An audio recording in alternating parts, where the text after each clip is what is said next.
In this world, there exists a belief in the divine among all mortals.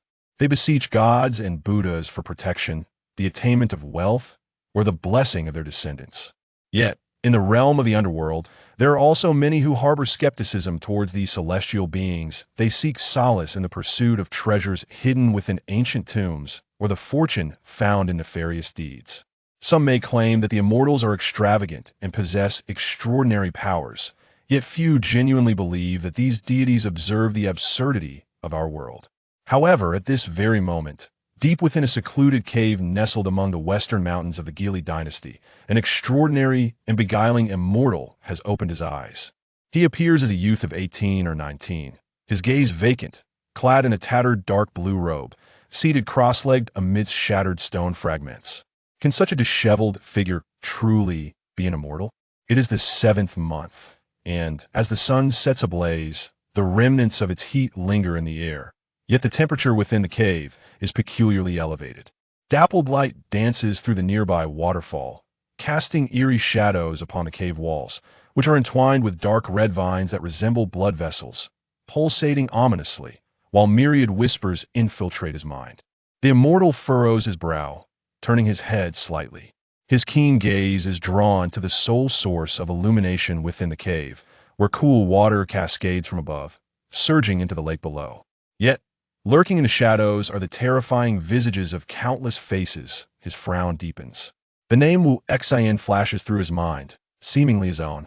He shakes his head, vaguely recalling a cataclysm that transpired 6,000 years ago, a time when he was the last to ascend to immortality before the realms of heaven, earth, and humanity were irrevocably separated, leaving no trace of celestial beings or demons. He taps his head, struggling to remember anything beyond a few fundamental spells for combat and secret techniques for unraveling fate. In fact, he cannot even recall possessing a flying sword as a treasure. Suddenly, a sensation akin to hunger washes over him, accompanied by a wave of dizziness. Wu Xin's complexion pales, and his thoughts grow sluggish. Instinctively, he considers that perhaps the scarcity of spiritual energy is preventing his body from sustaining itself. Imzulhongli, he mutters reflexively, slowly rising to his feet. The debris at his feet shifts aside, revealing a few faintly inscribed words beneath. With a wave of his hand, he brushes away the fragments, revealing a fragmented message. The celestial gate is lost. Reincarnation is flawed. Spirits, attempts, life is without a path. Self-sealed, gored, all existence. There may be immortals in this world. The remainder of the text appears to have been erased by the passage of time and the encroaching vines. What is this nonsense? Could it be my own doing? Why not be clearer? Wu Xian cannot help but scoff. On the brink of death, this is all that remains of his abilities? He lets out a bitter laugh, realizing that barring unforeseen circumstances, he likely has only 2 or 3 years left to live. Thus, according to this message, he has been sealed here to delay the collapse of his immortal body. But what is to be done next? Survival, perhaps, or the pursuit of immortality. The script suggests he is self-sealed multiple times, each time leaving a means or clue for survival. Yet this time it is far too vague. Beyond that, he still cannot recall anything else. Wu Xian shakes his head in disdain and turns his gaze toward another conspicuous area nearby. A blood-red sphere, entwined with 9 vines as thick as a bowl, pulsates rhythmically as if breathing. Clearly, this is a contingency he has left for himself, though it appears rather unremarkable. As Wu Xian approaches the vine sphere, he suddenly senses a swift whoosh behind him, the sound of something slicing through the air. Instinctively, his body tenses, a signal of danger. He instinctively whirls around, unleashing a burst of azure sword energy that effortlessly cleaves the shadow descending upon him. Scarlet liquid spills forth, hissing as it corrupts and emits a foul odor upon closer inspection. He realizes it is merely 2 severed vine tendrils. With this strike, the entire cave seems to awaken, as if stirred by some unseen force. The cavern, now resembling a massive stomach, is filled with veins, and he is but the meal awaiting digestion. As the tendrils contract and expand, the crimson liquid begins to seep from the vines, swiftly accumulating at his feet and rapidly ascending toward his torso. Strangely, the waterfall that should serve as an exit appears to seal the entrance, creating a stark distinction between the two realms. The countless ghastly faces are nowhere to be seen above the cascade. The red liquid, stirred by the vines, relentlessly assaults the thin membrane of immortal energy he has erected. He steadies his gaze, observing that the mysterious liquid cannot breach his defenses, allowing him to breathe a sigh of relief. Trying to digest me? You might need a digestive aid for that. Wu Xen muses, stroking his chin, his attention returning to the vine sphere, a smile creeping upon his lips, only to be interrupted by a sudden realization. What is a digestive aid? He speaks aloud, knowing the vine sphere cannot respond. Yet the twisting and writhing tendrils multiply, gaining strength. Wu Xian scoffs softly and continues to approach the vine sphere. The membrane of immortal energy follows suit, parting or shattering the vines before him. This protective barrier, woven from countless strands of sword energy, forms an impenetrable chasm within 3 feet. As Wu Xen nears the vine sphere, he can almost hear a faint, agonized wail. In that moment, all the vines within the cave shed their leaves, mingling with debris, frantically rushing toward his position. He remains unfazed, coolly observing as the torrent of attacks descends upon him. Only after the onslaught subsides does Wu Xian extend his hand, sword tip poised against the vine sphere. You've certainly made an effort, but I wish to live. Before his words fade, a glimmering silver light pierces into the depths of the vine sphere. To his astonishment, he discovers that encased within is a jade gourd. Countless tendrils weave across the gourd's surface, and through the translucent exterior, he can faintly discern a winard liquid within. It rests upon a stone pedestal inscribed with a gathering spirit array, vines sprawling from its base. In the next instant, as the sword light flickers, he cleaves the tendrils cleanly, revealing the lustrous gourd within. The vines lose all strength, collapsing into the crimson liquid that now envelopes him. Wu Xian reaches for the gourd, sensing its vibrant life force even without visual confirmation. He gently removes the stopper and takes a hearty swig. A surge of pure vitality rushes down from his crown to his core, awakening him from the previous dizziness and fatigue. Shaking the gourd before his eyes, he smirks at himself. One sip grants a year of life, truly. What a divine being, sustained by the universe, nourished by the essence of heaven and earth, consuming the quintessence of sun and moon. And yet, it pales in comparison to a mere mortal who consumes grains. The liquid within the gourd seems sufficient to extend his life by another 50 years. Should he frequently wield his powers, however, his lifespan would undoubtedly diminish further, for neglecting sustenance leads to demise, even for an immortal. A sigh escapes him as he gently caresses the gourd, transforming it into an unassuming green-skinned vessel that he secures to his waist. At this moment, the crimson liquid has gradually receded, revealing the cave's ravaged ruins and withered vines. The instant the spirit within the gourd perished, the waterfall outside ceased to block the cave's entrance. Casting one last glance at the cave, where he has self-sealed for an indeterminate time, he steps outside. Just as he crosses the threshold of the waterfall, he catches a fleeting glimpse of shadowy figures in the distance. He found himself somewhat perplexed by the connection to his own existence. Yet he understood that these were the lingering, vengeful spirits left behind by the unrelenting grievances of the deceased. However, the heavens no longer permitted these restless souls to evolve into malevolent specters or ethereal beings. Wu Xian let out a gentle sigh, contemplating the brevity of a mere 50 years compared to the centuries that immortals often experience. It was, indeed, a drop in the ocean. He realized he must swiftly discover a means to sustain his life, lest he awaken one day to find himself irrevocably departed from this world. At that moment, the sun had long set, and the sky was adorned with a myriad of stars. He gazed upward, sensing a pull towards the flowing waters, as if an unseen force was guiding him westward, where a monumental cause and effect awaited him. Chapter 2. Outside the city, the thin mist in the forest began to thicken, perhaps due to the blood of the gourd's spirit seeping into the stream, a faint, fishy odor wafting through the woods. Wu Xian ambled through the forest, not due to a lack of desire to fly or traverse quickly, but rather because walking felt comparatively effortless to him. After traversing over 150 miles, he finally arrived at a relatively open gravel road after 2 full days of travel. The sky was just beginning to brighten, revealing early rising farmers and merchant caravans. Upon inquiring He learned that this path led to the west town of the Gili dynasty, a military stronghold established to defend against the neighboring Xixia kingdom. An old farmer resting by the roadside informed him that if he continued along this road for another half-day, he would reach West Town. But there had been recent unrest with bandits frequently ambushing travelers. Curious about the situation, Wu Xian wondered why the local garrison did not address the banditry, considering that half a day's journey should be manageable for military forces. The old farmer shook his head, saying, normally, they would intervene. But something seems amiss these past few days. Moreover, there appear to be many outsiders in the town. I suspect something valuable has surfaced in our region. He glanced around nervously and leaned in, lowering his voice. Valuable? Indeed. Those who roam the rivers and lakes. Living on the edge, the old farmer glanced at the Taoist priest. Such heroes would not come all the way to our remote place without a good reason. Could it be that the Taoist is also? Wu Xian stroked his chin with one hand and waved dismissively with the other. I have been in seclusion in the nearby mountains for quite some time, descending only recently. I am not a hero of the rivers and lakes. Oh, could it be that you are a master of the Taoist sect? Come, have some fruit to soothe your throat. The old farmer rummaged through his basket for a while before finally selecting a small apple to offer. I wonder if you could take a look at my fortune. I've been quite unfortunate lately. Wu Xian chuckled. Reading fortunes is not my forte.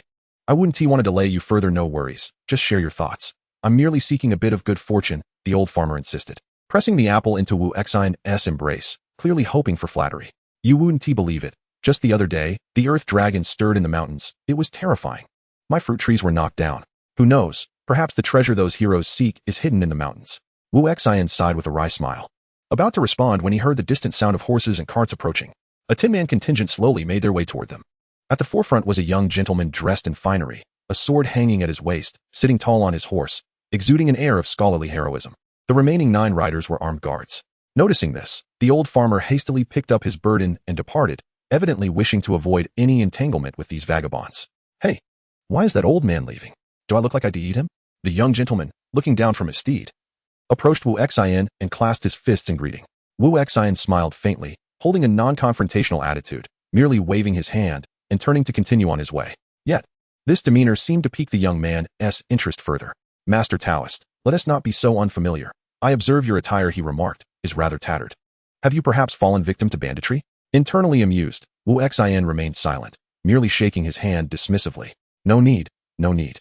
Do not misunderstand, Master Taoist. I am not a villain. I am Zhang Haoran, son of the wealthiest man in West Town, Zhang Wenming, in this borderland.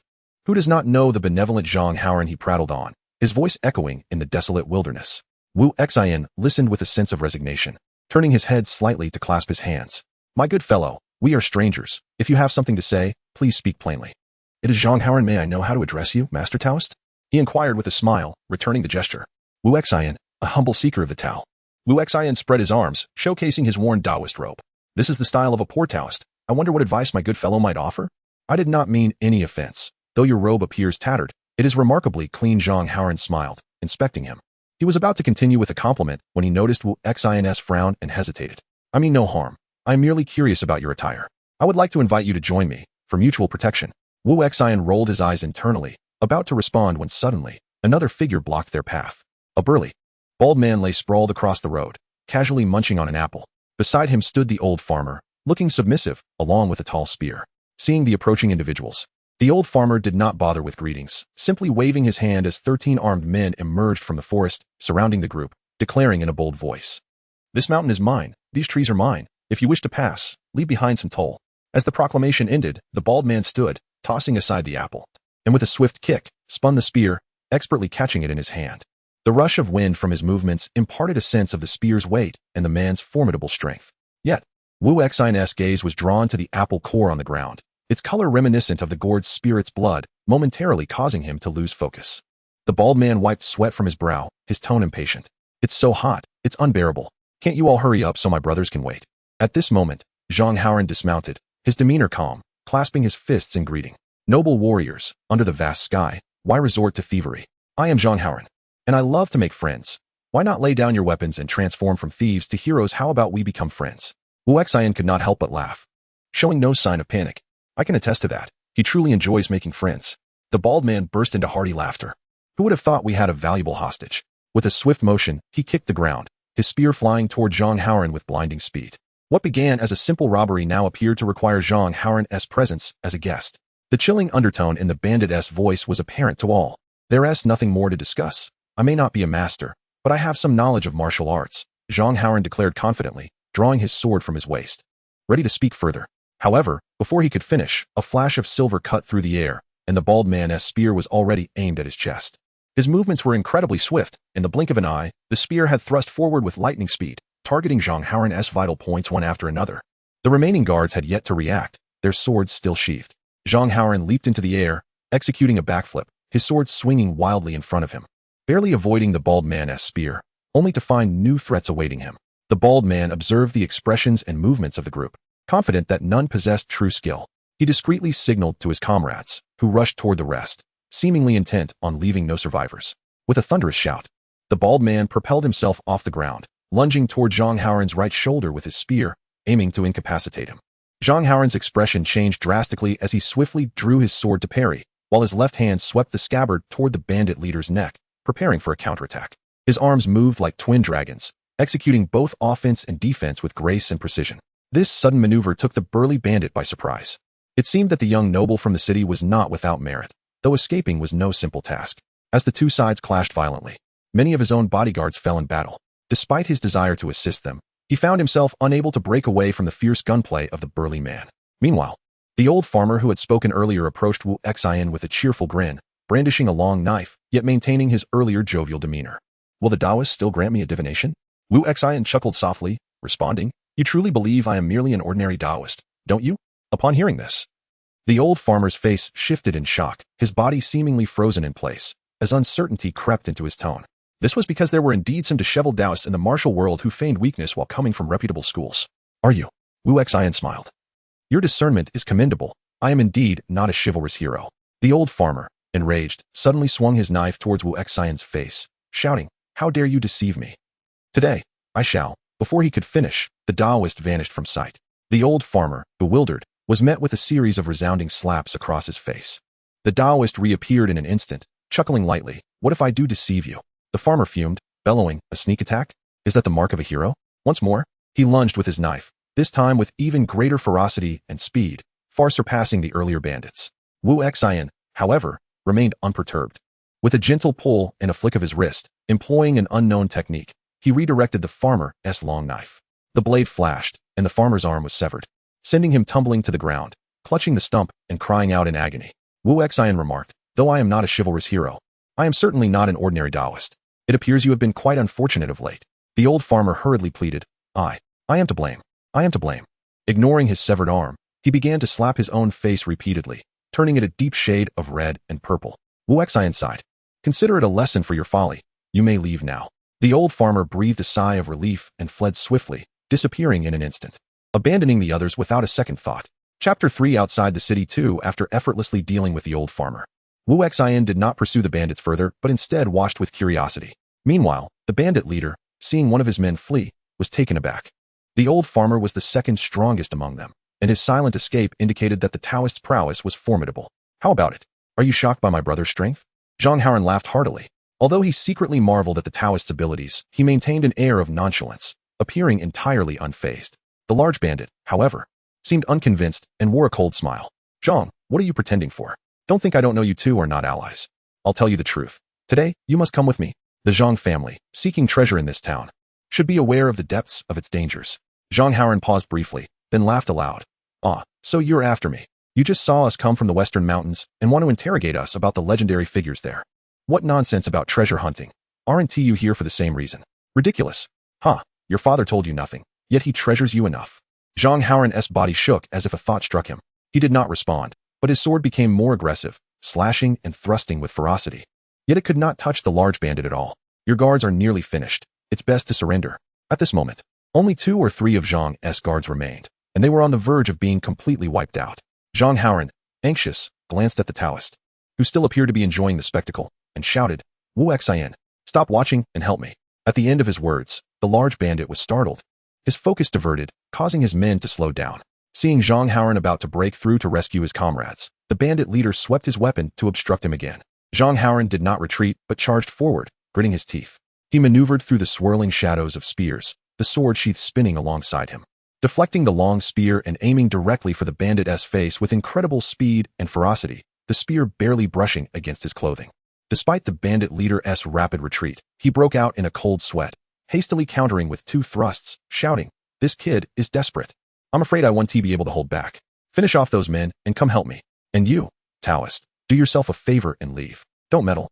Zhang Haoran's expression grew stern, his wrist flicking as he danced the sword with grace, pressing forward with breathtaking elegance. Wu Xian could not help but remark, "Like a startled swan gliding through willows, the sword seems to chase the soul, truly captivating." Though she acknowledged its beauty, she had no intention of intervening, merely appreciating the ancient style of his swordsmanship, indicating a heritage of skill. Zhang Haoran struck left and right with his sword, each blow fierce and desperate. Yet he failed to land a hit, while the bandit leader laughed maniacally. Seizing the opportunity, the bandit's spear struck hard, disrupting Zhang's moves. Delivering a powerful thrust straight towards his heart, the spear tip pressing against his hastily raised sword. With a sudden burst of force, Zhang's sword shattered, his fine robe torn, revealing the gleaming armor beneath. Zhang Haoran spat blood, flying backward and landing in disarray, his once dashing appearance now resembling that of a stray dog. His expression filled with confusion. "You're merely a second-rate expert. How did you become a bandit? Who are you really?" The bandit leader guffawed. "Who we are, you'll know when you come with us." Zhang Haoran spat blood in contempt. "Huh, you think to use me to threaten my father? Not a chance. Even in death, I won't grant you that wish." As he finished speaking, Zhang Haoran lunged forward again. The bandit leader, wary of killing him, merely swatted to push him away. Unexpectedly, Zhang clung to his arm like a desperate man, biting fiercely at his throat. The bandit leader howled in pain, blood streaming from the wound, yet Zhang felt a rush of exhilaration. The bandit roared, striking out with his palm, sending Zhang crashing into a nearby tree, momentarily unable to rise. At this point, none of the remaining guards survived, and the other bandits slowly approached Zhang's direction, the leader clutching his throat, gesturing for his men to act. "Damn it, why aren't you tying him up?" Zhang Haoran turned his head to Wu Xian, his voice hoarse, ceasing to call him brother. "Do you really intend to stand by and watch me die?" The bandit leader's expression twisted with malice as he glared at Wu Xian. "Little Taoist, I advise you not to meddle. While I still have no ill intentions towards you, best leave quickly." After saying this, he ignored Wu Xian and signaled his men to proceed. The smaller bandits obeyed, reaching out to seize Zhang Haoran.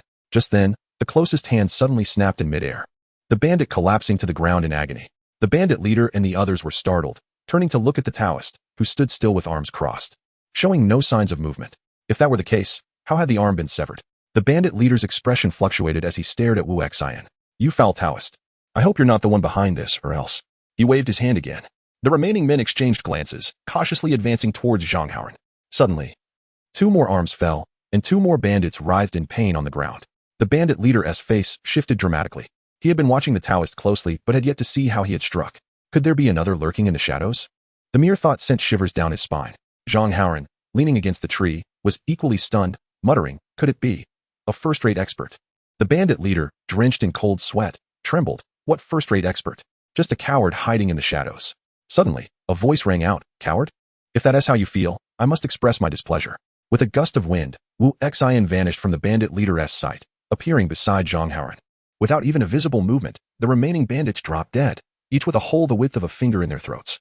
Witnessing this, the bandit leader's eyes widened in awe, yet his panic was no longer as intense as before. He bowed in respect. "I was indeed a fool for underestimating you, mistaking you for a mere youth." Wu Xian replied with a smile, "You certainly know how to redeem yourself. Your elders have achieved remarkable feats, regaining their youth."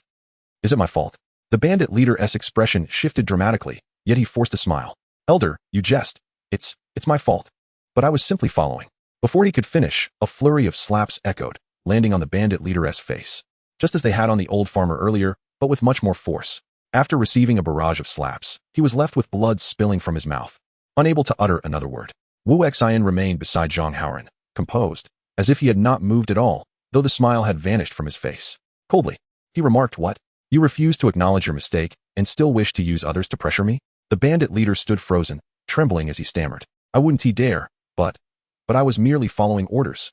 Once again, his words were cut short, receiving another round of slaps that sent him flying backward. Wu Xian smirked. "Do you truly doubt my ability to take your life?" Beside him, Zhang Haoran pondered curiously, wondering if this man feared revealing the name behind the orders, thereby rendering him unable to act. The burly man quickly rose, a fierce glint flashing in his eyes, and hissed, "Senior, do not overstep your bounds. The name I am known by in the martial world is the Mad Demon Spear." Before he could finish his sentence, he was sent flying once more. Yet Zhang Haoran was taken aback upon realizing that this individual was none other than the Mad Demon Spear, Mazda, It was no wonder he possessed such prowess. What? Does the mad dog still wish to bite? Wu Xian scoffed coldly, causing Mazda to suddenly kneel in submission. I dare not. I implore you, senior. Spare my life, spare my life. Observing his compliance, Wu Xian chuckled. If you wish for me to spare you, it is quite simple. First, divulge all you know about the West Mountain Immortal Trail, and secondly, you must strike me once. Mazda hastily replied. I, a mere wretch, would not dare. Wu Xian's expression darkened as he retorted, Are you not concerned for your life? Since entering the martial world, Mazda had been questioned like this countless times, often leading to the untimely demise of those who dared challenge him. However, in this moment, he found himself uncertain about how to proceed when asked to strike. Wu Xian asserted, If you value your life, then you will comply with my request. Left with no choice, Mazda reluctantly approached and began to recount the events surrounding the West Mountain Immortal Trail. It turned out that 2 days prior, a remarkable earthquake had struck West Mountain, accompanied by a blinding light that shot into the heavens, giving rise to rumors of a treasure's emergence. In just 2 days, many treasure seekers had flocked to Jinshi City. His organization suspected that this event was related to the Zhang family of Jinshi City, prompting them to plan the abduction of Zhang Haoran upon his return from West Mountain to gather intelligence and threaten the Zhang family. Upon hearing this, Wu Xian glanced at the equally silent Zhang Haoran, recalling his own encounter with the gourd spirit, which must have been tied to the so-called West Mountain Immortal Trail. He had not anticipated that within such a short span of time, the matter would erupt into such fervor. Yet the role of the Zhang family in this affair was indeed intriguing. Meanwhile, Mazda, remaining silent, secretly mused, This man is so arrogant. Why not play along with his scheme and strike him forcefully? If successful, it would be a stroke of fortune. If not, there would be no great loss. Wu Xian smiled and said, Very well, you may strike whenever you wish. Feel free to hit as hard as you like. I shall not retaliate. However, should you strike lightly, HM? Chapter 4. Within the city, upon hearing Wu Xian's words, Mazda felt a surge of hope within his heart. Though overwhelmed with joy, he maintained a fade of distress. He bowed his head and murmured in acknowledgement. Internally, he mused, This is your own doing, so you cannot blame me. No matter how formidable you may be, if you do not retaliate, one punch from me will surely leave you disoriented. Zhang Haoran also harbored unspoken concerns, unsure whether to voice his thoughts. Many seasoned figures in the martial world are sensitive about their pride, and he felt that offering unsolicited advice could be seen as a breach of etiquette. He observed Wu Xian smilingly extend a hand towards Mazda. Come on, what are you waiting for? Mazda sprang into action, launching a furious barrage of punches, the force of which was enhanced by his internal energy. The power of this strike was indeed formidable, aimed directly at Wu Xian's chest. This was the culmination of his lifelong martial arts mastery, concentrated into a single blow. He was confident that even the most skilled masters would find it challenging to withstand. Wu Xian, witnessing this, chuckled. Ah, indeed you are putting in a lot of effort. Just as he spoke, Mazda's punch landed on Wu Xian's chest, creating a ripple of wind. Suddenly, Mazda felt an inexplicable recoil of his own force, as if his arm had a will of its own, bending at an unnatural angle. The punch felt as though it struck cotton, yet simultaneously, it felt like hitting a massive boulder. A sharp crack echoed as bones broke, followed by a pained scream. Wu Xian stood there, still smiling, unfazed, while Mazda flew backward, landing 8 feet away in the grass. He opened his mouth, blood gushing forth like a spring from his throat, tremblingly uttering, You. Wu Xian replied with a smile. I did not harm you. You did this to yourself. Why go to such lengths? Mazda's eyes widened in shock. He groaned a couple of times, but fell silent thereafter. If you did not wish to kill me, you could have been gentler. Perhaps you would not have met such a fate. I did offer you a chance, did I not? Wu Xian sighed, but his questions went unanswered. At this moment, Zhang Haoran had managed to rise, though he was unsure where his horse had run off to. Of the 10 who had come, he was now the sole survivor. A heavy sorrow settling in his heart, he gazed at Wu Xian's youthful visage, feeling a strange discomfort, but still cupping his fists in gratitude. Thank you, senior, for saving my life. It was a mere gesture, no need for formalities, Wu Xian replied lightly. Nonetheless, I must express my gratitude. If the senior does not mind, please accompany me to the Zhang residence. I shall host a banquet to show my appreciation for your life-saving grace. Wu Xian intended to decline, but suddenly recalled the words of the giant before his demise. He pondered that it would be an opportune moment to discover the connection between the Zhang family and the so-called Western Mountain Immortal trace. He thus agreed, Very well. If it is not too troublesome, how could it be troublesome? Furthermore, my father delights in befriending heroes of the martial world, especially experts like yourself. However, senior, allow me to briefly attend to the remains of my guards before we set off. Zhang Haoran managed a weak smile as he prepared to collect the bodies of his fallen comrades. Wu Xian made no move to hinder him. Instead, he contemplated the fates of these departed souls. In times past, such spirits would have embarked on a journey of reincarnation. Yet now, the situation was unclear. After Zhang Haoran hastily arranged the bodies and marked their resting places, the two set forth toward West Town. Their conversation flowed easily along the way. Perhaps sensing Wu Xian's affability, Zhang Haoran grew bolder, soon addressing him as a brother. Wu brother, did you descend the mountain in search of the Western Mountain Immortal's trace? Wu Xian considered for a moment before replying. You could say that. As a humble seeker, I naturally have an interest in matters of immortality. It is no wonder you are intrigued. The light from the Western Mountain was indeed terrifying. It shone brightly even in the midday sun. Imagine how radiant it must have been. Everyone claims that a treasure has emerged, and the town is bustling with activity. Wu Xian nodded with a smile, taking a sip from the gourd at his waist. Although the earlier battle had been effortless, it had nonetheless drained him of energy. After carefully securing the gourd back in place, he inquired, are there no legends of immortals in the vicinity of West Town? Zhang Haoran pondered. Our family has only recently moved here, so I am not well versed in local lore. However, I have noticed that my father's library contains numerous accounts regarding the Western Xia King's pursuit of longevity. You may wish to explore them later. Wu Xian nodded. Aware that the age of immortals was long past, in the mundane world of martial arts, immortals had become mere legends. Sensing Wu Xian's silence, Zhang Haoran hastily added, I mean no offense, but we martial artists do not possess the same unwavering faith in the immortal realm as you Taoists. You do not believe in the existence of immortals? Wu Xian queried. If there were indeed immortals or Buddhas observing this world, would it not be in a better state? We are beset by internal strife and external threats. Zhang Haoran sighed, his tone a blend of disdain and resignation. Indeed, the current state of affairs was fraught with turmoil. Wu Xian chuckled softly, gazing into the distance where the town gradually emerged from the mist. He suddenly shifted the topic. Are you afraid of ghosts? Zhang Haoran thought for a moment before responding with a dry laugh. Children should not speak of the supernatural. If there are no immortals, then how can there be ghosts? They are merely tales to scare children. I am nearly 20. I am not afraid. However, he reconsidered and mused that perhaps monsters did exist, for stories of fox spirits repaying kindness were well known. Amused by this thought, he chuckled, momentarily forgetting his noble demeanor. Wu Xian smiled. You truly are an amusing individual. Of course, who does not know that Zhang Haoran is witty and charming? He replied with a hint of pride. Thus, the two continued their banter until, just before sunset, they arrived at the ancient city that had stood for a millennium. As the border between the Central Plains dynasty and the wild tribes of the Northwest, this city seemed untouched by the passage of time. Although somewhat dilapidated, it remained a thriving hub of trade among various ethnic groups. The vibrant marketplace was alive with the sounds of merchants hawking their wares. Candied hawthorn, fine silk, crystal cakes, top scholar cakes. The cobblestone streets were bustling with merchants, and the watchful eyes of soldiers, sharp as hawks, surveyed the scene. Even the soldiers' specialized armor piqued Wu Xian's curiosity. It appeared to be designed for warding off spirits. Having not witnessed such a lively atmosphere in a long time, Wu Xian found himself intrigued by everything around him.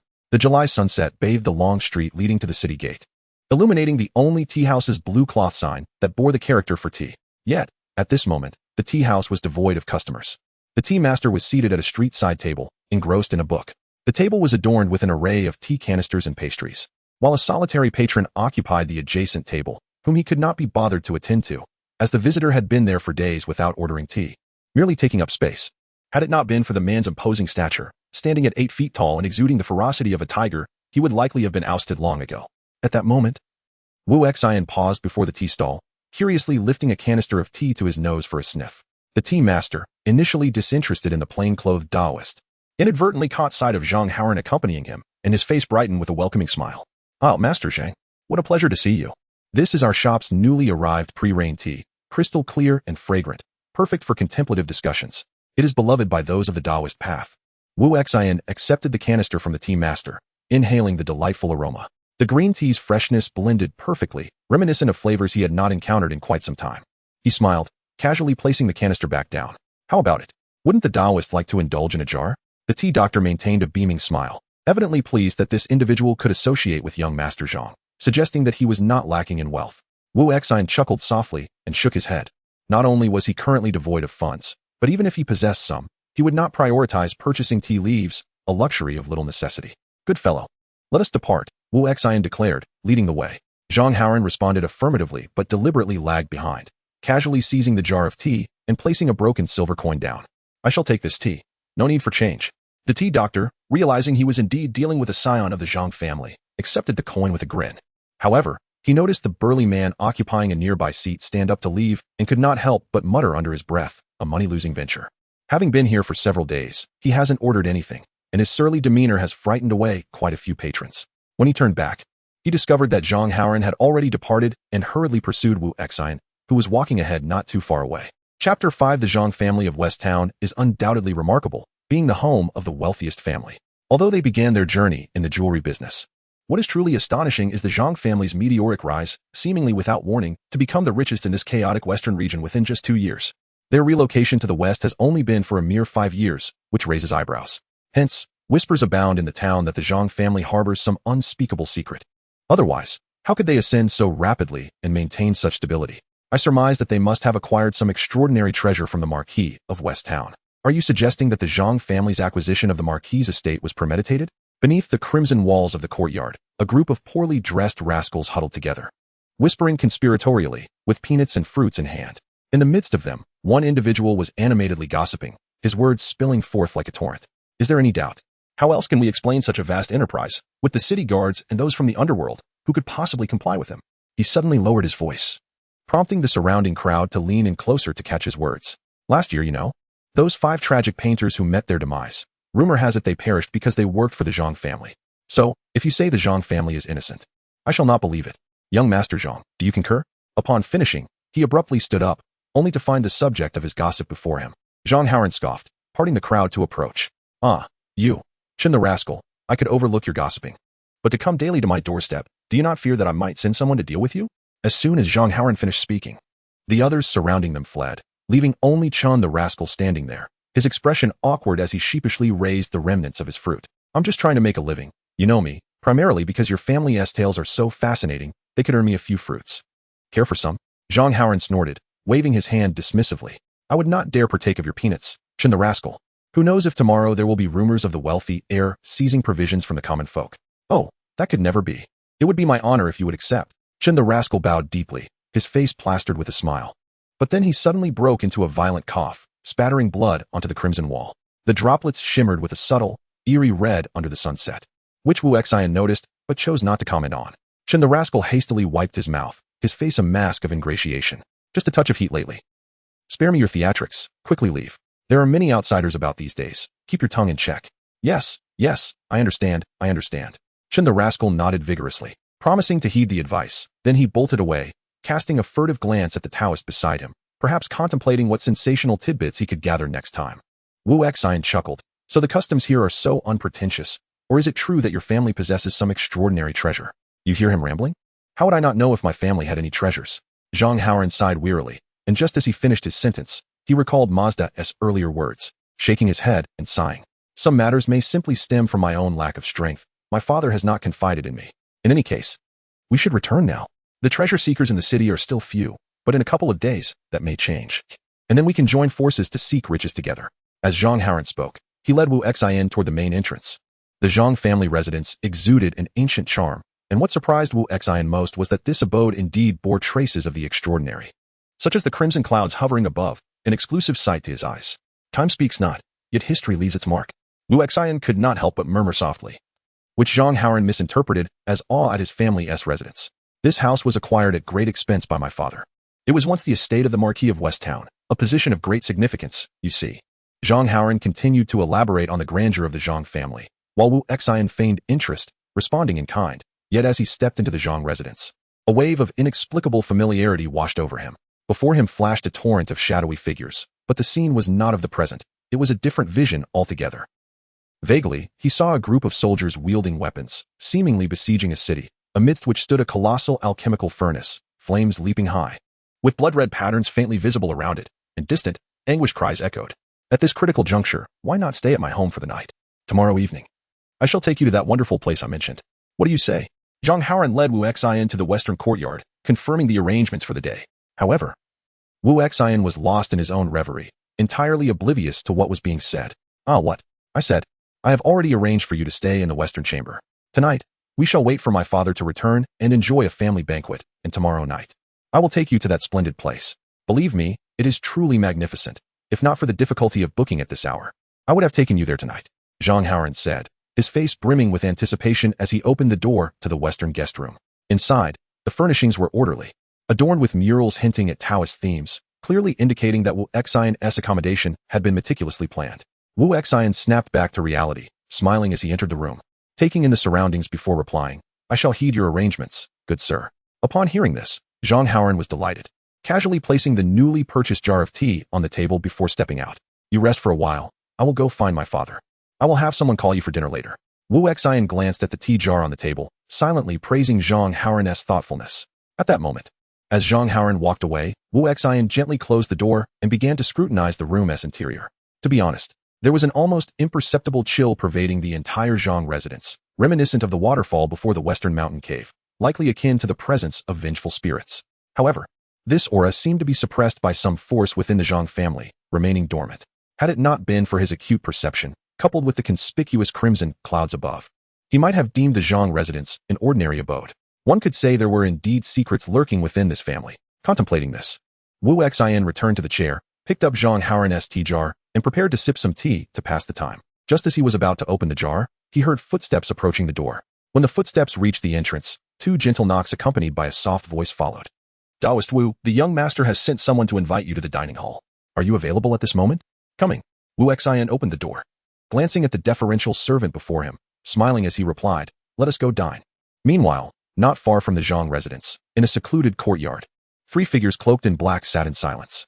Before them knelt the old farmer who had previously fled, recounting the events that transpired and patiently awaiting further instructions. The room was eerily quiet until suddenly, a voice shattered the stillness. You mean to say you did not even see how that Taoist struck before you were defeated?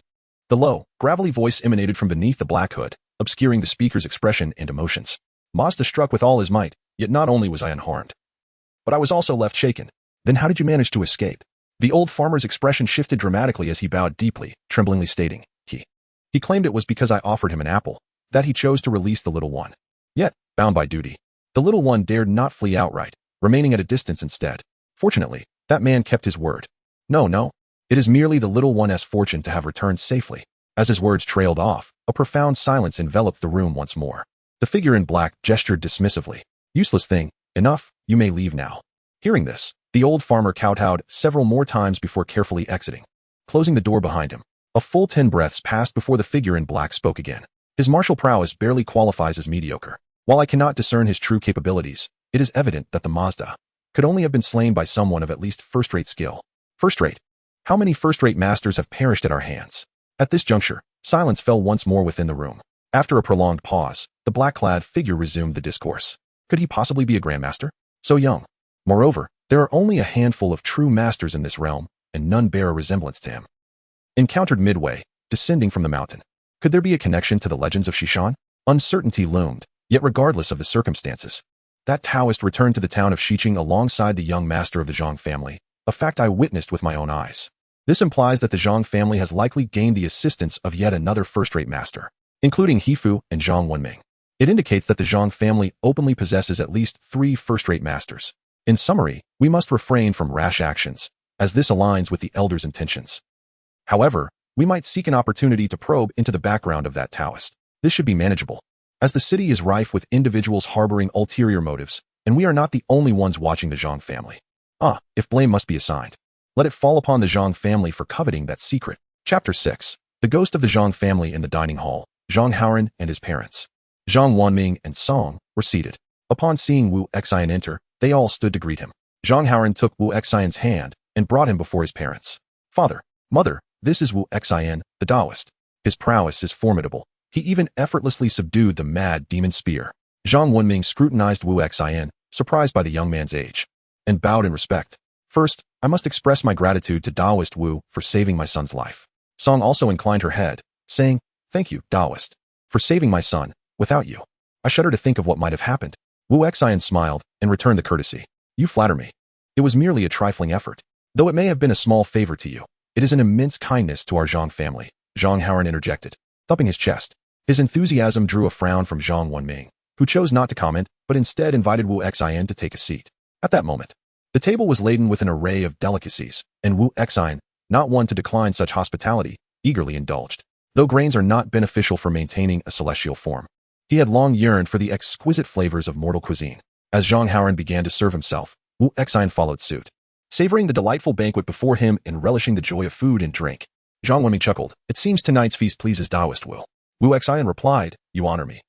Master Zhang, once again, I express my gratitude for your son's rescue. As Zhang Wenming and Zhang Haoran raised their glasses, Wu Xian lifted his cup and drank deeply. Zhang Wenming continued, Taoist Wu, have you come for the West Mountain's celestial traces? Have you ventured there? That was not my intent, Wu Xian responded. But having heard of it, I wish to partake in the excitement. I have just returned from the West Mountain and found nothing of note. They say treasures of immortals reside there, that the mountain's spirit has manifested. In my view, it was merely a common earthquake, though rumors abound. Zhang Wenming did not appear surprised by Wu Xian's answer, while Zhang Haoran muttered, but what of the dazzling white light? It was no mere earthquake. He seemed to recall Mazda's words, but fell silent. Noticing the hesitation on both their faces, Wu Xian understood it was time to take his leave.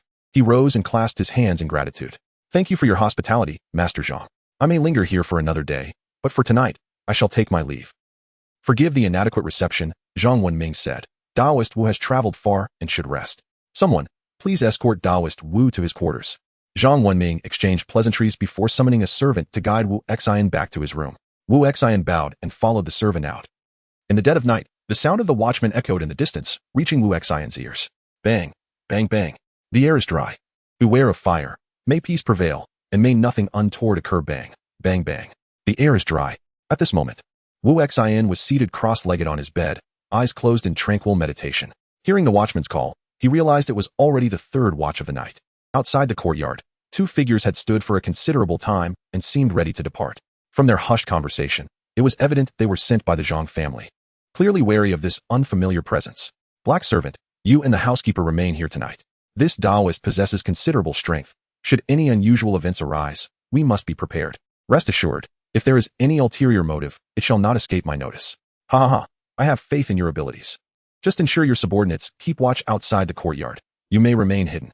As the two figures gradually receded, Wu Xian heard someone else approach the courtyard, presumably one of the Zhang family servants. Once all was quiet outside, he began to concentrate on connecting with the earth spirit energy. Although the spiritual energy had long since waned, perhaps he could cultivate himself like those ancient monsters, surviving through the essence of the sun and moon? Just as this thought crossed his mind, Wu Xian suddenly sensed a significant drop in the room's temperature. A rustling sound of grass and leaves came from outside. Wu Xian opened his eyes, attuned to the sounds beyond, sensing that his drawing of energy had perhaps attracted some vengeful spirits that should have remained buried. The servant, drawn by the sound, approached Wu Xian's small courtyard, his steps growing closer until he paused at the door, murmuring, strange, what is that sound? Suddenly, a noise that was not human in origin erupted from outside, freezing the already perplexed servant in place. He slowly turned, and through the dim light, he faintly perceived a wisp of black hair. With a creak, Wu Xian opened the door, startling the servant and redirecting his attention. Ah, you. Just now, the servant gazed at Wu Xian in terror, his body trembling uncontrollably from fear and rapid heartbeat. An overwhelming aura of death pervaded the courtyard, and both men could see a vague figure standing in the center, its face obscured by hair, its body twisting and emitting a chilling sound of bone scraping against bone. The palpable malice and insatiable thirst for life were felt profoundly, even without sight of its eyes. It was fixated on the precious gourd. Evidently drawn by the vitality it exuded. Suddenly, Wu Xian covered the servant's mouth to stifle his scream. Feeling the mounting pressure as a wisp of white vapor slowly emerged from the servant's crown, making his breathing increasingly labored. It was indeed absorbing yang energy. But it could not consume mine. Wu Xian chuckled at the servant's dilating pupils, and with a flick of his left hand, the wisp of white vapor returned to the servant's body. Then, as a mysterious energy coalesced at his fingertip, Wu Xian, under the astonished gaze of the servant, conjured a luminous, sword-like gesture that released a beam of white light, striking the malevolent spirit. Ah! As the white light pierced through the spirit's form, a shrill scream echoed, followed by a swirling gust of wind as a murky vapor began to collapse inward, culminating in a thunderous bang as it vanished from sight. The ghastly scream reverberated through the Zhang residence, awakening many, yet few dared to emerge, cocooned in their blankets. At that moment, the Zhang family members who had been lurking in the shadows rushed into the courtyard, encountering the still frightened servant and Wu Xian standing within. What is happening? What transpired? At this moment, the servant had regained his composure. Although still somewhat fearful, upon hearing the inquiry from the newcomer, he instinctively glanced at Wu Xian beside him. He realized that this individual was no ordinary person and understood that the previous gesture of covering his mouth was likely an attempt to avoid drawing attention. My lord, it's nothing. I merely dozed off while keeping watch and had a nightmare, which disturbed the Taoist. Wu Xian chuckled at this, thinking to himself that it was no surprise such a servant from a prestigious household was so astute in his actions. Not at all. I too happened to wish for a breath of fresh air. Heifei regarded the servant with evident suspicion but refrained from expressing his displeasure on the spot.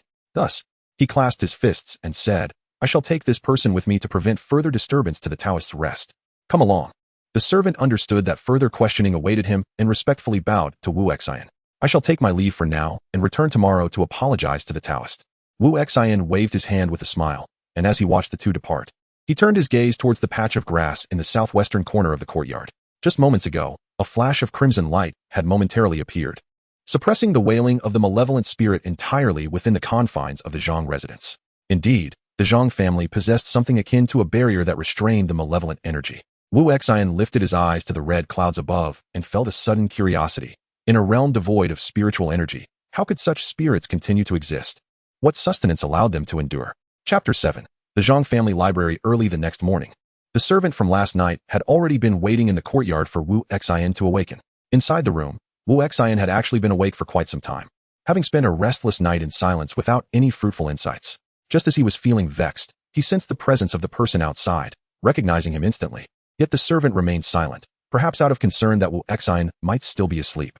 Wu Xian chuckled softly, adjusted his mindset, and opened the door to step outside. The servant felt a gentle breeze sweep by and looked up to see Wu Xian approaching from the room, immediately bowing in respect. I am but a humble servant.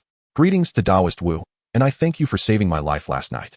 Wu Xian smiled at the words, but refrained from responding directly, instead inquiring. You were waiting here? Surely, you wish to ask something else? The servant showed a hint of embarrassment, glancing back before speaking. May I ask, Taoist, was that a ghost last night? The atmosphere in the courtyard grew slightly tense. After pondering for a moment, Wu Xian finally replied, yes. Upon hearing this, the servant tensed up, his face betraying excitement, his breath becoming somewhat erratic as he took several deep breaths before continuing. Then, is Taoist a celestial being? Wu Xian chuckled lightly, intrigued by the question. It is quite ordinary for Taoists to exorcise spirits. Why do you inquire if I am a celestial? The servant, sensing that Wu Xian had not outright denied his claim, felt a surge of excitement and bowed even deeper, saying, though I am merely a servant, I have witnessed Taoists perform their arts, none of which appeared as effortless as what Taoist did last night. Moreover, that fierce ghost seemed perilous, likely beyond the capacity of mere mortals to subdue. Thus, I dare to speculate that you are indeed a celestial being. Wu Xian smiled, finding the servant somewhat amusing. It seemed he sought some sort of celestial connection. However, given the current state of the world, it was hardly a suitable time for cultivation. If he were to acknowledge it, it could lead to complications. Thus, he shook his head and said, I understand what you seek, but regrettably, I am not the celestial you envision. That is all I have to say. You should take care of yourself. After speaking, Wu Xian paid the servant no further mind, preparing to leave, but the servant, knowing his place, bowed once more. Before he could speak, another figure entered the courtyard, Zhang Haoran, who was momentarily taken aback upon seeing the two. What is going on here? Before Wu Xian could respond, the servant spoke. I am here to inquire if Taoist Wu requires breakfast. Upon hearing this, Zhang Haoran nodded, and the servant excused himself, retreating slowly, having resolved to remain silent about the events of last night and today. Although he still believed Wu Xian to be a celestial being, since the Taoist had denied it, there was no need to press further, lest he find himself in a troublesome situation. In the courtyard, Wu Xian, curious, asked, Good sir, what brings you here so early? Zhang Haoran replied with a smile, Nothing of great importance, merely to inform you that I have arranged a splendid place for you tonight, which I am sure you will find satisfactory. Had it not been so late yesterday, I would have taken you there then. However, I have already sent someone to reserve a spot this morning. Wu Xian chuckled, contemplating the idea of letting Zhang Haoran guide him, and said, Then I shall not decline your kind offer. By the way, if you find yourself free during the day, you may visit my family library. This morning, my father specifically mentioned that you, being a practitioner, might have an interest in our collection. Wu Xian was momentarily taken aback, asking curiously, Could it be that your father also believes in the Tao? Zhang Haoran gestured towards a distant pavilion. Not only does he believe, but you see that 9-story pavilion? A significant portion of its contents consists of texts on Taoist cultivation. You might say that as people age, they tend to believe. You and my father would surely have much to discuss.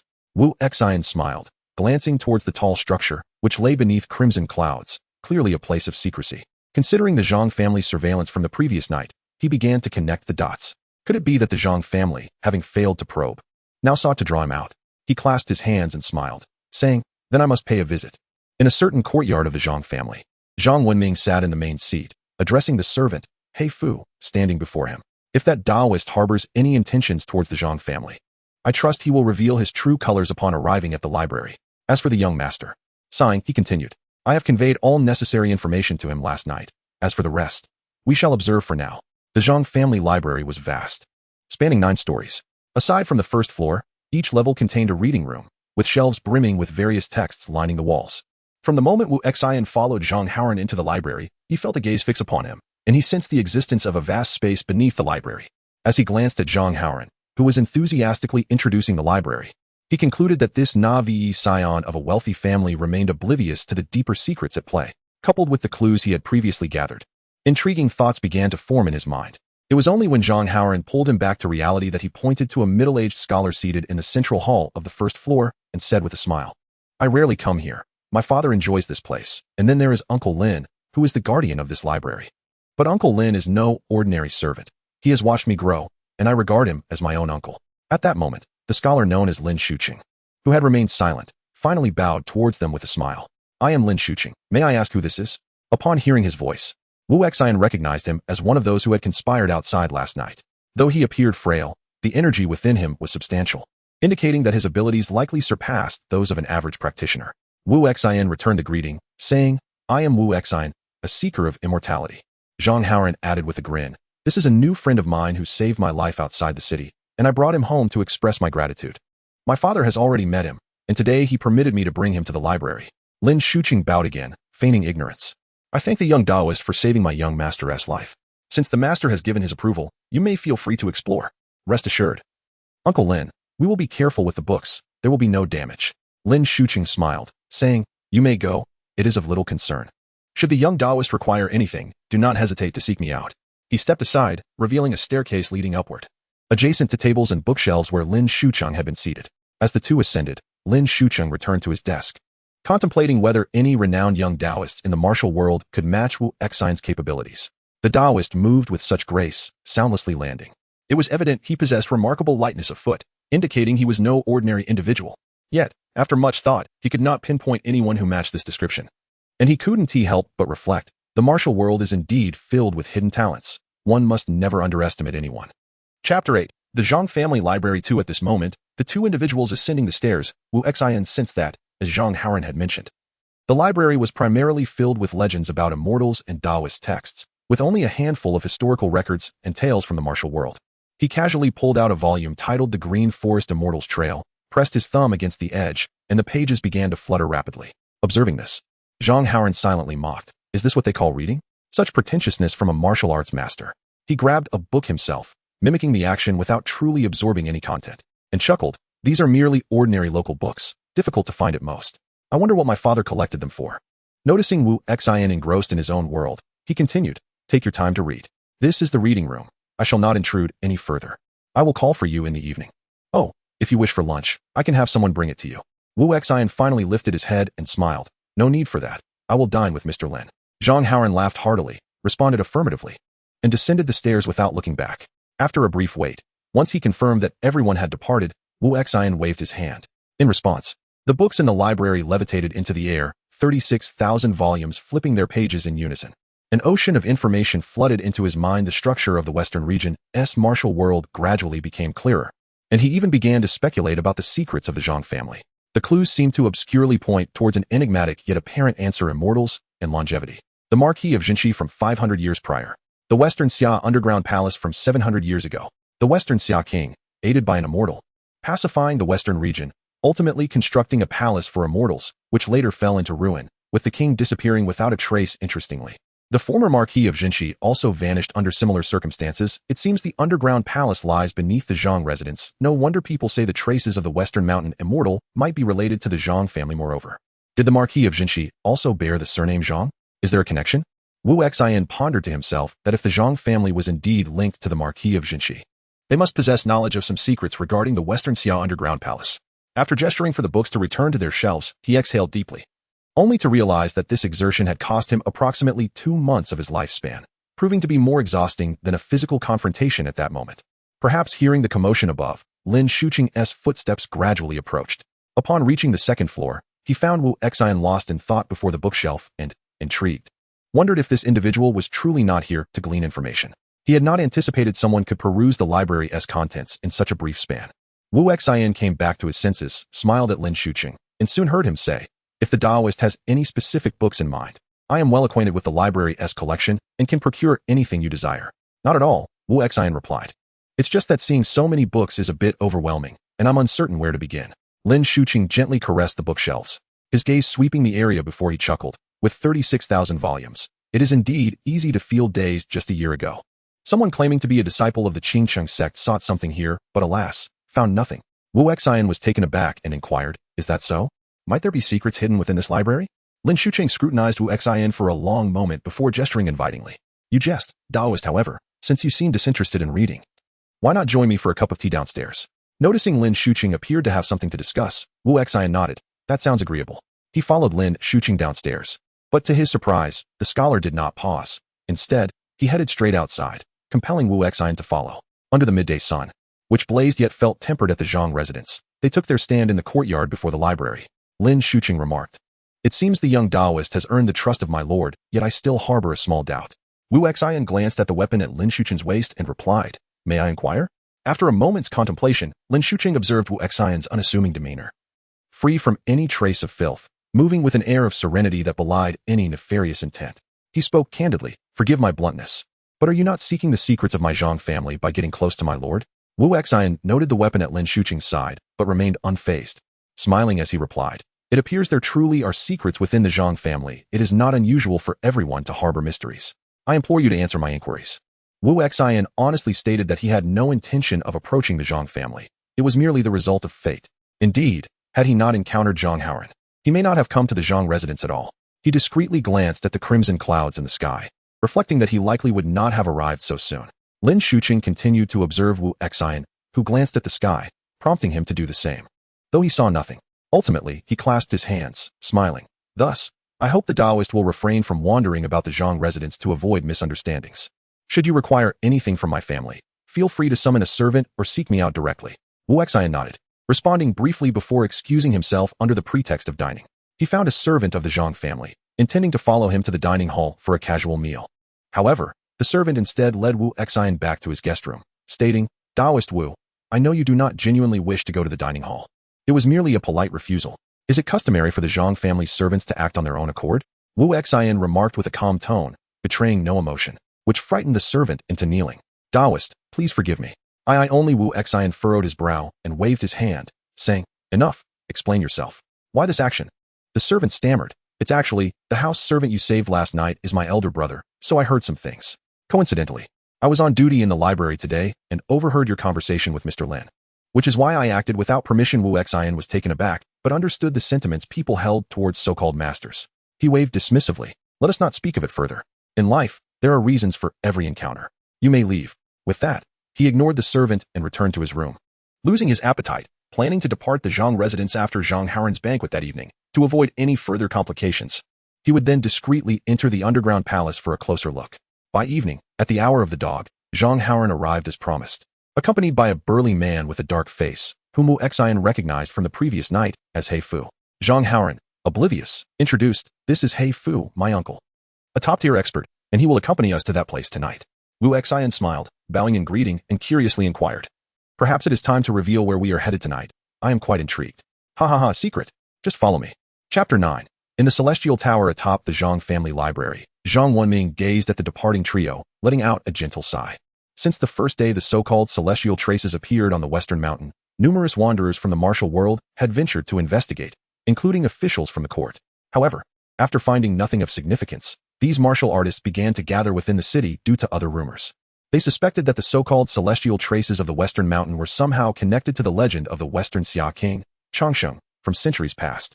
These legends had even begun to implicate the Zhang family.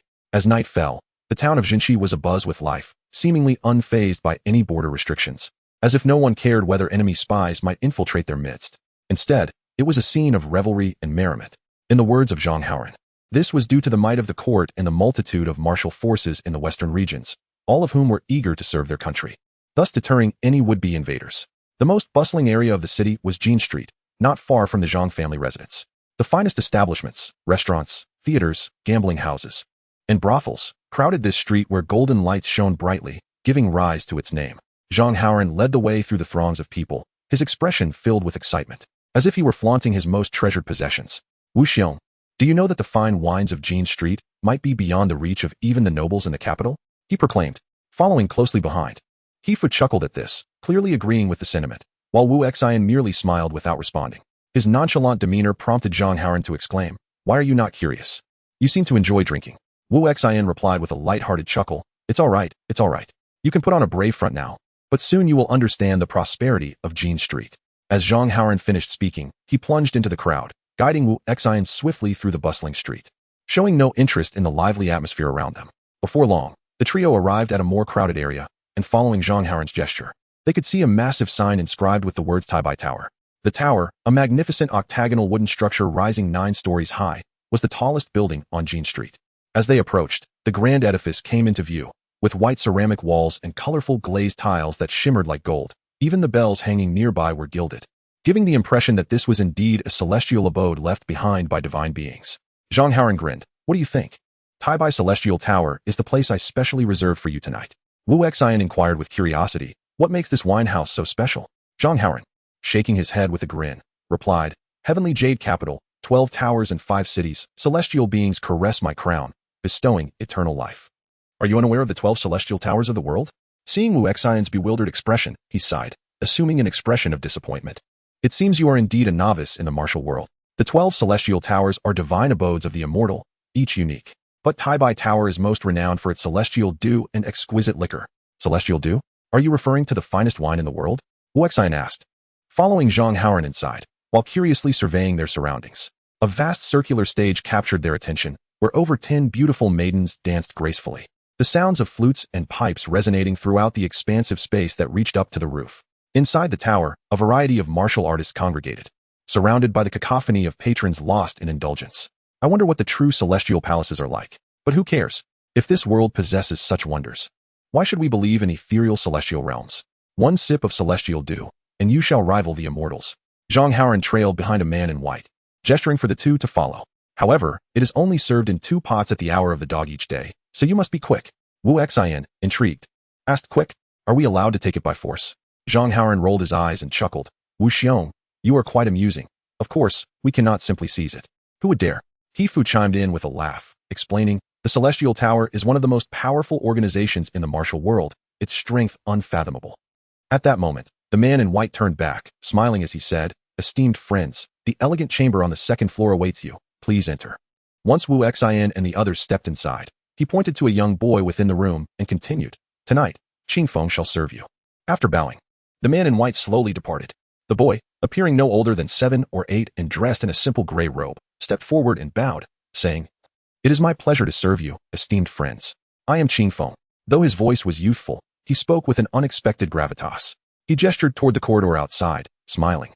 "There is still half an hour until the celestial dew is served. If you wish to taste it, please make your deposit."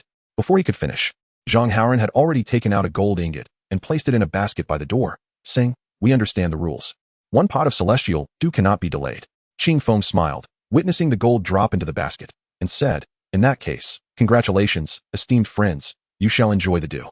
Zhang Haoran waved his hand cheerfully. "Let us start with some appetizers. We want to go watch the performance outside." He stepped outside, leaning against the railing, glancing back at Wu Xian. "Do not be deceived by the high price of this celestial dew. Once you drink it, you will know what the heavenly realm feels like." He Fu explained, "This pot alone is enough to purchase property in the city." Wu Xian remained silent, only to hear Zhang Haoran continue. "The rarity of this celestial dew is its true value. It is said that only a batch is produced each month, and there are merely 100 pots in each batch, making it extremely coveted." As if to affirm Zhang Haoran's words, a commotion erupted downstairs as someone shouted, "Frustrated at not being able to procure the celestial dew. What nonsense, no stock. You claim to be in business, and I have the money. Quickly bring out that celestial dew." All eyes turned toward the source of the noise, including Zhang Haoran, who shook his head and chuckled softly. "It is indeed rare to see someone so audacious in the celestial tower. But you see, I told you the wine is highly sought after." Before Wu Xian could respond, the ruckus continued below.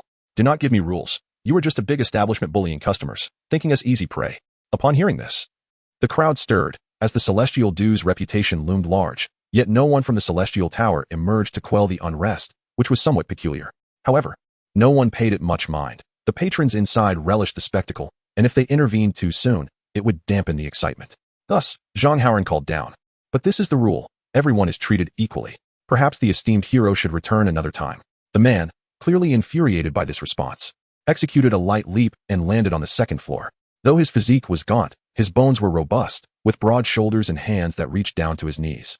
Clad in a tiger skin coat that accentuated his formidable stature. At that moment, a graceful maiden draped in a veil approached, carrying a jade vessel. Observing the situation, the hulking man bellowed, "Ah, so it was you who acquired the celestial dew. If you want me to abide by the rules, then I shall have to break them." With a swift motion, he reached out to seize the jade vessel. Zhang Haoran, unwilling to allow this, immediately intervened. The burly man sneered, effortlessly brushing aside Zhang Haoran's hand, and with a forceful push, sent him crashing against the wall, blood trickling from the corner of his mouth. Heiha frowned slightly, taken aback by the audaciousness of the man before him. Internally, he chided himself for his negligence in not intervening sooner. Rising to his feet, he inquired, "My friend, why resort to such heavy-handedness?" The burly man chuckled. "A mere brat dares to speak so insolently. The fact that I did not slay him on the spot is already a favor to this local lord." Heiha retorted coldly, "In that case, I would like to demand an explanation from you." The man laughed. "An explanation? What sort of explanation? Come, I welcome your challenge." The 6 Ding and 6 Jia fear no battle. As his words fell, the expressions of those within the building shifted dramatically. This man was none other than the infamous 12 demon lords of the martial world. Heia's heart raced. It was rumored that the 12 demon lords never acted alone. Yet here one was in Jinshi City. Observing the situation, he clasped his fists and asked, "May I inquire if you are indeed the Lord of the Tiger Star?" Though each of the 12 demon lords possessed only second-rate abilities individually, when paired, they were formidable enough to rival many first-rate masters. The Tiger Lord sneered, "Huh? The title of Lord of the Tiger Star is merely a moniker bestowed by the chaotic world of martial arts. I am but a solitary tiger." Heia hesitated for a moment, noticing that his young master had regained his composure. He wished to avoid prolonged entanglement, but found himself at a loss for words. Only to hear the tiger mockingly say, "Heh, since you have nothing to say, do not obstruct my drinking." As the man reached for the precious wine vessel once more, Heia's expression darkened, and he warned, "You." Before he could finish, the tiger's claw had already lunged towards him. Accompanying this was a sudden barking of a dog. In an instant, the only sound that resonated was that of the barking, drowning out all else. The night was deep, and the barking was unusual, especially as it seemed to carry an otherworldly aura. Chapter 10. Within the immortal tower at this moment, Zhang Haoran had regained his composure and reassured.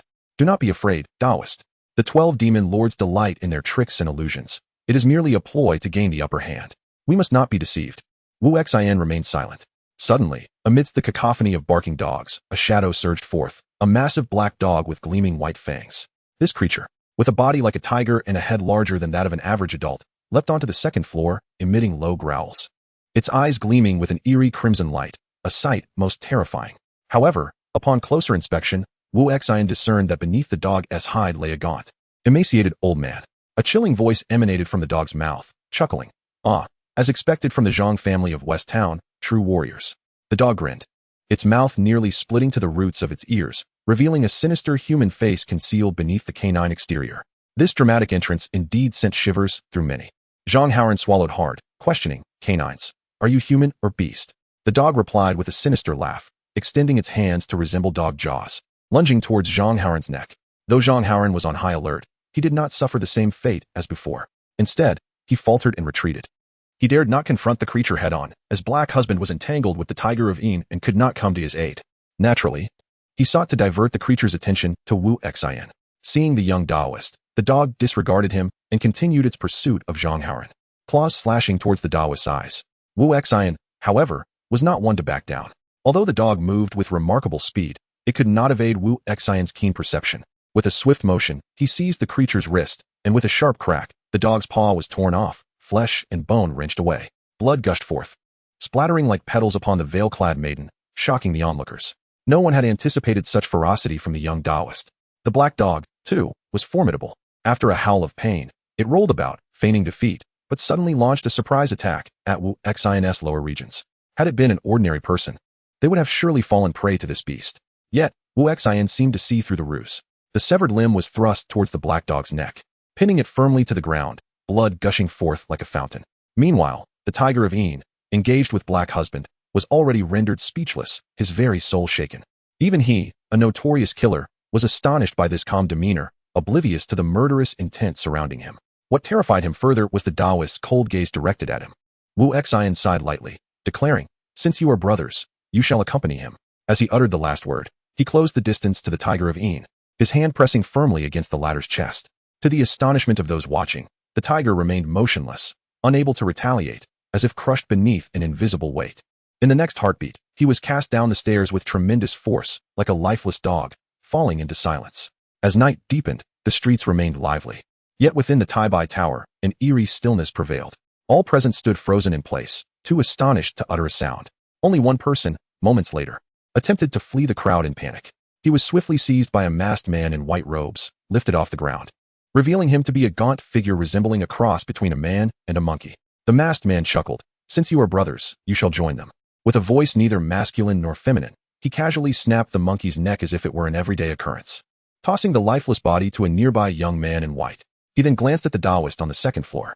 Wu Xian noted the masked man speaking the same words as he had, smiled in acknowledgement, and resumed his prior position. Moments later, the masked man exclaimed, "Esteemed guests, the performance has just begun. Do not let these minor amusements dampen your spirits." He spread his arms, leaping to the center of the stage, a wine cup appearing in his hand seemingly from thin air. Meanwhile, the veiled maiden on the second floor casually uncorked a jade bottle, and in an instant, an indescribable fragrance wafted through the air. This peculiar aroma pervaded the entire room and flowed down the corridor, mingling with the scent of wine from another direction, enveloping the entire Tai Tower. All who caught a whiff of this fragrance became entranced, unable to resist opening their arms, swaying and spinning in rhythm with the ethereal dancer on stage, as if they had ascended to a realm of immortality. At that moment, the masked man raised his wine cup, laughing boisterously. "Friends, let us drink and rejoice." Crimson celestial nectar was poured into the cups before Wu Xian and his companions, the blood amber liquid shimmering enticingly under the light, seemingly akin to the essence of the gourd spirit. Wu Xian frowned slightly, scrutinizing the cup. Below, the crowd had succumbed to an unknown frenzy, and amidst the clamor of toasting, Zhang Haoran and Black Husband also lifted their cups. The doors of Tai Tower were tightly shut, barring any outside from joining this revelry, while those within were trapped in a euphoric madness. Each individual, upon inhaling the wine's aroma, fell into a personal illusion. Wu Xian exchanged glances with the masked man below, who met his gaze at that moment. Neither spoke, yet both drained their cups in unison. As the crowd emptied their glasses, the masked man hurled his cup to the ground, laughing maniacally. "Ha ha. I express my gratitude for your esteemed presence. I am the Wuxiang immortal officer of Tai Tower." He opened his arms wide, as if embracing a profound belief. In a swirl of mist and celestial melodies, he fell backward, crashing to the ground, vibrant ribbons fluttering, and then vanished from sight. Only a disembodied whisper lingered. "In drunken slumber, I dream of the moon cave, singing high and proud, untroubled by the mundane. Wishing you all sweet dreams." Wu Xian leaned against the railing, half closing his eyes as he examined the wine cup in his hand. The wine was exceedingly sweet, but beyond that, it bore no further effects, certainly not akin to the essence within his gourd. It appeared that everyone was ensnared in some form of illusion. At that moment, the ethereal youth Qing Feng noticed Wu Xian's frown and, eager to please, approached him, grasping his hand. "Are you intoxicated, friend?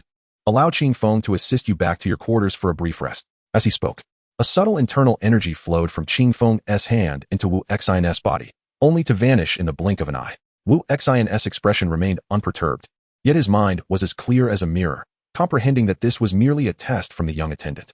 Yet, what could be his intention? Having just unleashed a violent rampage, what confidence did this young Taoist possess? Wu Xian, with hazy eyes, waved his hand dismissively. "I am not drunk." Qing Feng smiled. Indeed. You possess remarkable tolerance for alcohol. Let us retreat indoors. I shall summon the maid to tend to your head." Wu Xian chuckled, glancing at his companions.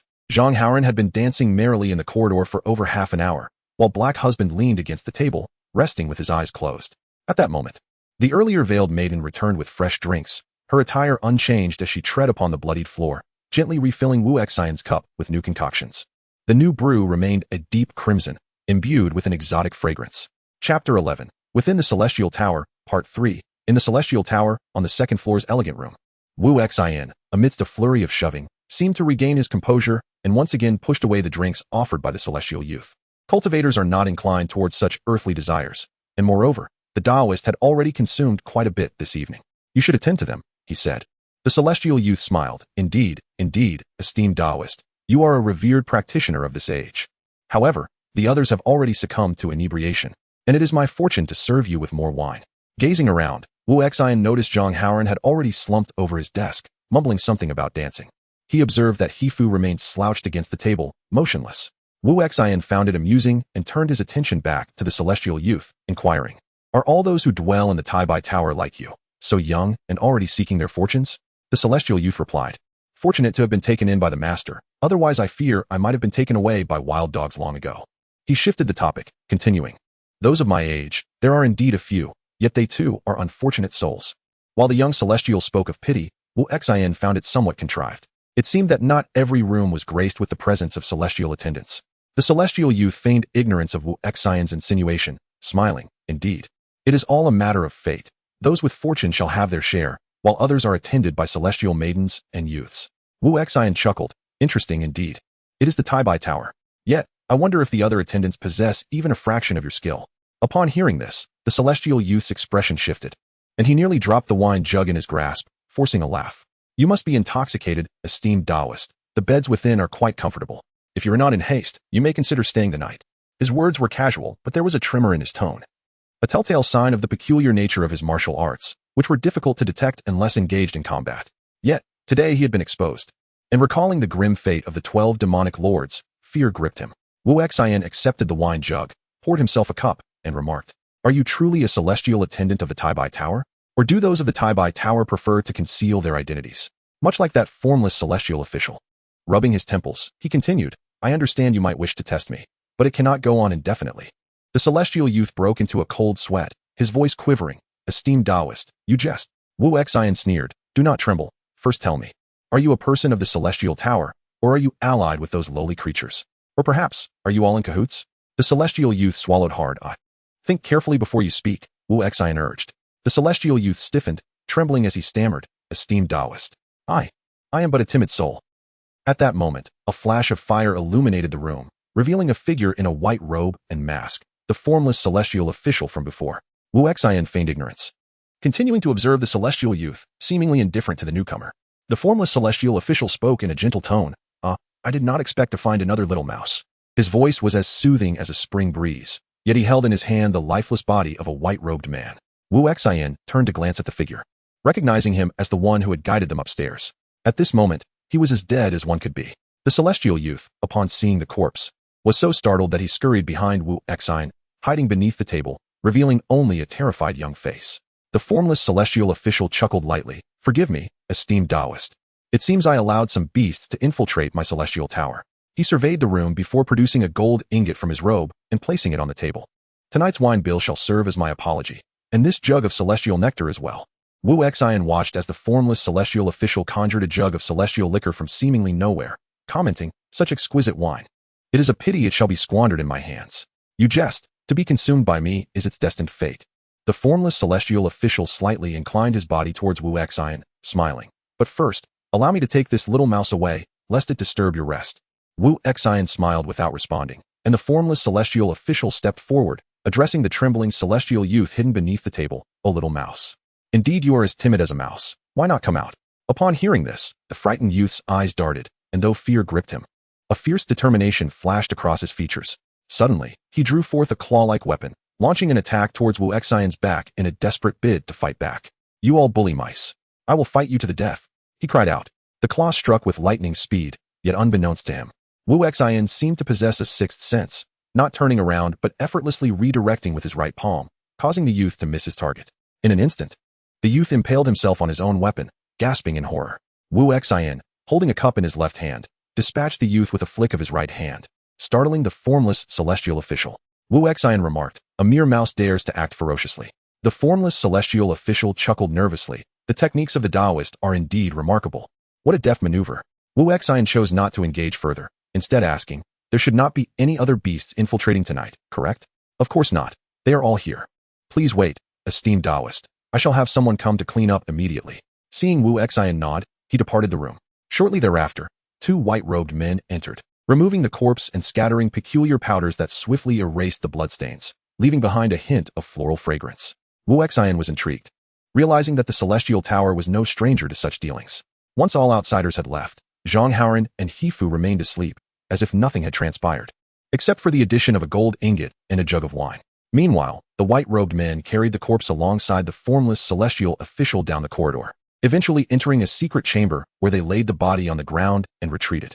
The formless celestial official, not even glancing back, took his seat in the main chair of the room, speaking solemnly. It should be approaching the level of a master, perhaps even a master.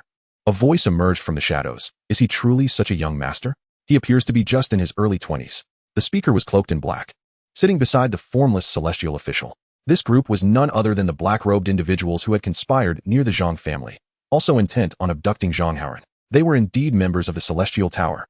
The formless celestial official remarked, "Perhaps he is an ancient being who has used some method to retain his youth?" Another voice chimed in, "Or perhaps he has consumed some rare treasures or elixirs. Regardless, he possesses the strength of a master. His skills are formidable and his techniques practiced. Then let us wait. Now is not the time to act. We should also wait until more martial artists gather in the city. Or perhaps we shall act simultaneously." Chapter 12. Rumors of the Zhang family within the Celestial Tower. In the elegant chamber of clear breezes, Wu Xian stared blankly at the exquisite nectar on the table for an extended period.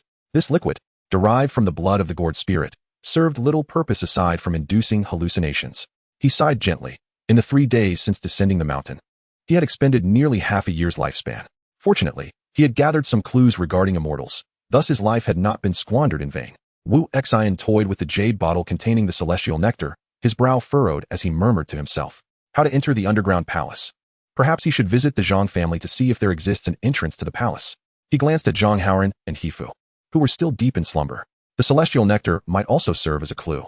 Closing the door behind him, Wu Xian performed a spell known as Thousand-Mile Trace on the nectar. This incantation could indicate the direction of clues related to a specific medium. It was akin to divination. Yet it did not provide definitive answers, and the consumption of magical energy varied with the magnitude of the event's causality. As the spell flickered softly in the room, Wu Xian beheld a luminous sphere enveloping the jade bottle, rapidly expanding, and in an instant his consciousness was drawn into a vast, pitch-black space. Within this realm, countless luminous threads emanated from the bottle, pointing in various directions. One such thread settled upon Zhang Haoran. Perhaps it was due to his proximity, for the space even projected Zhang Haoran's slumbering shadow. As the threads stretched outwards, Wu Xian felt his lifespan swiftly depleting. 1 month, 2 months, half a year, a year. By the heavens! Wu Xian exclaimed, taken aback despite his foreknowledge, for the scene before him was overwhelmingly vast, threatening to engulf him. It was also exceedingly intricate, with the clues diverging into numerous strands, seemingly intent on enveloping the entire city. He hastily dissipated the spell. At this rate, he might perish before he could even consume a medicinal remedy. Wu Xian removed the gourd from his waist and gulped down several mouthfuls. Regaining his composure, he sighed softly. 49 years remained of his life. Casting a glance at Zhang Haoran and the ephemeral threads before him, he tucked the jade bottle into his embrace and leaped through the window. Under the cover of night, he darted southwest. Outside the city, southwest of Jinchi City, flowed the Yulong River, with lush mountains and forests stretching upstream, leading toward the current borders of the western Xia Kingdom. At this moment, Wu Xian was following the luminous thread leading to the Yulong River's upper reaches. Upon reaching a distance of 20 miles outside the city, he suddenly halted, leaping into the air. In that instant, dozens of silver lights flared, various concealed weapons striking the ground where he had just landed. Wu Xian flipped in midair and landed steadily, only to be met with another barrage of glimmering projectiles, resembling a torrential downpour. He waved his hand to deflect them, summoning a fierce wind that swept away the weapons, sending them spiraling into the forest. The sound of snapping branches echoed as several trees were cleaved in two, accompanied by the emergence of 7 or 8 sword lights, like rainbows, slicing through the shadows toward Wu Xian's chest. He swung his right arm in response, the ringing sounds of clashing blades reverberating as 7 swords collided, unable to maintain their positions. The blades, propelled by their own force, were sent flying apart. 7 figures staggered back, revealing themselves to be 7 monks. Wu Xian was taken aback. Thus far, even his casual strikes had rendered opponents unable to withstand a single blow. Yet these 7, each merely of second-rate skill, managed to contend together. Without pausing, he propelled himself towards the 7, aiming a palm strike at one of the blue-robed monks. A gust of wind erupted, the force exceeding 1,000 pounds. The monk's face paled, his form leaning backward, yet he dared not meet the attack head-on. Instead, he found himself firmly pinned in place, unable to move. The others desperately thrust their swords to intercept. However, with 6 resounding clashes, the 6 swords shattered beneath Wu Xian's palm. Though he had saved the monk's life, the 7 retreated, blood trickling from their mouths, unwilling to continue the fight. Wu Xian stood firm, regarding the 7 with inquiry. "Who are you? Why ambush here?" One monk replied with a wry smile. "We are from the Shishu sword sect, intending to see if we could thwart the Zhang family's villainy, but we did not expect to encounter such a young master." Wu Xian paused, observing the resigned expressions of the monks, and asked curiously, "The Zhang family of Jinchi City? What wicked deeds have they committed?" The Shishu monk replied, "They practice the vile art of blood sacrifice for murder. Is that not evil? Furthermore, we only learned of their misdeeds today. having heard that they obtained sinister longevity techniques from the underground palace of Western Xia, thriving by sacrificing lives each night to seize fortune. Indeed, the altar for such dark rituals lies upstream of the Yulong River. We intended to observe, and although we found no altar, the contents of that jar are certainly not benign. Since they murder nightly, we have been waiting here, prepared to act on behalf of justice if the rumors prove true. We never anticipated crossing paths with you. Wu Xian refrained from responding hastily, pondering the connection between the clues indicated by the celestial nectar and the rumors surrounding the Zhang family. Could it be that these rumors were linked to the celestial tower? I have come here in pursuit of clues regarding the celestial nectar. The celestial nectar? The Taibai Tower? Could this be mere coincidence? Wu Xian mused before stating, we shall discover the truth through investigation. However, this matter is indeed peculiar. How could such rumors arise so suddenly? We too heard of it tonight at an inn on Jinjia Street, they replied. Is it truly to the point of needing to pursue them? Wu Xian internally found humor in the situation but refrained from expressing it, instead commending them lightly, albeit with a hint of sarcasm. The monks seemed to sense the mockery yet, unable to match his strength, could only clasp their fists in resignation. Wu Dao friend, you may proceed. We shall remain here, tending to our wounds, and should the Zhang family arrive, we can engage them. Despite your formidable skills, please exercise caution and return to us if necessary. Wu Xian nodded, refraining from further words, and turned to depart. The group exchanged glances, remaining silent for a time. At this moment, the moon shone brightly, illuminating the rugged mountain path, yet Wu Xian traversed it effortlessly. The heavy moonlight cast a haunting ambience over the misty forest, suddenly revealing a flicker of light. It was a Kongming lantern fashioned from bamboo, cleverly suspended from a protruding rock, illuminating a pathway that led to a wooden cabin. Alone in the stillness, surrounded by thin mist and ghostly lights, Wu Xian approached cautiously, yet found no altar within. The interior was merely lined with meticulously arranged jars, each sealed tightly. Curiously, he opened one of the jars, and a foul odor reminiscent of rotting flesh assaulted his senses. Inside was a semi-transparent red liquid, interspersed with what appeared to be herbal plants. Wu Xian, unfamiliar with winemaking, was puzzled as to how these items could produce such a repulsive smell. Reflecting on the sweetness of the celestial nectar, it was indeed challenging to associate the two. Scanning the surroundings, he found no other suspicious objects apart from the jars. Thus, he took another look inside the jar, using his spiritual energy to extract and arrange the plants one by one. Ginseng, antler velvet, astragalus. Indeed, there is nothing particularly remarkable about these ingredients. It is merely the peculiar essence of this liquid that piques his curiosity. He gazed at the crimson fluid, recalling the scene when the essence of the gourd's spirit mingled with blood, flowing into the river. Could it be that this beverage was brewed from contaminated water? Yet, if this truly were the site of Taibai Tower's brewing, then what of the Zhang family's fabricated rumors? After a moment's contemplation, Wu Xian resolved to disregard these thoughts for the time being, lest he alarm the hidden adversary. Thus, he sealed the wine vat and retraced his steps. Upon reaching the location where he had encountered the Taoists from Shishu, he was met with a grim sight. The 7 practitioners lay lifeless, their bodies carelessly strewn across the path, without even an attempt to conceal them. The moonlight illuminated Wu Xian's perplexed visage. He perceived tonight's events as exceedingly strange. The inexplicable rumors surrounding the Zhang family, the untimely demise of the Shishu Taoists, everything seemed to unfold with alarming swiftness. Wu Xian let out a soft sigh, choosing to disregard the corpses. The audacity of the murderer was apparent, clearly intended to make a statement. He returned directly to the elegant chamber of the Immortal's pavilion. After a brief period of reflection, he concealed the vial of celestial elixir within his garments and accepted the piece of gold. Donning an air of nonchalance, as if nothing had transpired, he resolved to wait until the morrow to assess the situation further. Chapter 13. Rumors of the Zhang family too since last night.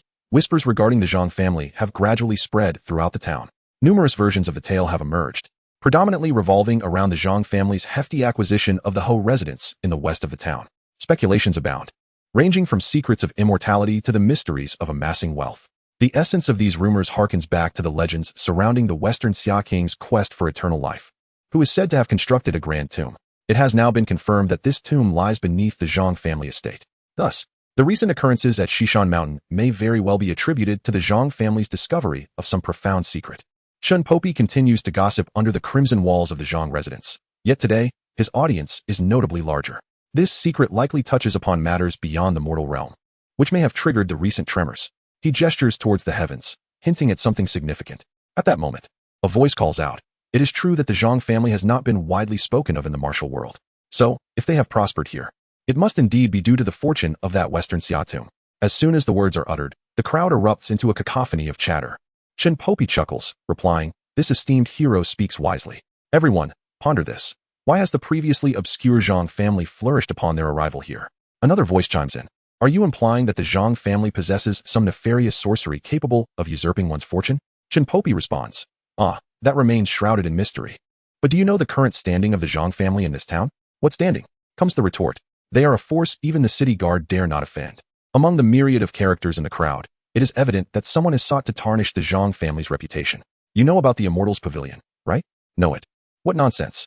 Another voice erupts, angrily addressing Chinpopi. Have you taken too much liberty with your words? Do you dare to incite trouble in my home?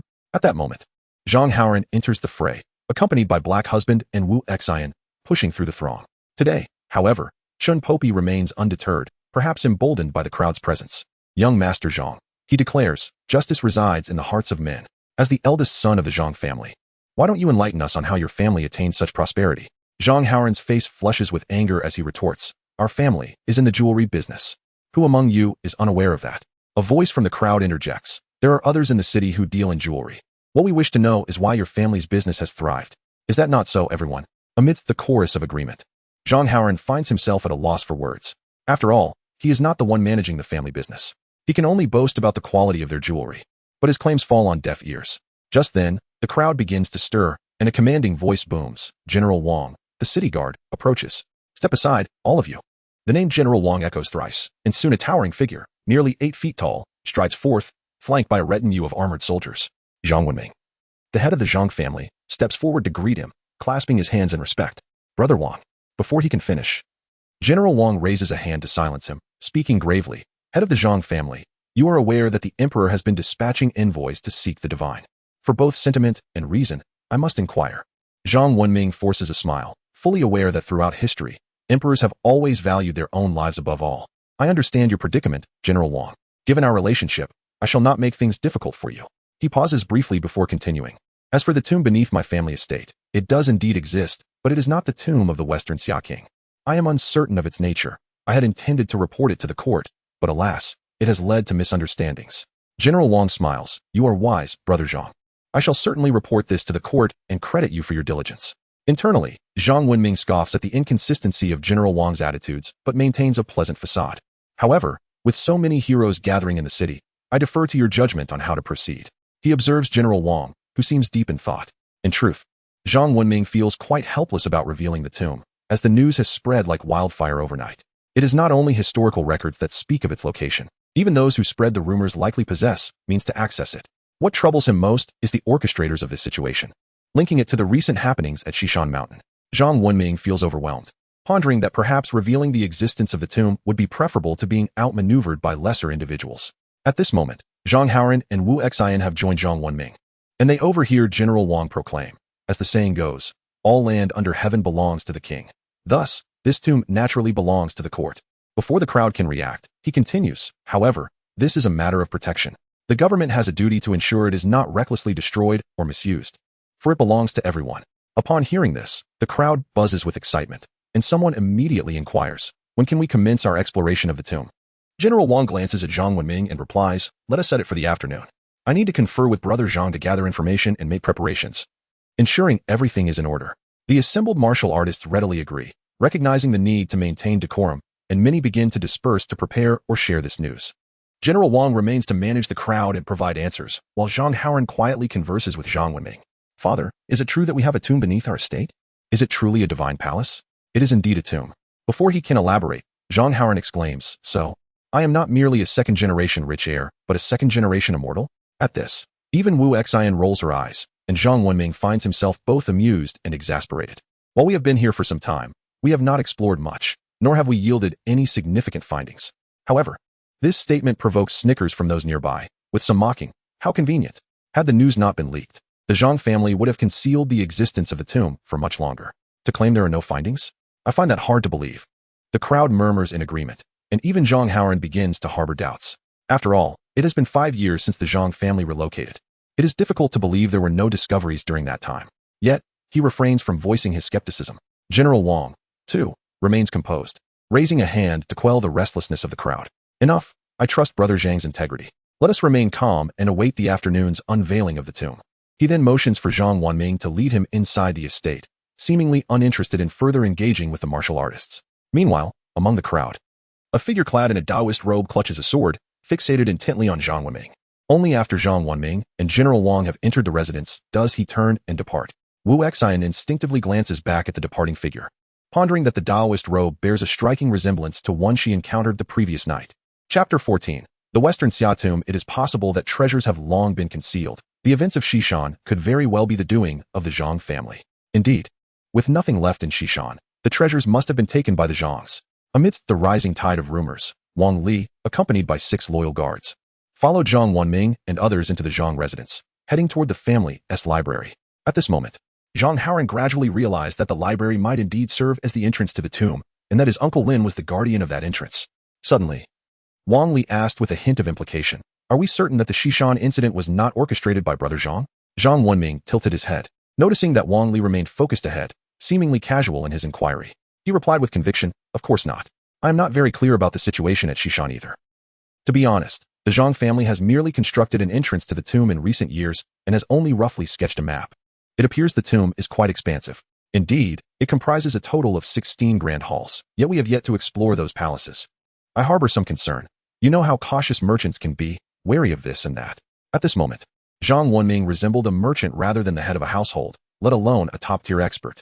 Wang Li regarded Zhang Wenming intently before shifting the topic to Zhang Haoran, casually appraising him with a smile. "Young Master Zhang, you are quite accomplished at such a tender age. Your prowess must be formidable. Have you considered informing him about the tomb?" Zhang Wenming took over the conversation, chuckling. His skills are mediocre at best. He would only act rashly if informed. Just the other day, he nearly perished at Xishan, and it was this young Taoist who saved him. Otherwise, I would truly. He sighed, clearly still troubled by the earlier incident. Zhang Haoran mumbled, "You can't blame it all on me."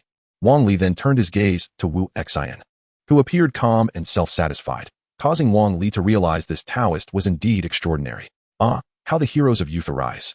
This expedition is surely a splendid opportunity for you young gentlemen to make your names. Wu Xian smiled but refrained from responding, while Zhang Haoran appeared somewhat exhilarated, declaring, "It is only right. We must not shirk our duty." Wang Li glanced at the displeased Zhang Wenming and quipped, "As for the immortality of sages, I remain skeptical.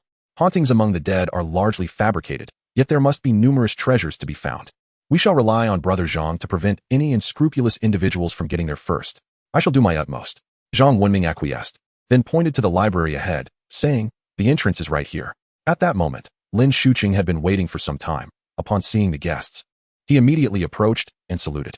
"General Wang, master of the house, I have awaited your arrival. Please follow me inside." The group followed Lin Shuqing into the main hall of the library. Unlike their previous visit with Wu Xian, a square passage now appeared directly in front of the table, wide enough for 2 or 3 people to walk side by side. Flames flickered and laid along the stone walls, illuminating the spiraling passageway. Noting Wang Li's confusion, Lin Shuqing offered an explanation. This passage was later modified by the head of the house. It had collapsed once before, directly above a certain palace in the tomb, and a staircase entrance was subsequently constructed. Wang Li stood at the entrance, peering down, nodding in acknowledgement before turning to his guards with a few commands. "You return and bring a battalion to secure the entrance. Also, summon old Zhu to oversee matters, understood?" Upon receiving an affirmative nod from the soldier, he handed over the military token and then turned back to Zhang Wenming, clasping his hands in greeting. "Brother Zhang, shall we descend? Perhaps it would be better for He Fu and Lin Shuqing to accompany Brother Wang first. After all, this is the Zhang family's territory. Once Vice Commander Zhu arrives, we can arrange everything before joining you below," Zhang Wenming suggested after some contemplation, slightly deferring. Wang Li pondered for a moment and found merit in this reasoning, nodding with a smile. "Very well, let the young heroes proceed together. Let us fetch those treasures." Zhang Wenming's expression darkened upon hearing this. He was reluctant for his foolish son to take risks. However, before he could voice his concerns, Zhang Haoran eagerly agreed, disregarding his father's discontent. Zhang Wenming spoke sternly. "You cannot go. Stay here with your mother." "Why not?" "I refuse. With your lackluster skills, you would only bring shame if you went." Zhang Haoran was incensed by this response. Why was he being denied simply because of his inferior martial prowess? "I must go? There may be opportunities within." "Opportunities? It is not so simple. Stay home obediently, and I can still keep an eye on you." "Father, but I do not wish to remain at home. I aspire to become a hero and contribute to our family. I have yet to even begin. How can you dismiss my potential outright?" Zhang Haoran's frustration escalated, his grip on the sword sheath turning white-knuckled. Zhang Wenming, visibly anxious, was about to say more when Wang Li interjected. Enough, Brother Zhang. I believe we must provide the youth with some opportunities. After all, we all navigated these challenges in our youth, did we not? Moreover, Wang Li's tone shifted. This tomb was, after all, discovered by your family. Having your young master descend to oversee matters would foster mutual trust, would it not? Upon hearing this, Zhang Wenming recognized Wang Li's underlying distrust in him. Reluctantly, he acquiesced, bowing to Wang Li. How could that be? Brother Wang, we have known each other for many years. How could I not trust you? Alas, the child has grown wings. I must trouble Brother Wang to look after him. Wang Li smiled, while Zhang Haoran merely averted his gaze in silence. Wu Xian, glancing at the somewhat rebellious Zhang Haoran, also nodded with a smile. Zhang Wenming, feeling helpless, could only reiterate the need for caution and to heed the advice of the elders. He then watched as the group descended through the secret passage into the tomb. The passage leading into the tomb was not particularly long. In just a quarter of an hour, they reached the exit. Beneath the exit lay a wooden ladder that extended down to the roof of the lower structure. An endless haze of gray mist swirled slowly beneath the wooden ladder, having already risen above the roof to halfway up the ladder. In the dim environment, only the faint glow of the exit provided a semi-lit state at the foot of the ladder. Chaotic green lights scattered throughout the tomb, emanating from self-igniting, everlasting lamps. Lin Shuqing stood at the platform of the exit, frowning. The mist here seems thicker than before. Zhang Haoran, Wu Xian, He Fu, Wang Li, and others had now arrived at the platform, filling the sparse space. Wang Li surveyed the surroundings and remarked, generally, in a sealed space devoid of wind, you would expect no movement, yet see how the mist shifts.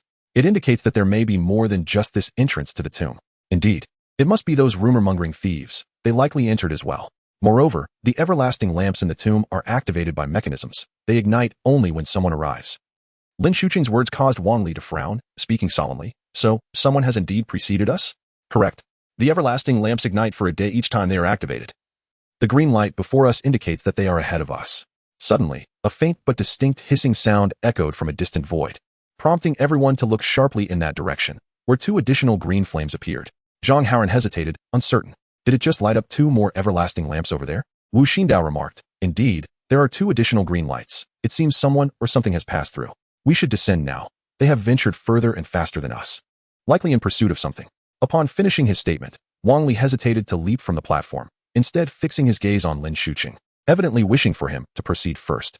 Lin Shuqing quickly grasped that Wang Li was reluctant to take risks and decisively jumped down into the gray mist. Wu Xian followed suit without hesitation, followed by Zhang Haoran and He Fu, with Wang Li and his guards bringing up the rear. The surroundings were shrouded in a gray haze, visibility limited to less than 5 meters. By the time the others descended, Lin Shuqing had already ignited several torches and handed them over, alongside a map for Wang Li and Zhang Haoran. I have prepared 3 maps. The underground palace is vast. I believe we should directly pursue that group of individuals. What are your thoughts? Zhang Haoran received the map, which detailed the names and approximate locations of 16 palaces, and immediately heard Wang Li suggest, let us first chase that group. If we encounter any treasures along the way, let the fortunate be the ones to claim them. This statement clearly indicated a desire to not forego exploration, yet it was also reasonable, as the lead they held was significant. Given their clear objectives, it was highly probable that they had abandoned other areas. Moreover, there may still be unforeseen opportunities ahead. With this in mind, Lin Shuqing clasped his hands and said, in that case, we shall greatly rely on the general's guidance. He Fu also clasped his hands and added, treasures are for the fortunate. But I kindly asked the general to leave those scoundrels for the Zhang family. Wang Li had no objections to this and promptly gestured for the group to set off, disregarding Zhang Haoran's and Wu Xian's opinions. Chapter 15. The Hall of Eternal Life. As the group stepped onto the ancient stone path leading to the underground palace of the Western Xia, Wu Xian instinctively cast his gaze toward a grand hall not far away. A gilded plaque inscribed with the words Hall of Eternal Life caught his attention. Although the entire hall was shrouded in a gray mist, he could see it clearly. At this moment, Lin Shuqing spoke up. Let us follow the route indicated on the map and pursue that group of individuals. The first hall in that direction is the Hall of Eternal Life, and perhaps we can find some clues about them there. Wang Li nodded, instructing his loyal guards to surround the area for vigilance before bowing courteously to Lin Shuqing. We rely entirely on you for directions, Mr. Lin. Without further ado, one of Wang Li's guards led the way, with Lin Shuqing guiding them, and the group began their walk toward the Hall of Eternal Life. Due to the need for caution, their pace was not swift. Zhang Haoran, unable to contain his curiosity, began to inquire about the legends surrounding the Western Xia King and immortals. Lin Shuqing, being knowledgeable, shared what he knew, yet Wu Xian found it somewhat tedious, as he had encountered these tales in the library before. Fortunately, the Hall of Eternal Life was not far from their entrance, aside from the winding stone path. It was merely a dozen meters away. Soon, they could vaguely discern the hall's vermilion exterior and the weathered stone beasts that had withstood the test of time. The area surrounding the hall was devoid of flora, leaving only the stone path and dirt. The hall's door stood ajar, and through the flickering light of the eternal lamp at the entrance, they could faintly see the flat floor inside, the crimson pillars, and several scattered candlesticks. Inside the hall, there was no trace of mist, as if some mysterious force separated everything outside from within. As they ascended the stone steps, the interior was suddenly illuminated by flickering orange flames. The Hall of Eternal Life, amidst the dim gray fog, resembled an ethereal palace, prompting Zhang Haoran to exclaim in astonishment. Wow, the Western Xia King sure knew how to create a spectacle. Could it be that he truly worshipped immortals?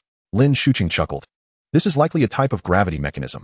Many ancient tombs are designed this way. He stood at the entrance, peering inside before turning to Wang Li and saying, I see nothing unusual. Shall we venture in for a closer look? Wu Xian also regarded Wang Li, internally conflicted about whether to simply depart. At that moment, Wang Li spoke, let us go inside. Perhaps we can uncover some clues about that group. With a soft sigh, Wu Xian chided himself for his indecisiveness. Just as he noticed Zhang Haoran nervously nudging him from behind.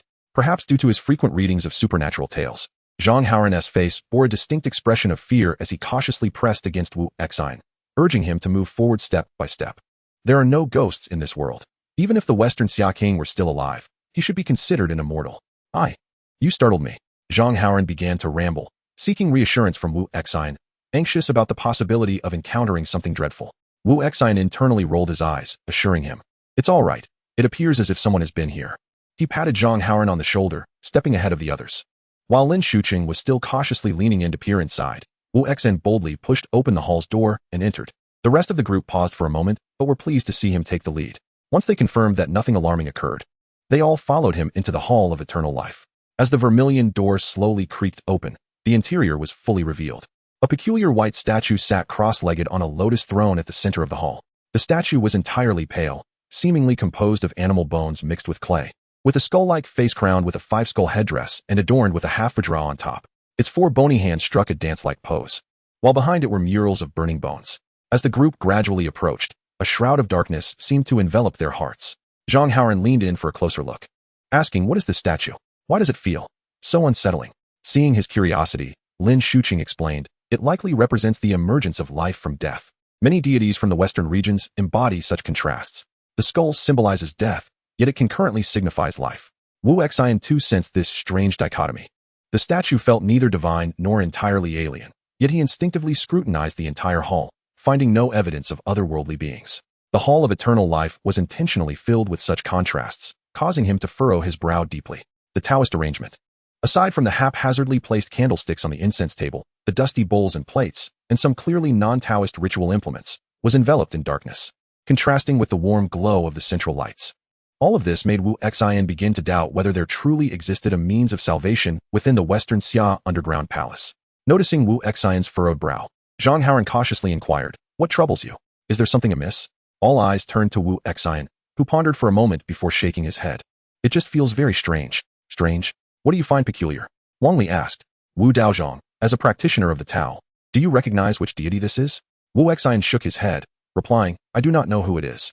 Furthermore, the practice of Taoism and the worship of deities are two distinct concepts. Therefore, the statue the Western Xia King revered may not necessarily represent a deity from the heavenly court. Is there really so much significance behind this? But what is the heavenly court? Wu Xian was taken aback, surprised that these individuals were unaware of the heavenly court. Did they not venerate the deities of the heavenly court? At this moment, Zhang Haoran interjected. Is it akin to the loyalist shrines of the imperial court or the Confucian temples? Wu Xian nodded, precisely. Those who attain immortality may ascend to the heavenly realm and serve as immortal officials, having made significant contributions to the universe, both ancient and modern. They rise through the ranks, experiencing 36 heavenly caves and 81 solar heavens, before returning to the realm of the three pure ones. So, the heavenly court is akin to the imperial court, but governed by immortals. Haha, I wonder if working in the heavenly court is tiring. Zhang Haoran's comment elicited an involuntary eye roll from Wu Xian, who helplessly remarked, I do not know. After all, they are all immortals who wield the laws of heaven and earth, having long since transcended worldly desires. Surely it cannot be exhausting. That is debatable. If they have transcended yet still hold positions, it may be quite similar to mortals, thus they could very well find it tiring. Before he could finish, Wang Li cleared his throat, interrupting their discussion with a tone of apprehension. Let us not dwell on whether immortals find their duties tiresome. We should first conduct a thorough examination of our surroundings. If we uncover nothing of value, we must depart quickly. There is something unsettling in this hall. I have a persistent feeling that we are being watched. Upon hearing this, Zhang Haoran froze momentarily, then hurriedly approached the statue, clasping his hands in prayer.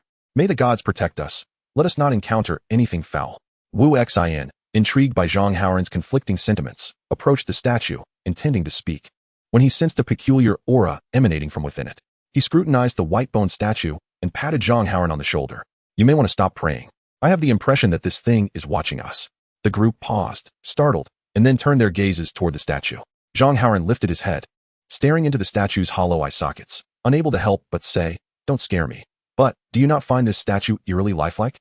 Those eyes seem to want to devour me." Chapter 16. The Eternal Palace 2. Do not frighten yourself. Lin Shuqing could not help but pat Zhang Haoran on the shoulder. At that moment, a personal guard of Wang Li approached, reporting that some white bones and recently deceased bodies had been discovered in the shadows behind the statue. The remaining guards dragged the remains into the light of the fire. Everyone gathered around to observe. Lin Shuqing held the torch closer, scrutinizing the scene with a frown. The bones are inconsequential, likely remnants from long ago, but these corpses, each bears wounds from sharp instruments. Could it be that this group turned on one another? He tilted his head and inquired, "Did you notice any bloodstains at the side of the bodies?" Upon seeing the guards shake their heads, Lin Shuqing's frown deepened. That is rather peculiar. The incisions are located at arterial points, yet there are no traces of blood at the scene, nor any signs of spattering. Wang Li, upon hearing this, also furrowed his brow and remarked, "How strange." Zhang Haoran, intrigued, asked, "Uncle Lin, do you understand this matter?" Lin Shuqing smiled and replied, "A trivial knowledge of forensic techniques, forgive me for any amusement it may cause you." He paused and continued, "In my experience, either this is not the original scene of the crime, and these injuries are merely a ruse, or they are not of the same faction." Wu Xin stroked his chin and suddenly spoke. "It appears as if the blood has been drained, much like the process of bleeding a chicken." Lin Shuqing glanced at Wu Xin and nodded. Indeed, and judging by their expressions, they may have been frightened before their demise. Wang Li interjected, "In any case, we shall ascertain the truth upon catching up with that band of thieves. They must have been here before us." Lin Shuqing agreed. "This place is perilous. Since there are no leads, pursuing them is of utmost importance." Seeing that the others had no objections, Wu Xin thoughtfully glanced at the statue. Just as someone reached the entrance of the hall, a disjointed voice drifted into everyone's ears. "To those who have seen the divine, why do you not kneel?" Everyone abruptly turned their heads, gazing into the vast emptiness of the hall, as if that voice had never existed. Zhang Haoran stood beside Wu Xin, gripping the hilt of his sword tightly, his voice trembling. "Did you hear that?" Everyone understood his question, yet none dared to answer. Wu Xin softly uttered, "To those who have seen the divine, why do you not kneel?" What does this mean? Is it referring to him? Zhang Haoran's face was tense, his gaze fixed on the statue in the center of the hall. The others were similarly transfixed, yet Wang Li remained skeptical. He tilted his head, signaling to his guards to investigate further, and shouted, "Who dares to play tricks in here? Show yourself, and I shall spare your life." Alas! After that utterance, the hall returned to silence, as it had been upon their entrance. Is this truly a divine presence? Wu Xin pondered, feeling an unsettling dissonance. At that moment, the guards who had been inspecting the surroundings returned, still empty-handed. Wang Li frowned. What does it matter?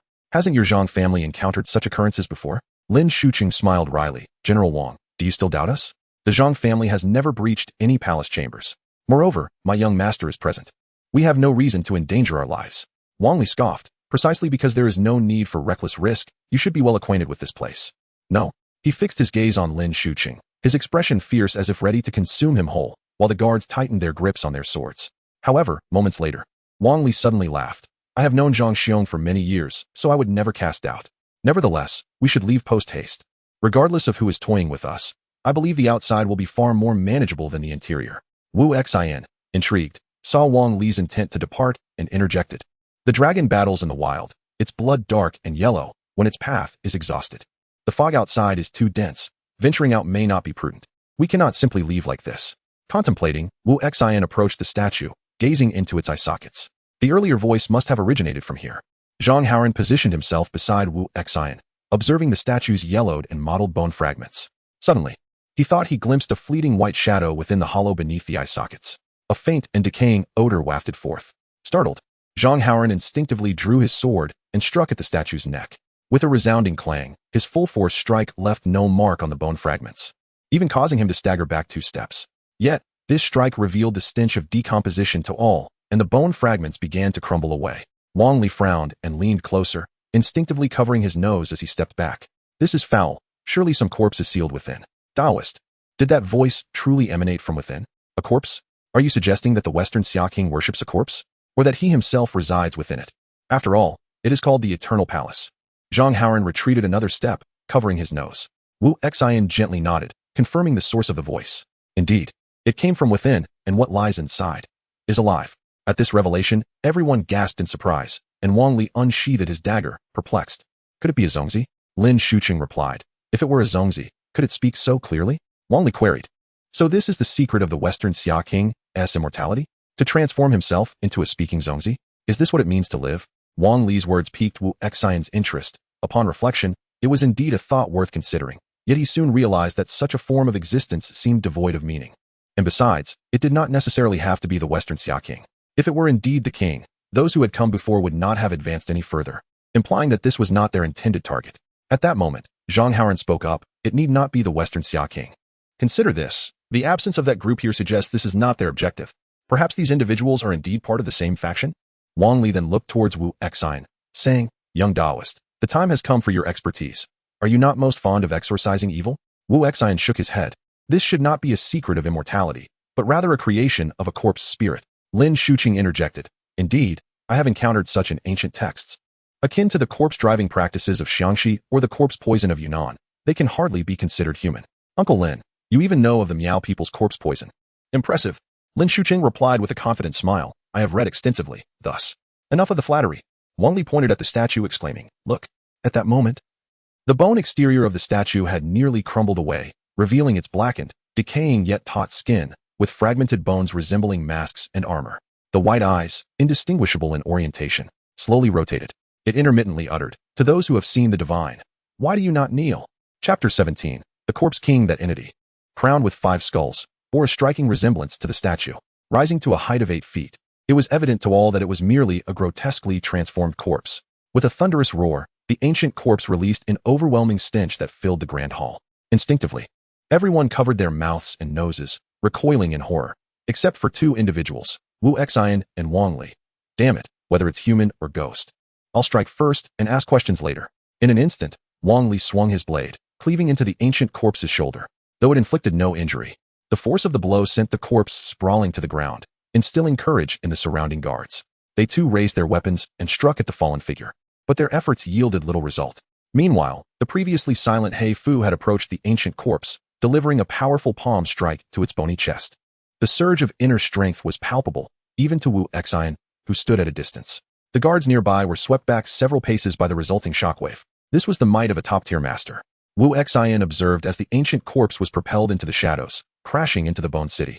Yet its chest armor remained unscathed. He Fu did not rush to pursue. Instead, he furrowed his brow and murmured, Iron shirt? Invulnerable to blades and spears? At that moment, the doors of the Changsheng Hall suddenly slammed shut, plunging the interior into darkness, save for the faint green light filtering through the windows, revealing ghostly shadows that flickered before them. If I had known, I wouldn't have extinguished the torches. Zhang Haoran, startled, instinctively aimed to strike down the shadow before him, only to be restrained by Wu Xian. Hold on, don't panic, it's an ally, Wu Xian reassured him gently. Wang Li shouted, Damn it, is this some kind of sorcery? Light the torches. Yet, the instinct for survival often overrides reason. As the low growls echoed in their ears, even striking at former comrades seemed justifiable. Amidst the cries of terror, firelight flickered to life around Lin Shuqing and He Fu, granting them a clearer view of the hall. Aside from Wang Li, He Fu, Wu Xian, and Zhang Haoran, only 2 of Wang Li's guards remained. With a grim expression, Wang Li barked orders. Gather the remaining men. The ancient corpse lurks in the shadows, silent as a predator waiting for its moment. This monster is singular. Let us uncover its whereabouts and vanquish it together. Damn it, my brothers shall not die in vain. Wang Li's bitter voice resonated in the Changsheng Hall. Lin Shuqing, observing the situation, quickly interjected, This must be the Corpse King. The King of Corpses, fearful not only for its dragon-like claws and iron shirt, but for its other hidden abilities. Fortunately, it lacks internal power, otherwise. Before he could finish, a clash of metal rang out, accompanied by Wang Li's curses. Damn it, this creature is incredibly strong. Wang Li had engaged the Corpse King in combat once more. Zhang Haoran, recognizing his limitations, refrained from joining the fray, opting instead to hide alongside Wu Xian. Gradually regaining his composure, he remarked, It must be a gravitational mechanism located on that divine throne? Lin Shuqing, confident in their strength, chose not to intervene. With He Fu and Wang Li's prowess, even if they cannot slay the Corpse King, they are not in immediate peril. Indeed, the divine throne may be our key to escape. Can the Corpse King truly endure this long? The Western Xia King was a figure from centuries past. If this was his doing, he could have a significant chance at immortality, should we discover the Corpse King's flaw and rectify it.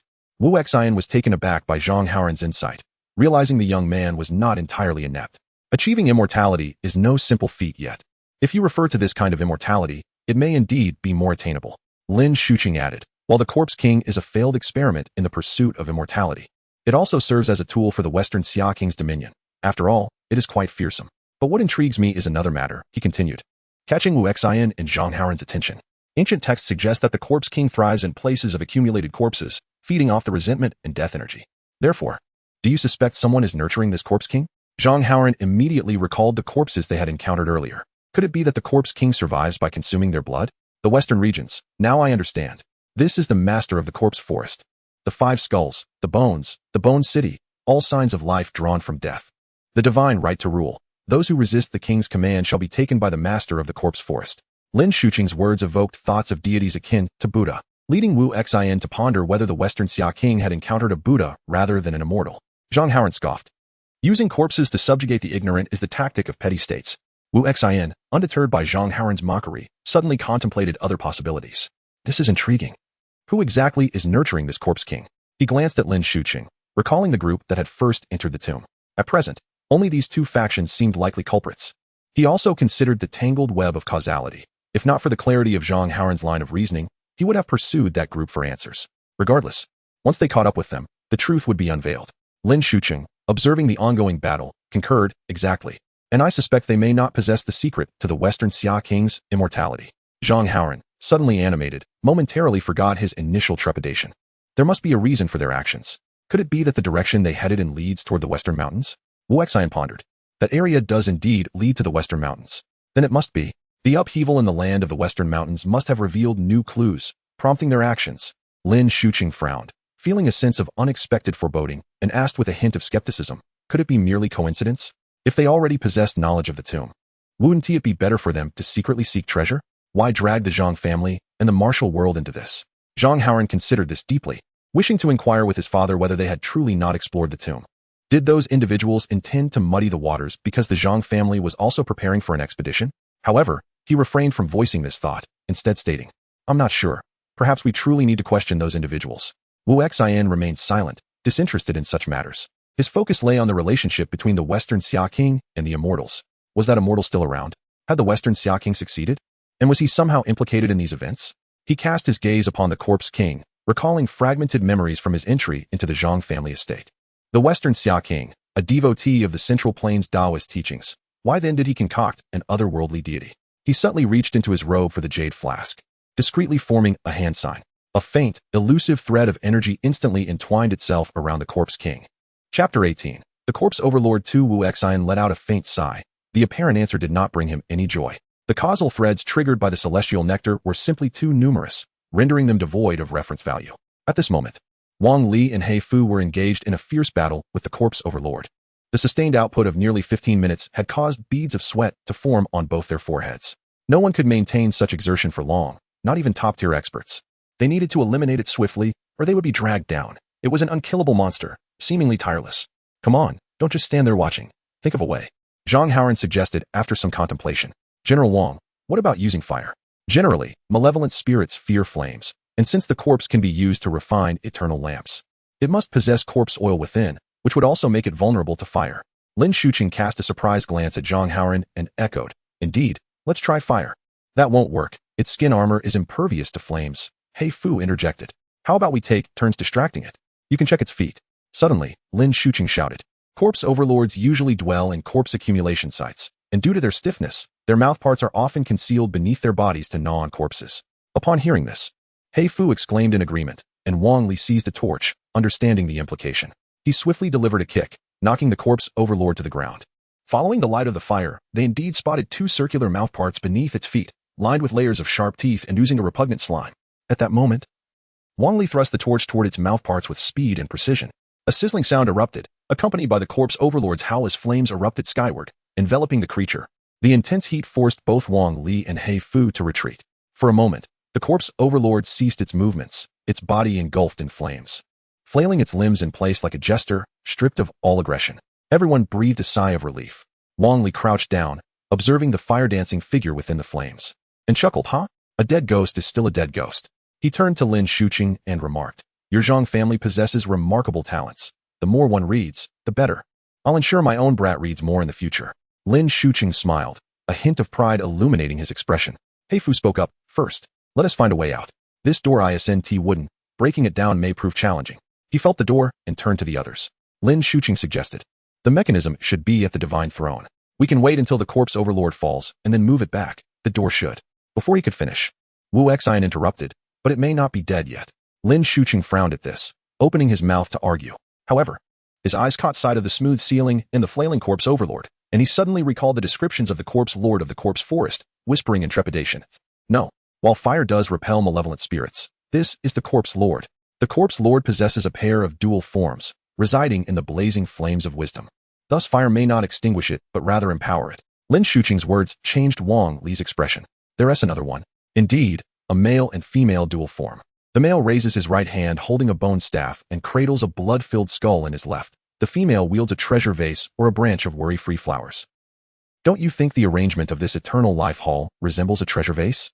Upon this revelation, everyone felt a profound sense of awe towards the eternal life hall, as well as a newfound respect for the Western Xia underground palace. The only one who remained relatively composed was Wu Xian, who pointed at the dwindling flames surrounding the corpse overlord.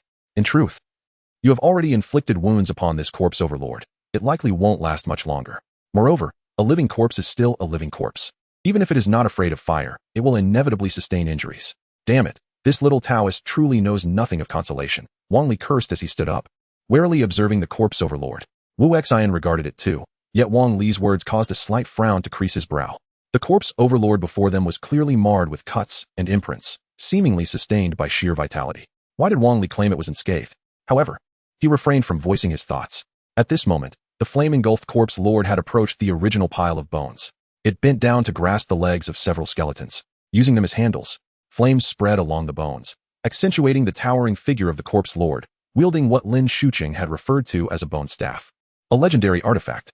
The sight left everyone dumbfounded, as it was indeed a rare feat to witness a living corpse with rigor mortis bending down to retrieve a weapon. This flame must have revitalized it. Wang Li swore angrily, drawing closer to Heifu. Zhang Haoran tightened his grip on his sword, yet he chose not to assist.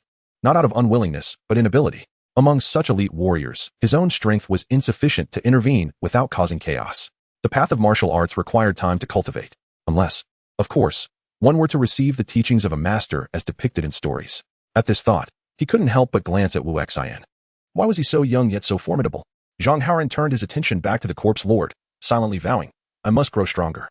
Yet, the time was not right. Even if one sought to stand out, it might not yield favorable outcomes. Wu Xian crossed his arms, observing the beleaguered Wang Li and Heifu. The fiery corpse overlord swung its searing bone staff, employing straightforward techniques that cornered the two against the wall. "Aye." Zhang Haoran opened his mouth, finally asking, "Do you mean to say that the living corpses beneath the ground are all this powerful? For you, they may simply be difficult to kill." Wu Xian pondered before responding. "They feel no pain, harbor no fear, thus they are devoid of reservations. This is the failed product of ascension, neither human nor ghost, in this state. It has become a tool for survival." Lin Shuqing interjected, "From what you say, do you possess a method to deal with this corpse overlord?"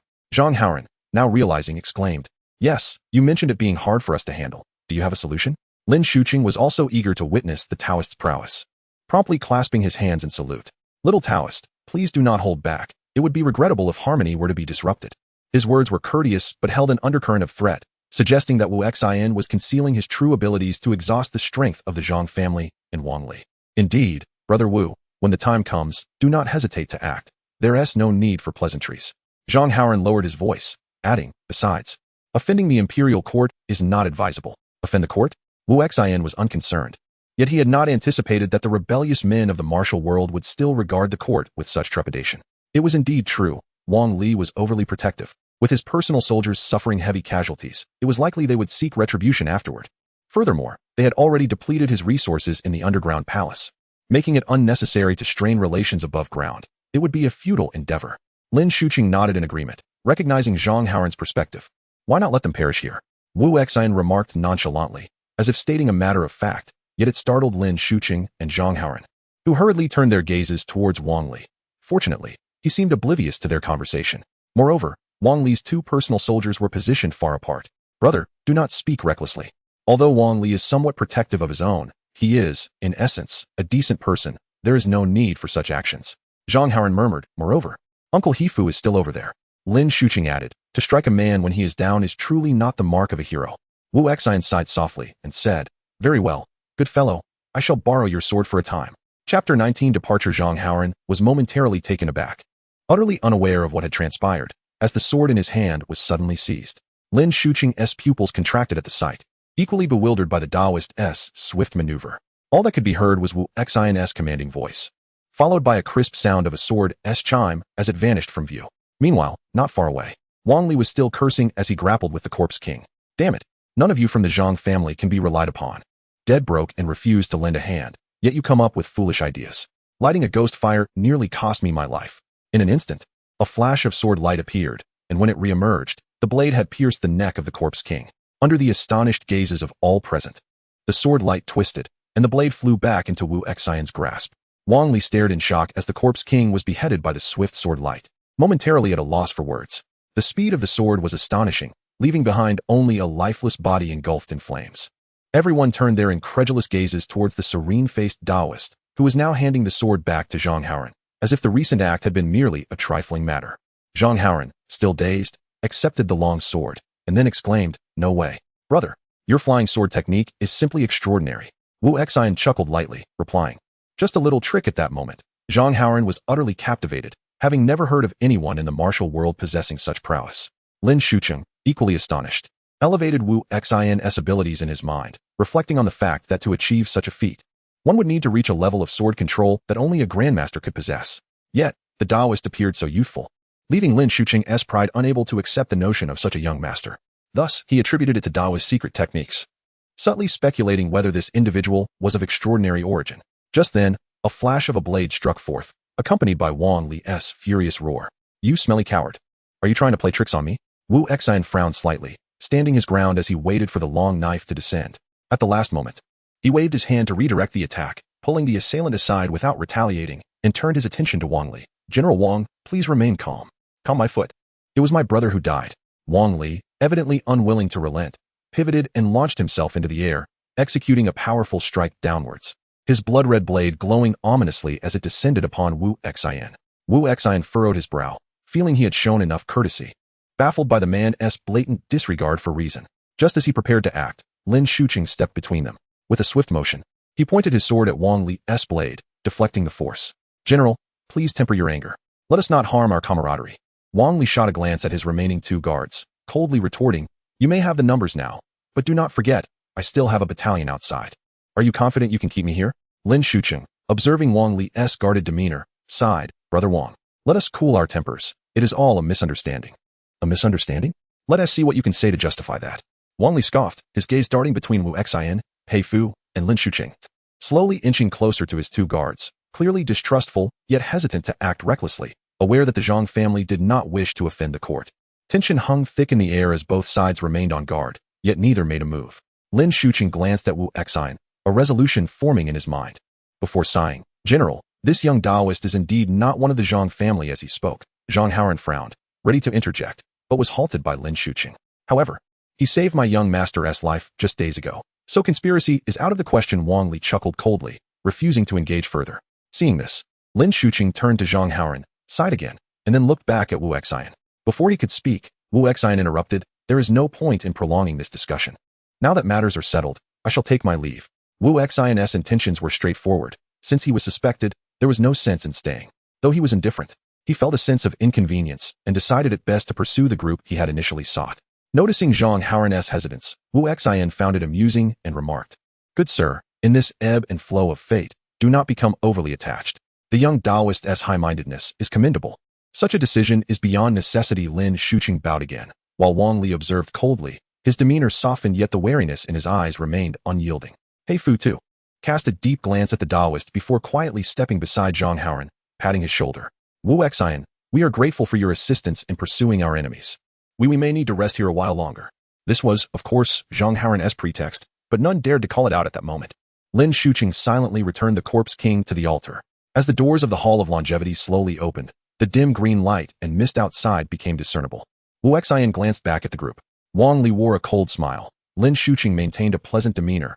He Fu appeared expressionless, yet slightly furrowed his brow, while Zhang Haoran bore an expression of guilt.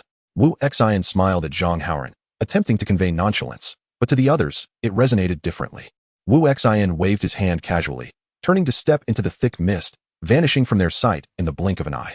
No one knew his direction, yet those within the Hall of Longevity felt an unexplainable sense of relief. The two factions seemed to have reached a new equilibrium, and they tacitly refrained from speaking, each taking a moment to rest, as if waiting for the Taoist to depart. Meanwhile, at the Zhang family estate, half a day had passed since Zhang Haoran and the others entered the underground palace. Zhang family patriarch Zhang Wenming paced anxiously in his study, his expression fluctuating. Beside the desk and bookshelves, a fragrant altar was set up by the window, adorned with offerings, an incense burner, and a tablet inscribed with the name of the great longevity spirit. The lit incense and crimson symbols appeared to suggest some sort of ritual had been performed. Zhang Wenming rubbed his hands nervously. Just then, the door creaked open, and his wife, Song, entered. Do not worry too much, Haoran should be fine. She approached Zhang Wenming, gently holding his hand, offering quiet comfort, though her own hand trembled as well. I should not have let him go. But Wang Li was pressing me too hard. This child has such a stubborn temperament, yet now the spirit has not responded. Hearing this, Song's expression changed. Glancing at the altar before her, her voice trembling as she asked, could it be? Zhang Wenming shook his head, forcing a wry smile. Though the spirit has not responded, sigh.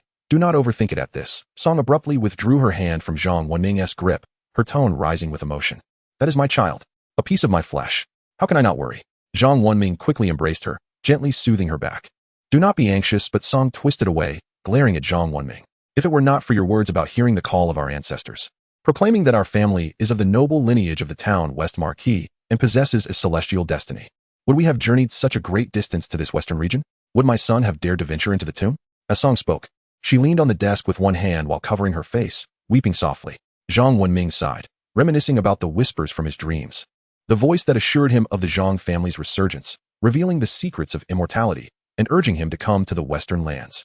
Alas, I had been too presumptuous, believing I was the sole chosen one. This time, the ancestors have remained silent. Something must have transpired below. I must descend to investigate. Song opened her mouth, unable to bear the thought of her husband risking himself, yet also worrying for their son.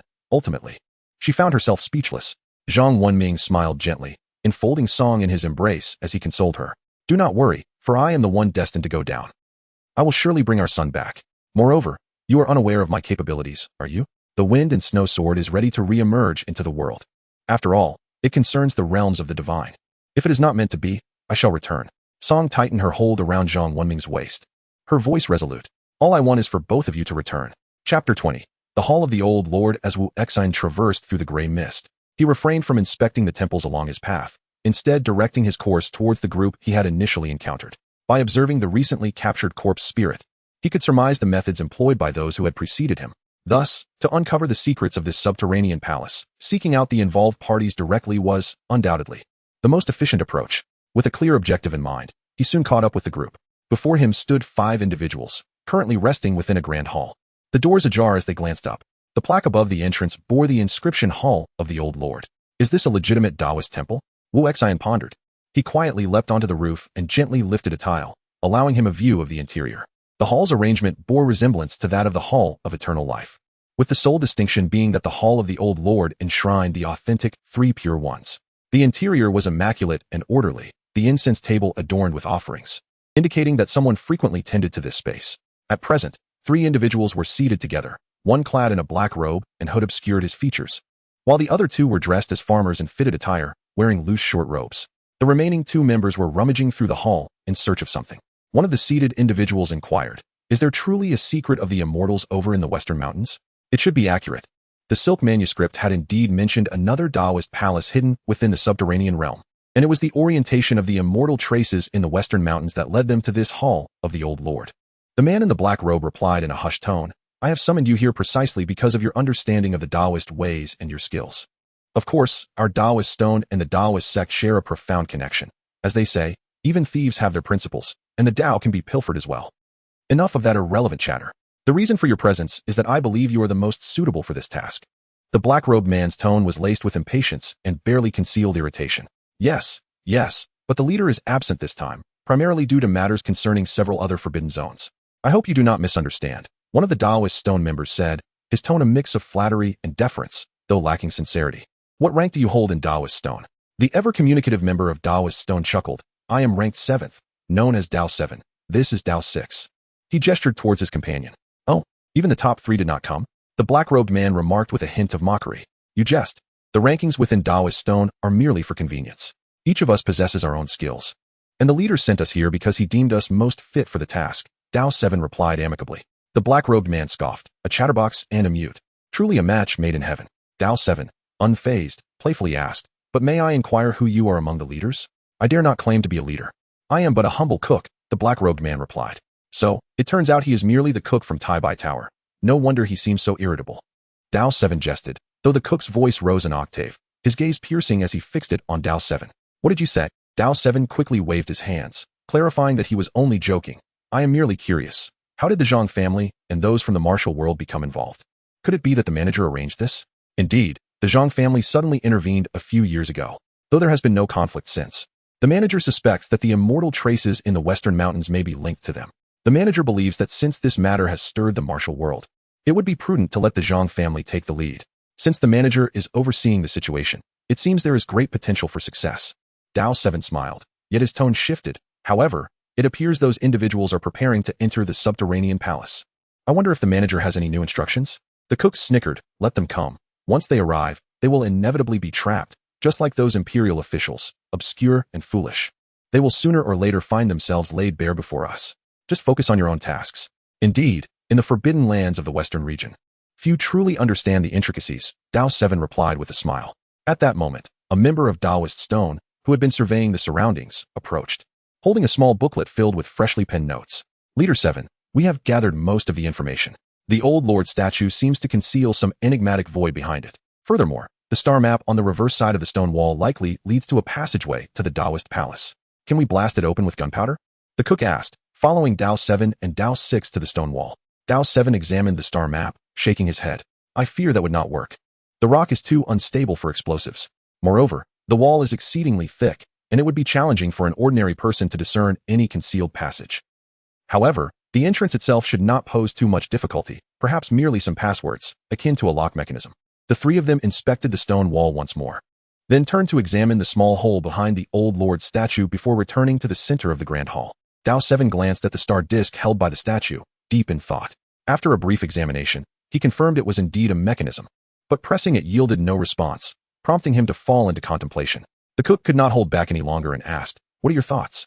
The star map is likely connected to the star disk. Typically, the statue of the old lord would not hold such an item, leading me to ponder whether it may be the key to unlocking the door, Tao 7 explained, pointing at the star disk in the deity's hand. In Taoism, the Big Dipper is esteemed. Thus, I attempted the sequence of the 7 stars, but alas, there was no reaction. Let me reflect further. Is something missing? But what could be missing? Since it is a star map, could it be lacking the light of the sun and moon? Tao 6's sudden interjection ignited a spark in Tao 7's eyes. Yes, you are absolutely right, Lao Lu. The sun and moon. But what precisely does their light entail? Before the fall of the Western Xia subterranean palace, it was situated above ground, so could it be the natural light? Yet, there is light in the hall. What could it be? Tao 7 paced the hall, conversing with himself, his face radiating excitement. At that moment, Wu Xian, who had been eavesdropping from the rooftop, leaped down and approached the entrance of the hall. He strode in confidently, even greeting the engrossed individuals with a cheerful wave. Greetings to you all. Everyone was taken aback. All present were top-tier experts, yet none had sensed the approach of this sudden newcomer. They turned to see a young Taoist clad in simple attire, standing at the entrance, smiling as he performed a respectful bow. Greetings. My name is Wu, with a single character Xin, and I am a Taoist in search of immortals. Chapter 21. The Hall of the Old Lord 2. When everyone finally noticed Wu Xin at the doorway, the chef's deep voice broke the silence. Are you the Taoist from the Zhang family? His tone was devoid of panic, tinged instead with curiosity. Dao Qi casually replied. Do Taoists still go by their mundane names? Wu Xian smiled, recognizing the face beneath the hat brim, and remarked, Ah, it's you. I saw you a few days ago at the tea house by the city gate. I just didn't expect you to be a chef. The chef chuckled softly, then removed his hat, gripping the cleaver at his waist, his gaze fixed intently on Wu Xian. Where are the Zhang family members? Did they not accompany you? Wu Xian shook his head, returning their gaze with a smile. No, it's just me. You truly are fearless, or perhaps you believe you can escape our grasp. The chef scoffed, his cleaver now in hand, eyes glinting with a predatory coldness. That's hard to say. I think you all will struggle against me. Wu Xian stroked his chin, feigning a shy demeanor, yet to the chef, it was a blatant provocation. With a disdainful snort, the chef wasted no words. He struck swiftly, and in the blink of an eye, the cleaver was at Wu Xian's face. The strike was decisive, lacking any exaggerated display of force, appearing deceptively simple yet distinctly complex. Wu Xian thought to himself that this man must indeed be a skilled chef, for a competent chef knows precisely how to wield a knife for maximum efficiency.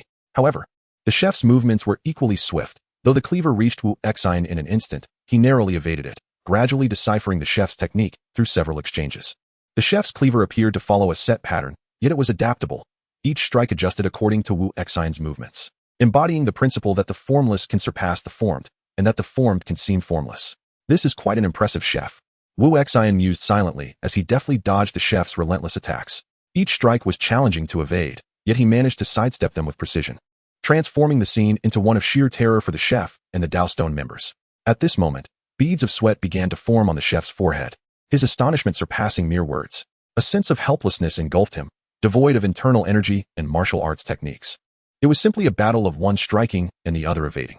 Yet the feeling of being unable to land a hit drove him to the brink of madness, prompting him to yell, "You insufferable Taoist! Is dodging all you can do? What kind of hero are you? You bring shame to the Dao." Wu Xian, however, merely smiled in silence, continuing to observe the chef's strikes. In the martial world, it is often said that swords are light and agile while knives are brutal and fierce. Yet the chef's blade was not only ferocious but also as swift as lightning, wielded with both force and finesse, each slash leaving no trace of energy wasted. He even contemplated whether such a blade could harm him, or if he should test its edge. "You are quite formidable," Wu Xian remarked with a smile, ready to gauge the blade's power. The chef had been training with the knife since the age of 10, practicing 1,000 strikes each day. Later apprenticing under a master for 5 years as a chef and another 5 as a coroner. His mastery of speed, force, and understanding of killing had reached its zenith, making him one of the most esteemed knife wielders in the martial realm. No one dared to underestimate the chef of Taibai Tower. Yet today, he found himself belittled by a mere novice Taoist. With a cold laugh, he remained silent, but the intensity of his cleaver seemed to accelerate. Skinning, deboning, and chopping. Each strike was lethal, deceptively simple, yet extraordinarily effective. Many martial artists could perform such movements, yet few could wield them with the chef's prowess. The blade glimmered ominously, cutting through the air, and the furnishings within the hall were cleaved in two, the clean edges reflecting the chef's formidable strength. Dao Qi and Dao Lu, along with others, could only retreat, wary of the chef's ferocity. Yet the chef harbored no underestimation. Witnessing the Taoist maneuvering effortlessly amidst his strikes, anyone would be compelled to commend his agility, especially as the Taoist seemed poised to counterattack. The chef readied himself with utmost vigilance. In a sudden move, Wu Xian evaded a cleave and lunged forward, closing the distance to within 2 feet of the chef, reaching towards his chest. Alarmed, the chef recoiled, attempting to create distance while sweeping his cleaver horizontally. He recognized the Taoist's agility, realizing that easily distancing himself was unrealistic. As the cleaver approached, Wu Xian summoned a surge of celestial energy to gently intercept the blade's edge with his palm. A subtle sensation akin to a gentle graze passed through his hand, neither painful nor bothersome. With a twist of his palm, he transitioned from a defensive maneuver to a push, guiding the blade aside, while simultaneously extending his left hand toward the chef. Reacting in kind, the chef adjusted his strike to an upward slash, aiming for Wu Xian's left hand. Wu Xian could only sidestep and retreat, the two once again creating distance between them. However, in that brief exchange, both were astounded, the chef by the fact that someone could catch his cleaver barehanded, and Wu Xian by the realization that the chef's blade could indeed inflict harm. They stood locked in mutual gaze, while the others gradually regained their composure after the brief skirmish. Dao Qi could not help but exclaim, "The young Taoist possesses remarkable skills for one so young. When did such a figure emerge in the martial world? Are you employing the 7-star steps of the Dao, or perhaps the carefree steps? Yet it doesn't seem quite like either," the chef inquired. Wu Xian shook his head and retorted, "Are there many as formidable as you in the martial world? What kind of palm technique do you practice? Iron sand palm. How can you catch my blade with your bare hands?" The chef similarly evaded the question. Neither was willing to divulge, as if doing so would relinquish their advantage. Dao Qi, grinning, stepped between them, stating, "Young Taoist, if you wish to join us, your skills alone may not suffice. Must I defeat all of you?" Wu Xian inquired. The others erupted into laughter. Even Dao Lu, typically taciturn, couldn't suppress a chuckle. The chef spoke ominously, "Do not think that just because you have some agility, you can speak so boldly." Wu Xian sighed lightly, took a sip from the gourd at his waist, and replied, "It is merely a matter of greater consumption of energy." Suddenly, he extended his right hand towards Dao Qi, creating a sudden pull between them. Dao Qi was yanked forward by an overwhelming force, exclaiming in shock, "The star-absorbing technique." His body, however, was uncontrollably drawn towards Wu Xian. Chapter 22. The eerie old man. At the instant Wu Xian made his move, the chef had already darted forward, executing a swift and powerful knife technique reminiscent of cleaving mountains, aimed directly at him. Wu Xian merely raised his left hand in a gesture akin to dragging the heavens, conjuring an invisible energy that stood resolutely between him and the chef. An inexplicable force rendered the chef's knife immobile, neither advancing nor retreating. In that fleeting moment, Dao Qi found himself firmly grasped by Wu Xian, suspended in midair. Just then, Dao Lu's flying knives barely arrived, only to be thwarted by the same intangible force encircling Wu Xian's body. Wu Xian's formidable presence astonished all witnesses. The other two members of Dao Shi were so taken aback that they hesitated, uncertain if they should intervene. How can this be? How could you possibly be this powerful? The chef's eyes widened in disbelief, his expression a mixture of horror and awe. Such an impressive mastery of internal energy was unheard of, yet upon closer inspection, it did not resemble typical internal skill.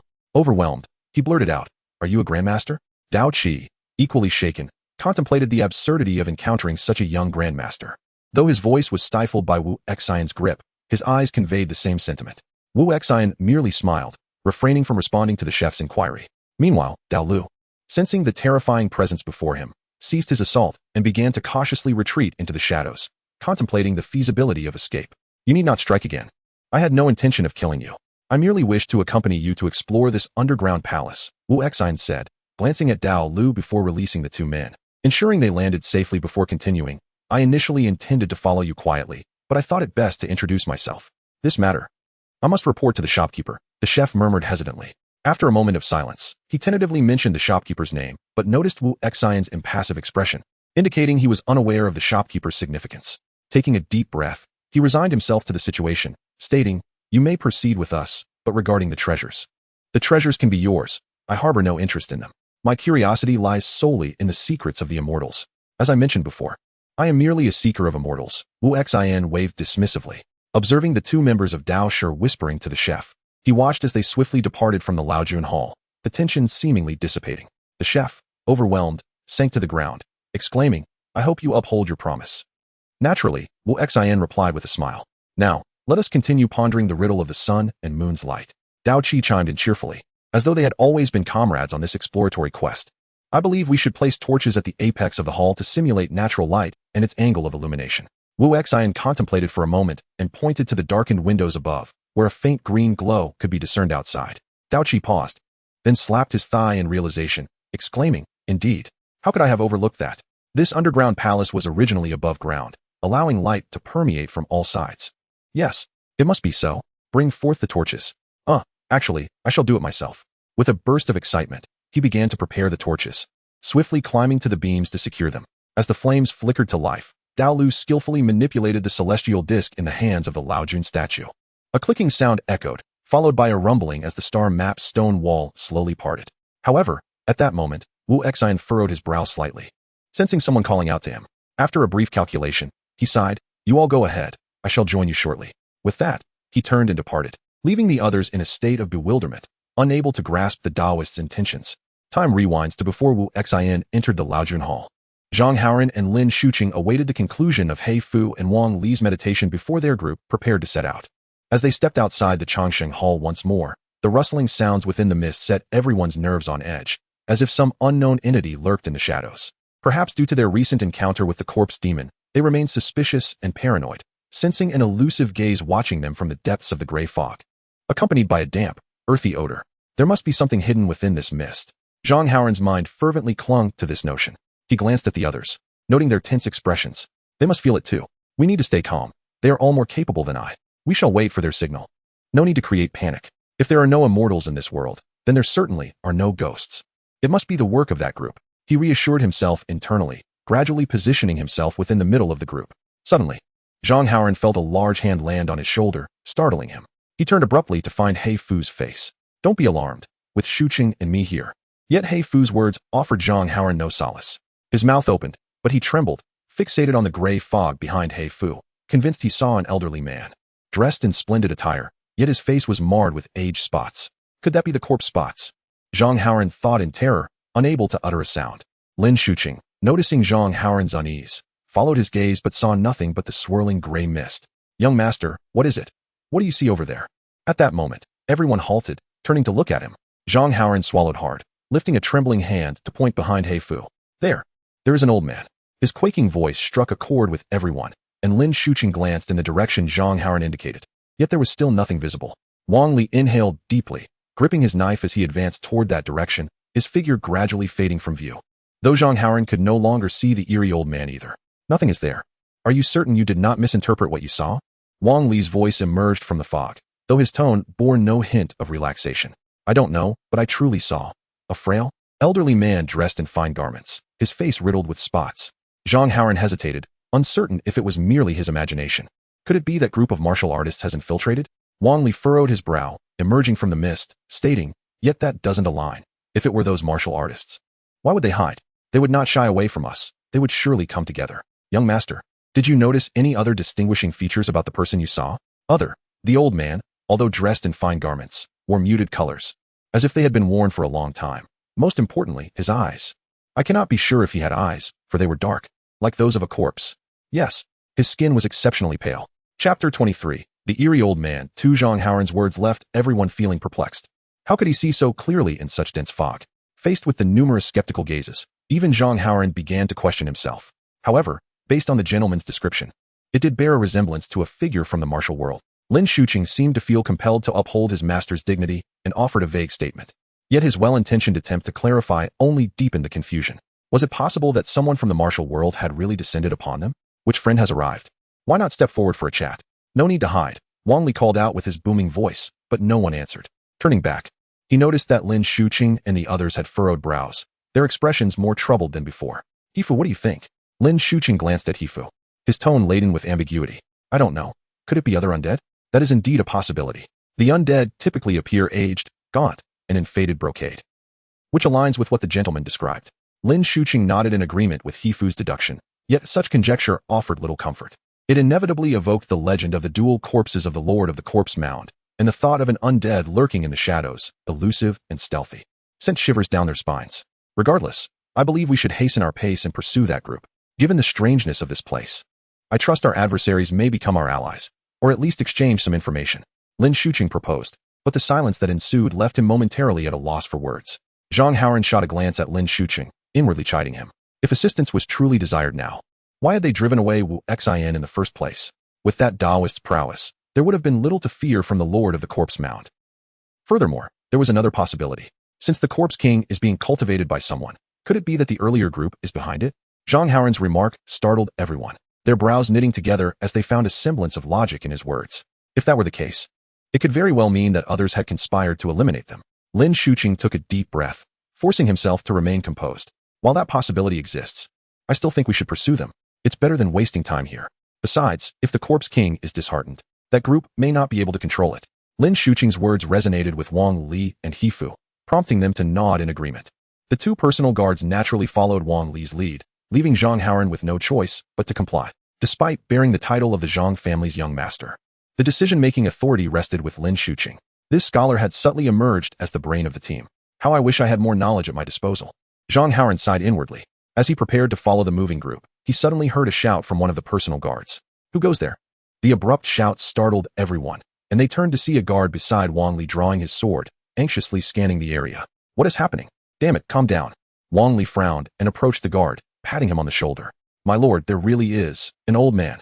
He just passed by. He vanished in an instant. The guard's voice trembled, clearly shaken. Wang Li squinted, his gaze sweeping the fog once more, yet still saw nothing.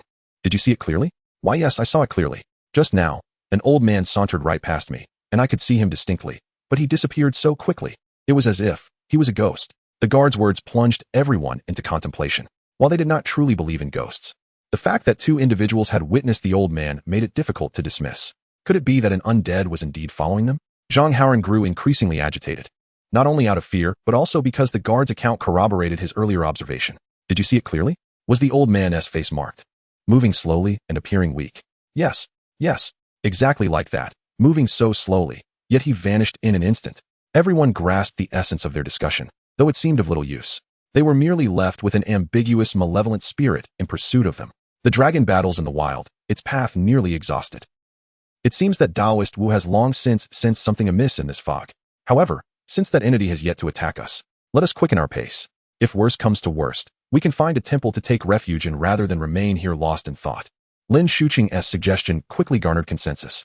With 2 guards leading the way, Lin Shuqing, Zhang Haoran, and Wang Li in the middle, and Hifu bringing up the rear, they proceeded towards the Laojun Hall. As they moved, glimpses of the old man, marked by decay, began to appear, starting with Lin Shuqing. Everyone saw him leisurely trailing at the back of the group, occasionally inching closer, until he stood rigidly in the center of their path, blocking their way. They had no choice but to halt and confront him.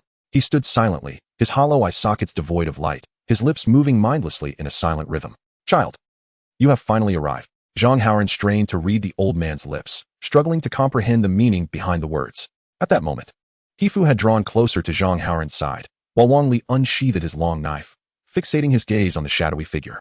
The 2 personal guards, summoning their courage, stepped forward to meet the old man and Appo's gaze. "What now? Mr. Lin, do you think he is the lord of the corpse mound? He should merely be an ordinary undead. His attire does not resemble that of the Longxing Hall. Then let us test the waters. If it proves too much, we can always run. The world is vast. Surely we can escape." After a brief exchange, Wang Li glanced at his 2 guards, finding them lacking, and then called out, "Hifu, let us join forces and assess this creature's capabilities." Hifu, upon hearing this, did not respond immediately, but looked towards Zhang Haoran and then back at Lin Shuqing, seeking his approval.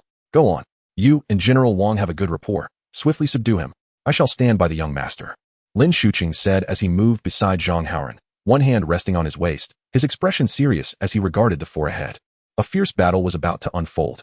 Chapter 24. A dreamlike illusion. Human imagination can sometimes weave a tapestry of false legends. Yet the reality of some individuals resembles a dream. When Wang Li's long blade sliced through the old man's body but met no resistance, he sensed impending doom. Others, caught off guard by the sudden spray of blood, felt a similar unease. With no time for contemplation, Wang Li rolled aside as the ghostly hands reached out toward him. Having just witnessed the old man's strange abilities, he narrowly evaded those eerie hands. Was it a ghost? Wang Li turned, only to find the old man had vanished from sight. He scanned the surroundings warily. Apart from the bewildered crowd, only the swirling gray mist remained. Zhang Haoran felt a chill creeping over him, astonished that he had encountered a ghost. He stood there, momentarily at a loss. "There he is." Suddenly, a guard shouted, and everyone turned in the direction indicated, spotting the strange old man. His vacant eye sockets seemed to draw one in, leaving onlookers teetering on the brink of an abyss. Was it truly a ghost? Zhang Haoran fought to suppress his terror, instinctively believing the apparition was targeting him. "Child, you have finally arrived." Lin Shuqing observed as the old man drew closer to Zhang Haoran, forcing himself to remain composed as he patted He Fu on the shoulder. "He Fu, unleash your dragon emerges from the sea technique against it. Perhaps it possesses formidable agility. Strike at that area." He Fu, having understood Lin Shuqing's intent, rushed to confront the old man. Their unspoken bond allowed him to unleash a powerful palm strike as soon as Lin spoke. With a thunderous roar, He Fu summoned a force that enveloped a radius of over 10 meters. The tumultuous gray mist swirled around the strange old man, dissipating like smoke before He Fu's eyes. Frowning, he noted that the previous strike had yielded no tangible contact, as if he had struck at emptiness. "What happened?" Zhang Haoran anxiously inquired. "Is it human or a ghost?" He Fu took a moment to steady his breath. "It seems I missed. I'm uncertain. It has vanished." "No, it is still here." Lin Shuqing's voice grew serious as he pointed toward the back of their group. They turned to see the ghostly figure reemerging, having evaded He Fu's full assault, now appearing far behind the crowd. Even the most skilled martial artists of the realm could not have traversed such distance in an instant. It was akin to teleportation. It must be a ghost. The guards, thoroughly frightened, knelt and began to bow repeatedly, pleading for mercy. "Grandfather Ghost, spare us. We did not mean to intrude." Before they could finish, one was kicked away by Wang Li, silencing him. "What a disgraceful spectacle. Stay out of the way." Just as Wang Li spoke, the old man reappeared where the guard had fallen, wearing a sinister smile, shrouded in mist. That soldier was likely doomed. Would I be next? Zhang Haoran thought, only to see the old ghost glide toward him, prompting the crowd to scatter. Only Wang Li and He Fu advanced against the old specter, yet it vanished into the mist once more, just as before. It seemed closer now. Zhang Haoran felt he could almost hear the ghost's chilling laughter, leaving him momentarily paralyzed with fear. He frantically scanned his surroundings, turning in circles, terrified that the ghost would emerge from the encroaching gray fog. Breathing heavily, he then witnessed another guard disappear into the mist, accompanied by a blood-curdling scream. Anxiously, he approached Lin Shuqing, gently tugging at his sleeve, fearful that Lin too might vanish. "What should we do? It truly is a ghost. Uncle Lin, you are well read. Think of a solution quickly. Child, do not be afraid." Zhang Haoran gazed at Lin Shuqing's face, now twisted in horror, causing him to stumble backward. When he regained his senses, he realized it was merely an illusion of his own making. Young master? Young master, awaken. Listen to me. Do not be afraid. Lin Shuqing's face returned, shaking Zhang Haoran's shoulders in an attempt to rouse him. Yet, he was just a young man of 18 or 19. How could he withstand such a scene? Even if he were a seasoned veteran of the martial world? Everyone scatter. Regroup at the destination.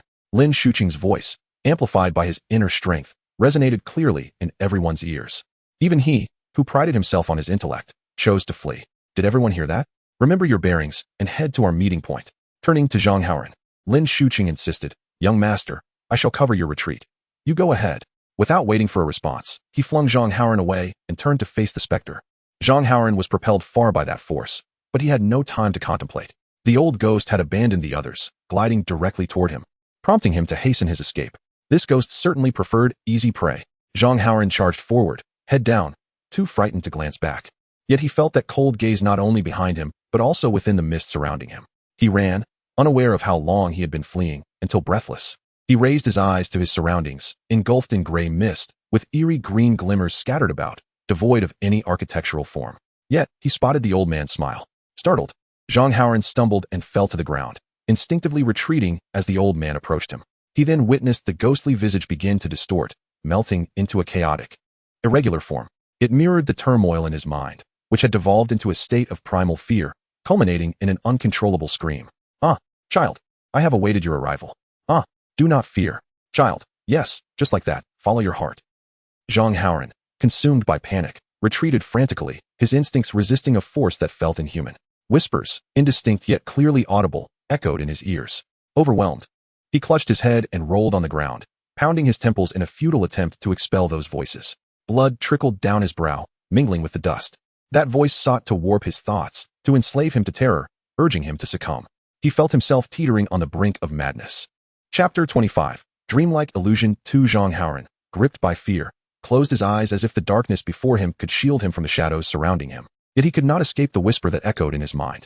Child, accept me. It is but an acceptance of oneself. Ah. You all wish to control me. Who can come to my rescue? Wu Xian. Master Wu, save me. Please. He struck his head violently against the ground, the sharp pain serving as a fleeting reminder of reality, but the coldness enveloping him offered no refuge. Suddenly, a pair of broad, warm hands gently landed upon Zhang Haoran's shoulders, jolting his fragmented spirit. A comforting voice reached his ears. Brother, why do you still harbor self-destructive tendencies? I have watched you roll and flail about here for quite some time. Zhang Haoran lifted his gaze, and the handsome visage of Wu Xian appeared before him. The priest who bestowed upon him an immense sense of security, standing gracefully behind him. After a moment of stunned silence, Zhang Haoran could no longer contain his tears. He lunged forward, embracing Wu Xian while sobbing, incoherently recounting the harrowing experiences he had endured. Brother Wu, you have finally arrived. I thought I was doomed. Could you perhaps let go of me for a moment? Or at least wipe your face? Wu Xian gently pushed Zhang Haoran away, placing a finger on his forehead, which managed to quell Zhang Haoran's tumultuous emotions somewhat. Now, tell me what transpired. Zhang Haoran sniffled, casting a glance at Wu Xian's immaculate robe, and though he found it peculiar, he was too preoccupied to ponder further. Wiping his face, he looked at Wu Xian, bewildered. You mean to say I was the only one rolling on the ground? How is that possible? Did you not see that old man? Zhang Haoran trembled as he surveyed his surroundings, seemingly devoid of that terrifying figure. No, it was just you, talking to yourself, saying something like, child. Stop. Please don't say it. Was it truly just me talking to myself? Zhang Haoran's disbelief mingled with fear as he scrutinized Wu Xian's face for any signs of deceit. It was indeed just you. However, you were quite fortunate to find yourself near the Laojun Hall. Otherwise, I would not have arrived so swiftly. Zhang Haoran opened his mouth, momentarily at a loss for words. If Wu Xian's account was accurate, did that mean he had been frightening himself all along? Yet, he knew that Lin Shu and the others had seen that old man too, along with the ominous voice. This underground palace is undoubtedly unusual. Perhaps what you witnessed was indeed real, though it could also be a manifestation of some illusion. An illusion? Zhang Haoran found it hard to accept this notion. For the madness that threatened to consume him felt all too tangible, yet he secretly hoped it was just an illusion, ultimately offering a bitter smile. So, I must be quite mad to have imagined such deranged visions. Perhaps you should refrain from reading too many strange tales. Zhang Haoran jested, but then shifted the conversation. Nevertheless, it may not be a mere illusion. By the way, how did you become separated? Upon hearing this, Zhang Haoran paused, suddenly realizing that if he had fallen into an illusion, why could Lin Shu and He-Fu also see that eerie old man? Were they trapped in the same mirage? However, illusions are typically subjective experiences. Or was it possible that the entity was genuinely present, while Wu Xian was merely a figment of his imagination? He found himself at a loss, and with a pained expression, he gazed earnestly at Wu Xian. Wu Xian, you truly exist, do you not? Wu Xian narrowed his eyes slightly. At that moment, Zhang Haoran perceived a hint of distortion in Wu Xian's features, until a sharp command brought everything back to its original state. Wu Xian remained there. As long as you firmly believe in what you see, I will always be present. Wu Xian frowned, extending his hand once more to Zhang Haoran's forehead, this time pressing his thumb against his brow, forming a mystical gesture. A soft incantation pulled Zhang Haoran back to reality. He shook his head, feeling that the illusion had been far too terrifying. Tell me, what has transpired among you all? Zhang Haoran nodded and recounted the experiences of his group in detail, yet to Wu Xian, it all seemed exceedingly implausible. So, you all witnessed it, and even engaged in a battle? Indeed, if it was an illusion, then why could it inflict harm? Perhaps you merely perceived it as lethal. While those who perished may still be caught in their own visions, it is also possible that the ones who caused their demise were not illusions, but rather yourselves. Wu Xian sighed softly, feeling that this manipulation of the human psyche was rather sophisticated, orchestrating a grand spectacle through a shared fear, making it exceedingly difficult to discern reality from illusion. But regardless, it is likely that you all conjured this yourselves, beginning with the description of that ghost. Zhang Haoran, being a remarkably astute individual, understood that the architect of this chaos was himself, leaving him feeling somewhat despondent and anxious. He had relied on Wu Xian. But what of the others? The depth of genuine fear could only be comprehended through experience. Wu Xian, can you save the others? Zhang Haoran and Amp. Appo's tone was laced with desperation, as he now sensed that this priest was not ordinary. Perhaps the Taoist sect possessed some profound techniques. After pondering, Wu Xian decided against intervening with the others. After all, illusions are but illusions, unlikely to inflict real harm. Given Lin Shuqing's arrogance, He Fu's resilience, and Wang Li's straightforwardness, they would eventually find their own means of escape from the illusions. Moreover, rescuing others would require risking his own life, which seemed rather unwise. Wu Xian shook his head. They are unharmed. Such illusions cannot defeat those with strong hearts, and besides, I have no knowledge of their current whereabouts. Zhang Haoran sighed, feeling a sense of helplessness. Indeed, we should first seek out that group. We had agreed to regroup in the end. If Lin Shu and the others are unharmed, what do you think caused us to hallucinate? Could it be this fog? Zhang Haoran reasoned that since entering the underground palace, the mist appeared to be the most suspicious element. Wu Xian did not respond immediately, but contemplated further. The mist around Jinshi City and the surrounding Shishan seemed pervasive. Although thin within the city, it sparked his imagination, compounded by the eerie sensations he experienced within the Chongqing Hall. Could it be that I too have fallen victim to this? Yet, possessing an immortal body, could he truly be affected? It seemed not entirely implausible, for events here had begun to transcend the ordinary. Chapter 26. The so-called Dao Palace. Wu Xian remained engulfed in self-doubt, while Zhang Haoran beside him appeared to have made a connection, incredulously exclaiming, "My goodness! If this mist truly exists, does that mean everyone in Jinshi City and the entire western regions is caught between reality and illusion?" After pondering for a moment, Wu Xian resolved to seek out that group of individuals for clarification. He spoke reassuringly, "Let us not dwell on thoughts for now. Let us inquire with those people behind us. I am certain they will be willing to reveal the truth." With that, he began to stride toward the Laojun Hall, and Zhang Haoran promptly followed, eagerly asking, "Have you encountered them? Who are they?" There were 4 who identified themselves as Dao Shi, Dao Lu, and Dao Qi. Additionally, there was one who claimed to be a chef, mentioning a steward and a landlord. "You mentioned that the Xianxing Tower is the largest organization in the realm, so I surmise it might be connected to the Xianxing Tower?" Zhang Haoran paused in astonishment, exclaiming, "Could it truly be the Xianxing Tower? The chef from Taibai Tower? This, while it certainly resembles their indulgent methods, is it not a tad too grand? Can a mere mortal conjure a mist that blankets the western regions?" Wu Xian interjected, "This mist may not necessarily be their doing.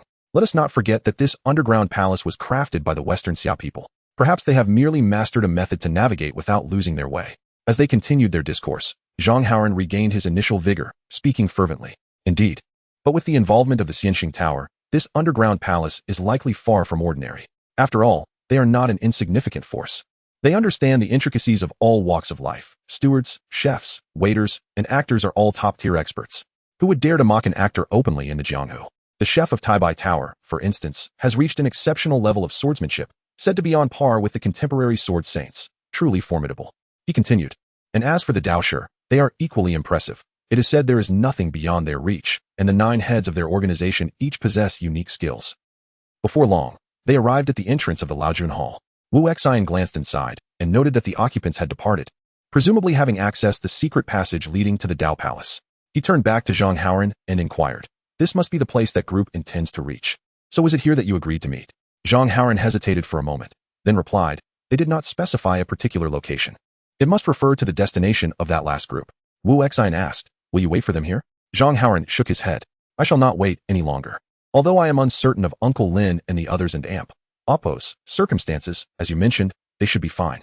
I too must continue my journey. They do not require my burden." His voice trailed off, but Wu Exine heard him clearly. Nodding in understanding, Wu Exine simply remarked, "Let us proceed," and stepped into the Laojun Hall. With the illumination of the lanterns, the two soon discerned a hidden door behind the statue of Laojun, revealing a staircase wide enough for two, ascending before them. The irregular passageway was adorned with intricately carved stone pillars, some slanted or fractured, depicting motifs related to Taoist figures. A faint sense of familiarity washed over Wu Exine. He had undoubtedly visited this place before. As they traversed the 100-step passage, they found it had become intermittently narrow and spacious due to external collapses, necessitating constant vigilance to avoid sudden physical encounters. The gray-brown rock walls were sporadically adorned with patches of green moss and short vegetation, the only colors that punctuated the otherwise dreary corridor. Upon closer inspection, a hint of dampness lingered in the air. After ascending the lengthy stone steps, they encountered another segment of tunnel, similarly fragmented yet relatively even. Embedded within the stone walls were unknown deities, seemingly appearing naturally, alongside skeletal remains scattered across the ground, some still impaled by arrows and weapons. Zhang Haoran could not contain his thoughts, remarking, "Much must have transpired here. These individuals do not appear to have succumbed to mere disaster." Wu Exine recalled the text he had seen in the Zhang family library and softly replied, "It is said that before the fall of the western regions, a rebellion occurred within the old Western Xia Palace, seemingly a power struggle. The outcome remains unknown. As soon after, the calamity struck, entombing the palace underground with no survivors." Zhang Haoran scoffed, "What good is it to be a king, burdened with so many affairs?" Wu Exine chuckled lightly. "Everyone seems to relish the feeling of control, regardless of its form. Yet, for the Western Xia king to construct this Tao palace, it seems rather tedious. A truly enlightened individual ought not to concern themselves with such trivialities. It appears he alone found satisfaction in it." As soon as he finished speaking, they emerged from the tunnel into a vast cavern. The walls were uneven, and an open section above allowed glimpses of verdant ancient trees, sunlight streaming in from that direction. The cavern walls featured 4 spiraling entrances, each meticulously carved to appear as if formed by nature itself. Decaying peachwood beams were affixed above each entrance, faint inscriptions barely discernible, harmonizing seamlessly with the ancient trees and vegetation. Zhang Haoran exclaimed in awe, "Is this the manifestation of the great Tao? Truly a celestial abode." Stepping out from the narrow passage into the expansive space lifted the shadows that had clouded his spirit. Wu Exine responded with a smile, "Your words flow as if you were a poet." If there were anything in this cavern that could evoke profound astonishment, it was the ancient, towering alchemical furnace at the very center, exuding a sense of antiquity and enveloped in darkness. Surrounding the furnace was a lush landscape, with vegetation entwined amidst towering rocks. Each boulder corresponded to an entrance, and the furnace's apex reached the ceiling, directly aligned with the highest entrance, standing approximately 20 meters tall, resembling a metallic mountain from afar. Scattered around were piles of bones, partially shrouded in a thin mist, adding an air of eeriness to the scene. As the two approached, the immense shadow of the furnace enveloped them, heightening the sense of awe regarding this sacred site.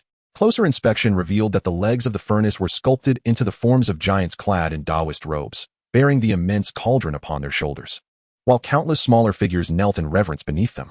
These images stirred memories within Wu Exine, reminiscent of his initial arrival at the Zhang family. Amidst a throng of people and the grand alchemical furnace, he had been here before. Could it be that the immortal found by the Western Xia king was indeed himself? Chapter 27. The Apothecary Hall. Wu Exine gazed at the colossal alchemical furnace before him, his thoughts adrift as he contemplated the myriad possibilities of his connection with the king of Western Xia, coupling this with fragmented memories reminiscent of a sacrificial rite. Could it be that he was attempting something through the king's authority? Had he callously sacrificed tens of thousands of lives?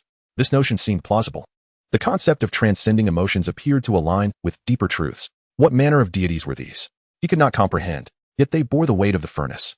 Zhang Haoran and Oppo's puzzled voice jolted Wu Exine from his reverie. He circled the furnace, curiosity piqued by the foreign deities clad in exotic garb. And these diminutive figures, do you think they hold some symbolic significance? Wu Exine navigated around the scattered bones on the ground, scrutinizing the immense furnace that necessitated the embrace of 10 men. After confirming that no further memories surfaced, he shook his head. "I do not recognize them, but the furnace holds profound significance in Taoism. Beyond the alchemical processes, it symbolizes the identity and achievements of practitioners. These deities and mortals, humans serving gods, gods elevating the furnace, refining the essence of the Tao. Perhaps they represent the causality of becoming divine. He leaned closer, peering into the hollow of the furnace, which revealed only a thick layer of ash. Let us depart. There is nothing here. They must have ascended to the highest chamber. Wu Xian gestured towards the uppermost part of the cave, where massive stones were unevenly arranged due to seismic upheaval, now cloaked in vegetation. Zhang Haoran nodded, stepping onto the stone steps with grace, his movements akin to a dragonfly skimming the water's surface. Wu Xian followed closely, lightly touching down on the first stone platform, which marked the entrance to the cave. As they looked up, they beheld a peachwood plaque inscribed with the characters Apothecary Hall, evidently a storeroom for medicinal herbs.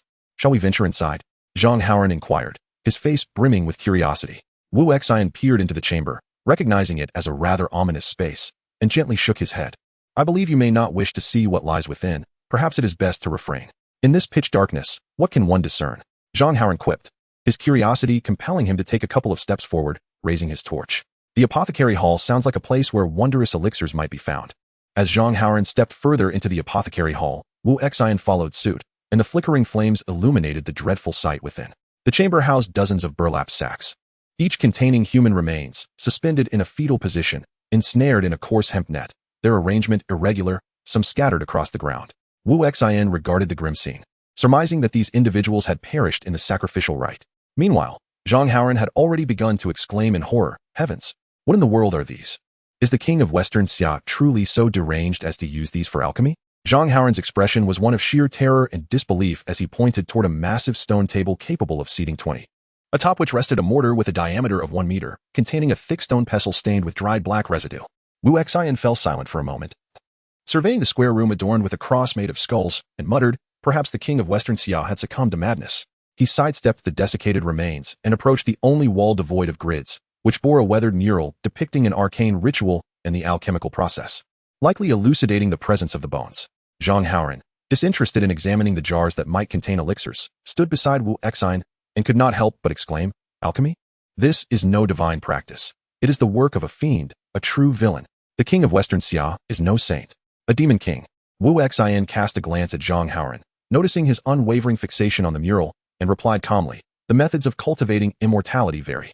You may have heard the saying, and Apos, heaven and earth are indifferent, treating all beings as mere fodder, and Apos, in the eyes of the celestial and the enlightened, all beings are equal, devoid of bias stemming from personal emotions or preferences. Then tell me, among those celestial officials, is there not a distinction between virtuous immortals and malevolent ones? Zhang Haoran queried. There are indeed. For instance, the Lord of the Morning Star, whose true form is that of a celestial bird. It is precisely because he transcends emotions that he is able to govern the laws of heaven and earth, ruling not over humanity, but over all things. Zhang Haoran was momentarily taken aback. Who is the Lord of the Morning Star? Is he among the deities? Wu Xian, equally astonished, observed Zhang Haoran and Apos' genuine confusion, pondering whether the immortals of old had faded from historical memory. Yet, the presence of the venerable Laozi and the 3 pure ones persisted. He recalled the Hall of Laozi and the foreign deities of the Hall of Longevity. And the deities you now revere, who are they? City gods, earth gods, mountain deities, river spirits, and the Buddha. That is all I know. Are you not a Taoist? Wu Xian fell silent once more, contemplating the notion of changing times. Perhaps it was, or perhaps it was not. He appeared to be reasoning with himself. Humans embody both virtue and vice. Yet it is conceivable that the king of Western Xia and that immortal believe these methods allowed for a more direct approach to the essence of celestial rules, hence their rejection by the mundane world. If these deities do not regard humanity as worthy, they are unfit to be called immortals. What purpose does worship serve? The world does not sustain idol deities. Zhang Haoran regarded Wu Xian with astonishment, questioning, your heart is remarkably resilient. How can you remain unfazed in the face of such horrors? Do not your sects often claim to eradicate malevolence and uphold righteousness? Wu Xian smiled faintly, but refrained from engaging in Zhang Haoran's line of thought. Instead, he turned his gaze behind him, sensing a fleeting wisp of malevolence. Indeed, in such a place, how could vengeful spirits not linger? Following his gaze, Zhang Haoran turned, yet saw nothing but the disordered nets, one of which seemed to quiver slightly. He rubbed his eyes in trepidation, turning back to ask Wu Xian, did that one just move? Did we touch it? Yet the distance made it evident that it was impossible for them to have made contact, especially since they had lingered before the mural for an extended period. Before Wu Xian could respond, they beheld the burlap sacks beginning to sway toward them, as if a figure approached from afar. It was a female ghost clad in red, her long hair cascading down her shoulders. However, to Zhang Haoran, there was naught but emptiness before him. He stared in shock at the swaying sacks, which drew nearer, and for a fleeting moment, he thought he glimpsed a red skull. Is that a female ghost? Chapter 28. Xiao. The moment Zhang Haoran laid eyes on the crimson skeleton, he instinctively sought refuge behind Wu Xian. Although it was but a fleeting instant, he was certain that what he had witnessed was no mere figment of his imagination. Having encountered numerous peculiarities, Zhang Haoran firmly believed he had come across something extraordinary, yet he refrained from articulating his observations immediately. Did you see it? Wu Xian inquired softly, receiving a subtle nod in response. Without uttering a word, he waved his hand, and an invisible breeze swept through the air, causing the red skeleton to materialize before them, subsequently transforming into a graceful woman clad in red. At that moment, the woman gazed at Wu Xian and Zhang Haoran with a look of bewilderment, as if she were perplexed by her own sudden appearance. Who are you? Why have you manifested here? Wu Xian's calm and composed voice resonated, seeking to extract information from the specter before him. As soon as he finished speaking, the red-clad ghost regained her senses. Having not encountered a living soul in a century, she had been drawn forth by the vitality emanating from Wu Xian. Recognizing the ethereal aura surrounding him, she dared not act recklessly and delicately introduced herself. I am Xiao, a humble farmer's daughter, abducted by the Western Xia Demon King, who took my life. Now, upon encountering a celestial being, I wish to inquire about the passage of time and whether my parents still endure. Xiao appeared on the verge of tears, her beautiful eyes darting between Zhang Haoran and Wu Xian, a faint scent of rouge wafting through the air. Zhang Haoran felt a surge of compassion for the woman before him. Completely forgetting the skeletal visage he had just witnessed, his heart filled with a desire to offer solace. In contrast, Wu Xian frowned and glared at the red-clad ghost. How dare you, little spirit? Do you lack all sense? To dare employ tricks in my presence? His voice, a blend of anger and annoyance, transformed the once tranquil atmosphere into one of fierce intensity, unleashing a gust of wind that surged toward Xiao and Apos, pushing her back several paces, nearly causing her to lose her corporeal form. The ghost and Apos' piercing wail echoed throughout the apothecary hall. Now seated on the ground, terror-stricken, she stared at the Taoist before her, an inexplicable sense of familiarity washing over her. Reminiscent of a serene Taoist from her past who exuded an unyielding authority that stifled all who encountered him. I dare not, Xiao stammered, her demeanor shifting from one of coyness to that of a genuine crimson skeleton.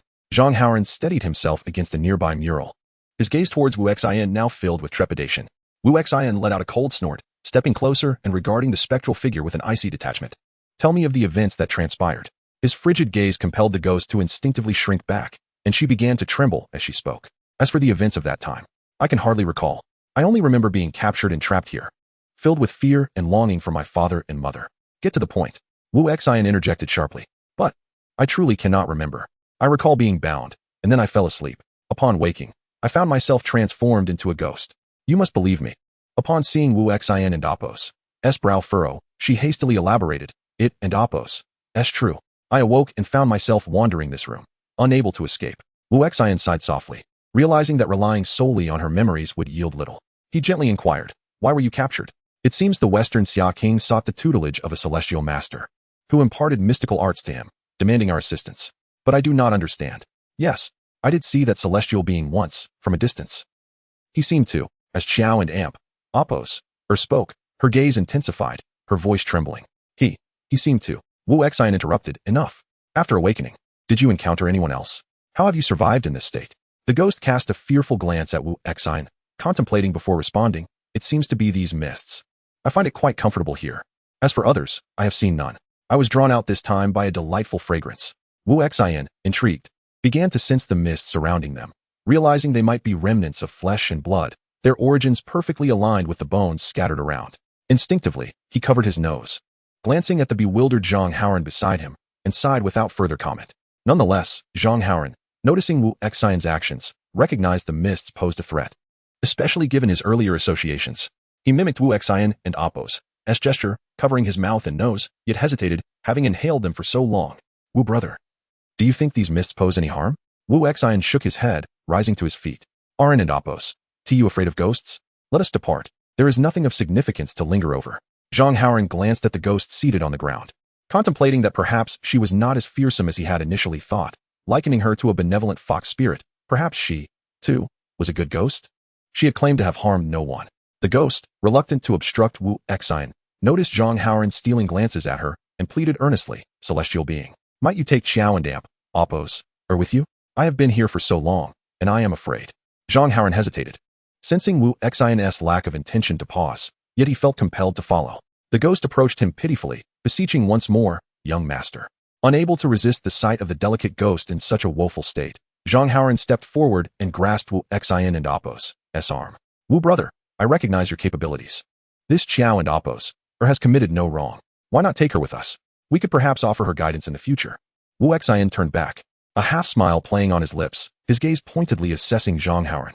Do you comprehend what it would mean to survive in this place? Do you have any idea of the malice she harbors?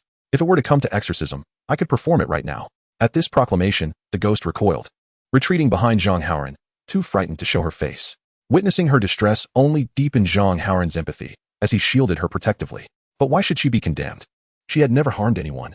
Was it simply because she was a ghost? Chapter 29 Interlude. Wu Xin cast a detached glance at Xiao Er, who was hiding behind him, and slowly began to speak. Do you understand why, amidst so many people, she alone has managed to survive as a ghost until now? Wu Xin turned around and approached Zhang Haoran, enunciating each word with gravitas. It is obsession, a malevolent aura. Her existence has already sealed her fate. He gradually circled around Zhang Haoran, while Xiao Er warily positioned herself in front of him, the human and the ghost moving in a circular dance around Zhang Haoran. Since someone has sealed her here, my refusal to claim her is already the greatest act of mercy. Yet Xiao Er only wished to escape, to return home for a fleeting moment. But why do you persist in hindering me, keeping me trapped here and calling it mercy? It would be better to end my life. As the anguished cries of the red-clad ghost escalated, her form grew larger, transforming into a vast shadow that sent stones flying and forced Zhang Haoran back several steps, until Wu Xin steadied him with a hand on his back. Monster, do you dare to show your ferocity? A commanding voice echoed, instantly reverting the red shadow back to the delicate Xiao Er. Wu Xin's left hand formed a sword gesture, glimmering with white light, ready to erase the ghost from existence. Yet he was once again intercepted by Zhang Haoran.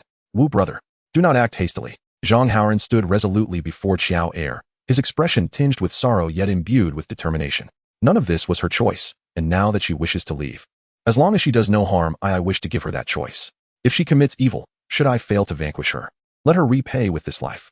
Wu brother Xiao Er will not do wrong. She truly only wishes to return home. Wu Xin sighed softly, already growing impatient, and without further ado, pointed at Xiao Er. A flash of white light appeared, and as Wu Xin guided his fingertip towards Zhang Haoran and Apos' sword at his waist, the ghost vanished, leaving behind only a withered skeleton. What a troublesome affair.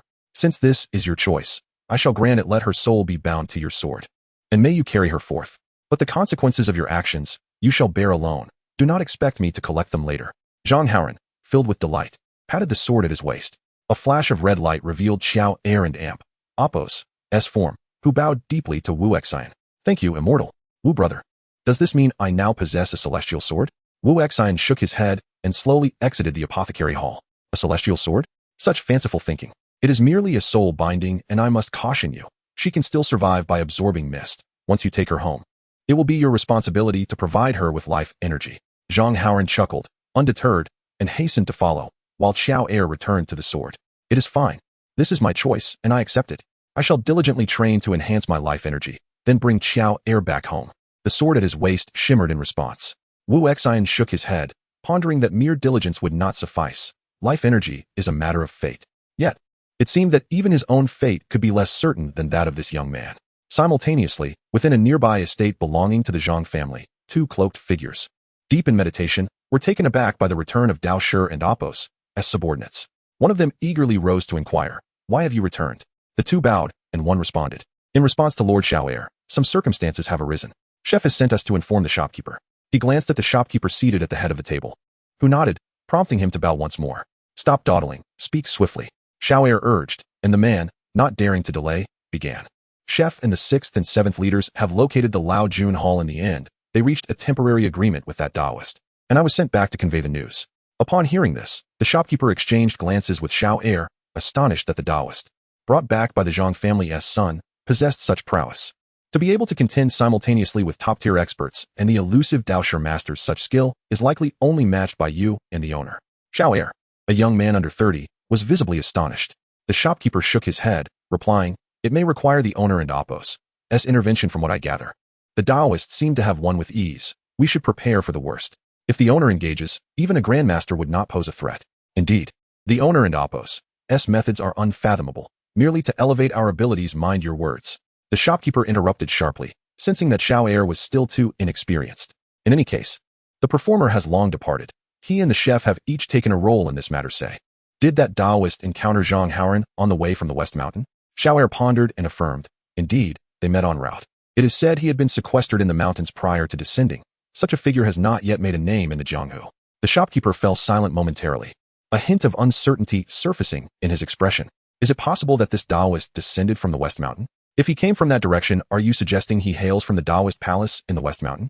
Xiao Er's expression was a mixture of relief, astonishment, and even reverence. Though young, merely in his 20s, his strength was unfathomable, and if he truly emerged from the Taoist palace, too many coincidences. Could it possibly be? Xiao Er pointed upward, his body quivering with excitement. The shopkeeper paced the room, then suddenly halted. I do not know what he is, but this matter necessitates the owner's involvement. Now that we have established a partnership, we must not act rashly. You should go find the musician. Together, you will assess the situation while I speak with the owner. Xiao Er nodded, casting a glance at the Daosher figures, and smiled. This is fortuitous. After searching for so many years, we have finally reached the moment of enlightenment. Off you go, and we shall see what unfolds. The shopkeeper gazed intently at the Daosher figures, causing them to shiver, and only after Xiao Er departed did he speak. Did the chef have any further instructions for you? The two exchanged glances and shook their heads. No, chef merely instructed us to deliver the message, stating that the shopkeeper would understand. The atmosphere in the room grew increasingly cold, so much so that both began to tremble. Yet, the chill dissipated swiftly. Chapter 30. The Hall of Golden Light. After Wu Xian attached the female ghost shower to the long sword, they both exited the Medicine Master Hall and swiftly ascended to the second stone platform via the ancient wooden steps. Zhang Haoran glanced at the cave beside him, where the inscription Hall of Radiant Light was barely discernible. The entrance had collapsed, blocking the way, and scattered bones lay all around. The sight of so many desiccated remains raised a chilling question. How many lives were lost here? Truly, the malevolent king of Western Xia. Yet the name of this hall is rather fitting. Wu Xian cast a brief glance at the plaque and continued down to the next stone platform, explaining. The term Radiant Light may refer to the protective deity of the Taoist sect, the Emperor of Radiant Light. Legend has it that he is a flame spirit cultivated from the lights before Buddha, adept at controlling fire, and is one of the fire gods. Quite a pantheon the king of Western Xia worshipped, from Laozi to the Lord of Corpse Forest, and even the Emperor of Radiant Light, among others unknown to me. One might wonder, could he truly achieve immortality? I cannot say, but perhaps all paths converge in the end. He may have indeed attained it. Wu Xian's thoughts were tangled as he responded to Zhang Haoran's inquiries. If he had accompanied the king of Western Xia in all his endeavors and survived until now, the likelihood of the king achieving immortality seemed plausible. Yet, where could the king of Western Xia be now? In the underground palace? Or had he already departed? Why had Wu Xian chosen to seal himself in the Western Mountains? An unspoken anticipation stirred within him. They bypassed two collapsed caverns and finally arrived at the cavern that stood equal in height to the alchemical furnace. This was the Hall of Golden Light. The entrance still bore the marks of age, yet it appeared to be a natural formation. Upon entering the hall, they found themselves in a chamber illuminated by a natural skylight, supported by 12 enormous stone pillars that upheld the balance of the hall. In the center lay a rectangular stone pit, lush with aquatic plants, upon which rested a massive golden bronze statue. Sunlight streamed into the hall, dispelling the mist that clung to the skeletal remains. The once lifeless battlefield now thrummed with vitality. As they passed through the pile of bones to the stone platform by the water pit, they beheld two Taoist priests, crowned and adorned. Their backs turned to them as they seemed to be venerating the statue before them. Before them lay a jade scroll, partially unfurled upon the stone altar. Curiosity piqued. Zhang Haoran surveyed the surrounding area, noting its isolation and wondering why it was devoid of other souls. Strange, there seems to be no other exit. Where are the people from the Immortal Tower? Wu Xian did not respond to Zhang Haoran's query. Instead, he furrowed his brow, fixating on the statue before him. An instinctive familiarity stirred within him, suggesting that this statue was none other than his errant disciple, the king of Western Xia, Xia Qi. Hearing Wu Xian's utterance, Zhang Haoran inquired, Xia Qi? Who is that? Is he perhaps some sort of revered deity within Taoism? Wu Xian shook his head, gesturing toward the towering golden statue. No, this figure should be the king of Western Xia, Xia Qi. The king of Western Xia? Is he truly such a narcissist? Wait, could it be that he has genuinely attained immortality? Zhang Haoran exclaimed in astonishment. I cannot say for certain. However, the statue is crafted in the form of the golden light incantation, which aligns well with the hall's name. It seems we are nearing our destination, Wu Xian explained. Is that so? Yet, I see no sign of the Immortal Tower's people.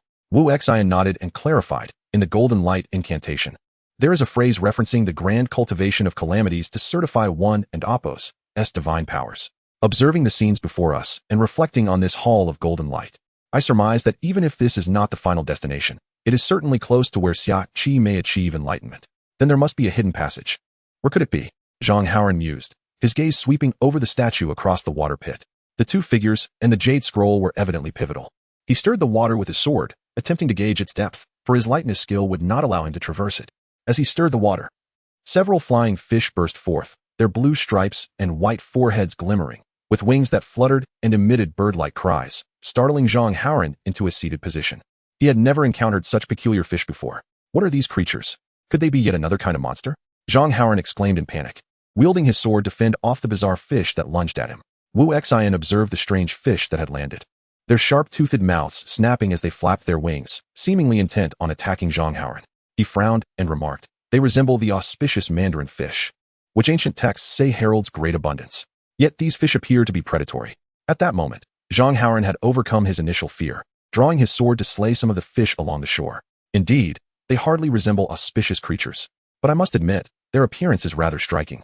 Yet they are indeed man-eaters. What sort of bizarre beings has the king of Western Xia conjured? I and Appos, V never seen anything like them. Zhang Haoran commented while kicking a small stone into the water, only to witness a multitude of mandarin fish leap towards it, vanishing as swiftly as the stone had. It seems these fish serve as a means to protect the jade scroll and the ultimate sanctum. Wu Xian's gaze swept across the water's surface, and under Zhang Haoran and Appos, as astonished stare, he lightly tapped the water with his toes, effortlessly leaping onto the opposite stone platform, positioning himself before the two Taoists. Turning to face the two figures, he discovered they were but desiccated corpses, performing a gesture of reverence, seemingly offering the jade scroll, or perhaps venerating the golden statue. After circling the incense altar, he found no other peculiarities aside from a potential passageway beneath the water. What is it? What is going on? Zhang Haoran's voice echoed from afar. Finding communication cumbersome, Wu Xian stepped back onto the water's surface and returned to Zhang Haoran's side. It appears the exit lies beneath the water. Allow me to take you there, so we can investigate together. Without waiting for Zhang Haoran and Appos' response, he seized Zhang Haoran's collar and soared back to the stone platform. Zhang Haoran felt the world spin before him, suddenly finding himself atop the stone platform, only to be startled again by the sight of the two corpses. However, having seen much in his journey, he quickly regained his composure and began to survey the stone platform. This impoverished land of the western regions can afford to lavishly construct a palace and statues, while our central plains, adorned with gold and silver, cannot escape the reality of the western regions being besieged year after year. Thankfully, now that I have returned to the Li dynasty, our nation is prosperous. Alas, it seems the officials are preoccupied with immortality. Wu Xian chuckled. Your thoughts are indeed with your homeland. However, given the current circumstances in the western regions, it is unlikely that they will rise in arms. After all, who would suspect that the seemingly robust town of Jinshi might merely be a paper tiger shrouded in illusory fog? Yet Zhang Haoran misconstrued his words as a reference to the chivalrous heroes of the western regions, their military might and valor inflating his sense of grandeur, prompting him to instinctively grasp the jade scroll from the incense altar, embodying a feeling of control over the fate of the world.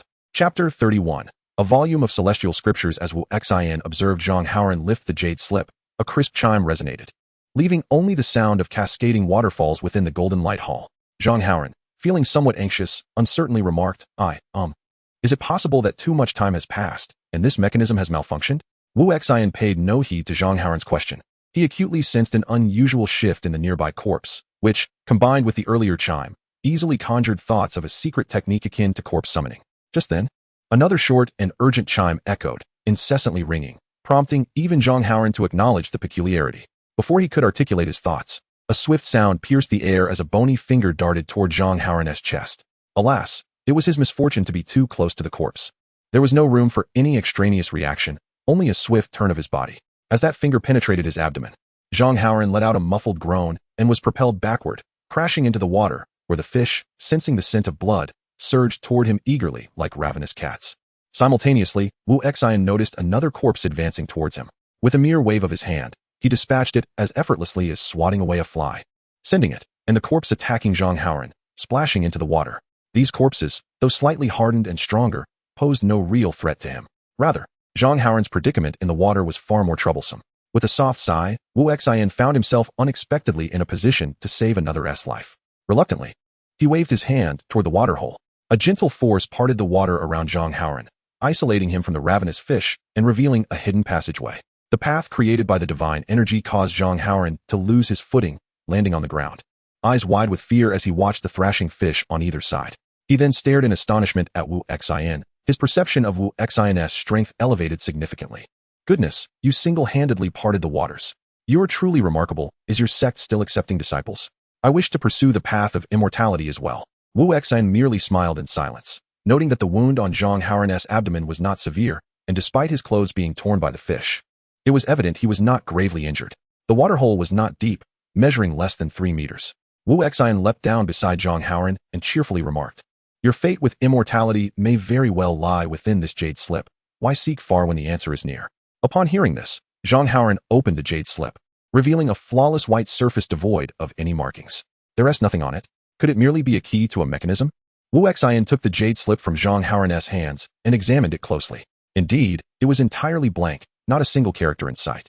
Gathering his thoughts, he focused intently, and as if by magic, text began to emerge, gradually becoming legible. Although small and densely packed, Wu Xian could discern the words clearly. Beginning with the line, Tai is the supreme position. Tai is the formless deity. Wu Xian's expression shifted to one of realization. It appeared to be a volume of cultivation techniques. Noticing Zhang Haoran's curious gaze, he chuckled softly. There's nothing extraordinary. It's merely a cultivation technique titled Tai Jinhua Secret Art. Ah? There truly are words? How come I see nothing? Zhang Haoran exclaimed, turning the jade slip over in his hands. Visibly puzzled, Wu Xian found Zhang Haoran and Appo's earnestness amusing and replied, "This is a form of mental inscription known as Tianlu. Only those who have attained enlightenment can read it. Those with insight may catch glimpses. While ordinary practitioners are without such fortune, it's entirely normal that you cannot see it." Mental inscription was once commonplace during the prosperous era of the celestial path, serving as a convenient means of recording vast amounts of content within a small piece of jade. However, in contemporary times, it was rarely encountered. Even if one were to come across it, most mortals would merely regard it as precious jade rather than literature. Upon hearing the incomprehensible term mental inscription, Zhang Haoran grew visibly excited. Is that so? Then it must be a remarkable treasure. In truth, mental inscription was relatively common. Merely a literary technique, its value depended upon the content itself. You are fortunate. This jade slip happens to contain a cultivation technique. However, achieving mastery of this technique is exceedingly difficult given the current depletion of spiritual energy. Wu Xian reflected on the challenging environment for cultivation in the present day. Although relying on half a volume of secret techniques to attain immortality is daunting, it can still be advantageous for martial arts. I observe that few practitioners today focus on the cultivation of the mind. This book may remedy that deficiency to some extent. Perhaps it could be a promising path. Zhang Haoran, upon hearing this, was overjoyed and quickly clasped his hands in gratitude. Brother Wu, please read it aloud for me. I have a good memory. I'll memorize it first to prevent losing it in the chaos later. Wu Xian glanced at the animated Zhang Haoran and then at the dry path conjured by his own magic. Sighing internally, very well, I shall read it to you, but will only recite it once. Pay close attention. Tai, all right. Zhang Haoran focused intently on Wu Xian, his hands unconsciously mimicking the gestures as Wu Xian spoke. Wu Xian maintained a calm demeanor as he recited the contents of the jade slip. However, with each word, his brow furrowed deeper, for it seemed the text merely recorded a cultivation technique but appeared to be somewhat disjointed. Upon closer examination, he discerned that someone had intentionally interspersed other content within the text. As Wu Xian concentrated, he noticed subtle changes in the words before him. The peculiar characters woven between the lines began to intertwine, ultimately transforming into a new passage that emerged within Wu Xian's mind. They feared the might of the heavenly court, hence igniting the war that obliterated the former heavenly court, yet could not extinguish us. There will always be hope to inherit this legacy in an instant. All the text coalesced into a singular concept within Wu Xian's mind, a profound realization washing over him. He understood this was his opportunity, yet now was not the moment for deep contemplation. He completed the recitation of the remaining cultivation phrases and naturally tucked the jade slip into his sleeve, stating, "Let us proceed. It is time to investigate what lies ahead." Zhang Haoran, having observed Wu Xian's action of storing the jade slip, harbored no further thoughts. Since he could not comprehend its contents, he felt no concern. He nodded in agreement and followed closely behind. Chapter 32, the final chamber. At this moment, Wu Xian's mind was preoccupied with another matter. If the immortal encountered by the king of Xixia had been himself, then this scroll of the Tai Jinhua secret technique must have been left by him or seen by him, later enshrined here as a key to mechanisms. Could this text have originated from his past self? If so, there should not have been a legacy of divine mandates. Wu Xian swiftly dismissed this conjecture. Who was the author of this secret technique? And from where did it originate? Who were they? As the exit drew nearer, Wu Xian's confusion deepened. And in the blink of an eye, they arrived at a concealed space behind the golden light hall. The dim green, everlasting lamp illuminated the chamber, revealing a semicircular vaulted ceiling and a coffin made of an indiscernible material, suspended in midair by 6 iron chains adorned with yellow talismans. Beneath the coffin lay a staircase that ascended into the air, upon which sat a throne occupied by a mummified figure clad in royal robes. Its desiccated hand cradled a slightly tilted head, gazing down upon the beings below the throne. The 3 cooks, who had taken the lead, were now inspecting the countless bones on the immense circular altar beneath the staircase. Some of them appeared to struggle, while others knelt in worship upon the altar covered in cryptic symbols, all looking up at the figure seated upon the throne. Their garments were still damp, suggesting they had arrived via a waterway. As Wu Xian and Zhang Haoran stepped onto the altar, the dry path behind them sealed itself. The cooks, who had long noticed the changes in the puddle, were astonished to see Wu Xian and Zhang Haoran approach. "So it's Taoist Wu and young Master Zhang," one of them exclaimed. "I thought perhaps another master capable of severing rivers with a mere finger had entered the subterranean palace." Wu Xian nodded, maintaining a cool demeanor without engaging in conversation. He had hoped to explore the palace smoothly alongside this group, but had gleaned nothing from them. Now, he was disinclined to interact further and began to survey his surroundings. Zhang Haoran, after returning the greeting with clasped fists, continued to walk beside Wu Xian, unperturbed by their recognition of him. The cook, undeterred, followed closely, stating, "We have been examining this place for some time. Surrounding us are merely stone carvings of deities. Nothing particularly noteworthy, except for this mummified body and the coffin, which we dare not disturb just yet." Moreover, the cook paused, uncertainty creeping into his voice.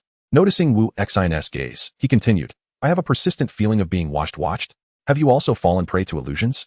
Wu Xian asked, perplexed, sensing nothing unusual aside from the peculiar coffin and mummified figure suspended above. "Illusions? Impossible. The talismans provided by the building's master cannot ensnare us in illusions, then it must be your doing," Zhang Haoran interjected, interrupting the cook. The cook glanced at Wu Xian and clarified, "Young Master Zhang has misunderstood. We merely possess means to prevent our own from succumbing to illusions. It's evident that human efforts alone struggle to create and sustain such extensive mist. Of course, I understand what you're suggesting. The fog on the ground is relatively thin, so the townspeople are likely not significantly affected. In truth, this situation may even benefit Jinshi City. Hasn't he or Zhang family been thriving?" Zhang Haoran opened his mouth, struggling to believe that the entire city was enmeshed in a half-real, half-false illusion. Yet the cook's words implied as much. Did the court know what truly lay behind Jinshi City? However, Wu Xian was clearly not inclined to accept his tale easily. The immortal building surely had ulterior motives, considering this was Jinshi City, a crucial stronghold connecting the Gili court and the Xixia border. And balancing such a situation was no simple matter. "Your words have piqued my curiosity about your master," Wu Xian remarked with a smile. Yet he had no desire to debate these topics further, shifting his focus to the room itself. To be honest, he had no recollection of it. Only a sensation of familiarity. The layout resembled that of a tomb. After all, it was customary for royalty to be accompanied by burial offerings. Yet, we all know that the Xixia underground palace was not originally designed for burial purposes. Yet here lay a coffin. Dao Qi approached Wu Xian, pointing to the coffin above, and continued, "Moreover, there are many ambiguities. If the coffin contains the king of Xixia, then who is the figure in royal robes seated upon the throne?" I lean towards the idea that the person in the coffin is the king of Xixia, while the one on the throne is his substitute. What do you think? The myriad bones along this path are clearly part of a grand scheme orchestrated by the king of Xixia, meant to sacrifice them, marking the end of their lives as the beginning of his rebirth.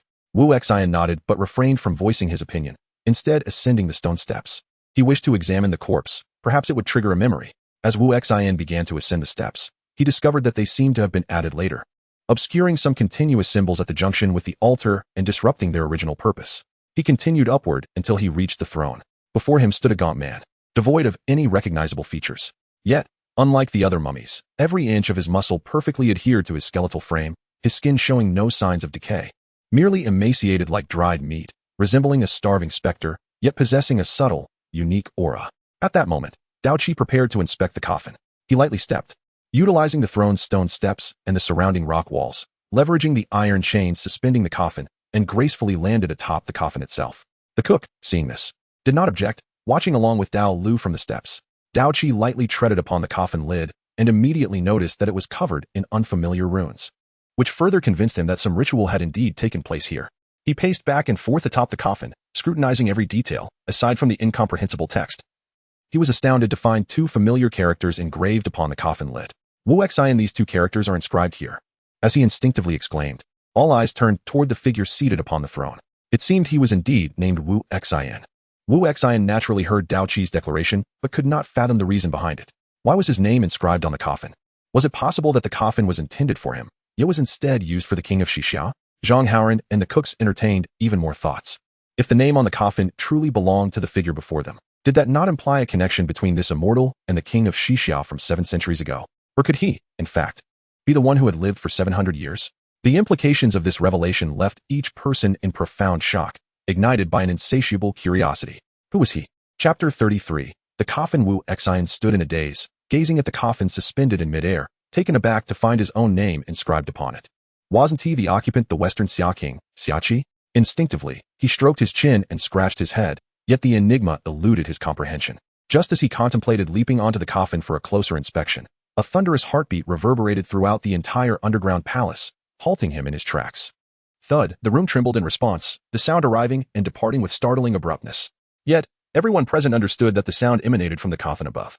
They cautiously raised their heads, fearful of disturbing some great entity within. Could it be that the Western Xia King still lived? And had he attained immortality? Zhang Haoran, unable to contain his curiosity, whispered to the chef beside him, though no one responded. Dao Qi, fixated on the gradually blurring inscriptions marred by moisture upon the coffin lid, dared not take a breath. Once the coffin settled into stillness, he gingerly descended to the chef's side, his expression betraying his fright. That was terrifying. Did you notice how the mist seemed to thicken?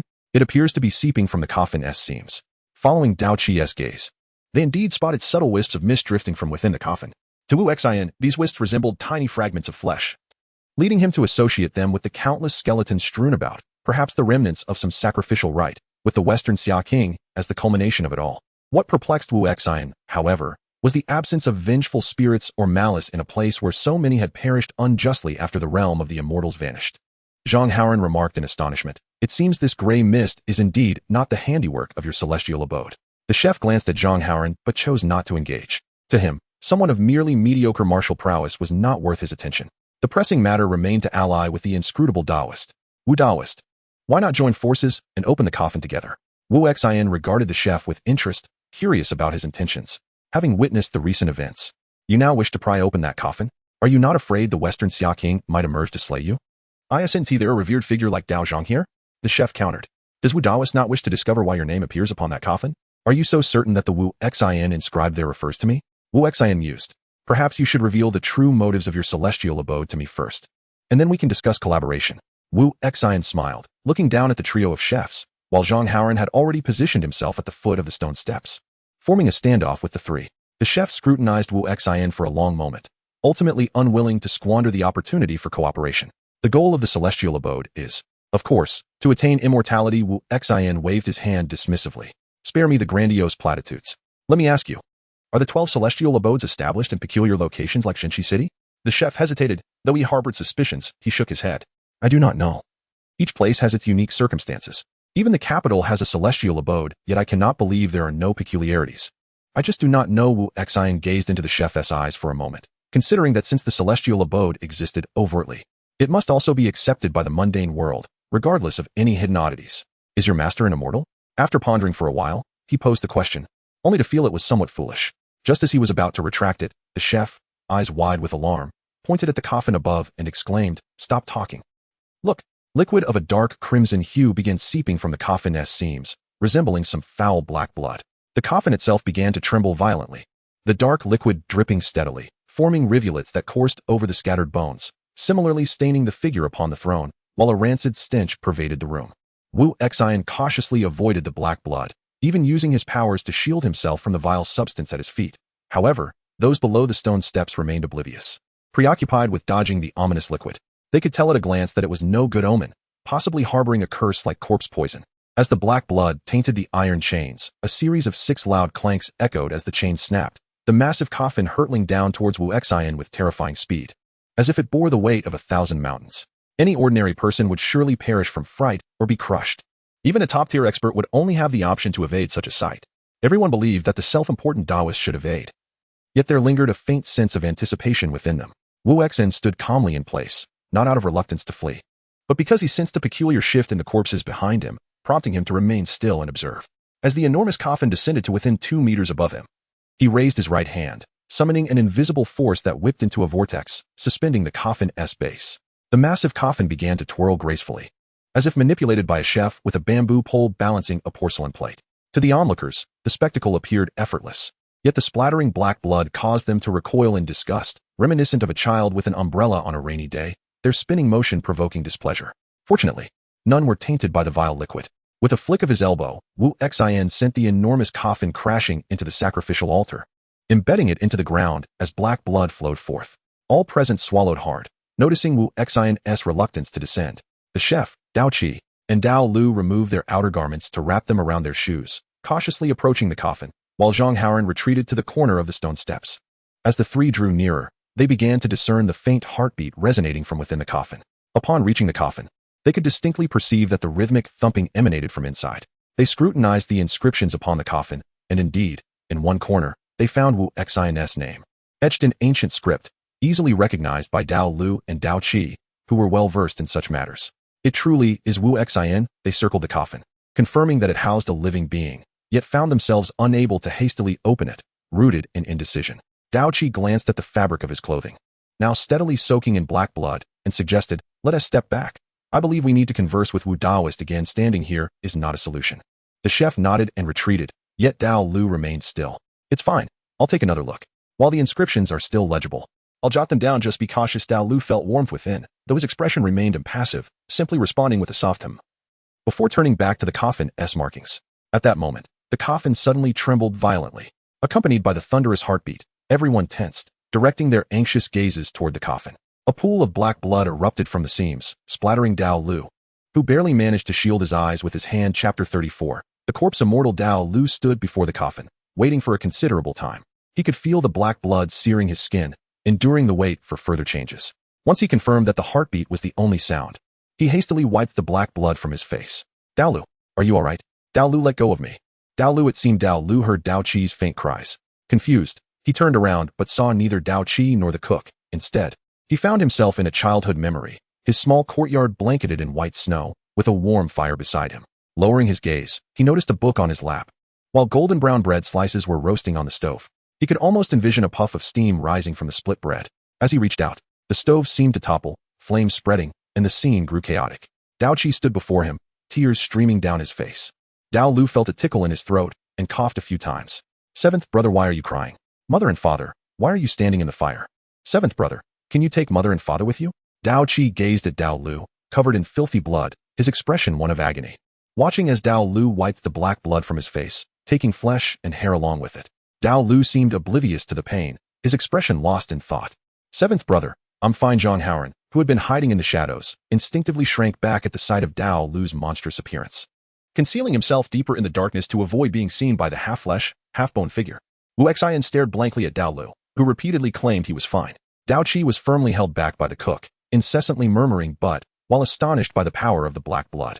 He turned to look at the desiccated corpse on the throne, still appearing lifeless despite being drenched in black blood. Meanwhile, the usually taciturn Dao Lu underwent a remarkable transformation. The black blood, akin to life itself, transformed Dao Lu into a mass of flesh, yet retained a vigorous vitality. This mass lacked distinct facial features, with its limbs indistinct, and the bones transformed into jagged spikes, intertwining with the black blood on the floor and gradually connecting with other corpses in the room, forming an even larger mass of bone and flesh. Thump thump. At that moment, the colossal heartbeat resonated, as if it were the heartbeat of all living and inanimate things. The corpses not yet linked by the black blood slowly rose, forming new skeletal monsters. The soldiers who had fallen here previously stood once more, roaring in unison with the drum-like heartbeat. Is this what it means to be reborn from death? A pure manifestation of life? Wu Xin glanced again at the coffin, noticing the remaining character Wu on it. His coffin, seemingly prepared for him, but for some reason, he had left it for Xia Qi. "Then who are you?" Wu Xin turned his head, and the desiccated corpse on the throne began to twitch uncontrollably in sync with the colossal heartbeat. "Good brothers. They're merely skeletons without internal energy or spells. Conserve your strength. Just avoid the black blood." Zhang Haoran responded simply, having resolved to fight relying on the stone steps behind him. Indeed, as Wu Xin had said, those skeletons, despite their eerie vitality, were not particularly formidable. Even Zhang Haoran, the weakest among them, could easily handle 3 or 4 skeleton soldiers. Not to mention the cook, a top-tier expert, who wielded his bone-cutting knife as if slicing through vegetables, quickly reducing the ancient corpses to segments. Even the massive bone mass of Dao Lu posed little threat to them in such a short time. Wu Xin observed the chaos unfolding below the stone steps, then turned his gaze towards the desiccated corpse, which was now emitting gray mist. This mist was entirely different from the fog in the underground palace. Just a glance made him feel disoriented. This mist cannot be allowed to spread unchecked. Wu Xian formed a sword gesture with his left hand, pressing his right thumb down on his middle finger, with 3 fingers resting on his left wrist. Pushing forward, he pointed his sword finger at the corpse's brow. A sudden, explosive sound erupted, and a dazzling white light illuminated the entire room. The brilliant light encircled the 2 figures on the throne, even suppressing the heartbeat. The cook stared dumbfounded at the figure of the Taoist within the light, his excitement impossible to contain. He could now confirm with absolute certainty that this Taoist was indeed the target they had been desperately seeking. But with that came anxiety. How should he even approach such a powerful being? Zhang Haoran also looked up, awed by Wu Xian's display of power. He thought of the Taiji's secret technique, his heart racing. Could he also have a chance to cultivate immortality? Dao Qi, after a brief moment of distraction, felt ecstatic. He wondered if this person could save Dao Lu. Yet, they had no time to ponder further, as the skeletons, imbued with that peculiar vitality, began to coalesce into a larger skeletal monster, centered around Dao Lu. This creature bore dozens of skulls as its head, with hundreds of limbs serving as arms and legs, weapons forming its hair. The newly arisen monstrosity crawled forward, its massive, eye-filled skeletal maw fixed ominously on the cook and Dao Qi. However, Wu Xian lacked the energy to concern himself with it, for the desiccated corpse before him was violently shaking, the gray mist attempting to break free from the circle he had drawn. He could feel that this force belonged to a realm of immortality, a certain rule. At the foot of the throne, Zhang Haoran too was too preoccupied to pay attention to the monstrous battlefield. Hiding in the shadows of the throne, he painfully heard a voice in his mind. Child, do not be afraid. I am always here. I can protect you. The cook gripped his pig-slaughtering knife tightly. Retrieving a black pill from his pocket, an item given to him by the master for desperate situations. Taking it, he resolved to flee without lingering to fight. He placed the pill in his mouth, not crushing its outer casing, his gaze fixed intensely on the creature before him.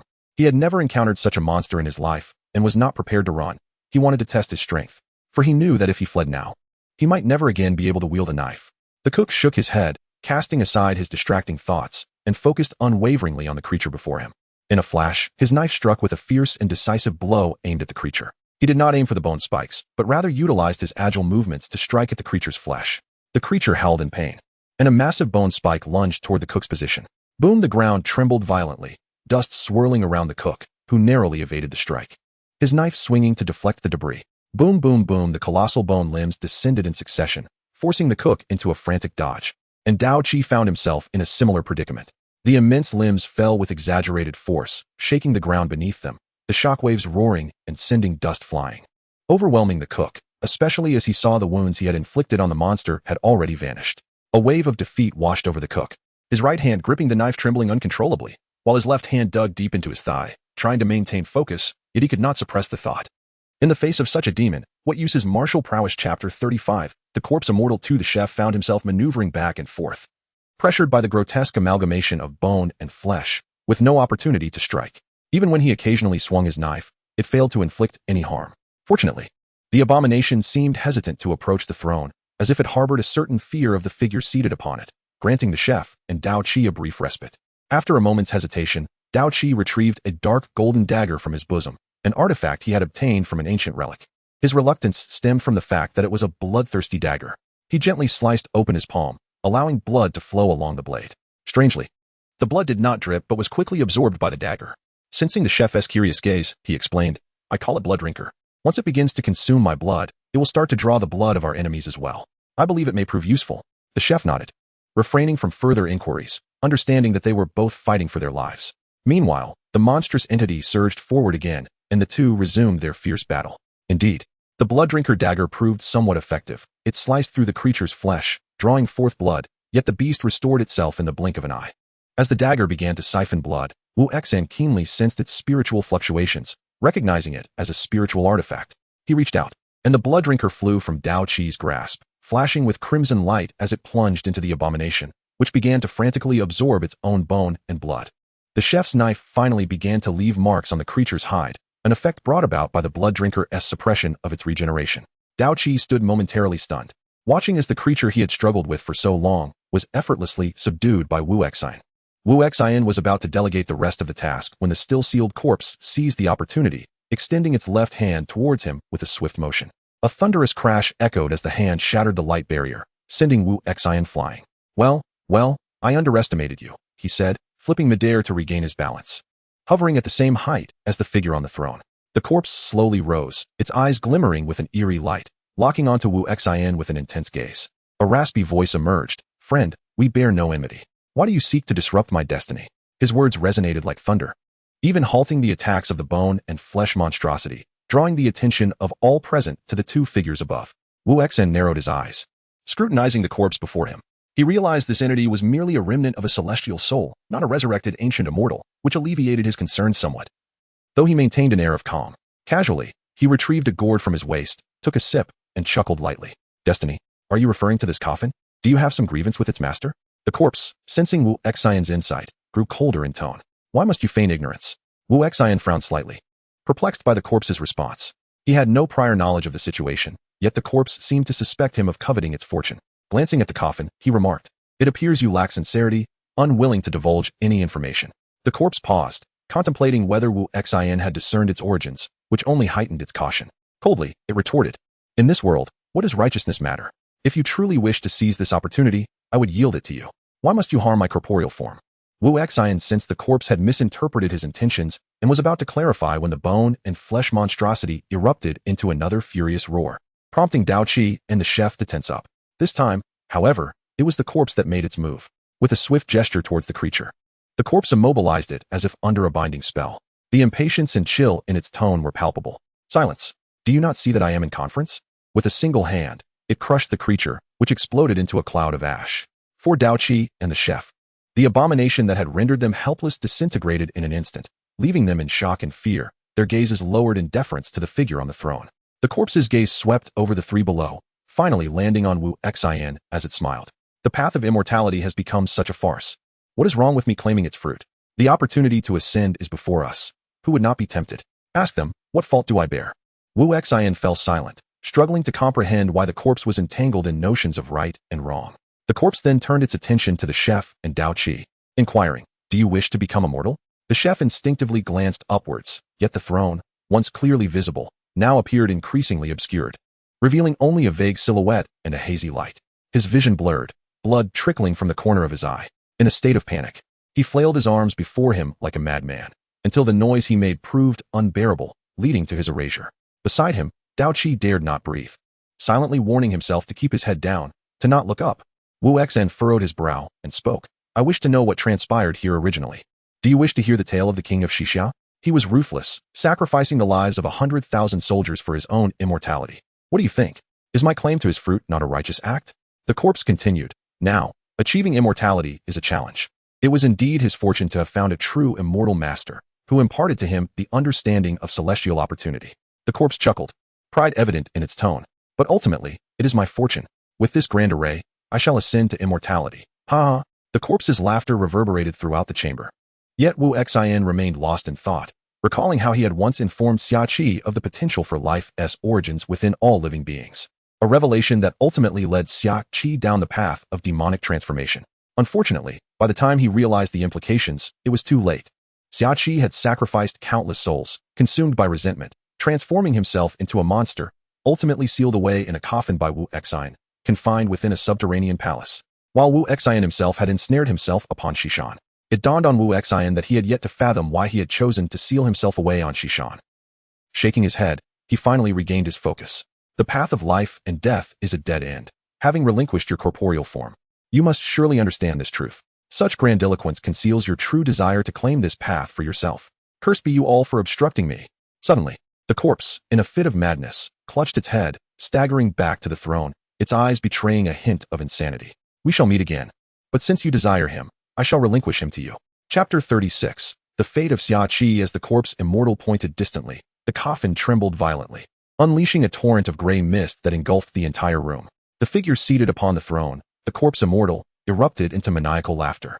The supreme life form was about to descend. He was unlike me, existing within this realm. "My friend, do you find this pleasing? Can you feel the vitality he brings to you? I have long sensed his essence upon you." Wu Xian shook his head, the corpse immortal appearing as if in a double vision, rendering his words indistinct. "What did you say? Are you merely an illusion? Illusion? Haha. Can you even discern what is an illusion? Some dwell in dreams, blissfully unaware of their falsehood, while others are trapped in reality, yearning for escape. It is I who have rendered all of this sensible, who have set everything in motion, and yet you wish to oppose me now. As the words of the corpse immortal faded, he remained the same decaying figure propped upon the throne, his body stained with black blood. Had Wu Xian truly slain that demon? Had he ended the chef? Was everything he had experienced genuine? The paths of mortals and the profound arts of immortality. Wu Xian found himself utterly confounded. At that moment, the enormous coffin exploded with a resounding boom. A grotesquely deformed mass, larger than the flesh and bone demon, materialized before Wu Xian's eyes. Feathers and bone spurs, matted with tar, covered its entire form, and a head resembling a divine statue split open at the crown, revealing 3 overlapping, blood-soaked mouths filled with eyes and countless smaller mouths. Murky black ooze entwined between the mouths, gaping towards Wu Xian's throne. Wu Xian furrowed his brow, gazing at the distorted and hideous creature, struggling to reconcile the notion that such a demon could be associated with the immortal realm. It was the very embodiment of evil. Just as he wallowed in disgust, a voice, indistinguishable in gender, emanated from the many mouths. Master? Is it truly you, Master? Look, have I ascended? I have become immortal. Ha ha. The gigantic flesh demon extended 2 twisted, meaty arms from its body, reaching out eagerly towards Wu Xian, as if yearning for an embrace. Instinctively, Wu Xian stepped back, evading those grotesque limbs, recalling Xia Qi and Apos' earlier, self-assured words. I am the king, a ruler bearing the weight of my subjects. If sacrificing a mere 100,000 lives grants me unparalleled dominion, then it is worth it. However, Wu Xian's retreat seemed to provoke the mass of flesh, stirring its emotions into a frenzy. I am not wrong. I have already become an immortal. Taoist, do you wish to ascend? Do you yearn for immortality too? Xia Qi did not regard Wu Xian, but instead approached Dao Qi, urgently whispering in his ear, Taoist, do you wish to ascend? Dao Qi dared not lift his head, shaking it vigorously, his hands gripping his own thigh tightly as he repeatedly refused. I do not wish to. I intend to return to a mundane life. I do not desire immortality. Upon hearing this, Xia Qi appeared incensed, the meaty hands relentlessly pounding against the walls, raising a cloud of dust, alongside his mournful wails. Why? Why do you not wish to ascend? Do you believe it is my fault? Look at me. Dao Qi's head was abruptly lifted by a meaty hand, revealing a colossal eye, alarmingly close. He wished to flee, yet his feet felt as if they were nailed to the ground.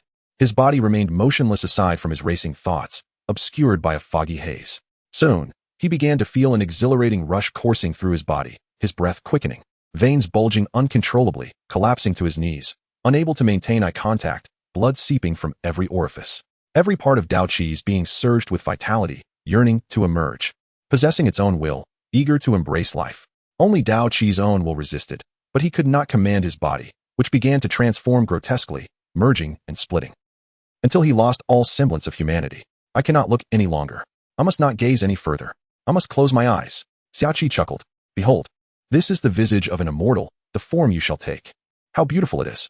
Dao Qi felt as though he were losing his mind, every part of him resonating with a voice that exploded within his mind. He felt as though he were no longer himself. Life, life. I have been bestowed with life, the highest form of existence. Ha ha, I can feel it. Dao Qi's will was ultimately submerged by the myriad voices within him. He knelt there, vacant and lifeless, a mere puddle of flesh. Wu Xian stared blankly at Xia Qi, astonished by the nature of life itself, a force that fosters growth among all beings, differing from the immortality of the divine, embodying pure existence, unending. It suggested that Wu Xian could not simply eradicate him. With a soft sigh, Wu Xian stepped forward, addressing Xia Qi. You are not at fault. You too wish to survive. I should not have imparted such knowledge to you.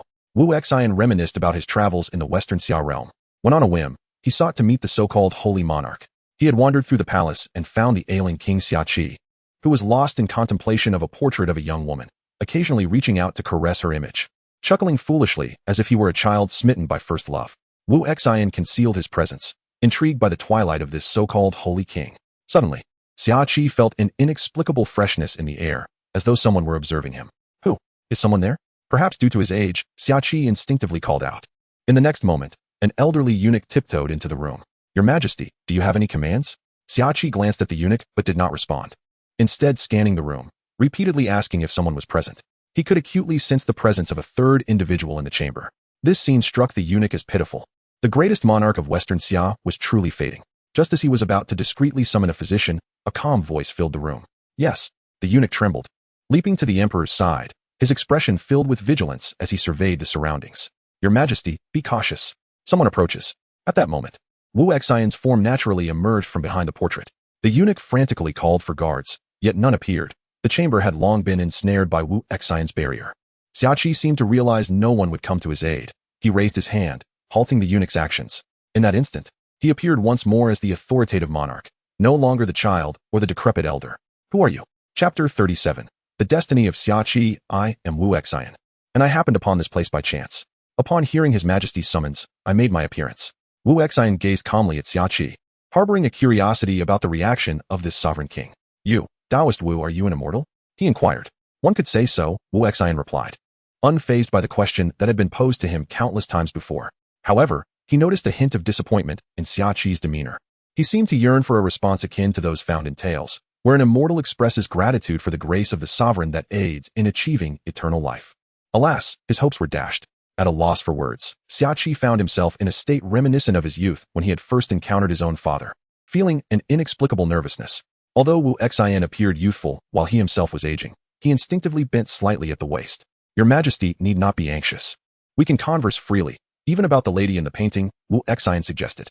Ah, that pertains to my days as the third prince of the Western Xia. Xiaoqi's expression turned nostalgic as he suddenly recalled something, hastily gesturing towards the soft couch in the study. I have been remiss. Taoist Wu, please take a seat. Quickly, bring tea and refreshments. The elderly eunuch acknowledged the request, hesitated for a moment, and then exited. Wu Xian naturally settled onto the couch, listening as Xiaoqi continued his tale of the woman in the painting. Back then, I was the third prince of Western Xia, often overlooked, with only she by my side, enduring hardships together. Later, I was named crown prince, and she should have enjoyed a life of comfort alongside me. Yet she chose to leave. I truly am all alone now. Xiaoqi gently caressed the image of the woman, and upon noticing the eunuch's return, he quickly wiped away a tear from the corner of his eye, forcing a smile. I apologize, Taoist. I often ponder if I had not sought such things, would she have stayed? Wu Xian smiled faintly, savoring a sip of tea that was fragrant and refreshing, truly exquisite. I sense you have inquiries, and since I have revealed myself, I shall share what I can. I indeed have many questions. As you are an immortal, Taoist Wu, surely you know whether reincarnation truly exists. Is she? Xiaoqi's gaze flickered, hesitating for a moment before he looked back at Wu Xian. Has she found a good home? Wu Xian contemplated for a moment before responding honestly. In this world, perhaps there is no reincarnation. Upon death, souls return to the heavens, scattered throughout the universe. Ah, it is all fate. Xiaoqi's expression grew melancholic as he gazed at the portrait, falling into a profound silence. Wu Xian regarded Xiaoqi with surprise. He had anticipated that this emperor, facing the end of his days, would inquire more about longevity, for it was rare to find a sovereign devoid of such obsessions. Yet, it was evident that his foremost concern remained his beloved who had departed long ago. Do you not have other thoughts? Xiaoqi seemed to have been awaiting this question. Turning back, he smiled with a hint of joy. I had feared that making demands might displease you, Taoist. Now that you have spoken, I must express that there are 3 matters that weigh heavily on my heart, although I do not expect you to fulfill any requests. In the twilight of life, it is rare to find someone to confide in. I would be most eager to hear them. First, of course, I wish to see Wanner again, the lady in the painting, but I believe I shall soon be able to join her. No, it is to accompany her. Second, while I am regarded as the holy monarch of Western Xia, I question where my wisdom lies. I have acted as I believed I ought. Yet how shall I explain myself to my ancestors? I had forgotten that I may never face them. And third, well, considering death extinguishes all, it is perhaps best left unspoken. Wu Xian burst into hearty laughter, finding Xiaoqi to be a person of genuine sentiment. Your Majesty's accomplishments will be judged by future generations. But as you said, having done what you ought, you should have no regrets. As for your wish to see the lady in the painting, I may be able to assist you. With a gesture, Wu Xian lightly tapped the surface of the painting. A ripple, reminiscent of water, spread forth, accompanied by a gentle sound as colors flowed from the canvas. And the woman depicted emerged naturally from the artwork. Unbeknownst to them, the lady stood before Xiaoqi and the eunuch. Their mouths agape. This was their first encounter with the magic of an immortal, entirely distinct from mere parlor tricks or illusions. Even for Wu Xian, this was no simple feat. Wanner. Xiaoqi's aged hands trembled as they reached out to the woman, who appeared just as youthful as he remembered. The eunuch was equally astonished, staring at the woman before him, reminiscent of the first time he had seen her in the palace. Mississippi. It truly is you. Xiaoqi's hands cradled Wanner's face, his voice trembling with excitement. Am I dreaming? I truly see Wanner. Wu Xian smiled. What is a dream? What is reality? If all that you see and feel is real, then why concern yourself with whether it is a dream? Xiaoqi stared blankly at Wanner and eventually shook his head, murmuring, she resembles her, yet ultimately, she is not her. Lost in thought, Xiaoqi sank back onto the soft couch, struggling to avert his gaze from the woman, sighing, if only one could attain eternal life. If there were no death, there would be no parting. To live may indeed be a kind of torment. Moreover, in this world, there is no true immortal, not even I can claim eternal life. Wu Xin waved his hand, dispelling the enchantment, and the woman returned to the painting. Perhaps only life itself can endure, like the creatures of this world. Death will always be followed by rebirth. Wu Xin gazed at the transformed Xia Qi, now resembling a foul creature, seemingly reflecting on the nature of existence. Death will always be followed by rebirth. Had I not brought you into this path, or had I not departed, you would not be the being you are now. Indeed, Master, I have shed my mortal coil and ascended to immortality. Ha ha ha. I am no longer bound by time. I have achieved eternal life. Yet, Master, I am also in great pain. Is this what you call life? His appendages flailed chaotically in the air, as countless stones fell, and from his massive maw, blackened blood occasionally oozed, reeking of decay. A testament to the corruption that gnawed at his essence, allowing him to maintain his current form rather than succumb to rampant growth. That is your fate. The cycle of life and death is eternal. You will decay and be severed, yet you will also grow. Thus, what you gain must also entail loss. Wu Xin regarded Xia Qi with an impassive expression, his right hand forming a sword gesture, as numerous sword energies began to swirl around him. It would be improper to simply let you go, but as this is my fault, I shall personally guide you until the day I can find a means to liberate you. Chapter 38. The Destiny of Xia Qi. As Wu Xin's finger descended, an abundance of sword energy coalesced around him, swirling and ensnaring the colossal flesh and blood monstrosity. It shattered through the golden light hall, sending debris flying and the heavens trembling. The sword energy methodically obliterated the flesh upon Xia Qi, only for new flesh to materialize in its place, as fetid black blood dripped down. Xia Qi writhed madly, instinctively reaching out to Wu Xin, pleading for him to halt, his voice a tortured scream that transcended gender. It hurts so much, Master. The agony of immortality is unbearable. I no longer desire it. Wu Xin remained silent, observing the chaotic dance of skeletal feathers. Amidst the swirling dust, Xia Qi seemed to desperately grasp for his hand. But the fleshly hands and bony spurs were torn apart by the vortex of sword energy, disintegrating into a cascade of black blood, rendering him unable to approach. Minuscule particles of flesh and blood wafted through the air, and any bones they touched underwent a bizarre growth, only to be annihilated by the rampant sword energy. Wu Xin twisted his finger, causing the surrounding space to tremble violently, as the blood mist intertwined with the sword energy, weaving into a net that surged toward life itself. Xia Qi, who emerged from the dust, was fully ensnared, unable to escape the ever-constricting cage, no matter how he screamed and begged for mercy. As he was gradually sealed into his spherical form by the sword net, the sounds of collapse and madness echoed, resembling his final cries from within the seal of sword energy. It was an immense mental projection, traversing from one cavern to another, from one palace to another, swiftly enveloping the entire underworld realm. It felt akin to a silent wave, intertwining within the underworld, even extending beyond it, manifesting as an invisible mist that shrouded the hearts of all, gradually brewing into a tempest that reverberated in their minds. I am the master of life. All who believe shall be redeemed and granted eternal life. A magnificent existence was sensed from the void, its origins and reasons unknown. Yet the mere thought of its grandeur sent shivers through the soul. It was a celestial being. Wu Xin's brow furrowed as he focused on Xia Qi within the sword pellet. He too heard that voice, but did not intervene, nor did he intend to expend effort in doing so. Xia Qi attempted to entice all believers with the promise of eternal life, seeking their aid to escape his confinement. Grasping the sword pellet in hand, dark blood continued to seep from its surface, a testament to the formidable rules of life it embodied. Yet that sinister sensation was reminiscent of the gourd spirit he encountered in the western mountain cave. Could it be that the gathering spirit array was, in fact, a manifestation of Xia Qi's destiny? Wu Xin suddenly felt a wave of nausea, realizing he might also be ensnared within an illusion. He cautiously surveyed his surroundings, but perceived no abnormalities, pondering whether he should continue consuming the liquid from the gourd. Unsure, he removed the gourd from his waist and tossed the dark red sword pellet inside. Through the gourd, he could see the red sword pellet bobbing up and down in the spirit liquid, the dark red fluid naturally merging with it. To survive or to succumb to madness, this was the dilemma. Meanwhile, Zhang Haoran, who had been lurking in the shadow of the throne, was drenched in sweat, repeating a single phrase over and over. Illusion. It must be an illusion. What Zhang family ancestor? I refuse to believe it.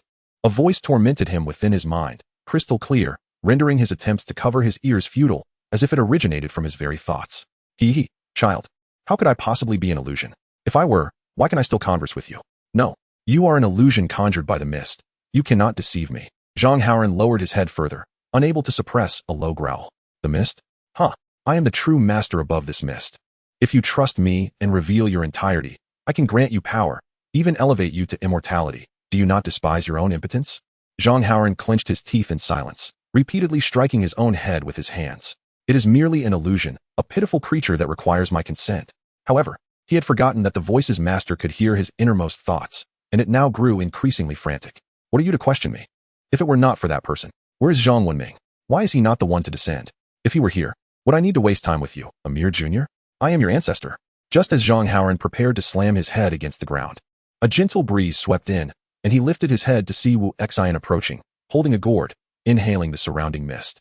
In an instant, he felt remarkably refreshed. Wu Xian cast a puzzled glance at Zhang Haoran, but discerned nothing unusual. What troubles you? I may have encountered an illusion again. I hear a voice in my head. Wu Xian furrowed his brow, gently touching Zhang Haoran's forehead. A flash of white light emanated from his fingertips. Yet he found no anomalies. He then pondered his own predicament, momentarily indecisive. However, the voice may not necessarily be an illusion. Wu brother, you too cannot detect any issues? Zhang Haoran's expression shifted, as he had long regarded Wu Xian as a celestial being. Now troubled by the fact that even he could not discern any abnormalities, causing concern to creep into his thoughts regarding the voice's words. I am uncertain. It may involve the means of those who have stepped into the immortal realm. The master of the immortal tower has yet to appear, so please exercise caution. Wu Xian paused. By the way, what did the voice say? It claimed to be my Zhang family ancestor, seeking to emerge through my body from some place. It also promised me power. That was about it. And when that voice spoke, I felt as if my mind was a muddled mess.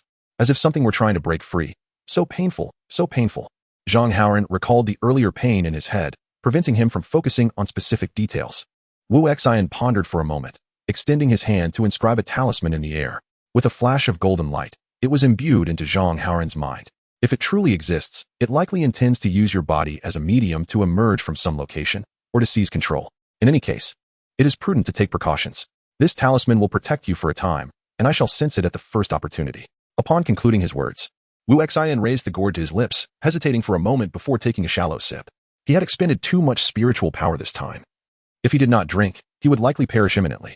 Moreover, the situation was far more complex than he had anticipated, necessitating sufficient strength. To his surprise, as the life sword pellet submerged in the spirit liquid, it appeared to become even more refined. Although it bore a hint of earthy taste, it was potent enough to sustain for over a century, and with the sword pellet's continuous dilution, perhaps even longer. So it turns out that seizing another's destiny is indeed a feasible path. Chapter 39. The cultivator Zhang Haoran observed as Wu Xian raised his hand, sending a beam of golden light into his mind. Instinctively, he touched his forehead, feeling only the mud on his hand and noticing no other changes.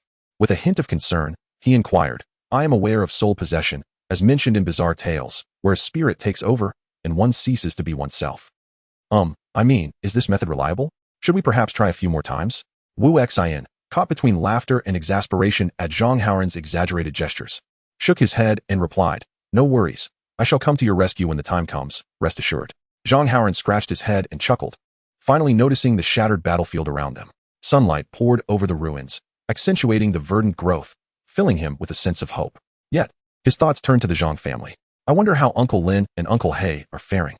They should also be making their way here with such a commotion. As he spoke, a figure emerged in the distance, now unimpeded by the golden light palace. And both men recognized it as Lin Shuqing. What a coincidence! Wu Xian chuckled softly, while Zhang Haoran joyfully approached. Uncle Lin, it's such a relief to see you well. At that moment, Lin Shuqing appeared somewhat disheveled, his clothes in disarray, yet his spirit remained high. He glanced curiously at the corpse of the winged fish, a sight he had never witnessed before. Upon reaching Zhang Haoran, he clasped his hands and smiled. Young master, seeing you unharmed puts my mind at ease. Otherwise, I would be at a loss as to how to report to the family head. Lin Shuqing discreetly scrutinized Wu Xian, noticing his pristine attire, which seemed incongruous amidst the surrounding chaos. He was inwardly astonished, recognizing him as a remarkable figure, and immediately inquired about the situation. What exactly transpired here? Zhang Haoran briefly glanced at Wu Xian, contemplating that since Wu Xian had concealed his identity earlier, he would likely continue to do so. Thus, he succinctly recounted the events, omitting any mention of Xiaqi, Wu Xian, and the secrets of the Jinhua, only attributing the happenings to the mechanisms of the underground palace. However, Lin Shuqing, being astute, discerned that his young master was withholding information. Coupled with his earlier observations of Wu Xian, he confirmed his suspicions but verbally assented to Zhang Haoran's explanation. I never imagined that the people from the Immortal Tower were coveting our Zhang family. We must extend our gratitude to Taoist Wu for rescuing our young master from the clutches of the Immortal Tower yet again. A mere trifle, Wu Xian replied with a smile, just as Zhang Haoran posed another question. Uncle Lin, how did you manage to escape that illusion and find your way here? An illusion? I traversed a considerable distance within the underground palace using my lightness skill before shaking off that old ghost. I then heard the commotion from this direction and hastened over. You cannot imagine how troublesome that old ghost was. Fortunately, it was chasing after me. Lin Shuqing dusted off his clothes, appearing both relieved and self-assured. However, he soon sensed the unusual gazes from Wu Xian and Zhang Haoran, prompting him to inquire, "What is with your expressions?" After a brief silence, Zhang Haoran revealed the incident involving the gray mist that triggered the illusions. Lin Shuqing fell silent for a moment, observing that the two did not seem to be lying, leading him to realize he had indeed wandered a great distance alone. He then recalled seeing those martial artists from afar, who must have thought him a fool at that time. Wait, could it be that the family head is also present? As Lin Shuqing's thoughts swirled, Zhang Haoran interrupted, urging, "Uncle Lin, let us promptly search for Uncle He. Indeed, the Immortal Tower has suffered significant losses this time, and they are unlikely to let it rest. We must hurry to reunite with the family head. For now, let us head to him, as those martial artists have already entered, and I believe I saw Wang Li going to summon reinforcements." Lin Shuqing surveyed the surroundings, deeming there was little need to search further. It was imperative to leave quickly to avoid complications and prioritize finding their kin. As for the other palaces, given that this place was managed by the Immortal Tower, there was likely little of interest. He respectfully clasped his hands toward Wu Xian, saying, "Taoist Wu, we are preparing to reunite with the family head. May I inquire about your plans moving forward?" Just as Wu Xian was about to respond, he suddenly sensed something and looked up at the sky. Behind a lush expanse, a tall figure clad in a flowing red robe stood high above on a cloud, their gazes meeting for a brief moment, both taken aback. Can he fly? A cultivator? An immortal? Wu Xian's pupils constricted, but his heart soared with excitement. It was a delightful surprise amidst the throng. Zhang Haoran and Lin Shuqing looked up as well, but saw nothing. Before they could speak, Wu Xian declared, "I have matters to attend to, so I must take my leave." With a casual gesture of farewell, Wu Xian ascended gracefully, stepping over the rubble and vanishing from their sight. Lin Shuqing opened his mouth, feeling impressed by the remarkable lightness of Wu Xian's movements. Observing his young master's reluctant demeanor, he shook his head, deciding it was best to leave promptly. Before he could articulate his thoughts, more figures approached. They looked over to see He Fu accompanied by two martial artists. Zhang Haoran exclaimed with joy, "Uncle He is safe. This is splendid news." Lin Shuqing also greeted them with a smile. Despite the perilous journey, the Zhang family had sustained no losses, allowing him to provide a satisfactory account to the family head. From here, they simply needed to find Uncle He and proceed to locate their leader. You rugged brute. Managed to navigate the mechanisms of the old lord's palace? I never would have guessed, but it's a relief you're unharmed. Haha. Lin Shuqing laughed heartily and embraced He Fu before shifting his gaze to the two newcomers. Who are these two? By good fortune, the passage to the old lord's palace was revealed, so there were no mechanisms to contend with. Oh, these two are distinguished heirs from the southwest. Lin Fifan and Zhao Linger, who saved my life. He Fu smiled and saluted Zhang Haoran, then began recounting his experiences. Wu Xian arrived at the cloud's height with remarkable speed, standing firmly upon the wind while clearly discerning the appearance of the individual before him. It was a man with an exceptionally pale complexion, adorned in a fox fur cloak, cradling a furnace that exhaled wisps of azure smoke. After assessing the figure in the red robe, Wu Xian understood that this person was merely a cultivator and not an immortal. Nevertheless, the existence of a cultivator in this world was peculiar enough, and he promptly clasped his hands, bowing slightly. "I am Wu Xian. May I ask who you are?" Fellow Taoist. Chapter 40. The organization of cultivators. The man in the crimson robe high above the clouds seemed taken aback by Wu Xian's appearance. It had been a long time since he had encountered a cultivator capable of traversing the air. He scrutinized Wu Xian from head to toe, and although he could not discern his cultivation level, he did not regard him with much concern. After all, the current world was hardly conducive to cultivation, and he assumed that Wu Xian's abilities were not particularly formidable. With a nonchalant smile, he introduced himself. "I am Yi Guhong. I did not expect to encounter another cultivator in this remote western region. I do not mean to belittle you. It is indeed a challenge for loose cultivators to practice, requiring immense determination. I am merely curious as to why you have ventured to the west." Wu Xian regarded the pretentious Yi Guhong and replied candidly, "Why ask what you already know? Since you are here in this underground palace, you must have your own agenda. Are you perhaps affiliated with the Immortal Building?" "Oh, you speak bluntly." Yi Guhong laughed heartily. "Indeed, I hail from the Immortal Building. I have come to retrieve an item, and I wonder if it happens to be in your possession?" Yi Guhong sat cross-legged, seemingly ignoring Wu Xian as he gazed downward, perhaps observing something of interest.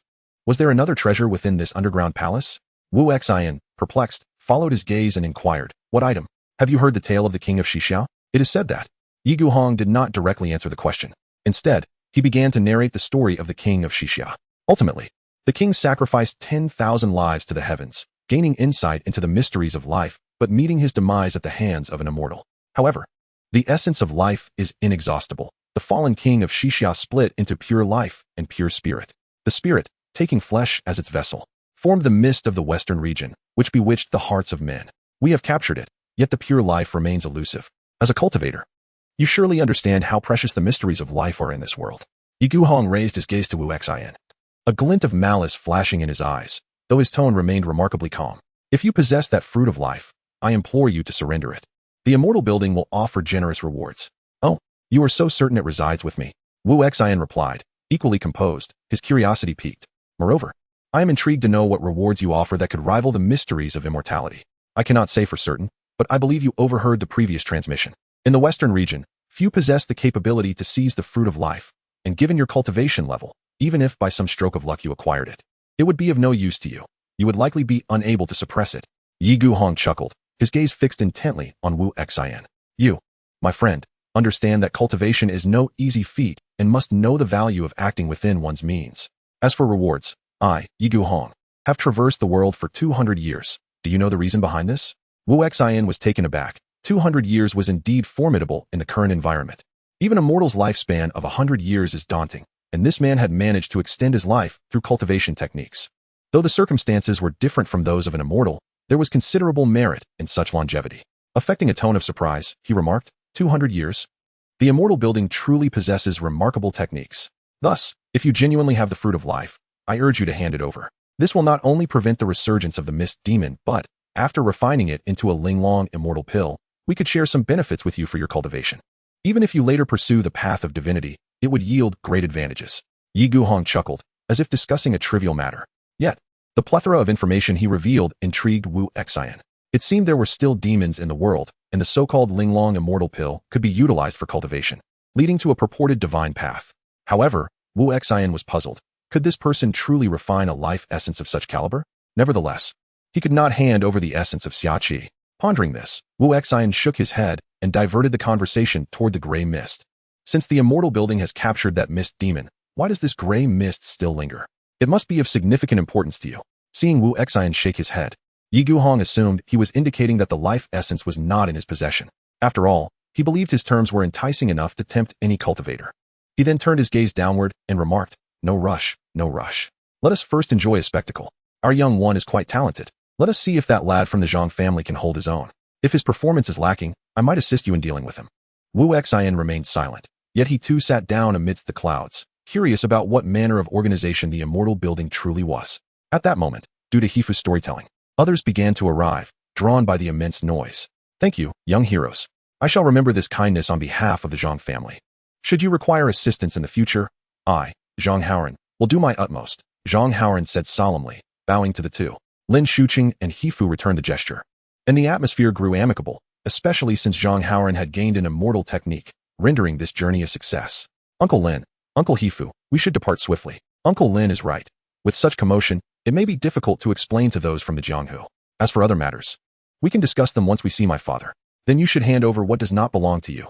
Those items belong to my Tai-Bai building. A voice, brimming with arrogance, echoed from above. Yet, when they looked up, no figure was in sight. Lin Shuqing was the first to speak. Might I ask which hero from Tai-Bai building is addressing us? Please reveal yourself. Haha, I cannot be called a hero. I am not worthy to be compared to such esteemed warriors. You have slain my poor chef, and tell me, without a chef, how can Tai-Bai building open its doors for business? The voice, dripping with sarcasm, seemed to emanate from the shadows behind the throne-like stone steps. When they looked again, still no figure appeared. Indeed, to cut off one's means of livelihood is akin to killing one's parents. What do you say, esteemed heroes? Another voice, from an entirely different direction, chimed in. A modestly dressed man, wearing a tall hat and hunched over, made his appearance. Speaking with an air of audacity despite his humble demeanor, Zhang Haoran recognized the man, and before he could discern further, Hifu interjected, I know you. You are the waiter from Tai-Bai building. At this revelation, everyone was taken aback. Although the man had previously introduced himself, the moment the title of waiter was mentioned, it sent a shiver down their spines. After all, the name Tai-Bai building was well remembered among the Jianghu, and the only waiter of note was indeed this one. Zhang Haoran gazed at the hunched figure, who was now laughing heartily, a white cloth draped casually over his shoulder. Oh, to be remembered by such a hero is indeed a stroke of luck for me. I am, in fact, the waiter from Taibai building, but alas. Today I cannot conduct business. I must seek justice for our chef from all of you esteemed heroes. Chapter 41. The actor's play. Zhang Haoran's gaze wandered anxiously around, trying to locate the source of another voice, but after a prolonged search, he found no trace of anyone. He felt a growing unease. With more people from the martial world arriving, the Zhang family might soon become the target of public ire. At that moment, Lin Shuqing once again clasped his hands and said, "Do not misunderstand, esteemed guest. When we arrived, the chef of your esteemed establishment had already met his demise, and we bear no responsibility for it. As for the claim that we took items from Taibai Tower, I implore the dust-sweeping immortal to clarify. Please believe it is unrelated to us." Upon finishing his words, Lin Shuqing bowed once more, secretly pondering if he could extract any useful information from the waiter. Zhang Haoran then spoke. "Indeed, this place is inextricably linked to the mystical and the divine immortal tower." However, his words elicited furrowed brows from all present, as the timing of his interjection seemed rather inappropriate. Even Wu Xin, perched above in the clouds, found the eldest son of the landlord endearingly naive. The waiter chuckled, finding amusement in the situation. He sneered, "The dust-sweeping immortal is far too esteemed for me. I am merely a lowly waiter here. But if I understand correctly, young Master Zhang is seeking an explanation on behalf of the world's heroes?"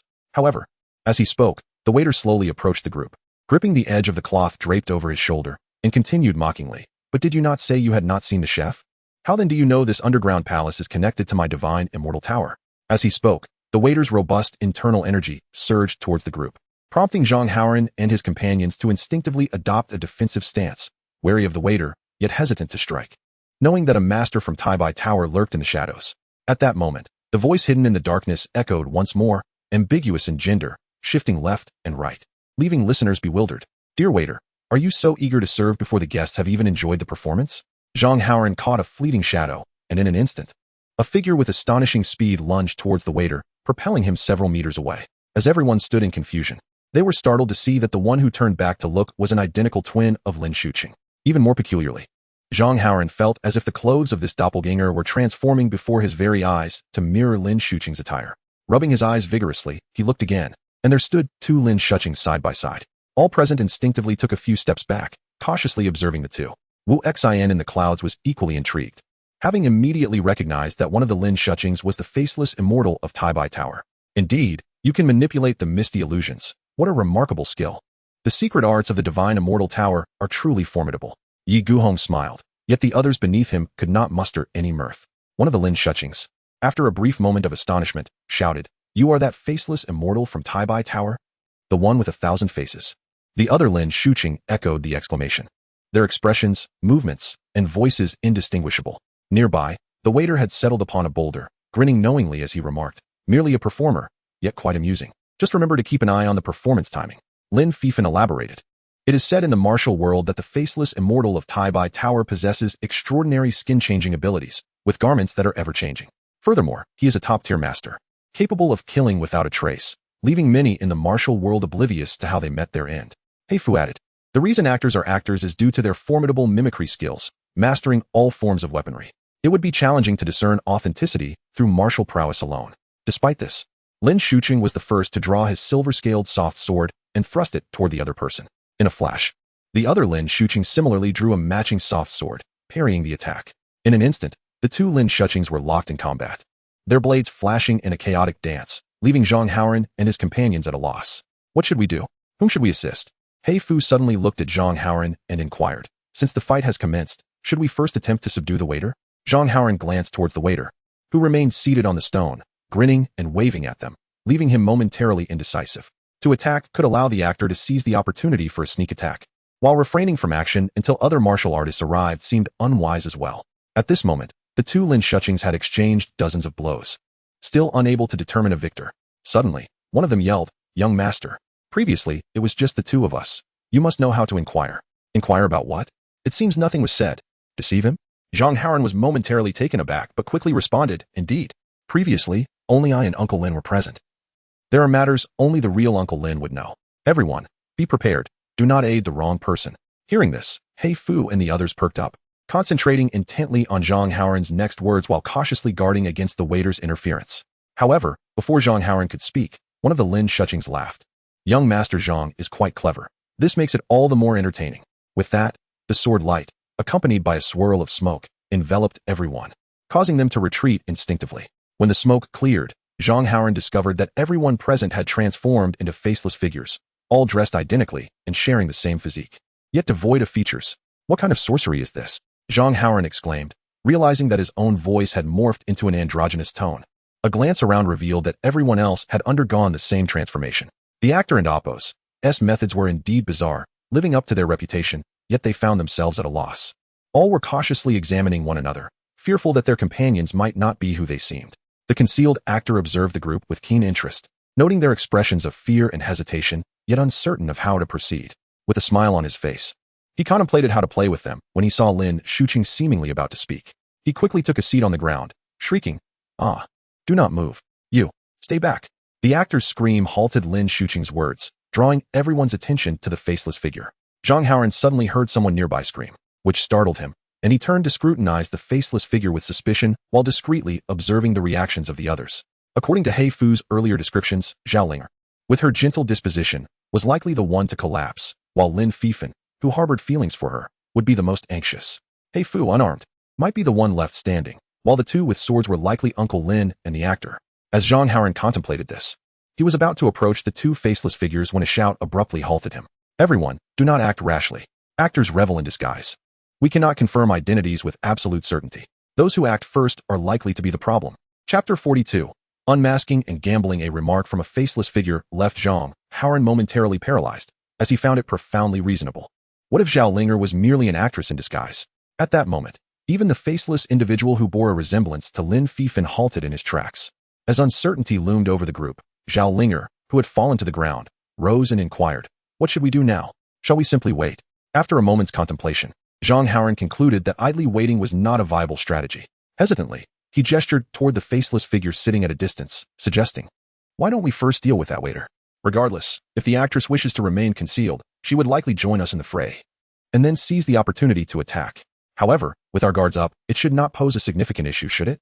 You might be the one masquerading as an actress, aiming to strike first. As previously stated, the one who initiates the attack must be scrutinized." Came a sharp retort from the individual resembling Lin Fifan. Zhang Haoran quickly countered, "Do not merely listen to others, use your intellect. If we continue this stalemate, it is we who will suffer the consequences." He expressed this without reservation, as everyone was still uncertain of each other's identities. Isn't Lin Sr. capable of recognizing young Master Zhang? Why not exchange information first and identify two allies among us? Engaging in one-on-one combat poses a considerable risk, and besides, can anyone truly differentiate who is who? How about you reveal your identity first? Why don't you disclose who you are? After a few rounds of bickering between Zhang Haoran and Lin Fifan, a sudden idea struck Zhang Haoran. Eagerly, he interrupted the ongoing dispute, exclaiming, "Perhaps we should first introduce ourselves. I shall go first. I am Zhang Haoran. What significance does this hold?" "The actress can just as easily fabricate lies," a voice countered. Nevertheless, Zhang Haoran remained unfazed. Indeed, an actress can lie, but she is but one person. Hence, if we, among ourselves, do not deceive, the only one who can lie is the actress. Zhang Haoran's assertion seemed somewhat ambiguous. Yet Lin Shuqing and the actress hidden among the crowd grasped his implication, since the actress could only embody one identity at a time. In a scenario where three identities could mutually validate one another, namely, myself, Uncle Lin, and Uncle He, we could ascertain our identities. As Zhang Haoran grew increasingly animated, the others gradually aligned with his reasoning. Moreover, if the actress were to impersonate Lin Xiaoxia and Zhao and Xia, one must consider the low returns, coupled with the considerable disparity in your martial prowess. Additionally, with Uncle He's ties to you, the actress's identity could be swiftly revealed. Do you not see the logic in this? Upon finishing, Zhang Haoran felt a rush of exhilaration, convinced of his brilliance. He imagined that if Wu Xin or his father were present, they would surely regard him with newfound respect, and indeed, that was the case. High above, Wu Xin gazed in astonishment at the clarity of Zhang Haoran's reasoning, silently retracting his earlier judgment of the foolish son of a landlord. Yi Guhong, too, fell silent, a smile lingering at the corners of his lips. Wu Xin understood the source of his amusement. The enemies within the crowd were not solely one. He cast a glance at Zhao Linger, who sat silently on a stone, having been incapacitated from the outset, merely exchanging places with the waiter without anyone realizing.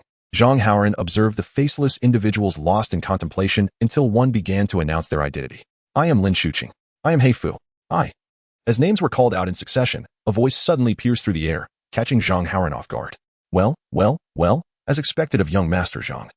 But I loathe dealing with clever individuals. My lack of education often leads me to be at a disadvantage." Immediately, He felt a chill in his chest. Lowering his gaze, he discovered a soft sword thrusting directly into his heart, the hilt belonging to the same faceless figure who had previously collapsed to the ground. Instinctively, Zhang Haoran staggered backward, the sharp pain inducing a wave of dizziness. His right hand clutched his chest as he gasped for breath, witnessing the fleeting images around him. All the faceless individuals tilting their heads as if scrutinizing him. I am Lin Shuqing. I am He Fu. Was that merely an illusion? Under the intense agony, Zhang Haoran's mind raced, yet he dared not gamble on the uncertainty of his situation. Without hesitation, he pointed at the faceless figure beside him. This person, I believe this individual, is suspicious. Everyone froze at his proclamation. Although their expressions were concealed, Zhang Haoran sensed their bewilderment. The actress, too, was taken aback by Zhang Haoran's direct accusation. Yet, having devised a method of self-verification, he no longer hesitated, opting to strike first as he drew his sword toward Zhang Haoran. I detest engaging with clever individuals. They are prone to inflicting losses. The actress's sword moved swiftly, leaving others no time to react. However, Zhang Haoran seemed to have anticipated this, retreating just in time to narrowly evade the strike. It was then that the others recognized the malevolent nature of this faceless figure and lunged at him. In an instant, swords clashed and stones flew. Nevertheless, the actress, being a top-tier expert, despite being suppressed, showed no signs of faltering, truly formidable. Zhang Haoran, panting heavily, watched as the actress was gradually overwhelmed by the group and could not help but chuckle. The sight of faceless individuals engaged in combat struck him as somewhat amusing. High above, the two observers frowned in unison. Yi Guhong appeared displeased, the air around him vibrating slightly. Wu Xian discreetly glanced at Yi Guhong's furnace. Having sensed a fleeting disturbance moments ago, coupled with Zhang Haoran's sudden performance, it left him perplexed. Was Yi Guhong assisting Zhang Haoran? Clearly not. Could it have been a mere illusion? It was rare for immortals to misinterpret their perceptions. Or perhaps it was due to the effects of drinking from the gourd. Inducing hallucinations? Wu Xian shook his head, just as Yi Guhong spoke leisurely. As expected of one favored by my fellow cultivator, he indeed possesses some skill. Wu Xian smiled but remained silent, aware that Yi Guhong had not discerned any peculiarities. Thus, he too chose to withhold comment, lest he diminish his own standing.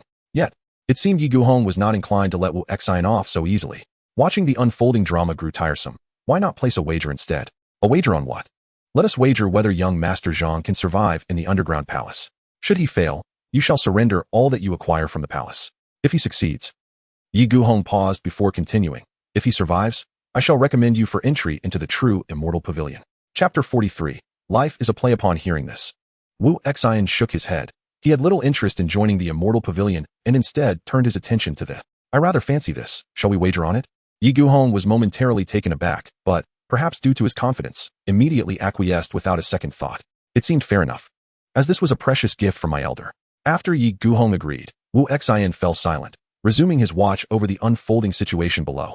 Soon, however, he heard a voice drifting down, a command from Yi Guhong. Do whatever it takes to eliminate that Zhang family brat. A generous reward awaits. Wu Xian chuckled quietly to himself, choosing to remain discreet as he observed.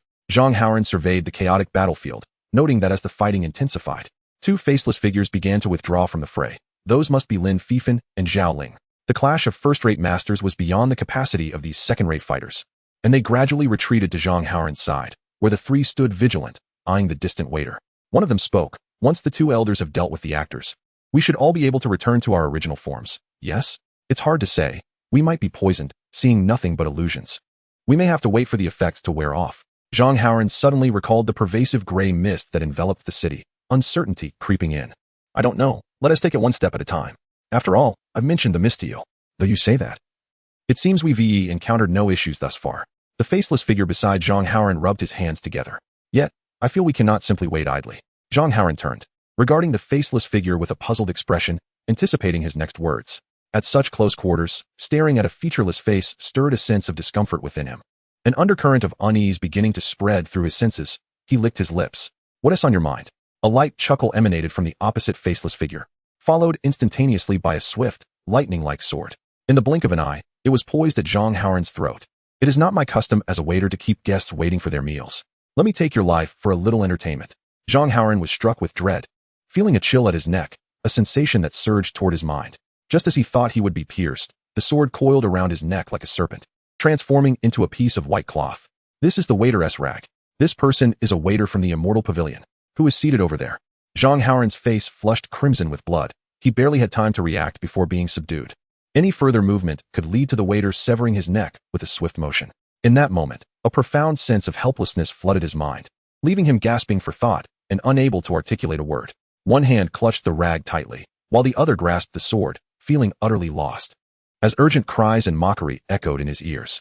You, release him, young master? Don't be hasty. I haven't taken his life yet, and we haven't even begun the performance. Ha! Let go of our young master. At that moment, Lin Shuqing and Hifu, too anxious to question, rushed forward to rescue him. Yet, the actor would not allow them to intervene. The master had just declared his intent to kill Zhang Haoran, and he naturally could not let them pass unimpeded. Ha! Do not rush the exit, dear guests. The most entertaining parts of the show must be savored slowly. Musicians, it's time to set the mood. The actor wielded his sword, blocking the two men, as a haunting melody filled the air. A young man in a white robe, hair pinned up, appeared not far from the trio, cradling an ancient zither. The melancholic notes, imbued with his internal energy, swept toward Lin Shuqing and Hifu, trapping them in place. Rescue was not an immediate option. Zhang Haoran struggled against the cloth around his neck, desperate for even a moment of reprieve. The other faceless figure merely stood in confrontation with the waiter, uncertain whether to advance or retreat. Such a pity, but do not blame me. Blame your birth into the Zhang family and your inadequate strength. Nevertheless, it is time to serve the dish. At this moment, Zhang Haoran could not absorb the waiter's words. He only registered the intermittent sounds in his ears. Perhaps Lin and he were fighting desperately. Or perhaps someone was telling him this was all fate. If only Wu Xian were here. He thought of Wu Xian and Xiaoer. Would the sword-wielding Xiaoer be able to save him? If she were to emerge, she might be taken by the waiter. After all, she was merely a little ghost. And according to Wu Xian, she couldn't handle first-rate masters. He lamented that if only he had not been so playful as a child and had diligently practiced, he would certainly be traversing the rivers and lakes with ease now. Traversing the rivers and lakes? If you had believed me earlier, you would have already been striding through the world. Zhang Haoran gradually sensed his consciousness fading, yet the voice in his mind emerged once more. I did not wish to intervene, but that shameless fellow is still spying. Were it not for your father's reputation, I wouldn't bother with you. Both you and your father are quite the handful, negotiating terms with me. Zhang Haoran's spirit surged. Whatever it is, come at me, don't involve my father. Heh, who would have thought that despite your rebellious nature, you still hold filial piety? But this is between me and Zhang Wenming. He cares for you, yet I do not. Enough of this chatter. You possess that Jinhua secret technique, do you not? Follow me and demonstrate it. Navigating the waters of deception was indeed troublesome. As Zhang Haoran's awareness dimmed, that voice remained vividly clear. The symbols of the Jinhua secret technique materialized in his mind, akin to a page of parchment, and he found himself standing before those characters. He could feel his internal energy rapidly circulating, drawn by an unseen force. The mist released by the actor began to flow unknowingly into Zhang Haoran's body, transforming in the blink of an eye into internal energy, distinct from his own. In an instant, Zhang Haoran's internal strength surged to the level of a first-rate master, yet all of this felt imperceptible to him. He merely sensed a growing heat within, his energy surging like the tides. The waiter also sensed Zhang Haoran's aberration, but had yet to react. Zhang Haoran felt a thunderous roar erupt within his mind. Break! A powerful surge of internal energy erupted around him, forcefully pushing the taken-aback waiter back several paces. Simultaneously, the cloth constricting his neck shattered. Zhang Haoran inhaled deeply, awakening from his stupor, half squatting on the ground, breathing heavily. Chapter 44. A sword shocking the Jianghu. Zhang Haoran's sudden surge of power, breaking free from the restraints of the waiter, left everyone utterly astounded. No matter how they racked their brains, they could not fathom how an ordinary second-rate martial artist could unleash such formidable strength. Even Yi Guhong, high up in the clouds, gaped in astonishment, taking a while to speak. I am beginning to believe that you did not obtain the fruit of life. Could it be from this young man instead? Wu Xian also felt taken aback, yet he maintained an air of indifference. At that moment, a peculiar wave emanated from Zhang Haoran. Was it the secret technique of Tai Jinhua? Did this young man possess such extraordinary comprehension? Wu Xian shook his head, his peripheral vision darting back to Yi Guhong's furnace, which remained eerily silent. Zhang Haoran leaned on his sword, panting heavily, still recovering from his earlier state. The waiter, having sensed this, despite being astonished by Zhang Haoran's prowess, had no choice but to press on with his attack. With a sharp whistle, a white streak hurtled toward Zhang Haoran's face. Startled, he swiftly dodged to the side. In that instant, a shadow zipped past him, and due to his initial surge of inner strength, he lost control and was propelled several meters away. Seeing an impending collision with the rock wall, Zhang Haoran instinctively extended his left hand to strike at the side. With a resounding crash, his powerful palm penetrated the rock, leaving him half embedded in the wall, equally astonished by his own strength. Yet, before he could bask in his triumph, the waiter's relentless assault bore down upon him once more, offering no respite and aiming directly at his vital points. However, Zhang Haoran's senses were acute. even before the gust of wind announced the attack. He had already evaded the waiter's strike. The waiter snorted coldly, realizing through his 2 attempts that Zhang Haoran had yet to fully master that newfound power. And it was not a mere act of playing the fool. It suggested that Zhang Haoran might indeed have acquired something extraordinary in the underground palace. This evident conclusion brought a quiet joy to the onlookers. The waiter unfurled the cloth in his hand, transforming it into a vast canopy that descended upon Zhang Haoran, blocking all avenues of escape. This scene, akin to a magic trick, left everyone present, especially Zhang Haoran beneath the immense fabric, utterly bewildered. The canopy, propelled by true energy, loomed before Zhang Haoran like the sky itself collapsing. He struggled to discern whether this was merely an illusion or something more sinister. Time was running short as he faced the approaching canopy, cold sweat trickling down his forehead. What to do? I have never encountered such a situation. Fear be damned. Strike first and ask questions later. The voice from his earlier vision echoed in his mind, leaving him in confusion. In that moment, he recalled Wu Xian's words. In the past, people sought immortality for themselves. Now, they seek it for others. What would you wish for? Taking a deep breath, Zhang Haoran inexplicably began to recite the principles of the Tai's secret technique. Energy coalesced around the tip of his sword, and a faint silhouette of Qiao appeared upon the blade. Seek oneself. With a determined shout, Zhang Haoran, sword in hand, focused intently on the sword's tip and thrust it upward into the sky. His foot shifted, the sword trembled, and though it appeared ordinary, the strike was as if a mountain had arisen, reaching for the heavens, causing the waiter's expression to change dramatically. Even Lin Shuqing and others, engaged in their own battles, were momentarily astonished. Could his sword possess such power? With a piercing sound, Zhang Haoran's sword shattered the canopy, ripping through the dense, true energy, resonating like a dragon's roar. A flash of azure light erupted, and Zhang Haoran found himself behind the waiter. The waiter staggered backward, blood spilling from his mouth, exclaiming, Good sword. Truly a magnificent sword. Had I not evaded in time, my head would have surely rolled. My right hand still trembles, blood dripping incessantly, he said, his gaze cold as he turned to observe the blood falling from his sword's tip. His demeanor forlorn amidst the chilling atmosphere. The surrounding coldness intensified. The crowd, momentarily stunned, finally erupted in exclamations. Zhang Haoran had indeed injured the waiter of Taibai Tower. If it had been a renowned figure from the Jianghu, it might not have been as shocking, but this strike came from the unassuming Zhang family scion, a member of the younger generation. Lin Fifan and Zhao Linger felt both astonishment and excitement. Zhang Haoran himself could scarcely believe that he had executed such a strike. He stared blankly at the sword in his hand, savoring the feeling of invincibility he had just experienced, as if he had grasped something profound. I underestimated you. I did not expect you to wield such a sword. The waiter's indifferent words jolted Zhang Haoran from his reverie. He turned to face a featureless figure speaking with utmost seriousness, the absurdity of the moment eliciting a laugh from Zhang Haoran, releasing the fear that had gripped him. I did not foresee this either. I must thank you. I feel incredibly powerful now. Zhang Haoran raised his sword, pointing it provocatively at the waiter, his tone brimming with confidence. Very well, very well. We have a few friends who just arrived and would like to witness the unparalleled prowess of young hero Zhang. Zhang Haoran turned to see a group approaching from the direction of the Golden Light Palace, the voice emanating from that direction. Everyone knew that the second batch of Jianghu individuals had finally arrived, and even Lin Shuqing and others ceased their battles, silently awaiting their comrades. Before long, Zhang Haoran beheld a group of faceless individuals approaching. The sight was surreal, yet they seemed unfazed, casually greeting Lin Shuqing and He Fu to confirm identities. Wang Li, Du Sha, and the ever-concerned Zhang Wanming, who rushed to embrace him, exclaimed, I'm so relieved you're all right. I was worried sick. Zhang Haoran, feeling a strange warmth in his father's embrace, struggled to reassure himself that this was indeed his father.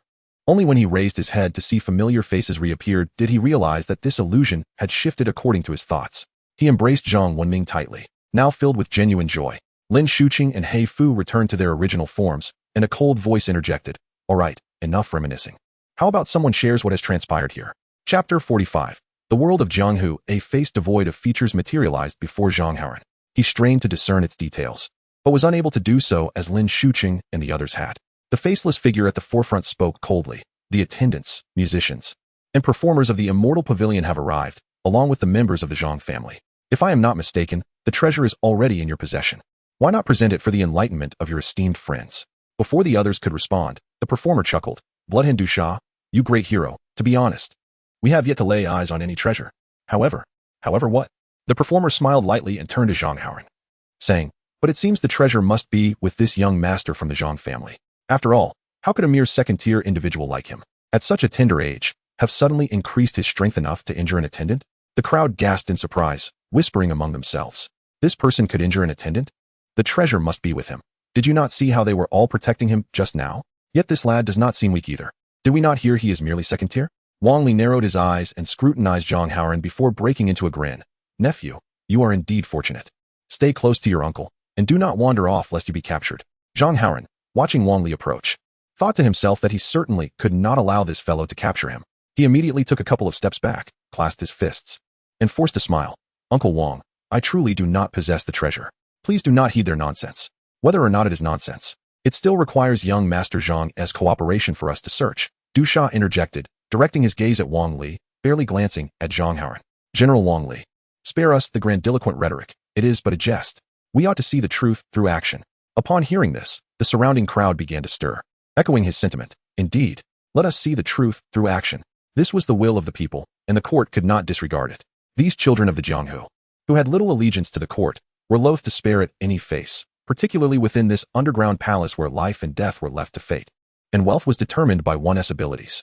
First, seize the treasure, and then discuss matters further. Wang Li cast a cold glance around, ultimately settling his gaze on Du Sha. 20 years ago, if not for the belief that you had a patriotic heart and I spared your life, would you still be here today? Du Sha remained unfazed and replied coldly, I have lived to this day and intend to continue living. Patriotism, huh? There will be time for that. However, whether General Wang can survive today remains uncertain. Impudent. A chorus of shouts erupted. The soldiers Wang Li had summoned from the ground. Wang Li snorted derisively. Humph. A rabble like you dares to make a commotion here. Li Dazue, what do you mean? Do you intend to oppose the court? The man called Li Dazue, known in the Jianghu as the Smiling Tiger, stepped forward from the crowd. Clasping his hands in greeting, General Wang Li, you are too kind. I, Li, am merely reminding you not to underestimate the heroes of this world, otherwise, you may provoke their ire. Li Dazue's retort earned a round of applause for among the assembled Jianghu individuals. Only Bloodhand Du Sha and the Smiling Tiger Li Dazue could be considered true masters. The rest were merely ordinary figures from the region surrounding the Western territories. This was precisely why Wang Li felt emboldened to apply pressure on the others. For the matter had arisen so suddenly that many skilled individuals from the Western territories had not received word and lacked time to arrive and seize the treasure. The Immortal Pavilion traditionally maintained a good relationship with the court, leading him to believe he held the upper hand. However, he had not anticipated that such villains would come. Realizing this, Wang Li proposed, there is no point in excessive dialogue. Perhaps the Taibai Pavilion and the Zhang family should join forces to eliminate these scoundrels. And then we can settle matters afterward? As soon as these words were spoken, they offended many Jianghu individuals, and a cacophony erupted. Yet no one cared whether there was indeed treasure with the Zhang family. Zhang Wenming pulled Zhang Haoran aside and whispered, speak the truth to your father. If you truly have the treasure, tell me, and I will negotiate with them. Our family possesses many skilled fighters. We need not fear them. I truly do not possess what they seek. You may search me if you wish, but they cannot. Zhang Haoran raised his hand with conviction. Just as the performer spoke, an alliance is possible, but I demand the life of the young master of the Zhang family. What say you? At this declaration, the scene fell silent. Regardless of others' opinions, Wang Li found himself in a predicament. The group of Jianghu heroes watched with amusement, waiting for Wang Li to make a choice. Zhang Wenming and the others watched Wang Li intently, seemingly awaiting his answer. Damn it! When did you provoke the Taibai Pavilion? Must you take the life of our young master? Is there no room for negotiation? The performer chuckled. There is no room for negotiation. Wang Li cursed under his breath, scratching his head in frustration.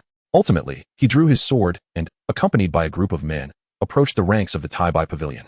Old Zhang, do not blame me. After all, you understand the Immortal Pavilion. In the end, your family is merely a wealthy merchant. Enough. Do not say another word. Zhang Wenming halted Wang Li with a sharp command. He drew his sword and stepped forward, his tone calm. Let us delineate how we shall fight. Zhang Haoran felt a surge of emotions. Regardless of the outcome of the battle, his father's figure appeared grand and imposing at that moment. He stepped forward, standing beside Zhang Wenming, alongside Lin Shuqing and He Fu, filled with righteous fervor. The performer chuckled softly and remarked, the young master of the Zhang family now relies on the treasures of the underground palace to ascend to prominence. And the head of the Zhang family, Zhang Wenming, with the long-hidden snowstorm sword and 4 first-tier masters, such strength cannot be underestimated. The crowd gasped, astonished. The long-lost snowstorm sword is actually wielded by the head of the Zhang family. The performer continued, observing the astonished expressions. Thus, I propose that since we are in search of treasure, why not join forces to seize it first, and then compete based on our abilities? With these words, the pressure fell squarely on the Zhang family. It was crucial to note that aside from the first-tier masters from the Zhang family, there were also the performer, the musician, the attendant, Wang Li, Du Sha, and Li Dazue, 6 individuals, all of whom harbored intentions against the Zhang family. Should the second-tier Jianghu individuals join in, the Zhang family's demise would indeed be imminent. Seeing the crowd huddled in discussion, completely disregarding the Zhang family, Zhang Haoran hastily spoke. Esteemed seniors, you must think this through. When the rabbit dies, the dog is cooked. If my Zhang family perishes, how can Du and Li truly benefit from it? I fear that in the end, you will be the ones on the chopping block, and we shall be the meat. Chapter 46. This is the Jianghu too indeed. Are you truly at ease with the alliance of Taibai Tower and the court? At this moment, Lin Shuqing also spoke up in caution. After all, if those individuals were to join forces, the only option left for them would be to carve a bloody path out. As for the notion of victory, that was an unattainable dream. Du Sha, upon reflecting on this, recognized the truth in it. Moreover, he and Li Dazue held notorious reputations in the Jianghu, and there was indeed a possibility of betrayal. He exchanged a glance with Li Dazue and said, Lin Daxia is right. To attempt to drive the tiger to swallow the wolf is to underestimate us. Zhang Haoran observed that the conspirators had temporarily quelled their intentions, yet he remained uneasy, pointing towards the people of Taibai Tower. Furthermore, have you considered why the people of Taibai Tower arrived here before you? Upon hearing this, even Wu Xian and Yi Guhong, who were high above, acknowledged Zhang Haoran and Appo's calm demeanor and intelligence. After all, they had only contemplated the idea of confrontation, and no one had considered why. Under the court's control of the entrance, the individuals from Taibai Tower had arrived first. Zhang Wenming looked at his son with surprise. Feeling a sense of pride in his child's growth, yet maintaining an air of seriousness, he clasped his fists and said, Heroes, as you all know, there have been rumors targeting my Zhang family. Now I have reason to suspect that this is all part of Taibai Tower's scheme. They must have had a way into the underground palace long before. And all this is merely a ploy to pin the blame on my family and drag everyone down with us. Zhang Wenming, being the head of the family, articulated the reasoning clearly. I even suspect that the so-called treasures of the underground palace have long since been taken by Taibai Tower, and it was merely an unfortunate encounter with my son that led to this false accusation. Indeed, everyone knows the influence of the divine immortal tower. It would be wise for us to join forces with my Zhang family, as that is the key to breaking this deadlock. Lin Shuqing, being the strategist of the Zhang family, aptly highlighted the advantages. Aligning with Taibai Tower might lead to future retribution, but with my Zhang family, there will be no such concerns. We will bear the burdens alone, and in absence of issues, my family as small enterprises would dare not shirk responsibility, lest we jeopardize our standing in the Jianghu. Du Sha and Li Dazue felt a flicker of temptation.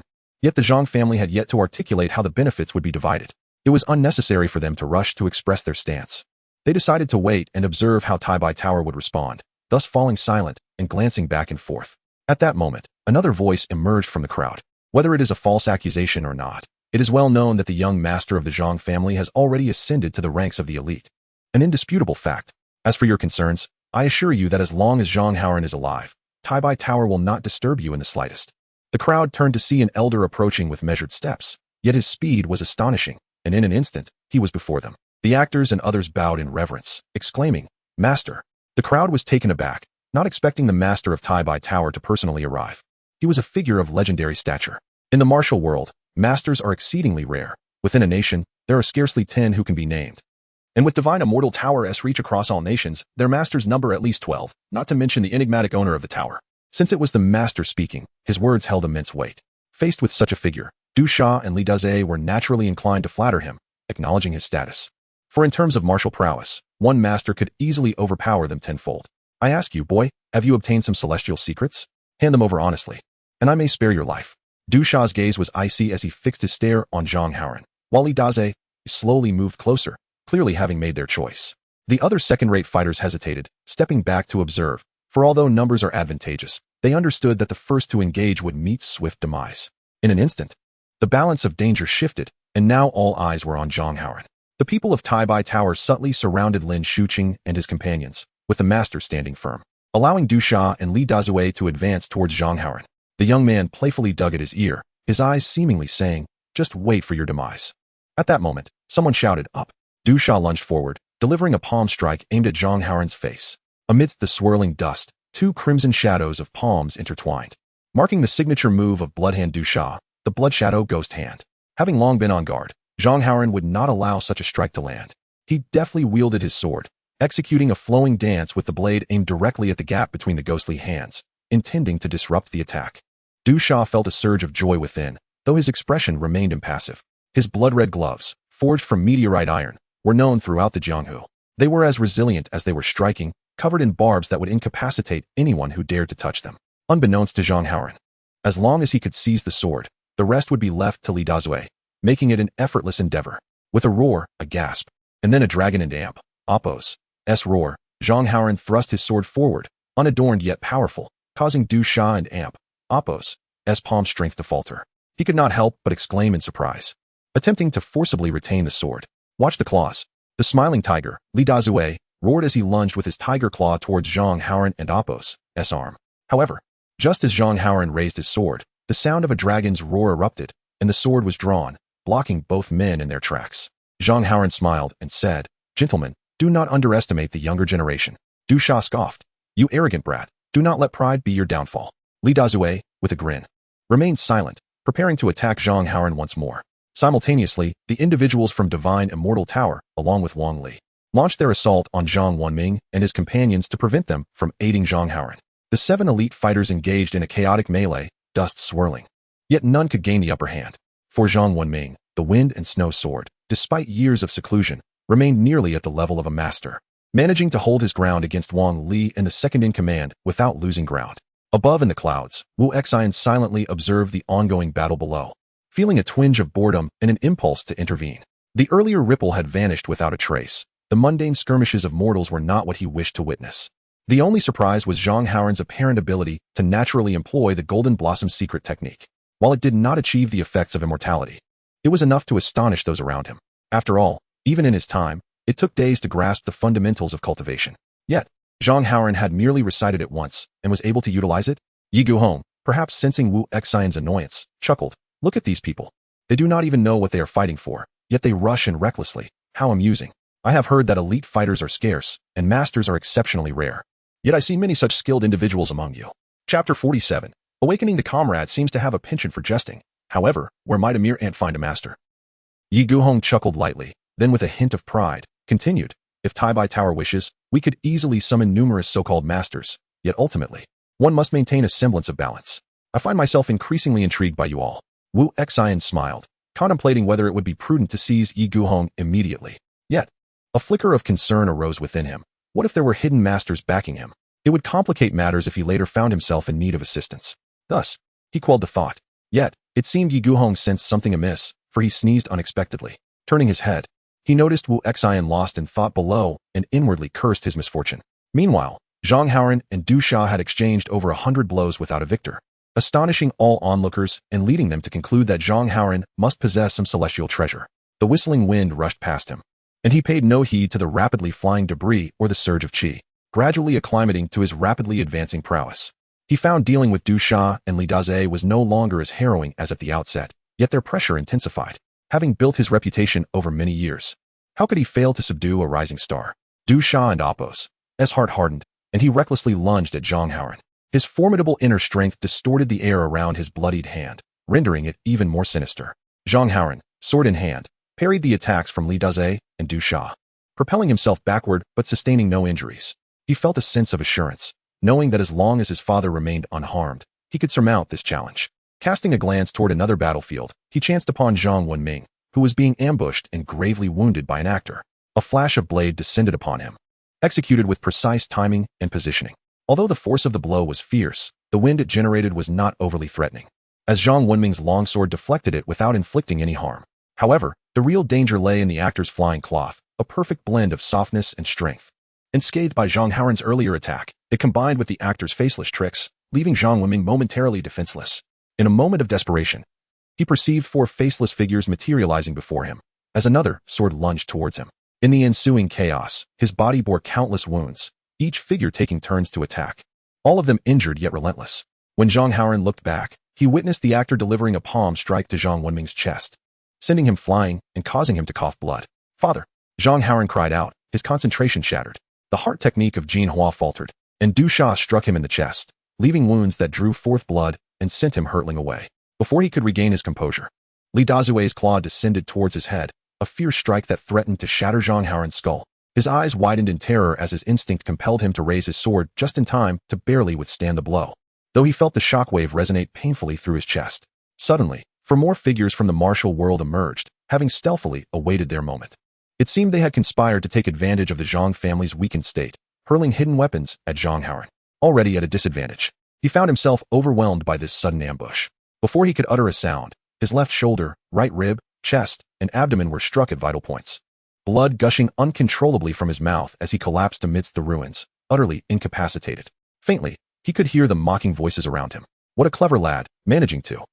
Consider it a skill of yours, but as fate would have it, one must blame their ill fortune for seizing what they shouldn't have. In the distance, he thought he heard his father's voice, but it was growing increasingly indistinct. You, go away. Zhang Haoran, weakened to the point of being unable to lift a hand, realized he was likely facing death today. Yet what about Xiao? What means had Wu Xian left for him? Ah, he must summon him. He is an immortal. Surely he can rescue my father.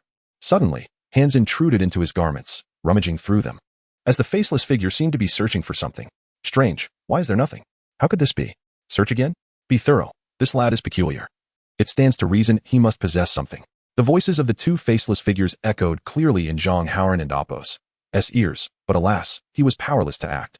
He could only watch as the group of martial artists began to disperse, some advancing towards Zhang Wenming while others approached him. Lin Fifan and Zhao Linger were also uncertain of their fates. You are quite the worrywart, concerned not only for your father but also for those unrelated to you. The voice in his mind resurfaced, but he lacked the strength to ponder further. Is Zhang Wenming nearing his end? Even now, he remains obstinate. I can only turn to you. What? What has happened to my father? The voice mocked. What do you think could have transpired? Let me put it plainly. You have but one chance to save everyone. Do you choose to act? I shall save them. Tell me how. Zhang Haoran suddenly erupted into a fit of violent coughing. Blood mingled with saliva splattering across Du Sha's face, who was still frantically searching for treasures. Damn it, short-lived fool. What ill fortune, truly nothing. The vulgarities were insignificant now as Zhang Haoran anxiously awaited the voice in his mind. At this moment, can you still dismiss me as a mere figment of your imagination? Do you now believe? Tell me quickly. Zhang Haoran and Apos' consciousness began to blur, his thoughts unable to grasp the fading words of the voice. Before him danced memories of his father's love, reminiscent of his childhood days galloping on horseback, feeling the vastness of the world, vowing to become a great hero. Would you sacrifice? I would. Would you forsake all? I would. I would do anything, as long as I can save them. Such deep-seated obsession can be quite troublesome. Very well. As the final word of assent echoed in his mind, Zhang Haoran fell silent, lifeless. Du Sha kicked Zhang Haoran and Apos' body, ensuring there was no response, then coldly declared, what a loss, nothing at all. Go deal with the rest. Mei Tai Tower. Before he could finish, the heavens trembled violently. It was silent, yet everyone felt the air quiver. Chapter 48. The Sacrifice High Above the Clouds. Wu Xian squinted, appearing in a state of half-sleep, half-awareness. The cacophony of combat around him evoked a sigh of frustration within. Why must I squander my precious time here? As for whether Zhang Haoran was on the brink of death, he was confident he could keep him hanging on for a while longer. Suddenly, a faint vibration surged upwards from below. It was a power he recognized. Wu Xian abruptly opened his eyes and gazed downward, quickly fixating on the nearly lifeless form of Zhang Haoran. Nearby, Yi Guhong continued to discuss Zhang Haoran's plight. The Zhang family scion you hold dear is nearing his end. Fellow cultivator, do you not wish to accept the stakes? Before Yi Guhong could finish his sentence, Wu Xian sensed an unusual shift below. On the battlefield, an inexplicable sense of oppression enveloped the hearts of all present, reminiscent of the heavy stillness before a tempest. The calm before the storm masked an impending deluge. The shopkeeper narrowed his eyes, casting a glance at the Zhang family members who were still desperately struggling, fierce, yet not formidable. Ultimately, seeing Zhang Haoran's silence, Du Sha and Li Dazue's cursing seemed unsurprising. But what was this sudden sense of heartache? The shopkeeper leaped from the boulder and hurried to Zhang Haoran's corpse, extending his hand to feel for the carotid artery. Indeed, he was dead. Rest assured, I shall do my utmost to fulfill your wishes. Du Sha smiled at the shopkeeper, his tone ingratiating, devoid of any semblance of villainy. The shopkeeper, trusting him, was about to speak when a series of faint thuds resonated, each heartbeat echoing softly. Though barely audible, he immediately discerned the source. Wasn't he dead? The shopkeeper spun around, his gaze fixed intently on Zhang Haoran's body. Du Sha and Li Dazue exchanged puzzled looks. Noticing the shopkeeper's fixation, Du Sha inquired, what? Shoo. The shopkeeper raised a hand to silence Du Sha, crouching once more to place his palm on Zhang Haoran's chest, where a heart was beginning to beat anew. Before Zhang Haoran lay an inky abyss, void of direction or horizon. This is your spiritual realm, a voice resonated from all around. Who? Zhang Haoran's voice echoed back, distant and reverberating. I am you. The voice returned, and a figure identical to him materialized, save for the coldness gleaming in its eyes. You are me. Meanwhile, in the external world, as Zhang Haoran's heart resumed its rhythm, the ground convulsed violently, causing everyone to halt in confusion. Panic ensued as someone shouted, Is this The earth dragon rising again. Be cautious. Something feels amiss. The shopkeeper. I sense something is terribly wrong. The shopkeeper, equally grave, surveyed his surroundings, the falling rocks, the tremors, the thunderous roars, and the eerie heartbeat. Suddenly, he noticed a blood-red glow igniting the ground. Dusha curiously peered at the symbols that emerged, a series of unknown runes. Could it be that this brat and Appos' demise is summoning the celestial fortune he acquired? I doubt it. Something feels off, very wrong. Li Dazue frowned, shaking his head as he knelt to touch the luminous lines, their icy sensation revealing no other anomalies. The shopkeeper inhaled deeply, sensing the urgency to depart, intent on instructing the performers to expedite their resolution of the Zhang family matter. Yet before he could voice this thought, a far greater upheaval struck. Beyond the earth-shattering rumble, an immense force bore down upon everyone, rendering them immobile regardless of their efforts. Screams erupted from the crowd, their panic paralyzing them. They could do little more than howl, incapable even of turning their heads. Is this the sacrificial formation of the Western Xia King? Yi Guhong exclaimed from above the clouds, unable to contain his astonishment. Can this thing still be used? With just these few individuals, what can they accomplish? What is happening with that Zhang kid? Wu Xin remained silent, observing the unfolding chaos with greater insight than Yi Guhong. Zhang Haoran harbored another soul within him, seemingly that of a cultivator or a celestial being. The voice Zhang Haoran mentioned, the master of that voice? The oppressive aura unleashed by the formation was palpable even from the clouds, yet it bore little impact on him. Let us watch a while longer. Or do you wish to intervene at once? Yi Guhong chuckled, regaining his earlier air of aloof confidence. Since my fellow cultivator remains composed, I too shall refrain from capitulation. Let us observe. As the pressure intensified, lesser experts began to transition from standing to kneeling, then to lying flat, the weight infiltrating their very cores, rendering them incapable of even a cry. Soon, first-rate experts followed suit, then masters. All succumbed to the overwhelming force until the elite crumpled to the ground. The prior group reduced to mere remnants, their blood nourishing the glowing array. Shopkeeper, what do we do now? Damn it. The pills provided by the host are useless. The shopkeeper was the only one capable of maintaining a half-kneeling position, while another anomaly, Zhang Wenming, inexplicably withstood the pressure, standing as the sole figure still upright, giving others a glimmer of hope despite his inability to move. Why can Zhang Wenming still stand? The shopkeeper thought, utterly baffled by the scene. Blood splattered across his face, rendering him a fearsome sight. Tell me, why are you unharmed? Zhang Wenming, equally perplexed by the outcry of his companion, found himself at a loss, devoid of his usual composure, overwhelmed by confusion. I do not know. The shopkeeper glared furiously, then glanced back at Zhang Haoran, who, aside from the increasingly exaggerated heartbeat, appeared unscathed. This is all his doing. It must be. Though he struggled to approach, it was now a futile wish. He could not move. No one could. All they could do was await their doom. Chapter 49. Sacrifice 2. Within Zhang Haoran's spiritual realm, the figure resembling himself slowly approached, a grotesque smile adorning his face. As Zhang Haoran attempted to utter a word, this doppelganger transformed into a fleeting shadow, lunging towards him, followed by a tumultuous wave of dizziness and a sensation of tearing. Embrace me. Become me. Bid farewell to the past. Transform into a new self. You shall ascend as a king, the sovereign of the world. No one shall ever look down upon you again. I am the true ruler above the mist. I am you. You are the sovereign. A soul-wrenching pain enveloped Zhang Haoran, plunging him into darkness. His consciousness sinking like a stone into the abyss, devoid of all sensation. In this vacant expanse of awareness, a blinding light suddenly ignited, accompanied by a heart-rending scream. What is this? He then perceived that within his tightly shut eyes, something yearned to escape, yet remained trapped. Akin to a soul on the verge of departure, firmly bound within its corporeal vessel. You wish to consume me. Unfilial wretch. Release me. Upon closer inspection, the desperate visage striving to flee was no longer Zhang Haoran's. It was a most bizarre scene, yet he remained entirely oblivious to it. Outside the realm of his mind, when he next opened his eyes, he beheld the shattered ceiling of the underground palace. His body, no longer under his control, ambled toward the throne atop the altar, treading through blood-soaked mud, brushing past the shopkeeper. It is you. You are the cause of this. The shopkeeper and Appos' voice brimmed with wrath and resentment, yet Zhang Haoran offered no reply, his gaze fixated solely on the throne upon the stone steps, his lips murmuring incessantly, I shall become king. As he passed by Zhang Wenming, he heard his father's voice. Haoran, Zhang Haoran, can you hear me? Zhang Haoran and Appos' body swayed slightly, yet he continued onward, muttering, growth demands sacrifice. Sacrifice is essential. Those have watched you grow, uncle. Zhang Wenming bellowed, desperate to surge forward, yet remained anchored in place.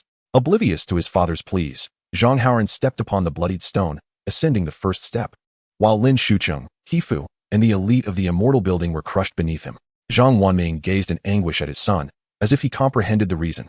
It was he who had sent him to seek Zhang Haoran, and his own arrogance had wrought this bitter harvest. Tears streamed forth. But Zhang Wanming found himself at a loss for words. As Zhang Haoran ascended the final tier of the stone steps, he slowly turned to survey those below the throne. Only Zhang Wanming and the shopkeeper from the immortal building remained. Meanwhile, high above in the clouds, Wu Xian had sensed the activation of the safeguard he had left for Zhang Haoran. Beside him, Yi Guhong trembled with excitement.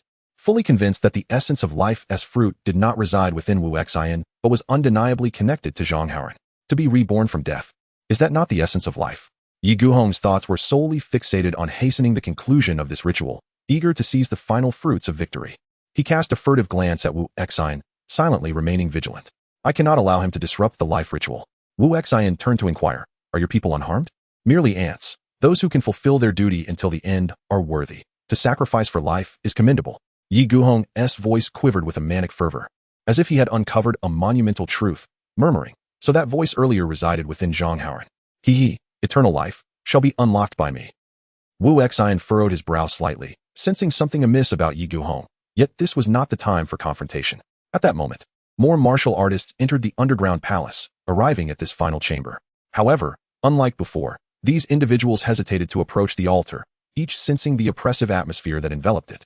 They were also struck by the terrifying scenes before them. A figure upon the throne gazing down at the subjects below.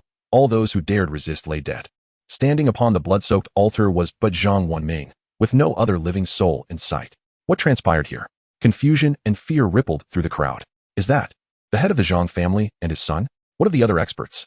They cannot all be dead. It is indeed Zhang Haoran. I recognize him. What has become of him? Could it be that he was the one to slay them all? They whispered amongst themselves, yet none dared to step forward, until Zhang Haoran cast his gaze upon them, causing all to shudder. Zhang, Master, we merely came to observe, harboring no intent to oppose you. Indeed, Master Zhang. We simply passed by, hoping to assist. This gathering of martial artists, wary and anxious, showered Zhang Haoran with flattery, fearful that he might unleash his primal fury upon them. Now seated upon the throne, Zhang Haoran had regained his awareness. He stared blankly at the unfolding scene, utterly bewildered by the events that had transpired. A wave of nausea overtook him, and he stumbled back onto the throne, retching, desperate to expel the horrors before him. As Zhang Haoran regained clarity, the sigils upon the altar began to dim and fade, along with the suffocating presence that had accompanied them. Haoran, Zhang Wanming's hesitant voice reached him, and upon realizing he could move, he immediately rushed up the stone steps. Zhang Haoran raised his head slightly. A familiar yet tear-streaked and bloodied face appeared before him. Father, you are safe. That is all that matters. Zhang Wanming opened his mouth, but found himself at a loss for words. The crowd below began to disperse slowly, the martial artists tactfully avoiding intruding upon this poignant reunion, too intimidated to intervene. Anyone witnessing this father-son moment amidst such a gruesome tableau would harbor no thoughts of impertinence. They merely wished to flee swiftly. Yet some were overwhelmed with exhilaration. Forgive me for intruding upon your familial bond. A figure suddenly appeared suspended in midair, unassisted by any support. It was Yi Guhong. The stragglers among the martial artists were momentarily stunned by this spectacle, neglecting their escape, as more and more began to take notice, halting at a distance to observe. Is that a celestial being? Chapter 50. Such a celestial being at this moment. Zhang Haoran had yet to fully comprehend the frightening sight before him. Zhang Wanming's words echoed incessantly in his ears, yet he failed to absorb a single syllable. Suddenly, a man clad in red robes materialized before him, cradling a furnace in his hands, suspended in midair, further clouding Zhang Haoran's mind. Is this a celestial being?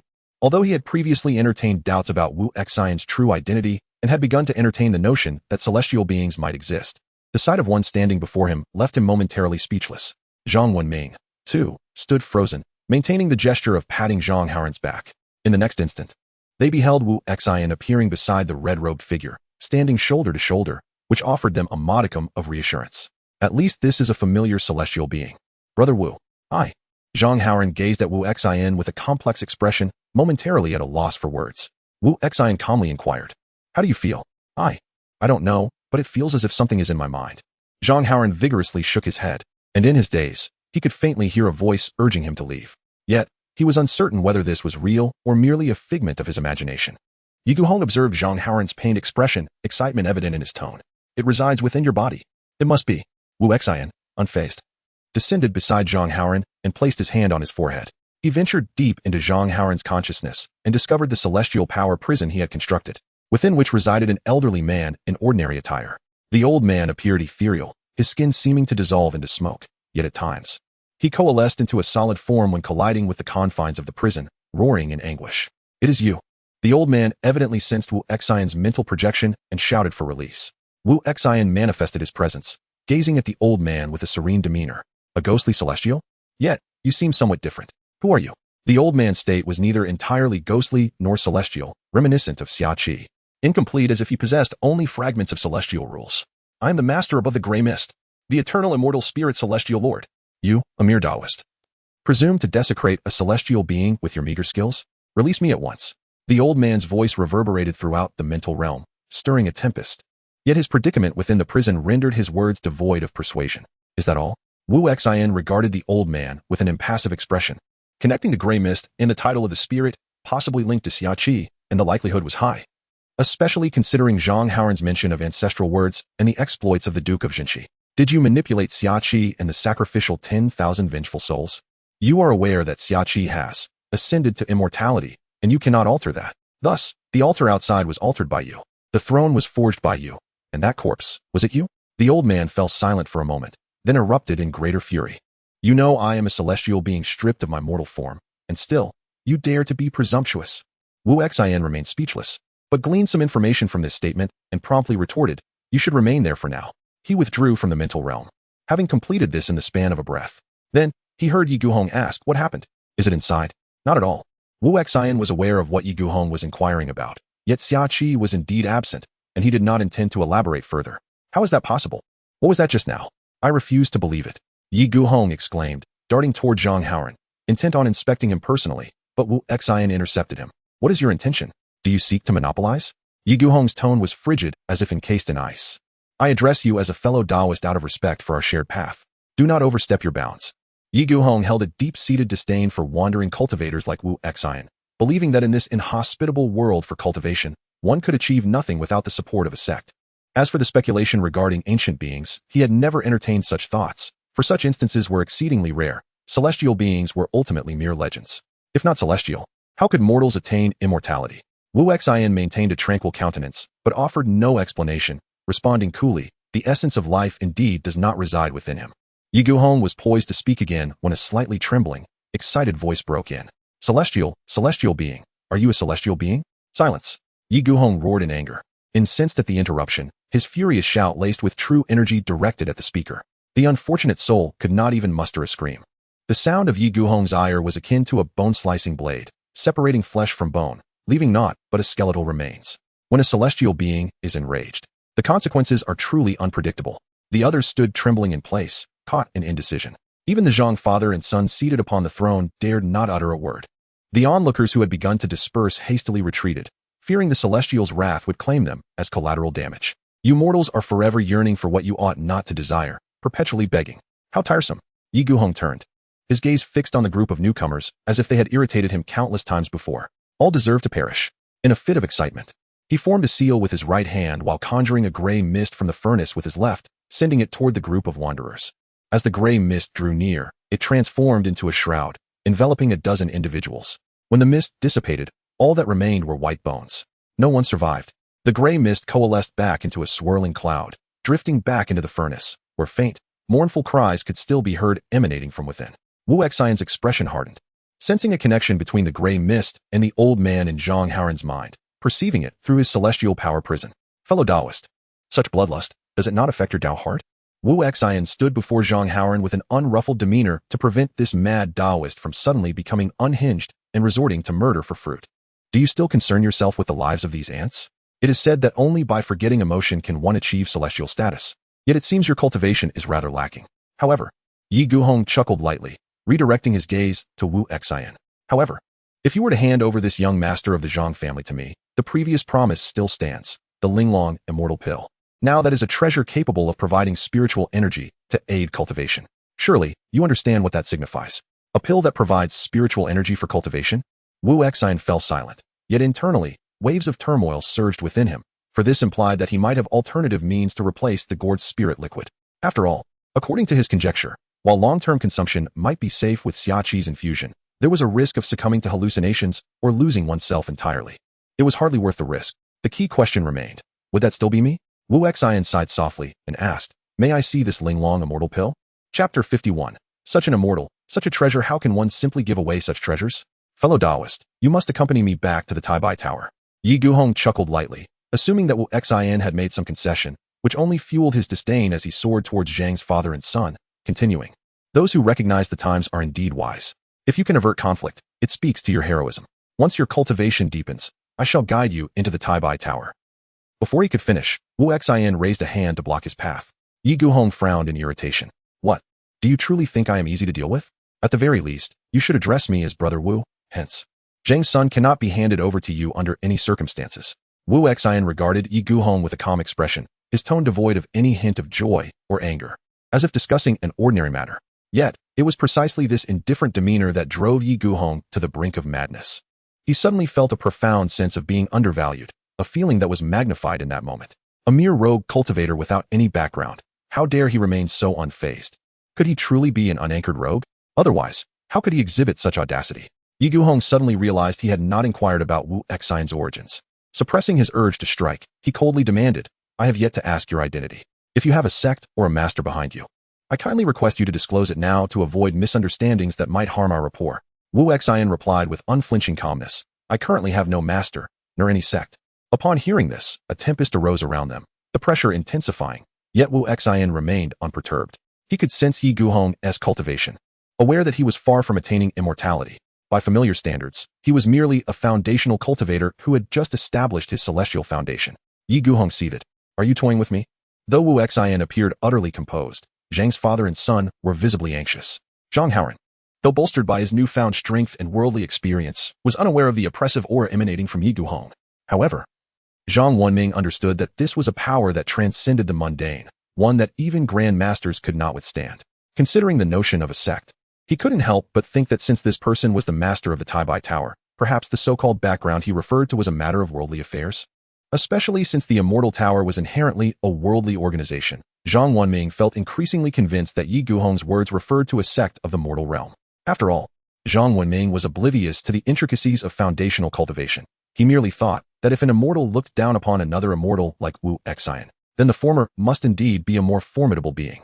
In that moment, he felt a flicker of pride, realizing that the safety of his family depended on himself.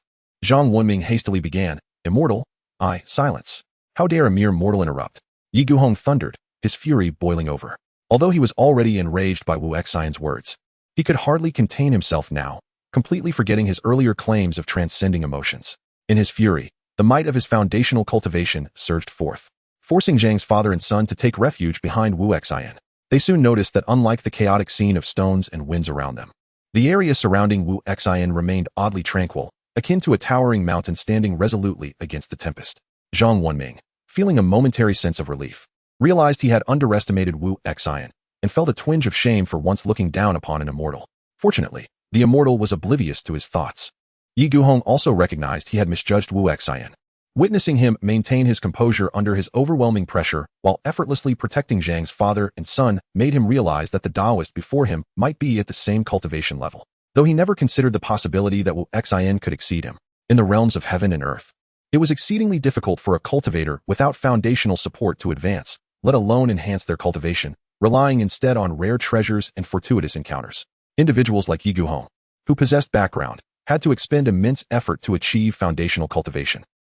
So you are merely a second-stage cultivator. No wonder you dare challenge my Taibai Tower. However, you seem to underestimate the Taibai Tower, as well as me, Yi Guhong remarked, observing the self-satisfied expression on Wu Xian's face. Wu Xian smiled. It appears that the so-called Tower Master is not the ultimate authority here. Yi Guhong snorted coldly, but refrained from further words, wary of revealing more information. He raised his treasured furnace, preparing to activate his artifact. Once more, the previous stream of azure smoke wafted from the furnace. As Yi Guhong gestured with his right hand, the smoke transformed into a gray mist, enveloping Wu Xian and the Zhang family. However, Wu Xian was unlike the ordinary people of the martial world. A beam of white light emanated from Wu Xian, forming a luminous barrier that shielded Zhang's father and son, simultaneously isolating the gray mist. Like a solitary light amidst a vast ocean. Could this truly be the power of that ghostly immortal? Wasn't he supposed to be the true form? Wu Xian extended his hand, drawing a wisp of gray mist into his palm.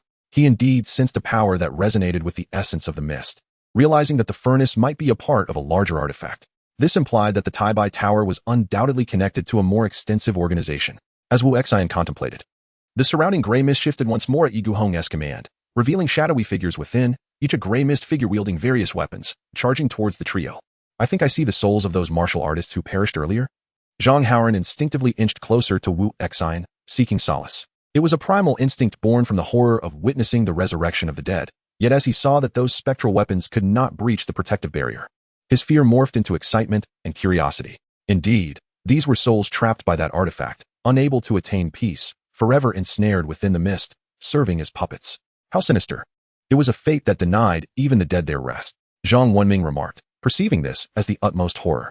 Meanwhile, upon seeing Wu Xian remain unfazed, Yi Guhong was equally taken aback. Could it be that this Taoist was not a second-stage cultivator, but a third-stage one? But how could that be possible?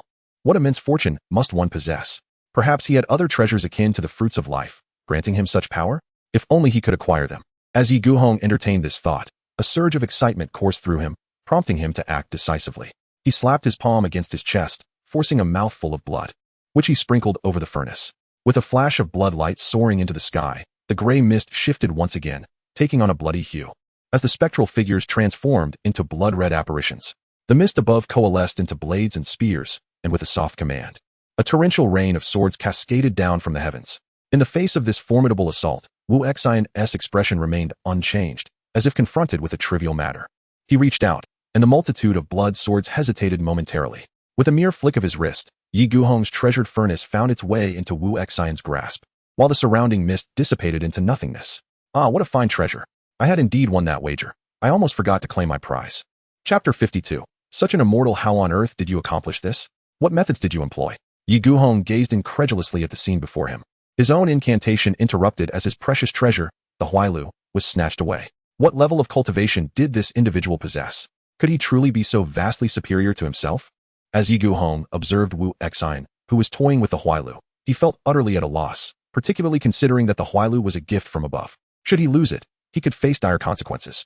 Cold sweat trickled down Yi Guhong's forehead as his eyes bore into Wu Xian with palpable intensity. Wu Xian, aware of Yi Guhong's murderous gaze, paid little heed. If not for the fact that this man's life still held some utility, he would have already dispatched him with a single strike. Yet, he found himself intrigued. How could someone of Yi Guhong's caliber dare to provoke Xia Qi? Was it merely for the sake of this furnace, or was he unaware of Xia Qi's true strength? Who are you really? Yi Guhong demanded, his patience waning as Wu Xian remained silent while cradling the Huailu. Steeling himself, he threatened through gritted teeth, regardless of your identity. I strongly advise you to return my Huailu, and hand over the son of the Zhang family as well, or else. Or else what? Wu Xian replied, finally lifting his gaze. In a flash of white light, the Huailu vanished from sight, having been stored in a spatial pocket. To Yi Guhong, it appeared as if yet another treasure had slipped from his grasp. Storage artifact? Yi Guhong's expression twisted into one of rage as he produced a dark red pill from his robe, shaking it before Wu Xian before swallowing it whole. There is nowhere else now. Regardless of who you are, today you shall meet your demise. As the pill took effect, an astonishing transformation began to unfold within Yi Guhong. His crimson robe swelled, and he clutched his mouth tightly, as if something were trying to escape. His bones crackled ominously as he fixed his gaze on Wu Xian. This is the Linglong immortal pill. Once I achieve the golden core stage, even if you are also a third realm cultivator, you will undoubtedly be no match for me. Even as Yi Guhong spoke, his garments were torn asunder, his skin erupting in grotesque welts, resembling a plucked rooster. A pair of fleshy wings unfurled from his back, devoid of feathers and smeared with blood, while his face morphed into that of a bird, complete with a beak. With a shrill cry, his aura surged dramatically, ascending to the so-called golden core realm. The Linglong immortal pill was indeed fearsome, capable of facilitating a direct breakthrough, an occurrence unimaginable even in ancient times. However, the side effects were evidently severe. Good heavens, this is no immortal, but rather a monster. Zhang Haoran's assessment was not unfounded. At that moment, Yi Guhong truly embodied his name, sporting wings and a beak, a hybrid of man and beast, exuding a faint aura of the supernatural. To call him an immortal would surely provoke disbelief, not to mention his blood-red eyes, which instilled fear in anyone who dared to meet their gaze. Wu Xian remarked, is this what you refer to as an immortal pill? It appears more akin to a demon pill, transforming you into something neither human nor ghost. Foolish child, what do you know? You merely rely on luck and circumstance, unaware of the arduous path we cultivators tread. The transformed Yi Guhong screeched, his voice echoing with despair, as if justifying his condition. To ascend to immortality, one must undergo transformation. You do not understand. You cannot comprehend. Wu Xian sighed softly, momentarily feeling a twinge of pity for Yi Guhong. Only with an open heart can one attain the Tao. Attachment leads to madness, and you have succumbed to that madness. Yi Guhong scoffed coldly, his true essence manifesting as blood feathers that erupted in a piercing shriek, scattering towards the heavens. Zhang Haoran and his father clutched their heads, unable to withstand the shrill sound. Wu Xian waved his hand, enveloping them in silence, granting them some respite. Meanwhile, he levitated in midair, forming a sword gesture with his right hand.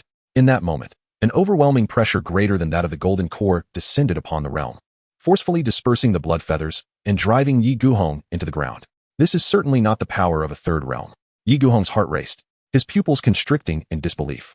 Impossible. How can a mere loose cultivator possess such strength? You are deceiving me. Wu Xian approached Yi Guhong, who was now a grotesque figure crushed under immense pressure, and sighed. I have not deceived you. From the very beginning, you have been speaking to yourself. The consequences you face now are of your own making. Yi Guhong found himself momentarily speechless, realizing the truth in the saying, the night wolf is arrogant, applied to his own predicament. I was wrong. Please, I beg you, spare my life. Spare you?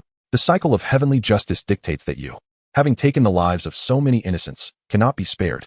Before Wu Xian could respond, Zhang Haoran, having descended the stone steps, interjected.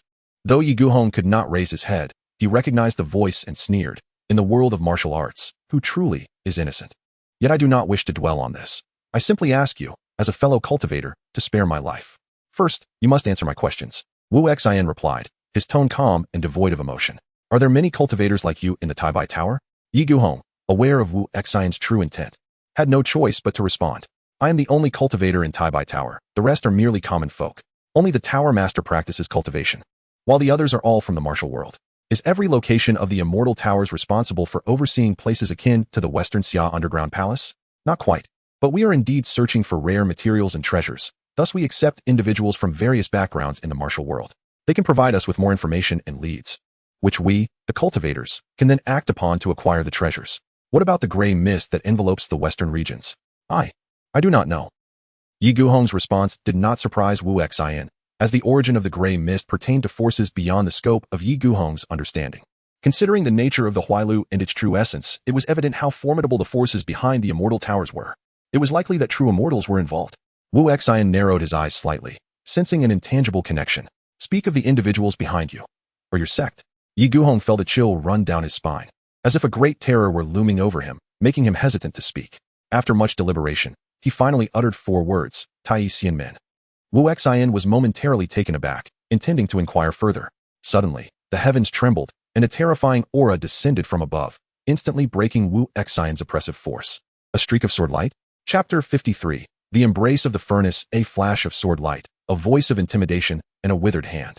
Indeed, there exist celestial beings in this world. A monster. How dare it unleash its ferocity? A heavenly sound resonated, and the sword light swept through, instantly piercing Yi Guhong's head, obliterating his soul. At this moment, Wu Xian attempted to intervene, but it was already too late. He had never anticipated that after tirelessly searching for traces of immortals, he would suddenly witness one in action. He soared into the sky, hoping to trace the ethereal presence of the concealed immortal. Then, he beheld a withered hand breaking through the earth, penetrating Yi Guhong's waist and abdomen, before vanishing into the ground. All of this transpired within a breath. And when Wu Xian regained his senses, he found only the astonished Zhang family father and son, alongside Yi Guhong, whose midsection had been pierced. His spirit was extinguished, and even his golden core had been extracted. The assailant was indeed ruthless. Wu Xian sighed softly, while the Zhang family remained silent. Once all oppressive forces dissipated and the underground palace returned to tranquility, Zhang Haoran finally exhaled in relief. However, in his moment of relaxation, he stumbled and nearly lost his balance. It had indeed been 3 days without proper rest. Wu Xian chuckled lightly, noting that 3 days had passed since they descended into the underground palace. For a pampered young master, enduring this long was no small feat, although his strength had grown. The fatigue of the spirit was something mere mortals could not easily dispel. By the way, you must now possess, a master-s level of skill, comparable to that of the innkeeper, Wu Xian remarked. Zhang Wenming was momentarily taken aback, followed by overwhelming joy. There were only a few masters in the Gili sect, and his son was still so young. As for the notion of cultivating immortality, he dared not entertain such thoughts for the time being. Zhang Wenming suppressed his excitement, awaiting Zhang Haoran's acknowledgement. Although the immortal's assertion should hold truth, he still yearned to hear it from his son's lips.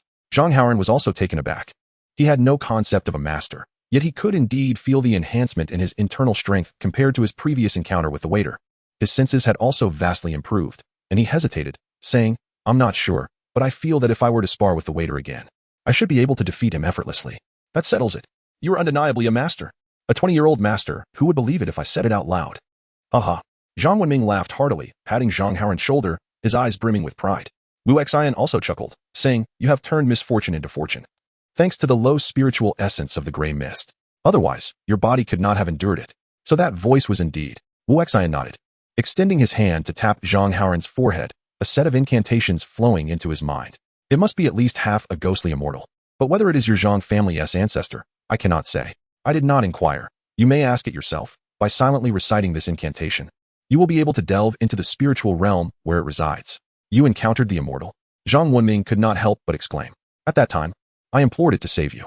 "Ah, right. It claimed to be my Zhang family ancestor, a descendant of the Duke of Jinshi, asserting that it found me through our bloodline. Initially, I did not believe it, thinking I was merely fatigued, but after repeated encounters, I came to accept it." Wu Xian nodded, speculating that the ghostly immortal was likely sealed away and unable to escape, thus seeking out descendants of the Zhang family to attempt possession and evade its confinement, only to inadvertently encounter himself. It seemed to be a stroke of misfortune for it. However, since it had painstakingly lured the Zhang family here, it indicated a robust seal, preventing remote possession and compelling it to achieve its aims through subterranean means. "The Duke of Jinshi was likely an ancestor of yours, but it sought to escape through your bodies. Yes, through possession. However, I thwarted its intentions, and you, good sir, have inadvertently gained some strength in the process."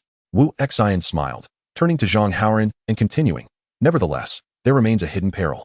I have left it within you, partly because it pertains to your clan and is your family matter, which I do not wish to intrude upon. Secondly, it is merely a fragment of itself. Eliminating it would be futile, but it could lead us to its true form. Of course, I respect your choices." The Zhang father and son exchanged glances, momentarily unable to decide. Wu Xian chuckled, "There is no rush in making a decision. We can first exit and deliberate after you have rested. Furthermore, this fragment is sealed, and there may be changes in the western regions that necessitate our exploration." Naturally, the Zhang family dared not refuse and promptly acquiesced. Wu Xian, indifferent to their true thoughts, gestured with his hand, and the three ascended into the air, soaring into the clouds.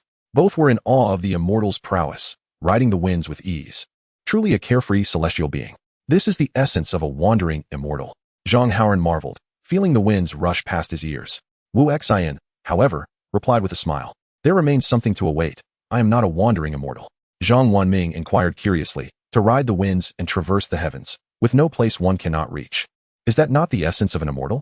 Wu Xian shook his head, casually explaining, "To be carefree is to be lost in the merging of self and world, where the heart solidifies and the form dissolves, where flesh and bones merge, unaware of the ground beneath one's feet, swaying with the wind.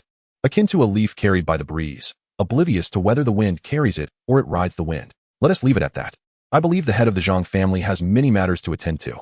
In the blink of an eye, Wu Xian had transported the two back to the Zhang residence, specifically to his quarters, without further elaborating on the concept of wandering. He issued a dismissal, intending to study the embrace of the furnace. The Zhang father and son were enraptured by the conversation, yet before they could utter more than the initial sentences, they found themselves back at the Zhang estate, secretly lamenting their inability to ask further questions. Zhang Wenming clasped his fists respectfully, stating, "Then I shall refrain from disturbing you any longer, esteemed Taoist. This journey has incurred significant losses in the martial world, and I fear I shall have to expend much effort in discourse." Wu Xian glanced at Zhang Wenming and replied, "There is no need to mention me. You may proceed as you wish." Zhang Wenming understood the implication, suspecting it was the immortal's intent to wander among mortals, and thus refrained from further comment, taking his leave. Zhang Haoran likewise cupped his hands, saying, Brother Wu, I will assist my father. You may rest. Should anything arise, feel free to call for the servants or reach out to me. I will come again in a few days. Do not worry, go ahead. Our relationship has developed into that of friends, so there is no need for formality. Wu Xian interrupted with a smile. Go on, go on. You are already a master. There is no need to dawdle. Zhang Haoran laughed sheepishly, but said no more, bowing slightly before turning to leave. By the way, for the next couple of days, do not send anyone to disturb me. When the time comes, I will seek you out myself. Wu Xian called out once more. Zhang Haoran turned back, acknowledging with a gesture before departing. As the Zhang father and son exited, the courtyard returned to tranquility. Pushing open the door of the wooden cabin, Wu Xian entered, seated himself, and retrieved Yi Guhong's embrace of the furnace. Its ordinary, antiquated appearance made it hard to believe it was a treasure. and one would be more inclined to regard it as an exceptionally mundane vessel. Chapter 54. A glimpse into Tai the furnace, an exquisite embodiment of craftsmanship, was fashioned to serve its purpose with only minute apertures for smoke expulsion, devoid of any other openings. As Wu Xian gradually infused his celestial energy into the furnace, intricate and profound runes began to emerge upon its walls, gradually coalescing into a unified pattern, thereby creating a vortex passage within the confines of the furnace. Soon thereafter, a wisp of azure smoke wafted forth from the passage, intertwining with the runes inside the furnace, establishing a connection with Wu Xian's consciousness, allowing the smoke to move in accordance with his thoughts. Indeed, this furnace was merely a conduit to a genuine magical artifact. The passage within the furnace likely linked to the true essence of the ghostly immortal, and it might also lead to the fabled Tai immortal gate. Contemplating this, Wu Xian refrained from recklessly diverting his focus, for after all, this was a treasure capable of ensnaring a ghostly immortal. The certainty of his safe return was far from guaranteed. Yet, neglecting the matter was equally implausible. Cautiously, he dispatched a fragment of his consciousness to entwine with the azure smoke for navigation, while another fragment transformed into a humanoid form as bait. As he withdrew his celestial energy, both fragments of consciousness drifted back into the passage along with the smoke. Meanwhile, in a distant mountain range, far from Jinchi City, Wu Xian's figure abruptly materialized within a chamber reminiscent of a dungeon.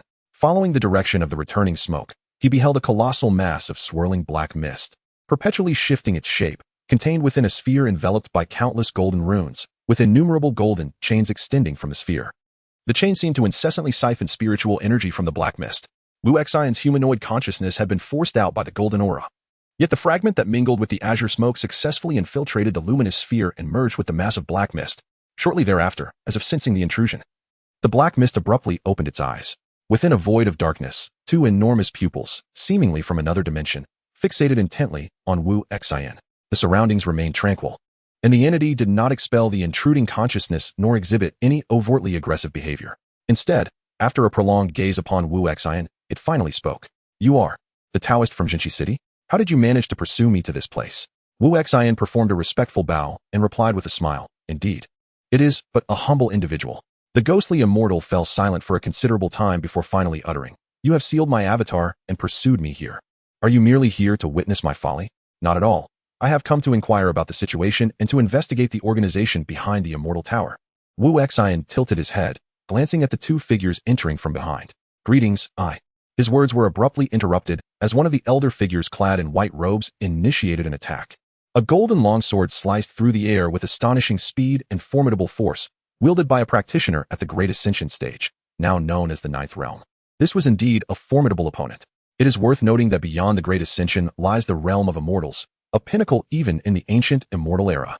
In such a world, the existence of a Great Ascension practitioner was nothing short of remarkable. Wu Xian narrowly evaded the sword strike, yet the elder furrowed his brow, perceiving that the Taoist before him did not exhibit any discernible cultivation level, indicating that this individual was far from ordinary. With a flick of his right hand, the sword spun away, vanishing from sight, only to reappear almost instantaneously before Wu Xian. However, to Wu Xian, the movement seemed to slow considerably. Although this fragment of consciousness was not particularly strong, it was evident that all attacks below the immortal level were futile against it. Nonetheless, allowing himself to be struck by a Great Ascension practitioner's sword was out of the question. Such a blow would likely deplete the majority of his consciousness. Consequently, he crouched low, narrowly evading the sword's edge, as the powerful gust from the sword rattled the chains within the dungeon. "Could you not allow me to finish speaking first?"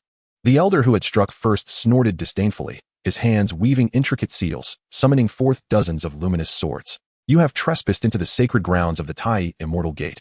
Regardless of who you are, you shall perish." At the same time, the other elder also launched an assault, intertwining with the dungeon's formation, causing an array of golden chains to materialize, emanating a faint aura surpassing the Great Ascension stage. Two Great Ascension practitioners, and an immortal formation? Wu Xian's pupils contracted as he realized there was no escaping this confrontation. The golden chains sealed the void, and the sword energy crisscrossed in close quarters. The next moment, he would be ensnared. "Tai immortal gate, I shall remember this. You do not even allow a person to speak. Although I can only act once, consider this a lesson for you." As Wu Xian's words fell, the space around him suddenly froze, the golden chains and flying swords appeared suspended in time, and a look of terror spread across the elder's face, as even their thoughts seemed to halt in that fleeting moment. There was no terrifying pressure, nor were there overwhelming fluctuations. Everything appeared to be in a state of stasis. "It is an immortal." Among those present, The only one capable of maintaining clarity of thought was the sealed ghostly immortal, who was now drenched in cold sweat. A complete immortal? In that dungeon earlier, it was as if a sea had been unleashed. The ghostly immortal trembled internally, while Wu Xian, unfazed by their thoughts, prepared to expend this fragment of consciousness. He smiled as he navigated past the suspended swords and chains, approaching the two motionless elders. Do not fear. This consciousness shall dissipate in but a fleeting moment, and I shall not inflict harm upon you, for the path of cultivation is arduous. However, since you have acted first, it is only fitting that I impart some lessons upon you. Wu Xian turned to face the sealed ghostly immortal, grinning as he said, Since you hold this seal in such high regard, let me give you something to occupy your time. Is there truly an immortal? How delightful.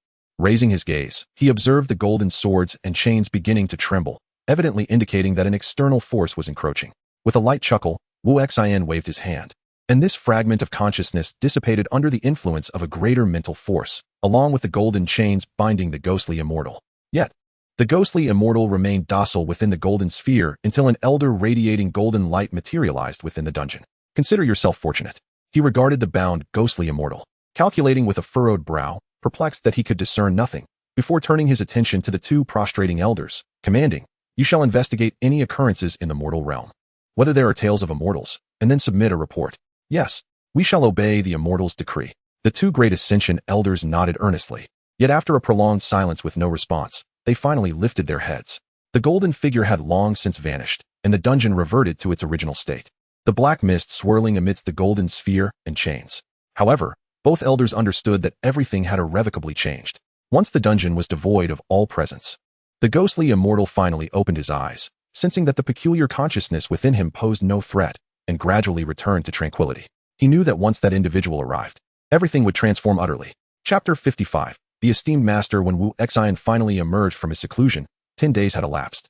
Utilizing Yi Guhong's warm furnace, he had pinpointed the location of the Tai Immortal Gate, seemingly nestled in the heart of the Western Xia Kingdom, which was his next destination. He planned to set off immediately after meeting Zhang Haoran. During his retreat, he had also familiarized himself with the command spell acquired from the underground palace, a technique that harnessed the essence of heaven and earth, akin to a celestial decree, yet he had not yet had the opportunity to test it. Wu Xian subsequently summoned the Zhang family servants, expressing his desire to meet Zhang Haoran. Meanwhile, Zhang Haoran was in the main hall of the Zhang residence, receiving a multitude of martial artists who had begun to refer to him as the esteemed master. This title arose partly because the head of the Zhang family, Zhang Wenming, was still alive, making Master Zhang less appropriate, and partly due to Haoran's name containing the character for benevolence, thus rendering the esteemed master fitting. The rise of Haoran's reputation was largely attributed to his expedition to the Western Xia underground palace, which had spawned numerous tales. Some claimed he had received the true teachings of an immortal and had ascended to the status of a martial arts master, while others insisted he was the fated individual recognized by celestial beings. Ultimately, only the Zhang father and son had survived that perilous journey. Presently, Zhang Haoran had indeed attained the rank of master, and the Zhang family wielded significant influence in the martial arts community of the Western regions. Hence, everyone felt compelled to address him as the esteemed master, a title that had swiftly spread throughout the martial world over the past 10 days. Consequently, each day saw martial artists arriving to pay their respects, either to forge connections or to discuss the current state of affairs in the Western regions. For a full 10 days, Zhang Haoyan had listened to an abundance of reports concerning the defenses of Jinqi City. As for the Immortal Building, it had closed its doors, leaving its reopening uncertain. The city guard, Wang Li, the most formidable warrior of Jinqi City, had perished in the underground palace. Apart from the need to report to the court, the Western Xia Kingdom had received word of the situation, and Wang Li's deputy, Zhu Wenba, could now only rely on the Zhang family to manage the overall situation. Esteemed master, you are now the most formidable person in the city. Please offer your guidance. It's uncertain when the court will send someone, but the Western Xia Kingdom will likely send envoys soon. We must depend on you to take the head of the Western Xia general to buy us some time. Zhang Haoran naturally agreed, his righteous demeanor unwavering as he proclaimed, General Zhu, rest assured, our ancestral lands must not be forsaken. It is our duty to defend against the enemy. Esteemed master, your righteousness is commendable. I shall accompany you to slay a few of those Western Xia dogs. Indeed, esteemed master, the court neglects the common folk. We must take action. The assembly of martial artists was filled with fervor, and Zhang Haoran felt a surge of passion as well, yet he remained composed, fully aware that individual valor had its limitations in a military context.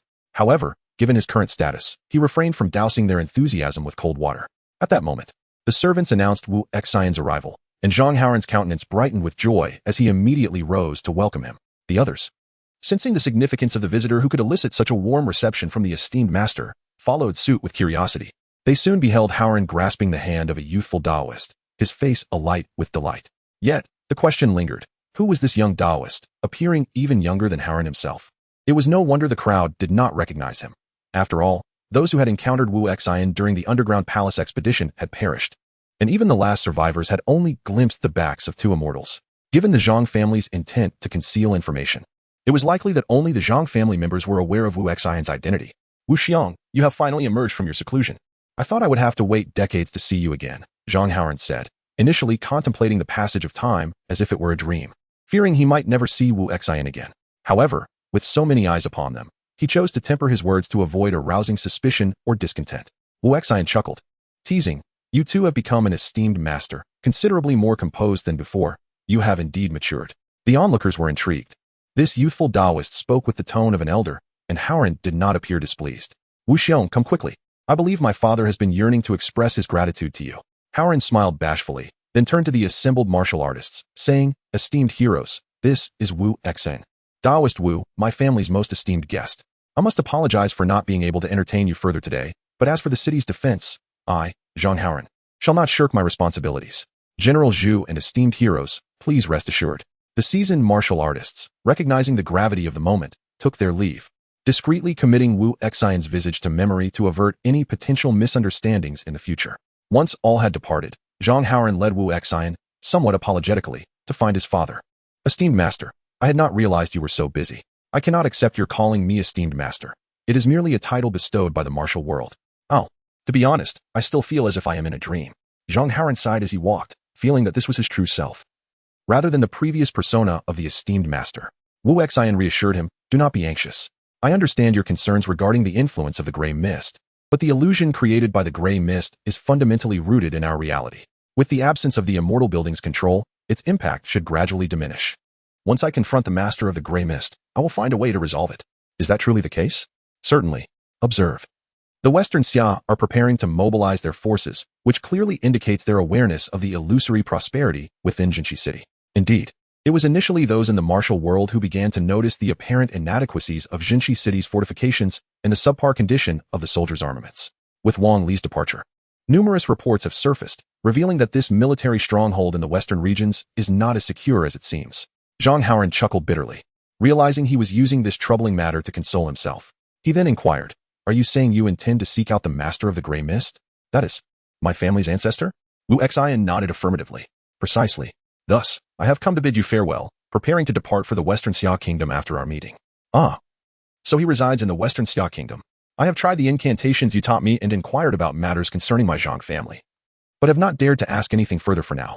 As Zhang Howard spoke, he opened the door to the study, revealing Zhang Wenming practicing calligraphy, seemingly intent on remaining uninvolved in worldly affairs. Father, Wu Xiong has come to bid us farewell. Zhang Wenming promptly set down his brush and approached, ready to speak, but was interrupted by Wu Xian, who said, Master Zhang, there is no need for excessive gratitude. I consider myself a friend of your son, and I shall assist in any way I can. Zhang Wenming smiled wryly, ultimately bowing respectfully, then I wish the Taoist a safe journey. Wu Xian smiled in response, remaining silent. When you return, Zhang Howard began, but before he could finish, he turned to find that Wu Xian had already vanished, leaving only a gentle breeze in his wake, no trace of his ethereal presence remaining. Father, do you think we will see him again? Perhaps. Chapter 56. The city god. As Wu Xian arrived outside the Zhang residence, an elderly man in a dark robe caught his attention. The old man, also observing Wu Xian, wore a kind expression, seemingly confirming something, before quickly approaching him. The elder bowed, introducing himself. I am Song Wan, the city god of West Town. It is a pleasure to meet you, esteemed one. A city god? Such beings still exist in this realm, Wu Xian thought, noting the fragrance of sandalwood emanating from the man. Through his mystical perception, he discerned that the figure before him was formless, akin to a mass of golden light, neither entirely ghostly nor devoid of presence, devoid of any sinister aura. The man's appearance resembled that of a traditional city god, yet his essence was distinctly different. Reflecting on Yi Guhong's mention of divine paths, Wu Xian wondered if this city god was indeed a supernatural being. Regardless, city gods throughout the land serve as protectors of the people. Wu Xian immediately clasped his fists in greeting, astonished by the presence of a city god in this locale. The city god, misunderstanding Wu Xian's comment as an acknowledgement of his late arrival, explained, I was previously in a daze. But now I have awakened to the anomalies surrounding the Zhang family, prompting my visit. It is a fortunate encounter with you, esteemed one. Please, you may call me Wu Xian, he replied. The city god, however, remained humble, recognizing Wu Xian's composed demeanor and celestial aura, indicative of a person who has attained enlightenment.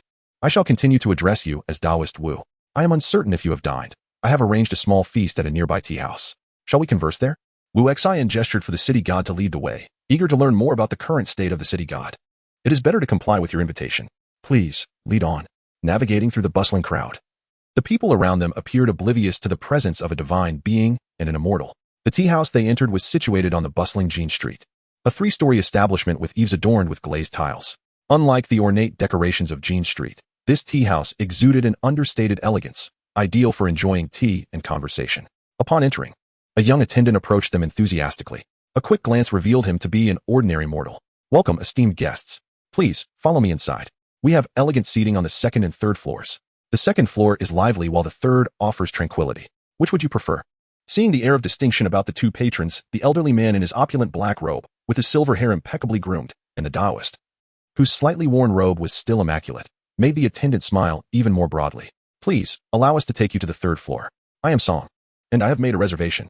Ah, the proprietor has inquired about your arrival several times today, anticipating a distinguished guest. Please, follow me. The attendant hurriedly led them upstairs. As they ascended the staircase, the sounds of storytelling from the second floor became increasingly audible. Once upon a time, there was a nobleman who possessed a sword known as the Red Sleeves, acquired from the Western Xiaotung. Wu Xian couldn't help but chuckle, recognizing that the storyteller was recounting the adventures of Zhang Haoran in the tomb. Taoist Wu enjoys listening to stories? The city god inquired casually, still unaware of the connection between Wu Xian and Zhang Haoran, only recognizing the tale as a recent adaptation. Not quite. I merely know the protagonist of the story. Wu Xian replied, sensing the city god's curiosity but choosing not to elaborate further. Upon reaching the third floor, they found it considerably quieter, with fewer patrons. Once seated by a window, the attendant began introducing the assortment of tea and delicacies on the table. Esteemed guests, please enjoy these fruits and honey treats, along with our pre-rained tea. Should you require anything, do not hesitate to call. Thank you, they replied in unison, exchanging smiles before the city god spoke again. Taoist Wu, do try these pastries. Their flavor is quite delightful. Wu Xian smiled, not one to be modest, and took a piece of the pastry, savoring its subtle sweetness and crispy texture. Indeed, it is delicious, light, and not overly sweet. Excellent. I am but a spirit of clay, lacking a physical form. While I can indulge in the essence of earthly delights, to consume too much would be wasteful. Without a physical body, truly a supernatural being, Wu Xian thought. His curiosity piqued. Unable to contain himself, he inquired, to be honest, this is my first encounter with a city god. Might I ask for your insights? The city god expressed surprise, for in his perspective, beings like himself were commonplace. However, recognizing the possibility that Wu Xian might be a reclusive immortal, he smiled and replied, truthfully, this is my first encounter with an immortal as well, as they have long become mere legends.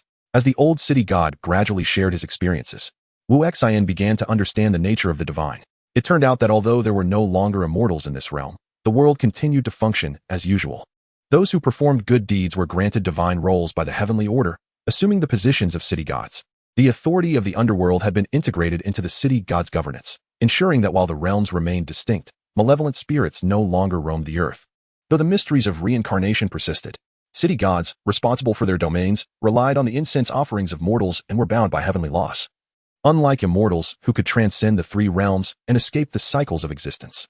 Thus, these earthly deities also faced their limitations. Although they protected their regions, they could not directly alter the affairs of the mortal world. The underworld spirits also resided in a different dimension, not as a separate realm as in ancient times, but as a counterpart to the human world, akin to the two sides of a coin. I had previously wandered in a daze, oblivious to the bustling life around me. Only now do I notice the dissipating crimson clouds above the Zhang family, revealing the town's decay. I never anticipated encountering a legendary immortal. Wu Xian was astonished to realize that even a city god could be influenced by the misty illusions. Judging from the city god's aura, he suspected that the city god of West Town might possess a level akin to that of the Five Realms. Yet he too had succumbed to the illusions. Only after Wu Xian sealed the avatar of the Misty Lord and retrieved Yi Guhong's furnace could he break free from the delusion. The illusions in the town were the work of a ghostly immortal. Now that he had vanquished the avatar, and with the city god's guidance, the town should be safe. The city god was taken aback. A ghostly immortal? Wu Xian nodded, casting his gaze out the window. By chance, I intend to seek the true form of that ghostly immortal. Upon hearing this, the old city god immediately rose and bowed deeply, sincerely expressing, "I am truly grateful to you, Taoist, on behalf of the common folk." Wu Exine hurriedly gestured for him to sit. Aware that even though the third floor was sparsely populated, it was wise to remain discreet. No need for such formality. I act merely in accordance with fate. It is truly insignificant. Wu Exine understood the city god's intentions. Those who hold the position of city god are inherently virtuous, and he did not wish to appear overly arrogant, as the fate of an entire city's fortunes and beliefs could entangle him in unforeseen consequences. After exchanging a few more pleasantries, Wu Exine took a sip of tea and shifted the conversation. "Might I inquire if you have heard of any other immortals' whereabouts?" Chapter 57. The desolate border village. This place is indeed unfamiliar to me. It is only today that I have encountered a true immortal. As the city god, I seldom stray far from my jurisdiction, thus I remain ignorant of other regions. The old city god pondered for a moment, yet within the confines of his limited memory. He could not recall any tales of immortals. Wu Exine nodded in understanding, and he contemplated another possibility, since there exist city gods. It is plausible that many celestial legends might be attributed to the influence of these local deities. Fortunately, he still had the lead of the Tai immortal sect. Otherwise, it would indeed be akin to searching for a needle in a haystack. No matter, I was merely inquiring out of curiosity. Perhaps it is natural that beings of such divine status, like the Taoist priest, choose to traverse the mortal realm incognito. The city god chuckled lightly and then, in a seemingly casual manner, asked, "By the way, Taoist, do you intend to reside in Jinshi City for an extended period?" Wu Exine returned the smile, aware that the city god's question was laden with concern. After all, no one wishes for an eminent figure to impose their will upon their territory. However, should one seek refuge, that would be a different matter, especially for an old city god who had recently endured a wave of calamity, leaving him in a state of uncertainty. "To be honest, I am preparing to depart, heading towards the kingdom of Shixia in search of the Lord of the Grey Mist, and I happen to encounter you." Esteemed city god, Wu Exine confessed. Upon hearing this, the city god felt a mix of relief and disappointment. After all, should an immortal be present, at the very least, safety would be assured. "Esteemed city god, I have another question. In the absence of immortals, what celestial estates or sects or spiritual mountains and great marshes are known to you?" Wu Exine suddenly recalled that, based on the situation of the Tai immortal sect, it was possible that some cultivation sects might have immortals among them. Thus, inquiring about the sects might prove easier than aimlessly seeking out immortals. The old city god stroked his beard and pondered briefly before replying. "In the vicinity of Jinshi City, there seems to be no notable sections. Perhaps the only one in the entire western region is the Tai immortal sect. However, I have never seen any of their members walking among mortals. There were rumors in the past that the Tai immortal sect possesses a decree spell that can bind the positions of mountain and river deities, though I cannot vouch for its authenticity. As for others, I must confess my ignorance." Wu Exine was momentarily taken aback by the mention of the decree spell. He recalled the character for decree from the secret arts of Tai Jinhua, indicating a connection to the Tai immortal sect. Perhaps, he thought, he might find an opportunity to attempt sealing divine positions himself, though he wondered about the costs involved. Moreover, with the ever-changing nature of worldly affairs, even beings like us, who are but local deities, find it difficult to keep abreast of everything. As the saying goes, there are heavens beyond the heavens. Wu Exine nodded in agreement, understanding why the city god was unaware, not to mention the rationale behind it, from their earlier discussions. Wu Exine knew that deities like the city god frequently experience changes in status, aside from the heavenly mandate recognizing the most revered local deities as city gods. Such titles often shift with dynastic changes. For instance, the current city god of Jinshi City, Song One, was posthumously honored by the Gili court, leading local officials to erect temples in his name. Thus, a deity of lesser cultivation could be easily deceived by the Lord of the Grey Mist. As for the previous city god, if he lacked sufficient cultivation, he would merely dissipate over time through the gradual depletion of incense offerings. Ultimately, it is the sincerity of the people's worship that sustains a deity. For even emperors cannot forcibly overturn the ancient gods of a fallen dynasty without incurring the ire of the local populace. Such actions are merely a means of consolidating power and winning hearts. However, the status of city gods remains intertwined with the fortunes of their respective dynasties. When a nation falls, few will continue to pay their respects. Thus, city gods typically strive to protect the land and its people, preventing malevolent forces from wreaking havoc.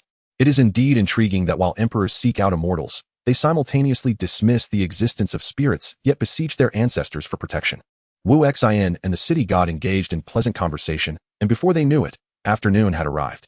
Naturally, they exited the tea house, preparing to take their leave. "Esteemed city god, thank you for your hospitality today. Taoist, there is no need for such formalities. It is an honor for this old man. Please do inform me upon your next visit to Jinshi City, and we shall drink and converse once more." "Certainly, certainly. Farewell." After exchanging respectful nods, the city god turned and departed. Wu Xin watched the figure of the city god fade into the distance before heading towards the western city gate, only to unexpectedly come upon Zhang Haoran waiting at the entrance. "Good sir, you are here waiting for me?" Wu Xin exclaimed, surprised to see Zhang Haoran, who stood with sword in hand, seemingly having waited for quite some time. Zhang Haoran's face lit up with a smile upon seeing Wu Xin, and he promptly extended the sword he held. "Brother Wu, I was merely hoping for some good fortune, thinking that since you were bound for the kingdom of Xixia, perhaps I might encounter you here." Upon seeing the sword in Zhang Haoran's hand, Wu Xin instantly understood his intent and chuckled. "I had completely forgotten about that girl. I momentarily lost track of time, and had she not run out to remind me. Oh, her family seems to reside in Xixia, so I was pondering whether you could take her along. That is not impossible. But do you not wish to keep your immortal sword?" Wu Xin teased, recalling how Zhang Haoran had cherished it in the underground palace, quite unlike his current demeanor of composure. "It is utterly useless now. Who needs an immortal sword?" Zhang Haoran joked, realizing his slip, and quickly amended his statement, evoking laughter from Wu Xin. Rest assured, Wu Xin accepted the sword, slinging it across his back, exuding the air of a wandering hero. With his ethereal demeanor and striking appearance, he attracted the attention of many passers-by. Zhang Haoran hesitated, momentarily at a loss for words. "Until we meet again." "Until we meet again." Wu Xin clasped his hands in farewell and turned to walk out of the city gate. This time, it was Zhang Haoran who watched him depart. A sense of melancholy settling in his heart as he pondered when they might meet again, a twinge of fear creeping in. Once Wu Xin had traveled a considerable distance from Jinxi City, he began inquiring about the location of Chaojia and Appo's, as hometown, which seemed to be not far from the border. Following Chaojia's guidance, he crossed into the kingdom of Xixia, where the border appeared desolate and barren, devoid of any defensive towns or settlements. It had been ages since he had seen any signs of life. As Wu Xin traversed the overgrown forest path, he could faintly discern the hidden white bones within the grasslands. These bones, whether they belonged to wandering souls or were taken by the underworld, now bore no remnants of life or spirit. Wu Xin could only speculate on how they had met their demise. Yet the sheer number of bones along the way was disconcerting. After another half-day of travel, with the moon now high in the sky, Wu Xion's blurred vision finally caught sight of what appeared to be a cluster of buildings. His pace quickened involuntarily, yet as he drew closer, a frown began to form on his brow. Before him lay a modest village, yet it emanated an air of abandonment, as if it had been forsaken for a considerable time. "Chaojia, do you have any recollection of this place?" Chapter 58, The Desolate Border Village 2I. "I am uncertain. The villages seem much the same. Perhaps you should venture further inside," said Xiao Er, her voice tinged with fear and hesitation as the long sword trembled slightly in her grasp. Wu Xin stepped into the village, glancing around at the dilapidated houses, where weeds thrived both in the front and back, and the silence was broken only by the absence of roosters and barking dogs, not a soul in sight.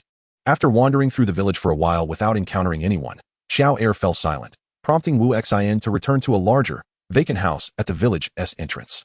He gathered some firewood from a nearby crumbling abode, intending to rest there for the night. The remnants of a fire pit suggested that previous travelers had sought warmth. Wu Xin procured a clean stone from outside, using it as a seat beside the fire, and finally placed his long sword across his lap. "Do not worry too much. Perhaps your village remains unscathed," he reassured her. Xiao Er's concern was not for the village itself, but rather the desire to return home and see it once more. "I know that centuries have passed, and my family is likely, but I think of returning to my roots. If I could be buried in my homeland, I might be reunited with my parents," she reflected. Wu Xin understood her sentiments, leaving home without knowledge of his parents' fates. The opportunity to return stirred a longing to see if the village still existed, if there were graves for his parents, and whether he could rest beside them. However, given the current circumstances, it was likely that other border villages fared no better, and after so many years, the existence of her village was uncertain. He sighed softly and chose to remain silent. Soon, Wu Xin was distracted by approaching sounds, a faint clatter of footsteps and the rhythmic clip-clop of hooves, accompanied by murmurs of conversation. Outside the abandoned village, a group of 7 or 8 people led 2 horses toward him, all bearing weary expressions. A young man at the forefront suddenly called out, "Second master, there are people in the village. I see a light." The others perked up at his words, scanning the vicinity until they indeed caught sight of a flickering glow. The night had only just fallen, making the light all the more striking. Finally, "It's not just a desolate village. It's good to see some company." We've scoured the surroundings and found nothing. "Hopefully, there's wine." Hehehe. Enough chatter. Let us move quickly. Yet, once they entered the village and beheld the numerous derelict houses, their anticipation waned. Still, they proceeded toward the light, arriving at the courtyard where Wu Xin sat by the fire, a solitary figure in the desolation. "It's clear, this is still a forsaken village. The one tending the fire is merely a passerby. Ah, another abandoned village. This Taoist looks rather unassuming. Might he be easy to deal with? Look at him. He is young and tender. What could he possibly offer?" Perhaps we should capture him and sell him to the children? Be cautious. There might be companions lurking nearby. Doesn't he seem likely? The group, noticing Wu Xian alone, exchanged whispered remarks. At that moment, a burly young man turned to a grizzled man beside him and said, "Second Master, I've surveyed the area. There are no decent houses nearby. That one where the Taoist is sitting seems acceptable. Given that rain is imminent, we should." The Second Master frowned, glancing toward Wu Xian's dwelling. They were still a dozen meters away, and Wu Xian's fearlessness in this eerie village, seemingly unafraid of their presence, made him hesitate.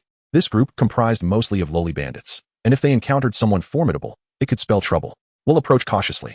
If he proves formidable, we can endure the night elsewhere, but if not. The man gestured at his throat, leaving his meaning clear. The leader touched the long knife at his waist, ultimately conceding to the young man's suggestion, and they moved toward Wu Xian's small abode. Just as they reached the door, thunder rumbled in the sky, and raindrops began to fall. Esteemed friend, seeing that rain is imminent, and this is the only decent shelter nearby, may we join you to evade the storm? Wu Xian had overheard their earlier conversation but, considering Qiao Er's situation, also wished to gather information about the surrounding villages. He swung open the door with a smile. "Of course, you are welcome. Much obliged, esteemed friend." The Second Master dismounted, clasping his hands in gratitude as he led his horse inside. As the rain intensified, the others hurriedly followed him into the spacious abode. Once the last horse was inside, Wu Xian closed the door to shield against the wind and rain. Inside, the newcomers tethered their horses in a corner, shaking off the water and patting down their clothes to rid themselves of the droplets. After a short while, they were finally settled, while outside the rain poured relentlessly. The earlier Second Master approached Wu Xian, clasping his hands in thanks. "I appreciate your kindness, Taoist. I am Han Hu, and these are my juniors." "Ah, you are the renowned Han hero. I am Wu. This abandoned dwelling has no owner, so please, do not stand on ceremony." The group, hearing this, felt no need for formality. After exchanging brief thanks, they settled around the fire Wu Xian had kindled, warming themselves. Wu Xian said nothing more, merely smiling as he returned to his seat. However, Wu Xian's demeanor only served to embolden those with ulterior motives, who began to view him as a Navi young Taoist ripe for mockery regarding his attire. Yet, Wu Xian remained unfazed, resting his long sword on his lap, contemplating how to inquire about the situation in the vicinity.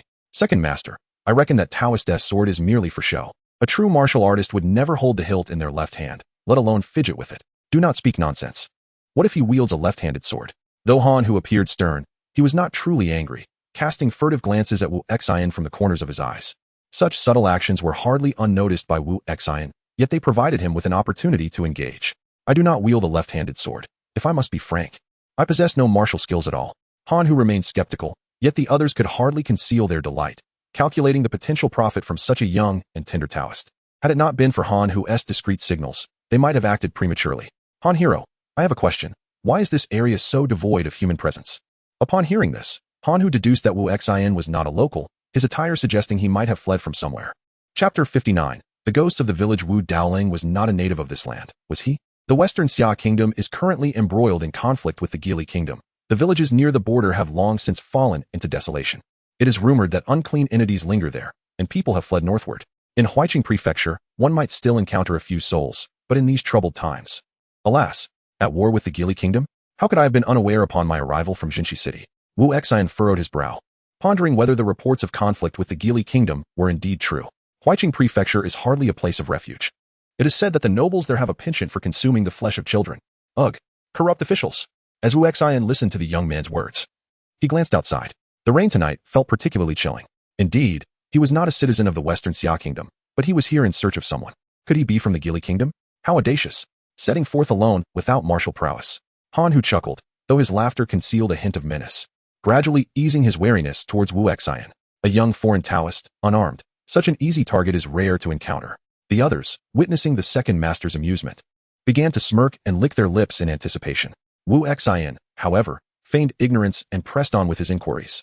"Have you heard of Wildgrass Village? It appears to be another village near the border. They say all the border villages have long been abandoned. What remains of Wildgrass Village? It has surely turned into mere wilderness by now." "Ha ha. Indeed, the weeds on the graves must be towering by now.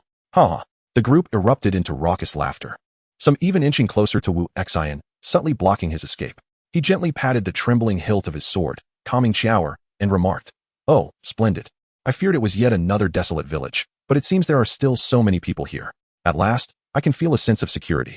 At that moment, a voice filled with surprise echoed from the entrance. catching Han Hu and the others off guard as they turned to face the doorway. A portly middle-aged man clad in lavish garments stood there, his bulging money pouch at his waist betraying his wealth. He appeared genuinely delighted to see them. What a stroke of luck. I am a traveling merchant. I encountered horse bandits during the day, became separated from my group, and lost my way. You cannot imagine the fear I felt. Thank goodness I spotted the glow of your fire. The man stood at the threshold, patting the rain from his clothes, and continued. Please, do not abandon me. Even if you are bandits, I would gladly part with my riches to avert disaster, but you must escort me to Huiqing Prefecture. Seeing the man's nervous yet joyous demeanor, Han Hu exchanged amused glances with his companions, recognizing him as a hapless fool who had stumbled into their midst. Yet he still held considerable value. Come, warm yourself by the fire. Our meeting is fate. We shall offer our assistance, they laughed. To think you merchants dare to traverse the border during wartime. Earning a living in perilous times is no small feat. The wealthy merchant appeared somewhat apprehensive. Yet his relief was evident, prompting Han Hu and his companions to feel uplifted. However, within the confines of the room, only one person sensed something amiss. Wu Exine scrutinized the well-groomed merchant and mused. Indeed, a village of desolation must harbor vengeful spirits. This ghost has entered the premises without making a sound, and yet, despite being attacked by bandits, he remains impeccably attired. A chilling breeze envelopes the air. Moreover, on this cold and eerie night, the sudden appearance of an unfamiliar merchant seemed rather unnatural. Yet, Han Hu and his companions remained oblivious to the underlying danger. Perhaps they were blinded by illusions or the gray mist that shrouded the western regions. Nevertheless, these roving bandits were not entirely unguarded. They commenced questioning the merchant about his journey. Pray tell, at what time did you become separated from your group? How far is it to this place? Indeed, do not inadvertently lead those bandits our way. Upon hearing this, the wealthy merchant naturally dared not to be negligent, smiling broadly as he bowed to them. I cannot say for certain. I merely recall becoming lost. I have wandered for approximately a day, and only recently did I glimpse a village illuminated by fire. Surely, I cannot attract those ruffians here. The faces of Han Hu and his companions brightened further, realizing they had indeed claimed this unsuspecting lamb as their own. They had scoured the vicinity for days, hoping to seize any opportunity that presented itself. It seemed fortune smiled upon them. Wu Xian observed the bandits engaging in a subtle dance of deception with the ghost, finding the entire scene rather amusing. They were quite the performers. At that moment, the ghost seemed to notice Wu Xian, hesitating slightly. Who might this Taoist be? The notion of a Taoist exorcising spirits was reasonable, and Wu Xian prepared to utter a few words to subdue it. However, he was interrupted by Han Hu's subordinate, a Taoist from the Geely kingdom, amidst the conflict, perhaps seeking refuge with kin. The ghost, half convinced, soon spoke again. My younger brother possesses little wealth to repay your kindness, but when I entered the village, I stumbled upon something remarkable, which may yield some profit for you all. This proclamation piqued the interest of Han Hu and his companions. What treasure do you speak of? The ghost replied, I cannot say for certain. It is a large chest buried in the earth, likely unearthed by the heavy rains. I noticed it was adorned with gold, suggesting it was clandestinely hidden by someone. Yet, I am unable to move it alone. Han Hu's eyes lit up at the mention, unable to contain his excitement. Where's this treasure? Lead us to it. Indeed, let us unearth it. The bandits, brimming with eagerness, yearned to excavate the treasure immediately. The allure of wealth had further solidified their trust in the merchant. Wu Xian shook his head, a slight smile gracing his lips. He knew these men were likely heading towards their doom, yet he felt no inclination to intervene. With a ghost to handle them, he was relieved of much trouble, and he had gleaned sufficient information. Let them proceed. He would deal with the ghost in due time. Very well, who will accompany me? I shall guide you to the treasure. Han Hu deemed that a mere merchant posed no significant threat. Thus, he selected 4 brothers to follow the merchant outside, while he remained inside with 2 others to keep watch over Wu Xian, lest this naive lamb escape. The ghost exhibited a commendable caution, opting to eliminate threats one by one to avoid leaving any survivors, likely testing the waters as well. This thought brought an even broader smile to Wu Xian's face. Second master, what do you think this Taoist is smiling about all of a sudden? A young man leaned closer to Han Hu, having noticed Wu Xian's demeanor. Han Hu turned his head, just in time to catch Wu Xian smiling at him. An inexplicable sensation washed over him, like a gentle spring breeze, yet somewhat unsettling. After much contemplation, he chose to sit beside Wu Xian. Taoist, what brings you to smile? Chapter 60. A mere child Han Hu, with a vigilant expression, fixed his gaze on Wu Xian, eager to discern what this enigmatic figure might utter. Just then, mere minutes after the 4 had followed the wealthy merchant outside, a series of horrified screams erupted from beyond the walls. The chilling cries sent a shiver through Han Hu and his companions, who instinctively turned to peer outside. A gust of cool wind slipped through the door's crevice, causing the firewood within to tremble. Every soul present felt a jolt of fear, yet none dared to open the door to investigate. Why, young master? Do you think something has happened to them? Han Hu's expression was fraught with uncertainty. They should be fine. We've already scoured the area. They are seasoned fighters. Surely they cannot be bested by a mere overweight fool, he reassured himself. Yet, the memory of Wu Xian's smile lingered ominously in his mind. Could these two be in cahoots? But that voice. The other two men turned pale, unable to utter their thoughts. Han Hu clenched his fists, his gaze unwaveringly fixed on the door. Let us wait a little longer. If they do not return soon, we shall go and check for ourselves. As soon as he spoke, the door creaked open, revealing the merchant, impeccably clean and composed. Yet this time he made no effort to shake off the rainwater. It appears that our gallant companions had a tumble in the wet weather and injured themselves. They sent me back to fetch assistance, he explained with a disarming smile. However, Han Hu found the merchant's demeanor unsettling, and he hesitated to venture out again. Where are they? They're guarding the treasure box. Ah, this brother accompanied me back. I dared not walk alone in the dark. The merchant entered, revealing behind him one of Han Hu's companions, whose face was ashen, clearly shaken by the recent events. Why yes, they are waiting over there. I feared the lamb might escape. Not that I feared he would get lost, just wanted to ensure he was safe. Han Hu furrowed his brow, scrutinizing this rambling subordinate. His instincts warned him not to underestimate the merchant. Years of navigating the treacherous world had taught him that those who ventured out might be in grave peril. The spirit observed the expressions within the room, realizing that the bandits might not be as easily deceived as anticipated, yet a sense of relief washed over him, save for the young Taoist seated cross-legged in the corner. As Han Hu stood, his gaze bore into the merchant. The spirit feigned fright, which momentarily eased the tension among the group. Could this truly be a mere coincidence? You're not deceiving me, are you? Of course not. They are right outside. Besides, I am no fighter. If you are not at ease, I can retreat to the neighboring room. Han Hu noted the merchant's earnest expression and contemplated that if there were indeed an ambush or a plot to capture them, he would not go through such elaborate ruses. Thus, he began to relax, though unease still lingered. Here is what we shall do. We will bind you and take you with us. If all is well, we shall release you. After all, we seek peace of mind while traveling. He waved aside the merchant's potential objections, signaling to his companions to fetch the ropes. As for what would happen afterward, well, that remained uncertain. The spirit, feigning distress, begrudgingly acquiesced. You must promise to release me. Ouch, not so tight. Rest assured, you can remain here. It is not safe for the Taoist to be alone. Han Hu ultimately decided to leave one person behind to keep watch while he took the merchant outside. At that moment, Wu Xian stretched languidly and inquired, "What is your name? How long have you been a bandit?" Huh, what? The man was momentarily taken aback, clearly caught off guard. Suddenly, he drew a dagger, his eyes wide with wariness as he regarded Wu Xian, bewildered as to how he had been discovered. You know? Indeed. I was aware before you entered the village. I heard you plotting to sell me. The bandit's face paled dramatically. The distance from which they spoke before entering the village was considerable. What level of martial prowess was required to overhear their conversation? Was this man a ghost? Who are you? I advise you not to act rashly. The others will return shortly. They may not return. That merchant is no good. Wu Xian smiled, casting his gaze outside. The bandit turned to look as well, and indeed, the merchant stood at the door, impeccably dressed and smiling. Yet that smile sent chills down his spine, causing him to collapse onto the ground in terror. You are no ordinary Taoist. You intend to use my misfortune against me? Indeed, they sought to harm me first, and I, being rather lazy, thought it best to let you dispose of them before dealing with you. That makes sense. A Taoist capturing ghosts is quite reasonable. As the spirit spoke, his complexion turned a ghastly white. Suddenly, the room was filled with an eerie wind. The fire extinguished instantly, plunging the space into darkness, lit only by the occasional flash of lightning illuminating the merchant's ghastly visage. With a clang, the bandit's dagger clattered to the ground as he scrambled behind Wu Xian in fear. A ghost! A ghost! Esteemed one, please save me. I do not wish to die. Wu Xian ignored the bandit's pleas, raising a hand to silence him, shocking both the man and the spirit. The bandit was astonished to find himself unable to speak, while the spirit was astounded by the Taoist's power. Such feats were beyond the capabilities of an ordinary Taoist. To silence someone with a mere gesture? He had heard tales of celestial beings and cultivators. Surely, he had not crossed paths with one. You possess some skill, Taoist. We should part ways amicably to avoid mutual destruction, which would benefit neither party. The spirit, feeling a wave of trepidation, began to reconsider, but Wu Xian was resolute. Oh, you are adept at self-preservation, yet I cannot let you go. With your current powers, it is evident you have committed many heinous acts. A Taoist capturing ghosts is a righteous endeavor. Should I release you, you may return to your malevolent ways, entangling yourself in further karmic retribution. The spirit was both alarmed and enraged, yet a feeling of unprecedented anxiety surged within him, making it increasingly difficult to remain still. Vile Taoist, you seek your own demise. Do not blame me for what follows.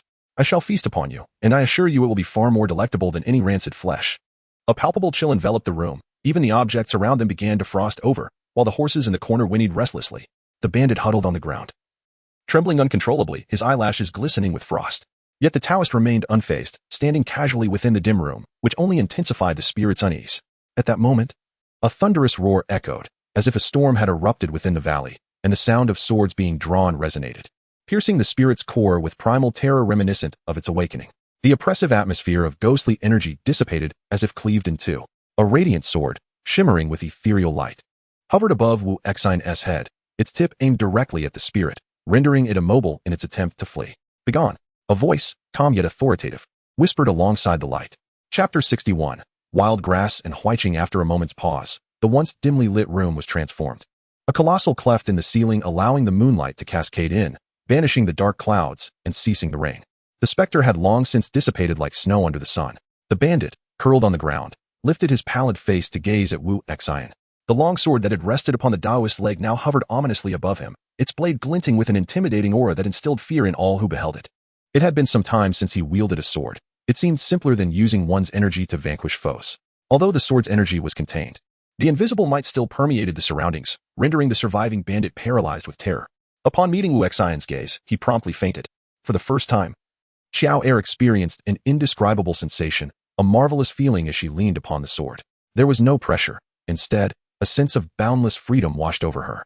A thrill that momentarily eclipsed her previous sorrow. This exuberance was not lost on Wu Xian. With the demise of Wild Grass Village, perhaps it would be best for you to accompany me as the spirit of this sword. Should you refuse, I shall send you to Huiqing Prefecture or another realm within the borders of the Western Xia, where there are procedures in place for souls like yours. As soon as the words left his lips, Xiao Er's form materialized before him, performing a graceful bow to Wu Xian. She was willing, having lost her home. She desired to roam with her master. Very well. Wu Xian smiled, grasping the long sword and inscribing the characters for Wild Grass upon its blade, then gestured with his sword in the air. From this moment forth, this sword shall be known as Wild Grass. This shall be your new sanctuary. I decree it. With a resounding boom, thunder roared in the clear sky, a manifestation of the heavenly will and the power of the rules. As golden light descended upon the sword from his fingertip, Xiao Er transformed into a wisp of white light, bowing before the blade. Fortunately, your spirit is independent, unbound by mortal iron. Now, as we traverse through the mist, you can cultivate your essence, unafraid of the mist's malevolence. Once I confront the master of the mist, I shall nourish you with spiritual energy.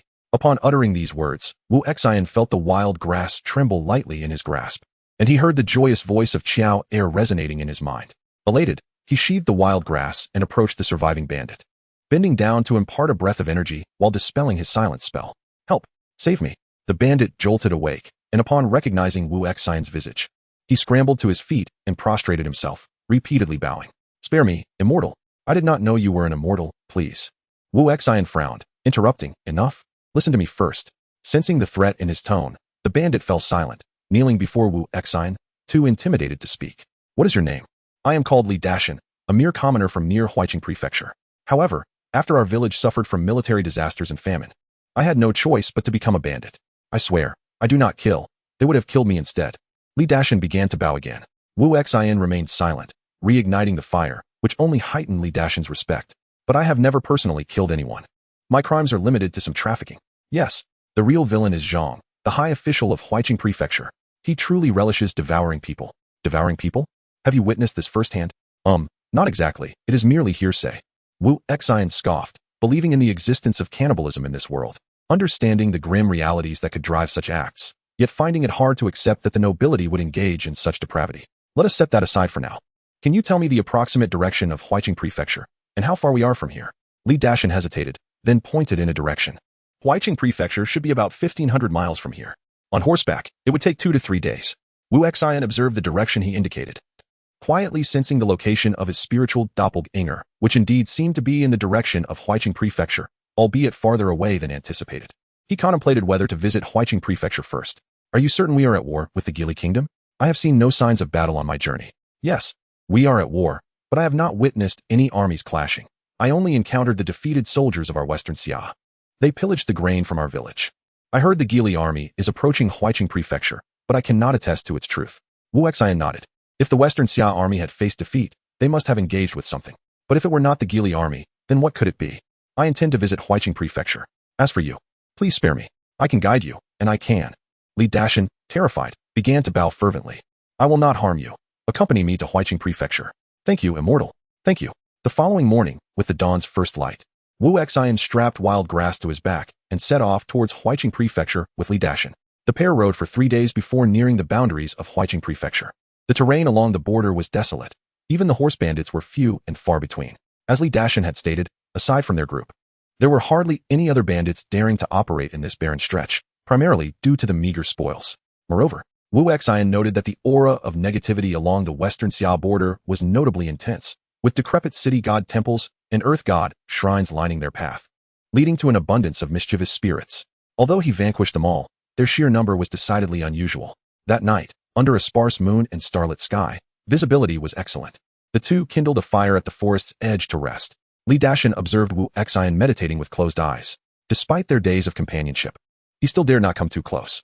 As he casually tossed more wood onto the flames, he prepared to step into the woods to relieve himself. Once he had distanced himself from the fire and Appo's glow, he unfastened his trousers, reassured that he would not offend the immortal. At that moment, he noticed a flicker of light from the far side of the forest, and it appeared to be numerous. Given their distance from Huiqing Prefecture, could it be a nearby village? But had he not heard that the areas surrounding Huiqing Prefecture were desolate? Where could these people have come from? Surely, they weren't malevolent spirits? A shiver ran down Li Dashan's spine, and he hurried back to share his discovery. Wu Xian, listening to his account, found it peculiar. If there truly were a village with a gathering of people, he would have seen it from afar. It was likely they had encountered spirits. However, such a multitude of spirits seemed rather extraordinary. I shall investigate. You wait here. Chapter 62. The Ghost Camp. Wait. Let me accompany you. It's better to have someone to rely on. Li Dashan, filled with trepidation, spoke with a tinge of guilt. Yet, Wu Xian paid him no mind and set off. In less than 15 minutes, the two arrived at a dirt slope, gazing into the distance. Is that a military camp? Could it be the Gue Li army preparing to attack Huiqing Prefecture? Li Dashan inquired incredulously, but Wu Xian shook his head. It is indeed a military camp. But they are not human. Upon hearing this, Li Dashan and Appo's heart quivered, realizing they had encountered something sinister. Instinctively, he glanced at Wu Xian and instinctively moved closer to him. So, the forces battling the Xixiao army are, in fact, not human? No wonder they can't be defeated. Master, what shall we do? Li Dashan questioned, his fears stemming from the thought that Wu Xian might drag him into a ghost hunting expedition. Although the celestial master possessed great power, he feared for his own life.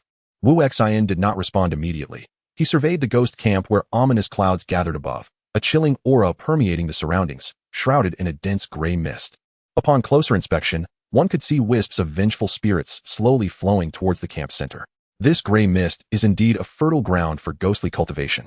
Thick with Yin energy, it seems a powerful spirit is present, he murmured softly. Turning to Li Dashan, he asked, shall I proceed to investigate? Do you wish to wait here for my return, or accompany me? Li Dashan quickly shook his head, despite his fear of being left alone. He dared not venture into the ghost's lair. Master, I am but a mere mortal. How could I dare to enter the ghost camp? I shall wait for your return here. Very well, wait for me here. There is no need to fear. They are merely wandering souls and wild spirits. They may not even dare approach the living. Wu Xian reassured him briefly, and before Li Dashan could respond, he vanished from sight. When he reappeared, it was at the outskirts of the ghost camp, peering towards the entrance. The atmosphere of the ghost camp was heavy with malevolence. In addition to ghostly soldiers wielding long spears, there were specters resembling foot soldiers riding spectral steeds, leading a string of ghostly figures bound by ropes. Some floated, some walked. Some had elongated necks, while others were missing limbs. Oh, where did they gather these wandering souls? They're nearly scattered, one ghost soldier remarked. They are mere wandering souls. I wonder how many of them could serve as soldiers, another added. The mounted ghost soldiers exchanged a few words with the guards at the entrance before continuing to lead the spirits inside. Wu Xian pondered for a moment, then concealed his form and circled to the other side of the camp, stealthily making his way in. Meanwhile, Li Dashan lay cautiously on the dirt slope, too frightened to move. Although he had encountered numerous wild spirits during their journey, his instinctual fear remained, particularly towards the disfigured ones. As he thought of this, he shuddered again, hastily brushing the grass around him, fearing detection by passing ghosts. Right, since this is a ghost army, there must be patrolling spirits. Li Dashan resolved to retreat, hoping to return to their previous camp. Yet, just as he turned to leave, he suddenly found 3 armored specters before him. To make matters worse, they elongated their necks to sniff the air, revealing grins that were unsettlingly sinister. Hee. I told you there was the scent of the living here. Indeed, a living person. A living one, and your nose is quite keen. We must take this one back to the general. He will surely be pleased. Unlike those soldiers, who carry a foul stench, this one will be delectable. One of them sneered. Li Dashan felt an icy dread wash over him as the 3 spirits slowly approached. "Master, save me!" he screamed, immediately bolting down the slope. However, in the next moment, one of the ghosts transformed into a shadow, wrapping around him, plunging him into a chilling abyss. He soon fell to cold, bony hand gripping his neck, and a pallid face pressed against his, inhaling deeply. The other two spirits morphed into grotesque forms with wild hair and jagged teeth, striking terror into Li Dashin, who screamed in fright. "Ah!" The three spirits laughed heartily, seemingly reveling in his terror. "Ha ha ha! Delightful! This warmth, this scent, it is indeed the fragrance of the living, ha ha ha!" Li Dashin found himself paralyzed, regretting not staying by the celestial master's side. After a spell of hearty laughter, the three spirits vanished, taking Li Dashin with them into the ether. Outside the central tent of the ghost camp, Wu Xian was preparing to sneak into the heart of the ghostly aura. Suddenly, he heard a resonant cry, "Master, save me!" Upon hearing this, he instantly sensed that Li Dashin might be in peril, halting his steps. After a moment of contemplation, he breathed a sigh of relief. The boy was not in immediate danger, merely captured. However, this outcry might alert the spirits. Thus, he hastened toward the main tent of the ghost camp. This ghost camp was far larger than he had anticipated, housing countless ancient spirits. Estimates suggested there were about 100,000 ghosts, among which undoubtedly lurked many skilled practitioners. Given such a scale, even the local deities would likely hesitate to intervene. Yet, it remained uncertain whether it was this group of spirits that had clashed with the Xixiao army. He pondered why a confrontation had arisen between the spirits and the soldiers of Xixiao. Before long, Wu Xian arrived at the center of the ghost camp. Where gray mist swirled, the ghostly aura intensified to such an extent that any ordinary person would struggle to see or even stand. After a moment of thought, he decided to take out the Huai furnace, drawing forth a wisp of gray mist to envelop himself before proceeding inside. After all, in such concentrated ghostly energy, entering unadorned would be akin to a drop of ink in clear water. He needed to disguise himself for safety. We have surrounded Huaiqing Prefecture for half a year now, yet I wonder what intentions the cultivators of the celestial building hold, and whether their plans will continue. If it weren't for the powerful beings above them, I would have long ceased to engage with them. A mere second-tier practitioner daring to act so arrogantly? As he neared the tent, he overheard several voices within. "But I heard that a formidable figure has arrived in town of Jinshi, seemingly taking down the celestial building." "Really? Did the others not intervene?" "Perhaps they did. Did you not hear that sound from earlier? The one concerning the demon." At that moment, I thought these fellows were merely putting on a show. But has something truly befallen the celestial building? I heard it has been sealed off, and I didn't dare send the little spirits to investigate. All the spirits collectively gasped, even as ghosts. They couldn't suppress a shiver. Silence fell within the tent. Any practitioner could sense the immense power of that sword strike. And the subsequent events surrounding the celestial building left these spirits feeling a chill down their spines. Even the celestial beings cannot suppress it. Chapter 63. The spirit of the underworld regardless of the circumstances. Let us first attend to our own affairs. Have the nearby wandering souls and restless spirits gathered? Rest assured, as long as they are newly departed, none shall be overlooked. That is reassuring, for in the future, the establishment of a city will undoubtedly require their presence. Outside the tent, Wu Xian appeared contemplative, having discerned that these spirits harbored grand ambitions. Setting aside the nature of their dealings with Yi Guhong, it seemed these spirits sought to usurp the duties of the underworld in Huaiqing Prefecture, taking advantage of the turmoil wrought by the conflict with the Western Xia Kingdom to rally the spirits and confront the city's underworld. It must be acknowledged, however, that these spirits possessed a certain cunning. By continuously absorbing wandering souls, even when the life force of some spirits waned and their souls dissipated, they could still provide the remaining spirits with the necessary essence for cultivation. Yet, the intentions of the Tai immortal sect in this matter remained unclear. Why would they involve themselves with these spirits? After pondering, Wu Xian chose to reveal himself, holding the Huai furnace in his hands as he approached the tent. The two spirits stationed at the entrance were startled to see a human before them. "Who are you?" they demanded. The spirits within the tent, upon hearing the commotion, fell silent and listened intently. "Inform them that someone from the immortal tower has arrived," Wu Xian stated calmly, then lapsed into silence. Though the young-looking spirit guard had actually existed for many years, upon seeing a seemingly ordinary human appear without a sound, he recognized that this was no simple matter and dared not act rashly. He prepared to relay the message. At that moment, a man clad in black robes, adorned with a lock at his waist and wearing a black hat, emerged from the tent. The spirit guard hurriedly bowed. "I have the honor of meeting Lord Black Wuchang. You claim to be from the immortal tower? I do not recall seeing you before. Do you have any proof?" Black Wuchang scrutinized Wu Xian, who appeared to be an ordinary mortal, unable to discern any spiritual power. He suspected Wu Xian might possess some hidden abilities or artifacts, especially after previously encountering someone of greater prowess. Wu Xian, in turn, assessed Black Wuchang and found him lacking in strength, merely at the lower levels of the 5 realms. He raised the Huai furnace, channeling a stream of magical energy that produced a wisp of azure smoke. Is this sufficient? Black Wuchang examined the smoke and the Huai furnace, confirming it to be a treasure of the immortal tower. He stepped aside and gestured for Wu Xian to enter. Please. Wu Xian nodded and stepped into the tent, where he saw two spirits, one dressed in white robes and wearing a white hat, likely White Wuchang, and a formidable man in armor, surrounded by an ominous aura, whose ghostly visage flickered into view, chilling the air within the tent. He appeared to be a spirit of the five realms. General, the person has arrived, a spirit announced. The ghostly general observed Wu Xian for a prolonged moment, noting that he bore no signs of power and exuded an aura of an ordinary mortal. The general found his demeanor and composure to be far from ordinary. Yet, he did not dwell on it, attributing Wu Xian's presence to the use of a concealing artifact. After all, if Wu Xian were a practitioner of the six realms or higher, he would have already made his intentions clear. Wu Xian performed a respectful bow. The ghostly general had indeed proven adept at building the ghost army to its current stature. Well, I must thank you.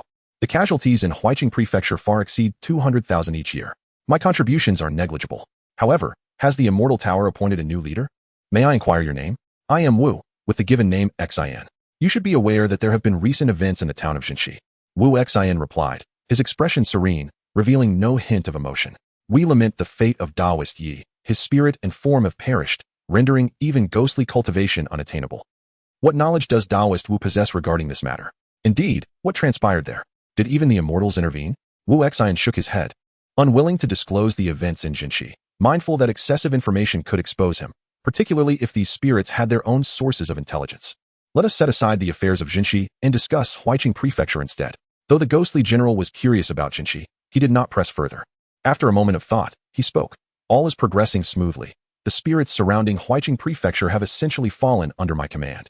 Numerous practitioners of the divine way are among them, including mountain deities, land gods, river spirits, and even city gods. To speak frankly, this territory, under the jurisdiction of the underworld, is now governed by my general, White Wuchang stated haughtily, possessing the merit to back such arrogance. If the general's words held true, regardless of the extent of deception or malevolence, the authority of the underworld had largely shifted to him. Although he was a ghostly general, he effectively governed the realm, acting as a steward of the netherworld. Indeed, when humanity falters, malevolent spirits emerge. When order unravels, chaos reigns. When the world is in turmoil, monsters arise. The cycle of heavenly law remains constant. Wu Xian pondered for a moment, tentatively inquiring, have the rules been established? The ghostly general, initially uncertain of Wu Xian's meaning, contemplated for a moment before responding. Naturally, there are regulations within the military. This response was somewhat evasive. Just as Wu Xian was about to press further, Black Wuchang re-entered the tent. General, the subordinates report that they have captured a living person, claiming to present him to the general. The ghostly general glanced at Wu Xian, who had yet to speak, while the spirits outside erupted in excited chatter. A living person? Ha ha ha, marvelous. It has been ages since we encountered such a fine specimen. If we could have more, we could host a banquet for the living. Ha ha. Indeed. Well said. Ha ha ha. Once the general leads us into Huaiqing Prefecture, the spirit soldiers, unaware of Wu Xian's true identity and oblivious to his presence within the tent, spoke freely, confident in their domain. Meanwhile, the mountain and river deities remained silent. If the general has ambitions, it would be prudent to establish rules beyond the military's regulations sooner rather than later. Wu Xian's words hinted at deeper implications, yet the ghostly general dismissed them, perceiving them as an affront. Had it not been for Wu Xian's affiliation with the Immortal Tower, he would have already silenced this audacious Taoist. However, sensing an inexplicable chill from Wu Xian's steady gaze, devoid of fear or divine light, the general hesitated. Even if it was a mere bluff, it was not so easily dismissed. Thus, he began to speak, but Wu Xian raised a hand to stop him, calmly reiterating, I hope the general will consider this matter with due caution. The ghostly general had indeed intended to sidestep the issue, but upon observing Wu Xian's demeanor, he found himself uncertain about the Taoist's true capabilities. Especially after noticing the long sword behind him, an inexplicable sense of alarm arose within him, causing a flicker of unrest. He thus began to shift the conversation. Rules must certainly be established, but Taoist Wu, why not accompany me to see this person? Chapter 64. The sword of the immortal. As one man and three spirits exited the tent, they soon beheld Li Dashan, bound and kneeling on the ground, his mouth incessantly pleading, Lord Ghost, spare me. I offer incense and paper every year. Upon spotting Wu Xian, he immediately began to writhe and wail, Immortal, immortal, save me. Immortal, please. The other demons and spirits, as well as the deities of mountains and rivers, curiously turned their gaze towards Wu Xian. Most had not witnessed his arrival, and particularly upon realizing his human-like demeanor, their audacity grew even bolder. Aha, an immortal? He is but a mortal Taoist. No matter how adept he is at subduing demons, within my ghostly army's domain, it is General Li who holds sway. He. Even if General Li were to host you at a banquet, I doubt this immortal would have any objections. Ha! The surrounding laughter and derision echoed incessantly. While the ghost general remained uncharacteristically silent, Wu Xian felt a profound disdain for the raucous commotion around him, and recalling the earlier events within the tent, an impulse to eradicate them all surged within him. Yet he understood the futility of attempting to obliterate such a vast multitude of spirits all at once. Nevertheless, he was unperturbed. The highest cultivation present was merely a ghost general approaching the sixth realm, and none could withstand the might of his sword. Yet, if he could not eliminate them entirely, the pervasive ghostly energy within the camp posed a potential threat should the general's authority wane. The spirits, akin to those from the desolate village, would likely not remain docile. Though he did not take it to heart, as one who had cultivated from humanity, he could not disregard the chaos these spirits might wreak upon the mortal realm. Wu Xian remained silent, awaiting the ghost general's decision, while stealthily concealing wild grass high above. His silence was misinterpreted as a sign of weakness, emboldening the spirits even further, much to the ghost general's astonishment. Had he perhaps been overly cautious? Among those present, the deities of mountains and rivers were the most perceptive, although they could not discern the young man before them. Their innate sensitivity to environmental shifts made them aware of an unsettling chill. They scanned their surroundings, yet could not ascertain its source. High above, amidst the dark clouds encircling the ghost camp, the wild grass sword shimmered with brilliance.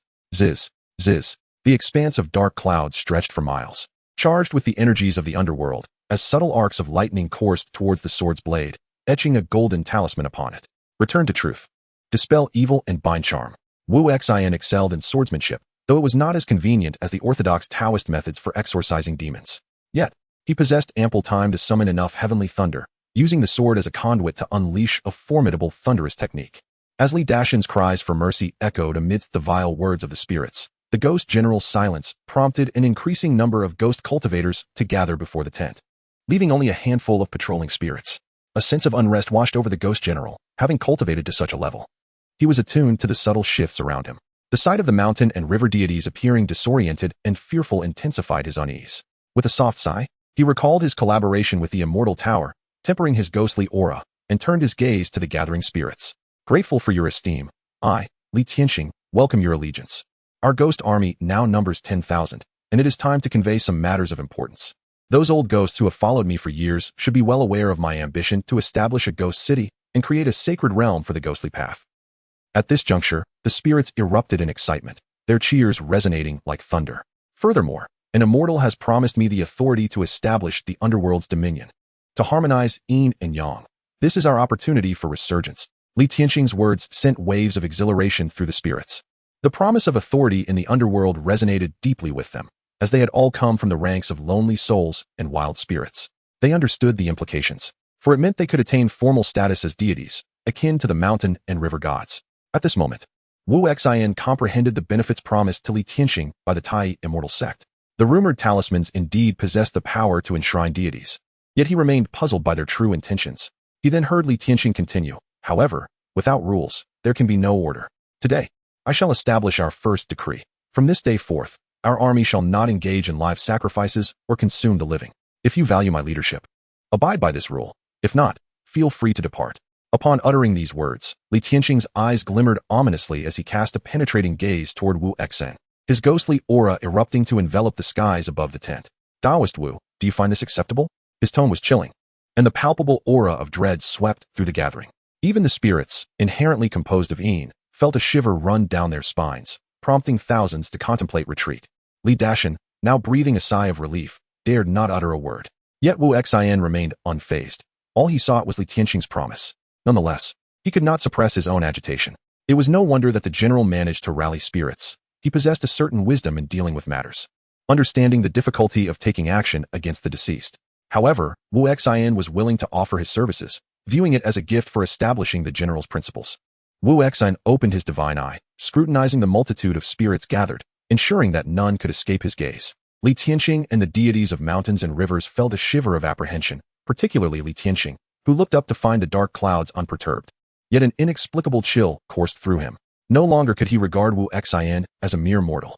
With a gentle smile, Wu Xian raised his right hand, forming a seal, and pressed his thumb against his index finger. Suddenly, the dark clouds split, and the heavens erupted, revealing a suspended immortal sword, accompanied by arcs of golden lightning. Crack, crack, rumble, rumble. The resounding thunder sent the spirits trembling in fear, even causing Li Tianqing to break into a cold sweat, his thoughts spiraling into chaos. If he had not established the rules and instead boasted recklessly. But he had a partnership with the immortal tower. Did Wu Xian truly dare? Could he not be one of their own? Li Tianqing had no time to ponder further. For the brilliance of the lightning was overwhelming, transforming the dark clouds into a golden canopy that enveloped the entire ghostly realm. Rumble. The fate of the mortal realm is dictated by celestial forces. Though the powers of the Western Xia's underworld may currently be lacking, should you manage these spirits of chaos, it would be commendable. Just remember the words you spoke today. As for those disobedient spirits, rumble. Wu Xian's words were straightforward, leaving no room for Li Tianqing to retort. The surging lightning struck like a whip through the throng of spirits, the formidable might of the heavenly thunder meticulously targeting those with treacherous intentions. In an instant, the spirits fell silent, and the malevolent beings were vanquished. This is the sword of the immortal. Chapter 65. Huaiqing Prefecture. The thunderous light illuminated the sky swiftly. As quickly as it had arrived, it vanished. Although Li Tianqing merely caught a fleeting glimpse of its brilliance, the immense power behind it was unmistakable. It is often said that ghosts do not sweat. Yet in this moment, he could not help but wipe his forehead. Such is the might of the celestial beings of this age. It is no wonder they fear not the backing of the immortal tower. Li Dashan swallowed hard, his heart brimming with gratitude for not having offended the immortal. The other ghosts shared a sentiment of having survived a calamity. Wu Xian smiled, gesturing gracefully, as the wild grass returned to its sheath. And the tremendous thunderous display faded into the sword and Apos' scabbard. There is no need for anxiety, he reassured. I possess a degree of confidence in my sword control. I shall not harm any benevolent spirits. Harm? Perhaps accidentally killing would be more accurate yet. Faced with overwhelming odds, Li Tianqing dared not overestimate his own abilities. He bowed respectfully. While beside him, the black and white impermanence figures fell to their knees, their reverence surpassing even that of Li Tianqing. Thank you, fellow Taoist Wu, for sparing our lives. The surviving ghost soldiers and the mountain and river deities expressed their gratitude.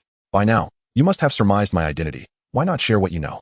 Li Tianqing, having no room for doubt, led Wu Xian into the tent.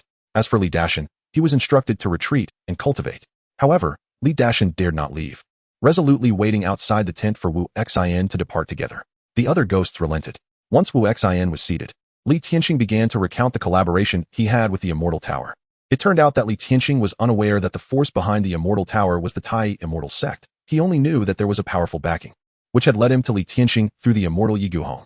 At that time, Li Tianqing harbored ambitions to develop his own influence, although he had not yet considered engaging with the realm of ghosts and spirits. By chance, he encountered an opportunity. If he commanded his ghost army to align with their strategy and assault the Western Xia Kingdom, it might pave the way for him to establish a ghostly city in the underworld in the future, demonstrating their capability through Yi Guhong's furnace. Yet beyond that, Li Tianqing was oblivious. Now, with Yi Guhong in trouble, Li Tianqing and his ghostly entourage found themselves uncertain as to when they could launch an attack on Huaiqing Prefecture, or how to proceed, resulting in a stalemate and allowing some ghosts to create disturbances. It sounded as if the Tai immortal sect were utilizing Li Tianqing to oppose the spiritual path of the Western Xia Kingdom. Yet Wu Xian could not fathom their motives. It seemed he himself leaned towards humanity, and the Tai immortal sect should feel similarly. Did the Tai immortal sect harbor animosity towards the spiritual path of the Western Xia Kingdom? Have you heard of the Tai immortal sect? Wu Xian pondered, glancing at Li Tianqing and the two impermanence figures. Their expressions revealed that they were indeed aware. Naturally, we have heard of it. Is it possible that the immortal tower is backed by the Tai immortal sect? I have heard that the national master of the Western Xia Kingdom hails from the Tai immortal sect. How peculiar. Upon hearing this, Wu Xian was taken aback. He noted that the Tai immortal sect had employed foggy spells and the status of the national master to mislead the Western Xia Kingdom into believing they were at war with the returning Li Kingdom, while in reality, they aimed to weaken the Western Xia's human and spiritual paths through Li Tianqing's efforts. What a curious tactic Wu Xian could not comprehend. Nor could Li Tianqing. Nevertheless, it was wise that you did not continue northward. Let us leave matters as they are for now. Manage your ghosts and others. What you can grant them, I can likewise bestow upon you. Wu Xian sighed softly, as he too intended to head north, planning to assess the situation once they arrived at Huaiqing Prefecture. Hearing this, Li Tianqing promptly rose to express his gratitude. He understood he must do his utmost to restrain the spirits. With the matter at hand, Wu Xian had little else to convey, nodding before stepping outside the tent. The remaining ghost soldiers shuddered at his presence, daring only to bow from afar. Only Li Dashan rushed up to Wu Xian, rolling and scrambling to his side. Immortal Master, you have arrived. You nearly frightened me to death. Let us depart for Huaiqing Prefecture. Wu Xian replied with a smile. striding forth with an air of composure and surprising speed, prompting Li Dashan to hastily follow. At this moment, Li Tianxing emerged from the tent with the black and white impermanence figures, watching Wu Xian's retreating figure, all feeling a sense of relief. Once Wu Xian was completely out of sight, Li Tianxing commanded, "Prepare to commence the construction of the city." Yes, after Wu Xian and Li Dashan departed the ghost camp, they first returned to their own encampment to gather their horses before continuing toward Huaiqing Prefecture. The dawn had begun to break, and Li Dashan, having relaxed, felt a wave of fatigue wash over him, the result of the yin energy permeating his body. Eventually, he succumbed and leaned against the horse, allowing Wu Xian to lead him onward. To have the immortal master lead my horse, I, Li Dashan, shall consider this a worthwhile experience for life. Wu Xian paid little mind, merely smiling, as Li Dashan opened up. I never imagined I, Li Dashan, would one day encounter such extraordinary sights, a horde of demons and spirits. Indeed, the pressure of being amidst them was quite overwhelming. I am truly grateful to the immortal master for saving my life. Li Dashan raised his hand in a gesture of respect. Lest we extend our pleasantries too far, I too grow weary of such formalities. If you truly wish to show gratitude, once we arrive at Huaiqing Prefecture, you may present yourself to the officials. I see you possess some skills, reform yourself, and perhaps you may benefit society in the future. Li Dashan's face fell. Though he did not fully grasp the meaning of society, he could infer its seriousness. Immortal master, trust me, I, Li Dashan, was forced into the trade of purchasing piglets out of necessity. Moreover, in this world, they too struggle to survive. If I can find them a good family, it is for their sake. You are quite adept at justifying your actions. Do you believe your own words? Li Dashan opened his mouth, momentarily at a loss, resting on the horse as his thoughts wandered. Time passed, and as they ventured deeper into the western Xia kingdom, the gray mist thickened. Unlike the fog of Jinshi City, the mist here bore little of the scent of blood, resembling the effects of a certain spell. As the two approached Huaiqing Prefecture, they began to encounter more individuals. These people appeared ragged and emaciated, clearly refugees fleeing the border. Such pitiable souls, if they could survive. Who would choose this fate? Alas, upon reaching the city gates of Huaiqing Prefecture, they were met with a vast expanse of makeshift tents erected by refugees. An endless sight of suffering and starvation. The guards at the city gate coldly observed everything, interrogating all who sought entry. Please, kind sir, have mercy and allow us to enter. We are not disaster victims, we beg you please. Grant us something to eat, do you? Perhaps need more hands at home? This child is easy to care for. Chapter 66. The Zhang residence. Upon arriving at the city gates where guards were interrogating entrants, Li Dashan dismounted his horse well in advance, stepping ahead of Wu Xian to engage in conversation with the guards. Just as Wu Xian approached, the guards granted them passage.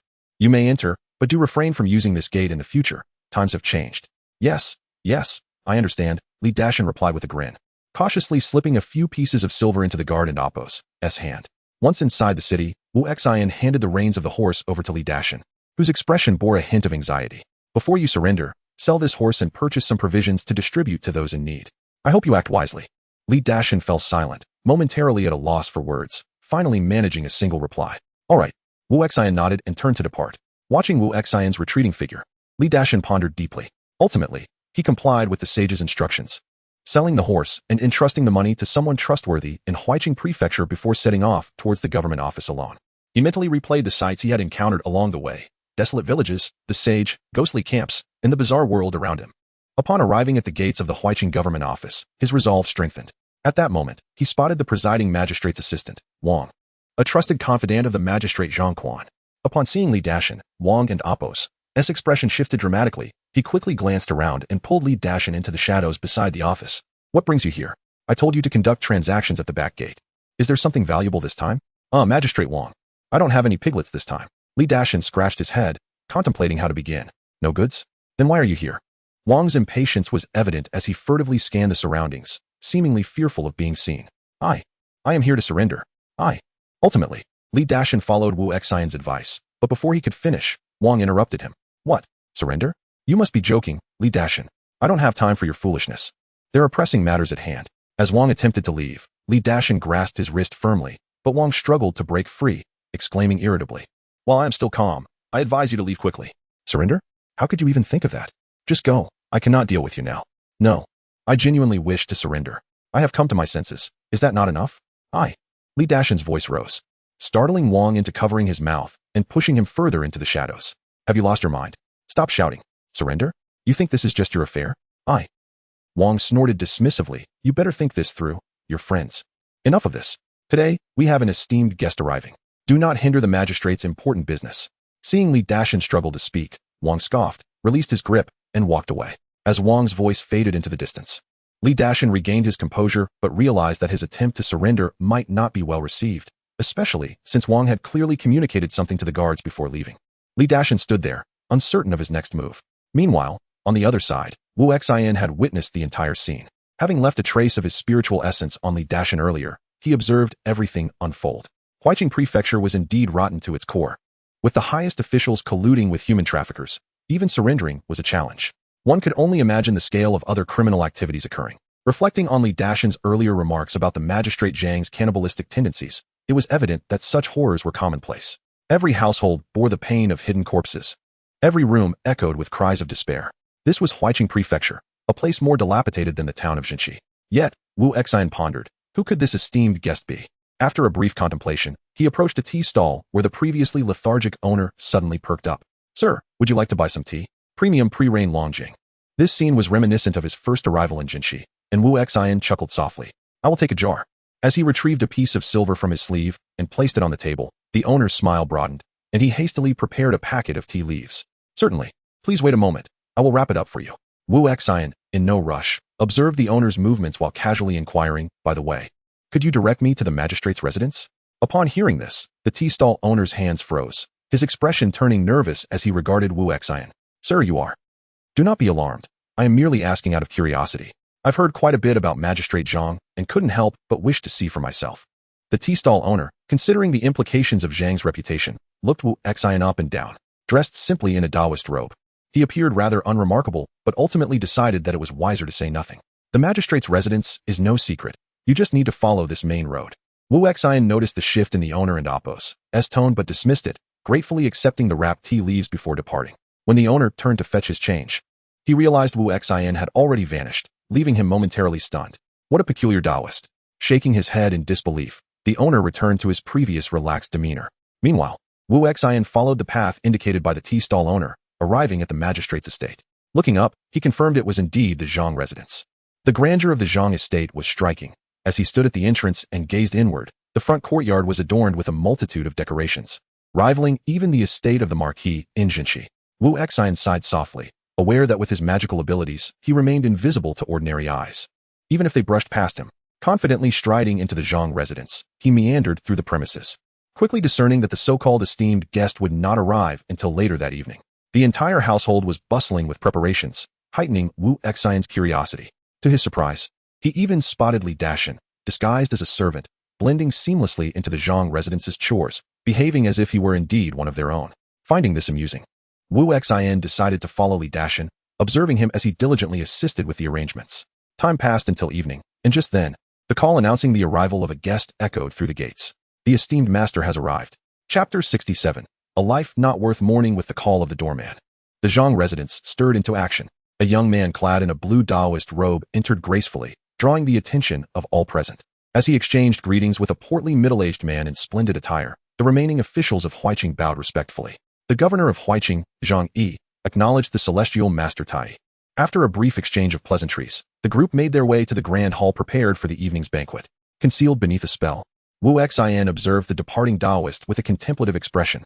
Although the Taoist possessed only the third stage of the golden core, it was curious that the Tai sect had cultivators of the ninth stage, yet the ones sent to handle affairs in the mortal realm were of such lesser ranks. Even if low-ranking individuals are less taxing, was their scheme not overly juvenile?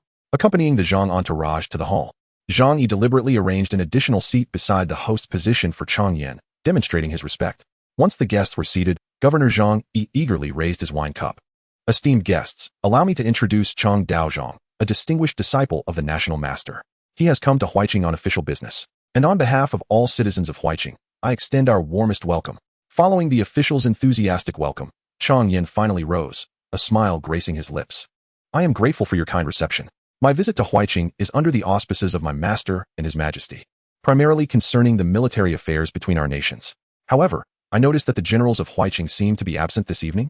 As Chang Yan spoke, a hint of displeasure flickered across his face, yet the civil officials were quite pleased, as they held little regard for those of martial inclination. It is indeed unacceptable. When I dispatched invitations to the general's residence, the doorman even refused entry. That surname Li is truly a crude warrior. I cannot rely on them to protect Huaiqing. It seems we must depend on Daozhong's prowess. Zhang Yi's words were laden with flattery, much to Chang Yan's delight, while others laughed heartily, mocking the general's residence, inciting ire in the nearby Li Dashan. These base individuals fail to recognize that their current ease and comfort stem from whom?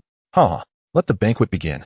As Zhang Yi's voice echoed, a troop of dancing maidens entered, accompanied by the melodious sounds of flutes and strings, creating an atmosphere of revelry. Li Dashan, following the servant carrying dishes, approached Zhang Yi's table.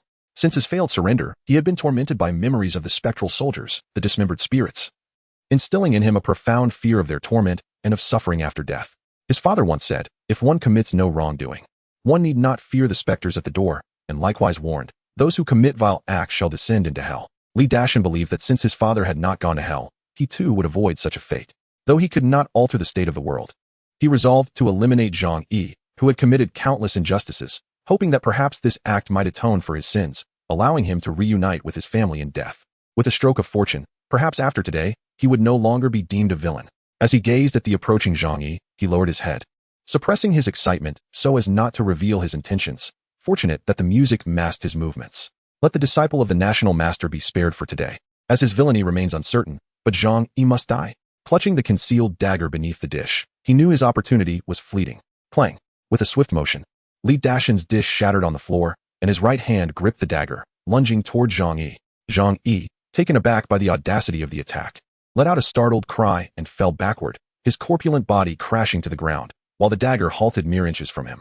Chang Yan's slender fingers effortlessly caught the dagger, rendering Li Dashan powerless despite his desperate struggles. You, a mere mortal, dare to act recklessly?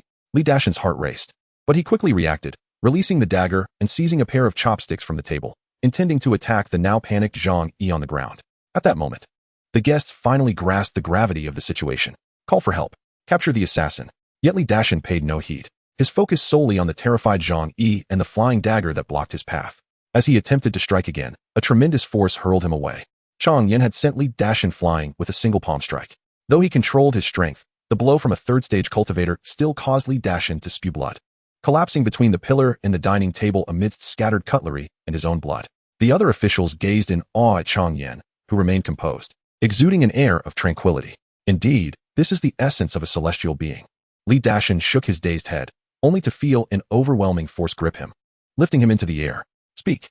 Who are you? Why did you attempt to assassinate Lord Zhang? Li Dashan, you dare to kill me? As Zhang Yi regained his composure, he finally recognized the visage of his assailant, his face contorting with rage. Chang Yan looked at Zhang Yi with surprise. Lord Zhang, do you know him? Know him. He is a notorious trafficker of people in the vicinity of Huiqing, a follower of the bandit Han Hu, responsible for countless atrocities. I had long wished to eradicate him. Now he dares to assassinate a court official. You must not let him escape. The others, upon hearing this, suddenly understood. He was a bandit, which explained his audacity, though his boldness bordered on recklessness. Such a vile person, indeed, deserves no sympathy. During these turbulent times for the nation, it is individuals like him who bring ruin. Trash. Listening to Zhang Yi's twisted narrative, Li Dashan's eyes widened, his face flushed, yet he could only utter incoherent words as Chang Yan's energy constricted his throat. Thief. Shall not die well. Though Chang Yan was unaware of the deeper truths, he recognized Zhang Yi was no virtuous man. He also heard Li Dashan's words, but, as an accomplice in the collapse of the Western Xia, would not publicly undermine Zhang Yi. With a faint smile devoid of warmth, a cruel glint emerged at the corners of his mouth. Chang Yan sensed the awe surrounding him and felt satisfied with his opportunity to establish authority upon his arrival. If he is indeed a villain unworthy of grief, then let him perish. Chapter 68. Death is not to be regretted too. As Chang Yan's voice fell, he suddenly clenched his outstretched hand, and an astonishing aura swept through the entire banquet hall. The dishes rattled, and even the guests felt a gust of wind brush past them. While the attendees marveled at the celestial being's might, their gazes eagerly turned toward Li Dashan. Li Dashan, feeling the imminent threat, sighed inwardly, resigning himself to his fate as he closed his eyes, awaiting death. Yet, after a prolonged moment, he merely felt a gentle breeze caress him, and aside from the persistent pain in his abdomen, nothing seemed to have occurred. When he opened his eyes, he beheld the equally bewildered expression of Chang Yan. What was he doing? The other guests were likewise taken aback. Had the celestial not acted after all? Chang Yan, astonished, continued to gaze at Li Dashan, who remained suspended in midair, his fist still poised and unwilling to relax. Could it be a special constitution? Then, with another flourish of his hand, Chang Yan applied more force, unleashing a powerful gust that sent a cacophony of clinking glasses reverberating through the hall. Yet, still, nothing happened. Li Dashan even blinked in response. How could this be? Chang Yan stood up abruptly, disbelief etched across his face as he regarded Li Dashan. The guests, sensing the peculiar tension, began to realize the Celestial seemed unable to subdue the thief before them. A practitioner? A body cultivator? Calm down. If I can hold him. He must be inferior in cultivation. Chang Yan's demeanor hardened as he forced himself to regain composure, recalling his lost companions from West Town. But this man before him could not be the one. Rumor had it that the true practitioner was a Taoist in a plain robe. Casting a glance around at the perplexed crowd, he finally focused on Li Dashan. You certainly know how to act. You must possess at least second-tier cultivation. I hadn't anticipated you would be immobilized by my power. If you had struck with all your might earlier, perhaps you truly could have succeeded. Li Dashan, unable to comprehend Chang Yan's words, opened his mouth to speak, only to feel a sudden lightness in his throat. I don't understand what you're saying. If you wish to kill me, then do so. 18 years from now, I, Li Dashan, will still be a man of honor.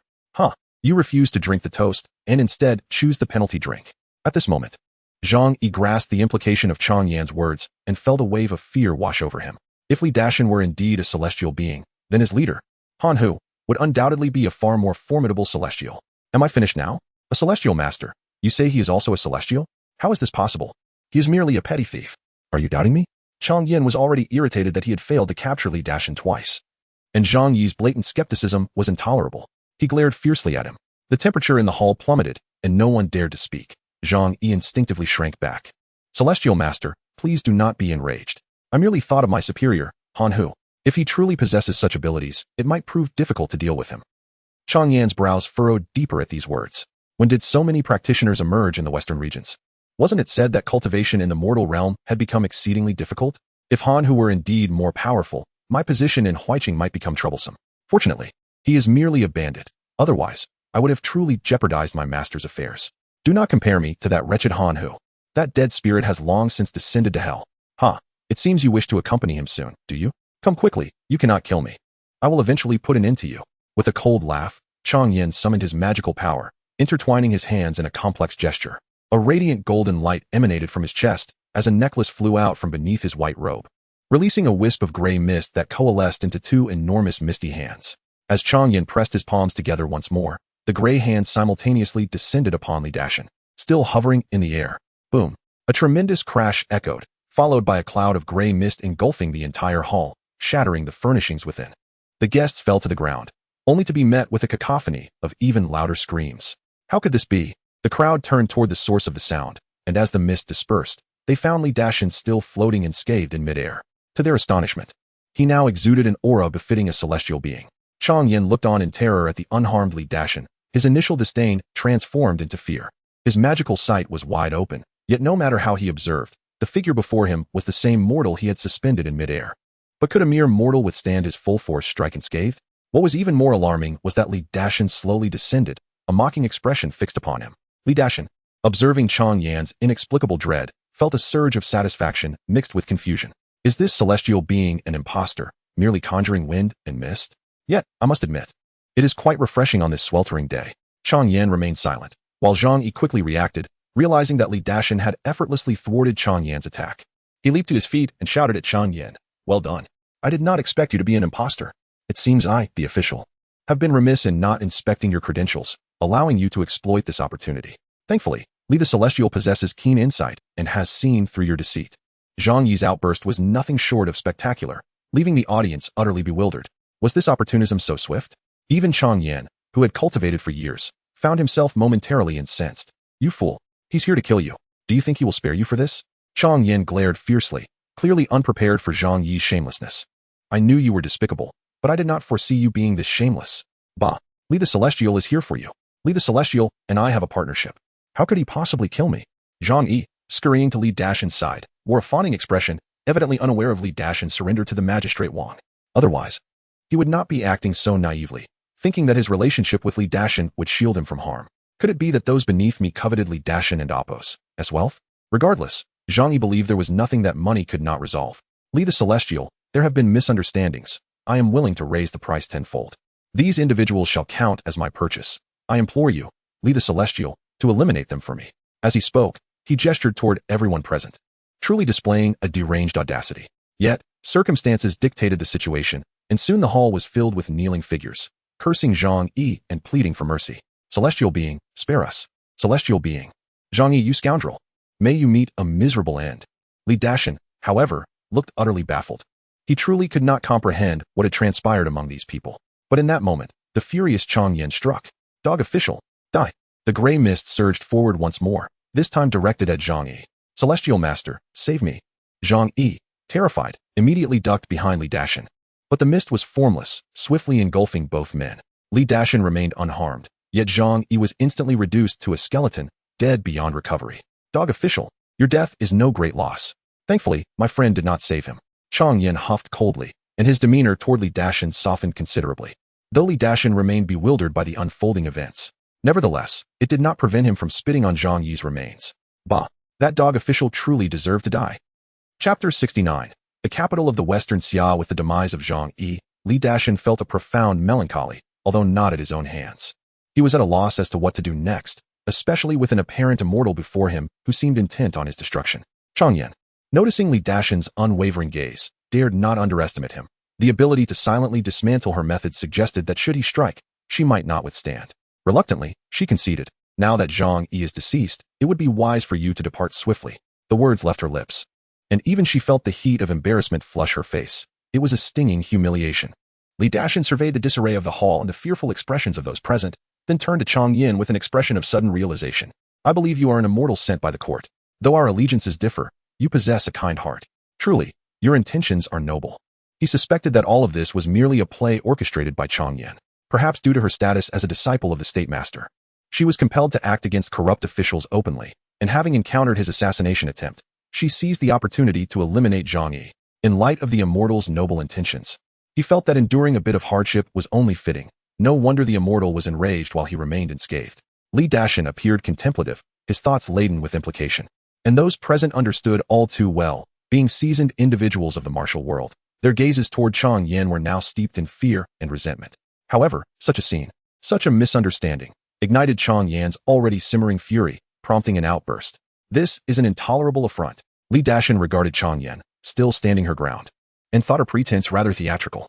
He turned to leave, for with Zhang Yi dead, he might seek out some acquaintances in the underworld to see which greedy officials could be dealt with next.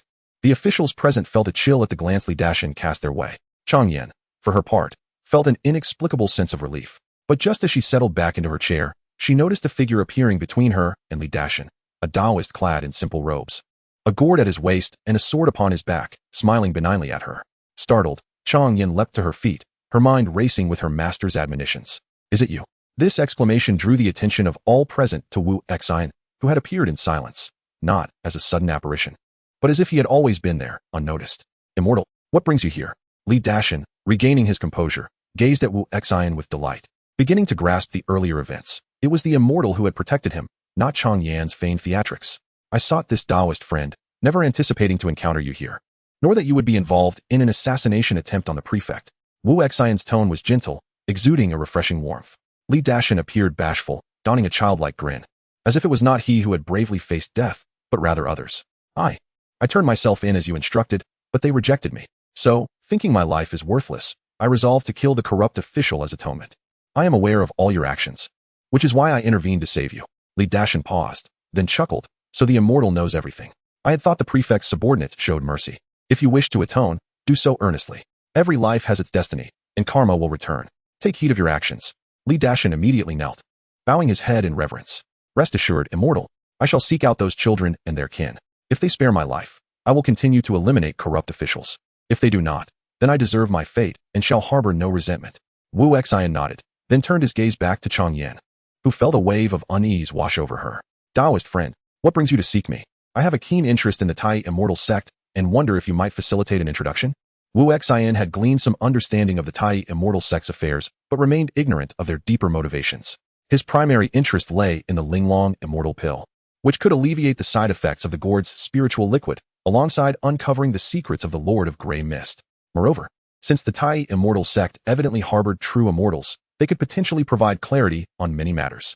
An introduction would not only demonstrate goodwill and alleviate prior misunderstandings, but also conserve energy that might otherwise be expended in conflict. Yet Chang Yen, unaware of Wu Xian's true intentions, assumed he wished to align himself with the Tai and feigned composure. I cannot decide that. However, I would be willing to introduce you to my master, who is the current state master and a disciple of the inner sect. He shall surely facilitate your introduction." At this moment, Chang Yan believed Wu Xian to be merely a wandering cultivator and intended to lead him to her master, where she would subsequently deal with him. This misconception stemmed from the fact that the Tai immortal sect had yet to connect the rogue cultivators who breached forbidden grounds with those responsible for killing Yi Guhong. Thus, most disciples from the western regions were only aware of a Taoist capable of slaying a three-realm Yi Guhong. "Very well then, shall we set off at once? All shall be arranged according to your preferences." Wu Xian nodded, and with a wave of his hand, a cloud of mist rose beneath their feet, lifting them into the air. Chang Yan and the guests were momentarily awestruck, followed by the officials bowing repeatedly, exclaiming their farewells to the immortal. Chang Yan envied this cloud-summoning technique. Such sorcery was beyond her experience, and she found it rather ostentatious. Once Wu Xian departed with Chang Yan, the onlookers collectively exhaled a long sigh of relief. That was terrifying. Indeed, who would have thought we would witness a genuine immortal in our lifetime? "Shu, are you courting death? What if the state master's disciple has not left? What do we fear? Just a martial expert who knows a few tricks." As if anyone truly believes in immortals. Well, except for that one earlier. "Immortal, forgive us, forgive us. But why can't I recall what an immortal looks like? Your memory is lacking. I too cannot remember what an immortal appears as. Did you not see? That should not be the case. Old Lu, surely you recall." I dared not look. As for what transpired in Zhang's hall, Wu Xian paid it no mind. Following Chang Yan's direction and attuning his senses, he understood that the Tai immortal sect lay some distance from the capital of the Western Xia, yet was drawing near. The two ascended into the skies, traversing the clouds. And in but half a day, they journeyed from Huiqing Prefecture, 1,000 miles away, to the capital of Xinqing Prefecture. Chapter 70. Chang Chunzi of Xinqing Prefecture. Chang Yan gazed at the distant city tower, her heart overwhelmed with emotion, wavering in her assessment of Wu Xian's strength. Uncertain if she had inadvertently endangered her master. It seemed her master could not fly at such speeds. As she surveyed the surroundings, the outline of the city came into focus, with a murky golden dragon coiling above, symbolizing the waning fortunes of the Western Xia, foreboding its imminent peril. "Is this the capital of Western Xia?" Wu Xian's curious voice jolted Chang Yan from her reverie, and she nodded, following Wu Xian as he descended into the thicket just a mile from the city. Indeed, this was the capital, Xinqing Prefecture. The ambience of the capital was markedly superior to that of Huiqing Prefecture. Although the citizens appeared disheartened, it was still preferable to the turmoil at the borders. They soon encountered a group of people making their way out of the city, led by an individual who appeared to be a Taoist priest. This group was engaged in what seemed to be a ritual, marked by the sounds of music and percussion. "What are they doing?"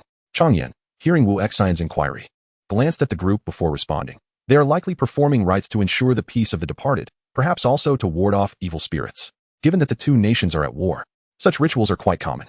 "Oh, that Taoist doesn't look like one of your kind," Wu Xian casually remarked. Considering that the Western Xia should be under the control of the Taoisean men, yet here was another sect's priest conducting rituals. However, he quickly understood. The Taoisean men fundamentally transcended worldly matters. They merely needed to appoint disciples as national advisors, allowing the populace to believe in their teachings without the necessity for large-scale reforms of faith. "Indeed, he is not one of us. We primarily focus on ascetic practices and seldom engage with the mundane world." Chang Yan's voice trailed off, her confidence waning, but seeing Wu Xian remain indifferent, she fell silent. "Why does Western Xia seem to target you?" Wu Xian continued as he stepped out from the thicket towards the city, though his movements appeared slow. They were remarkably swift. Soon, he was nearly out of Chang Yan's sight. Chang Yan hurriedly gathered her energy to catch up, only to notice that the passing citizens seemed entirely oblivious to their presence, as if they were invisible. Realizing Wu Xian had cast a spell, she swallowed hard before weakly responding to his earlier question. "To be honest, I do not know. I only hear it is related to the prosperity of our sect." "Ah, these people seek immortality and divine favor, yet they fail to consider that those deities may have their own agendas," Wu Xian scoffed, feeling a flicker of sympathy for the common folk, though he soon recalled that they mostly prayed to the river goddess and the city god, merely transferring their affections onto immortals. "They seek deities, not immortals," Chang Yan murmured, her voice growing fainter. But Wu Xian heard her clearly and found himself unable to counter her statement. Immortals were those who cultivated themselves, unlike the gods of others. Perhaps only those serving in ancient heavenly courts could truly be called deities. As they conversed, they arrived at the city god temple of Xinqing Prefecture. The incense offerings were rather sparse, and through the temple's walls, Wu Xian sensed that the city god of Xinqing had lesser divine power than that of the city god of Jinxi. Beyond the temple stood the national master's residence, where, in stark contrast to the few patrons at the city god temple, numerous individuals were placing fruits and beverages at the entrance, clearly reveling in the fervor surrounding the national master. When Chang Yan brought Wu Xian to the entrance of the national master's residence, the guards, upon recognizing them, approached respectfully. Chang Daoist, what brings you back? The national master is receiving guests. Should I inform him of your arrival? Chang Yin disregarded the guard's words and strode into the residence. The guard seemingly accustomed to this behavior, allowing both Wu Xian and Chang Yin to enter without obstruction. Upon reaching the audience chamber, they were greeted by two men, both displaying expressions of surprise. One was a middle-aged man clad in simple Taoist robes, while the other was an elderly man in the city god's dark garb. Chang Yin immediately stepped forward to bow in greeting. Master, what brings you back? And who is this? The national master of Western Xia furrowed his brow, his demeanor cold as he scrutinized the Taoist before him, sensing no extraordinary aura, merely a refined presence akin to an ordinary person. Yet, he knew his disciple would not introduce a mere mortal without reason. Wu Xian, taken aback by the sight of the city god from Xingqing Prefecture, smiled and bowed. I am Wu Xian, a seeker of immortality. Having heard of the presence of immortals within the Taoisean men, I wish to pay my respects. National Master, City God, I greet you. The National Master, reminded by Chang Yin, understood that this individual must possess some cultivation, otherwise he could not have slain Yi Guhong, deepening his concern. If he could not discern Wu Xian's strength, he must either be stronger or concealing his true abilities. However, he leaned towards the latter, for it was rare for someone of high cultivation to walk among mortals. He casually returned the greeting. I am the Taoist Cheng Chunzi. The city god also offered his respects. I am Li Song, city god of Xingqing Prefecture. I greet the immortal master. Wu Xian smiled, yet before he could respond further, Cheng Chunzi approached him, harboring a sense of testing. A formidable pressure, akin to nearing the fifth realm, suddenly descended upon Wu Xian, overwhelming even the city god of Xingqing, who could only release his protective divine light in defense. Chang Yin fell to the ground in dismay. So it is you who killed my disciple from the Taoisean men? Wu Xian chuckled lightly, seemingly unfazed by Cheng Chunzi's imposing presence as he casually made his way to a nearby chair, unaffected by the pressure. Strictly speaking, I did not kill Yi Guhong. Cheng Chunzi regained his composure, disbelief etched on his face, even though he only attempted a probe without exerting full strength. Wu Xian's nonchalance suggested he had encountered a truly formidable individual, likely of at least the fifth realm. Whether or not Wu Xian had indeed slain Yi Guhong was of little concern to him. Was it a misunderstanding then? I trust that, as a fellow Taoist, you would not deceive us. Please, have some tea. He smiled and returned to his original seat, as if the previous incident had been mere illusion. With a flick of his wrist, the teapot danced gracefully, and tea flowed like a ribbon into a waiting cup before soaring towards Wu Xian. The cup hovered in midair, tea cascading into it. Cheng Chunzi adeptly shifted the conversation, and Wu Xian accepted the teacup with a grin, savoring a sip. Excellent tea. Chapter 71. A serious matter uncertain of the visitor's intentions, Cheng Chunzi contemplated whether the request for an audience with him was of significant concern. He mused that if it were a trivial matter, perhaps he could assist the esteemed friend. After taking a sip of tea to quell his inner tension, he understood the importance of being informed, lest he be unprepared when questioned by those above him. If Wu Xian's demands were excessive, he would not be held accountable. Wu Xian, oblivious to Cheng Chunzi's thoughts, merely glanced at the city god of Xingqing, Li Chong. The city god understood the unspoken cue and stood to bow respectfully. Since the national master has a guest, I shall take my leave. It was prudent. With the current turmoil in Xixia, the city god's affairs were also affected, and he needed to return to his cultivation. Cheng Chunzi spoke condescendingly, exhibiting a hint of disdain for the city god, while Wu Xian remained notably more humble. City god, please take care. I shall visit you another day. Li Song, the city god, responded courteously, and once he departed, Wu Xian and Cheng Chunzi resumed their seats. My friend, it is evident that the current conditions are not conducive to cultivation. I have heard of a celestial elixir called Linglong Xiandan, known for its ability to harness the very essence of heaven and earth. I wish to seek one for inspection. Additionally, there is a connection between the gray mist of the western regions and myself that I wish to resolve. Wu Xian articulated his two intentions calmly, yet Cheng Chunzi perceived their weight. As an inner disciple of the Tai sect, he was aware that the Linglong Xiandan was classified by grades. The elixirs consumed by their sect were merely the most common Linglong Nidan, but the outer disciples were ignorant and referred to all as Linglong Xiandan. Regardless of the type, they were all precious and not to be disseminated lightly. Regarding the gray mist, Cheng Chunzi himself was unclear about its nature, yet he understood its significance. The individual before him claimed a connection to it. Could this person be a formidable cultivator? The thought of encountering a master stirred in his heart, prompting him to sit up straighter and adopt a more respectful tone. My friend, I must confess, regarding the Linglong Xiandan, I cannot make unilateral decisions. As for the gray mist, it is beyond my knowledge. Therefore, I understand. You may first report to your elders, Wu Xian replied. Recognizing the predicament Cheng Chunzi faced, he merely wished to express his goodwill through this relationship. Whether the Tai sect responded or not was of little concern to him. He could always infiltrate if necessary. That would be splendid. If you lack accommodation during this time, might you consider residing at my estate? Thank you. Wu Xian graciously accepted the offer, and under the National Master's arrangement, he followed a servant of the National Master's residence. Once Wu Xian departed, Chang Yin cautiously inquired, Master, is he truly so powerful? Are we not being too? Hush. Such a master is unlikely to be oblivious to our discussion.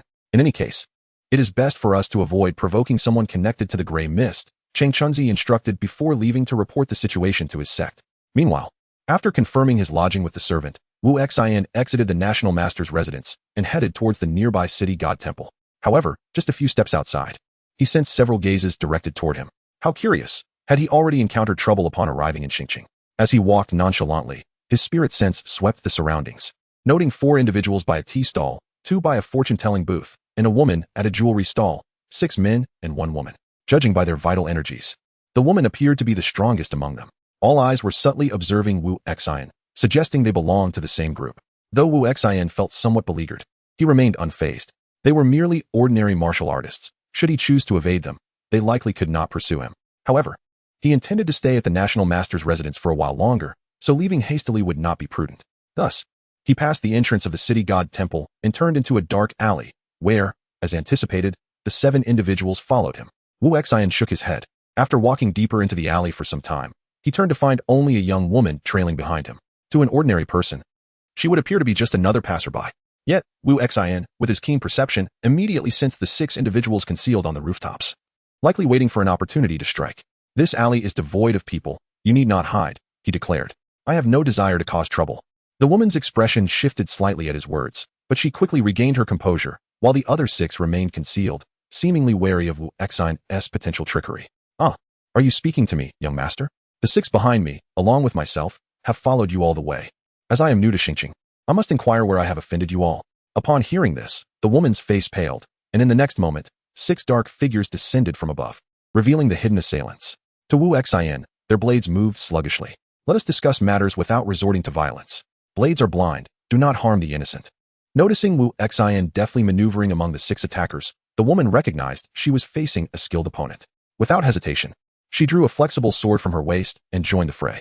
Anyone emerging from the National Master's residence cannot be a good person. Beware of my blade. Wu Xian was momentarily taken aback, then felt a headache coming on. He had inadvertently encountered a group of chivalrous heroes, concerned for the nation and its people. Given the Tai sect's stance against the Xixia, it was unsurprising that such sentiments stirred animosity among the martial artists.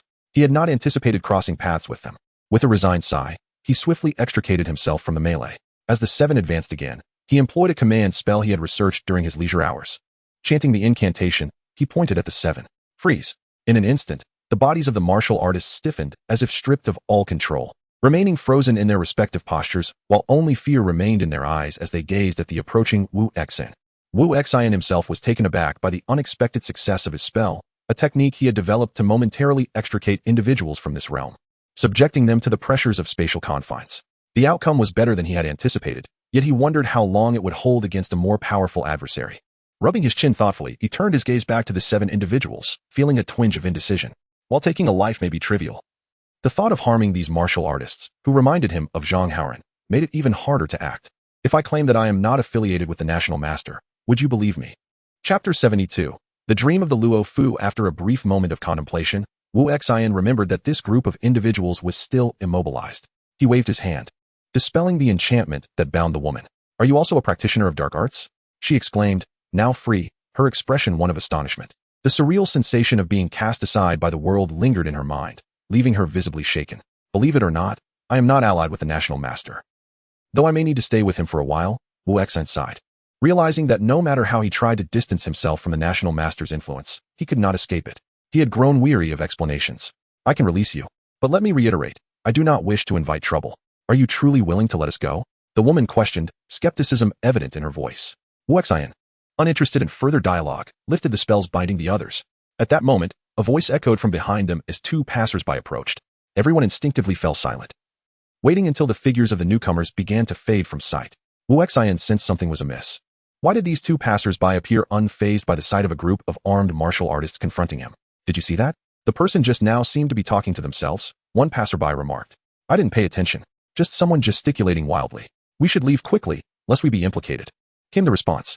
The words, gradually fading away, resonated clearly in Wu Xian's ears, causing him to stagger slightly. feeling a disconcerting sense of unreality. Was this a side effect of the spirit liquid from the gourd? Or perhaps an influence of the gray mist? The 7 individuals before him remained on guard, yet he found it difficult to discern whether they truly existed.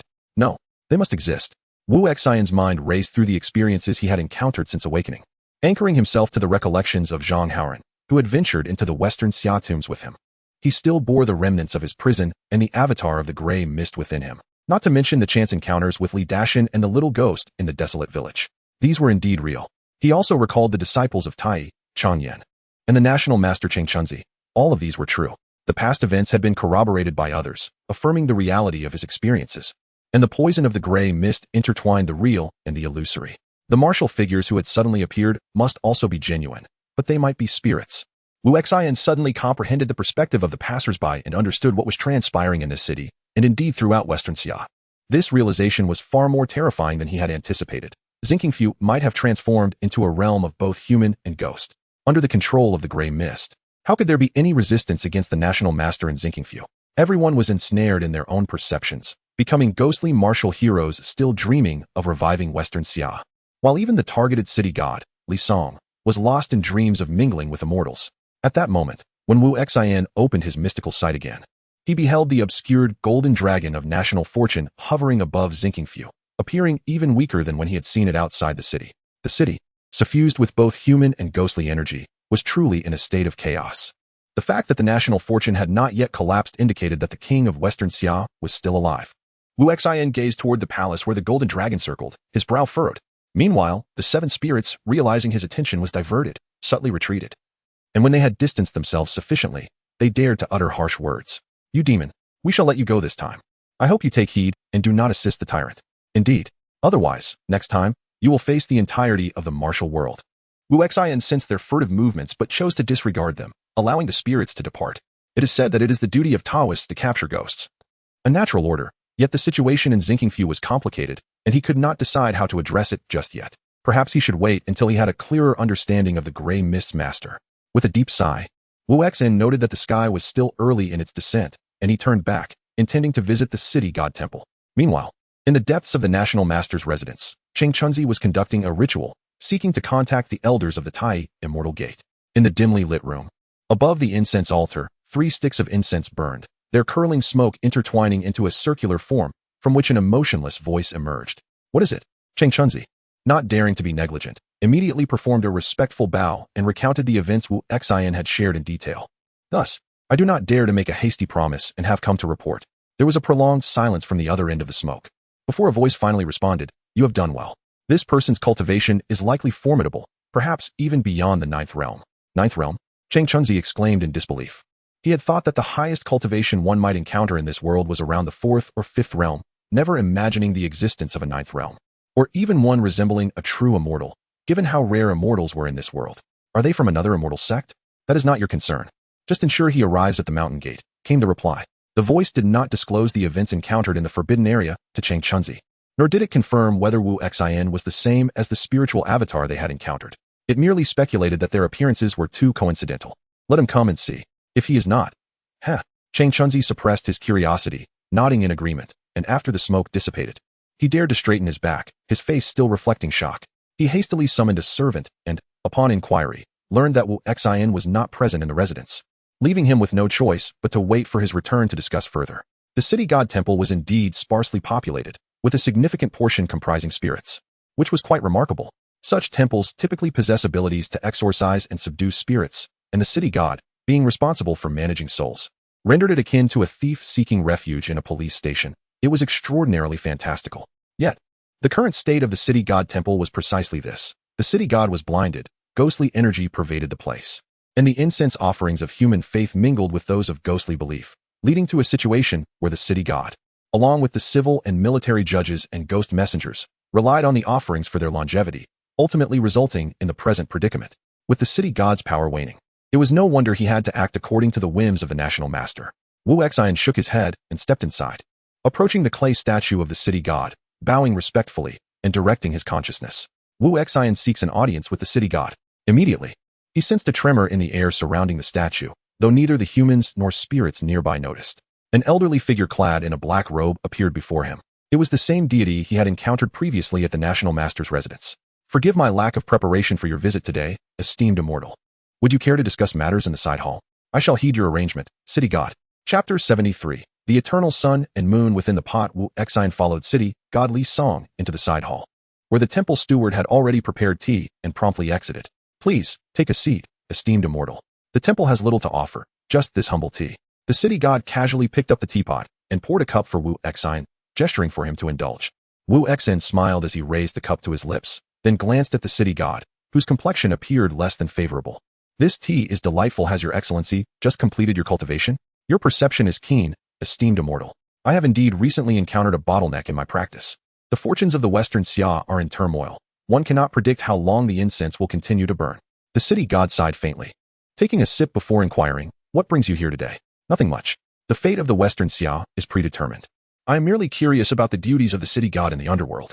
To be frank, I have secluded myself for quite some time and am not well acquainted with the current divine pathways. Wu Exine pondered for a moment, but ultimately refrained from disclosing the half-human, half-ghost situation in Xingqing Prefecture, as the matter of the gray mist remained unresolved and other unforeseen events could arise. After a brief reflection, the city god explained, as for the existence of the underworld's realms, I, too, am unaware of their origins. Ever since I was appointed as a deity, I have found myself within the halls of the underworld. Each region possesses a ghost city, such as the Xingqing underworld, to accommodate the souls of the deceased from Xingqing Prefecture. You are also aware that humans have a lifespan, and so do ghosts a spectral lifespan. After a person's demise, their life is reviewed by the judge, who determines their spectral lifespan and registers them.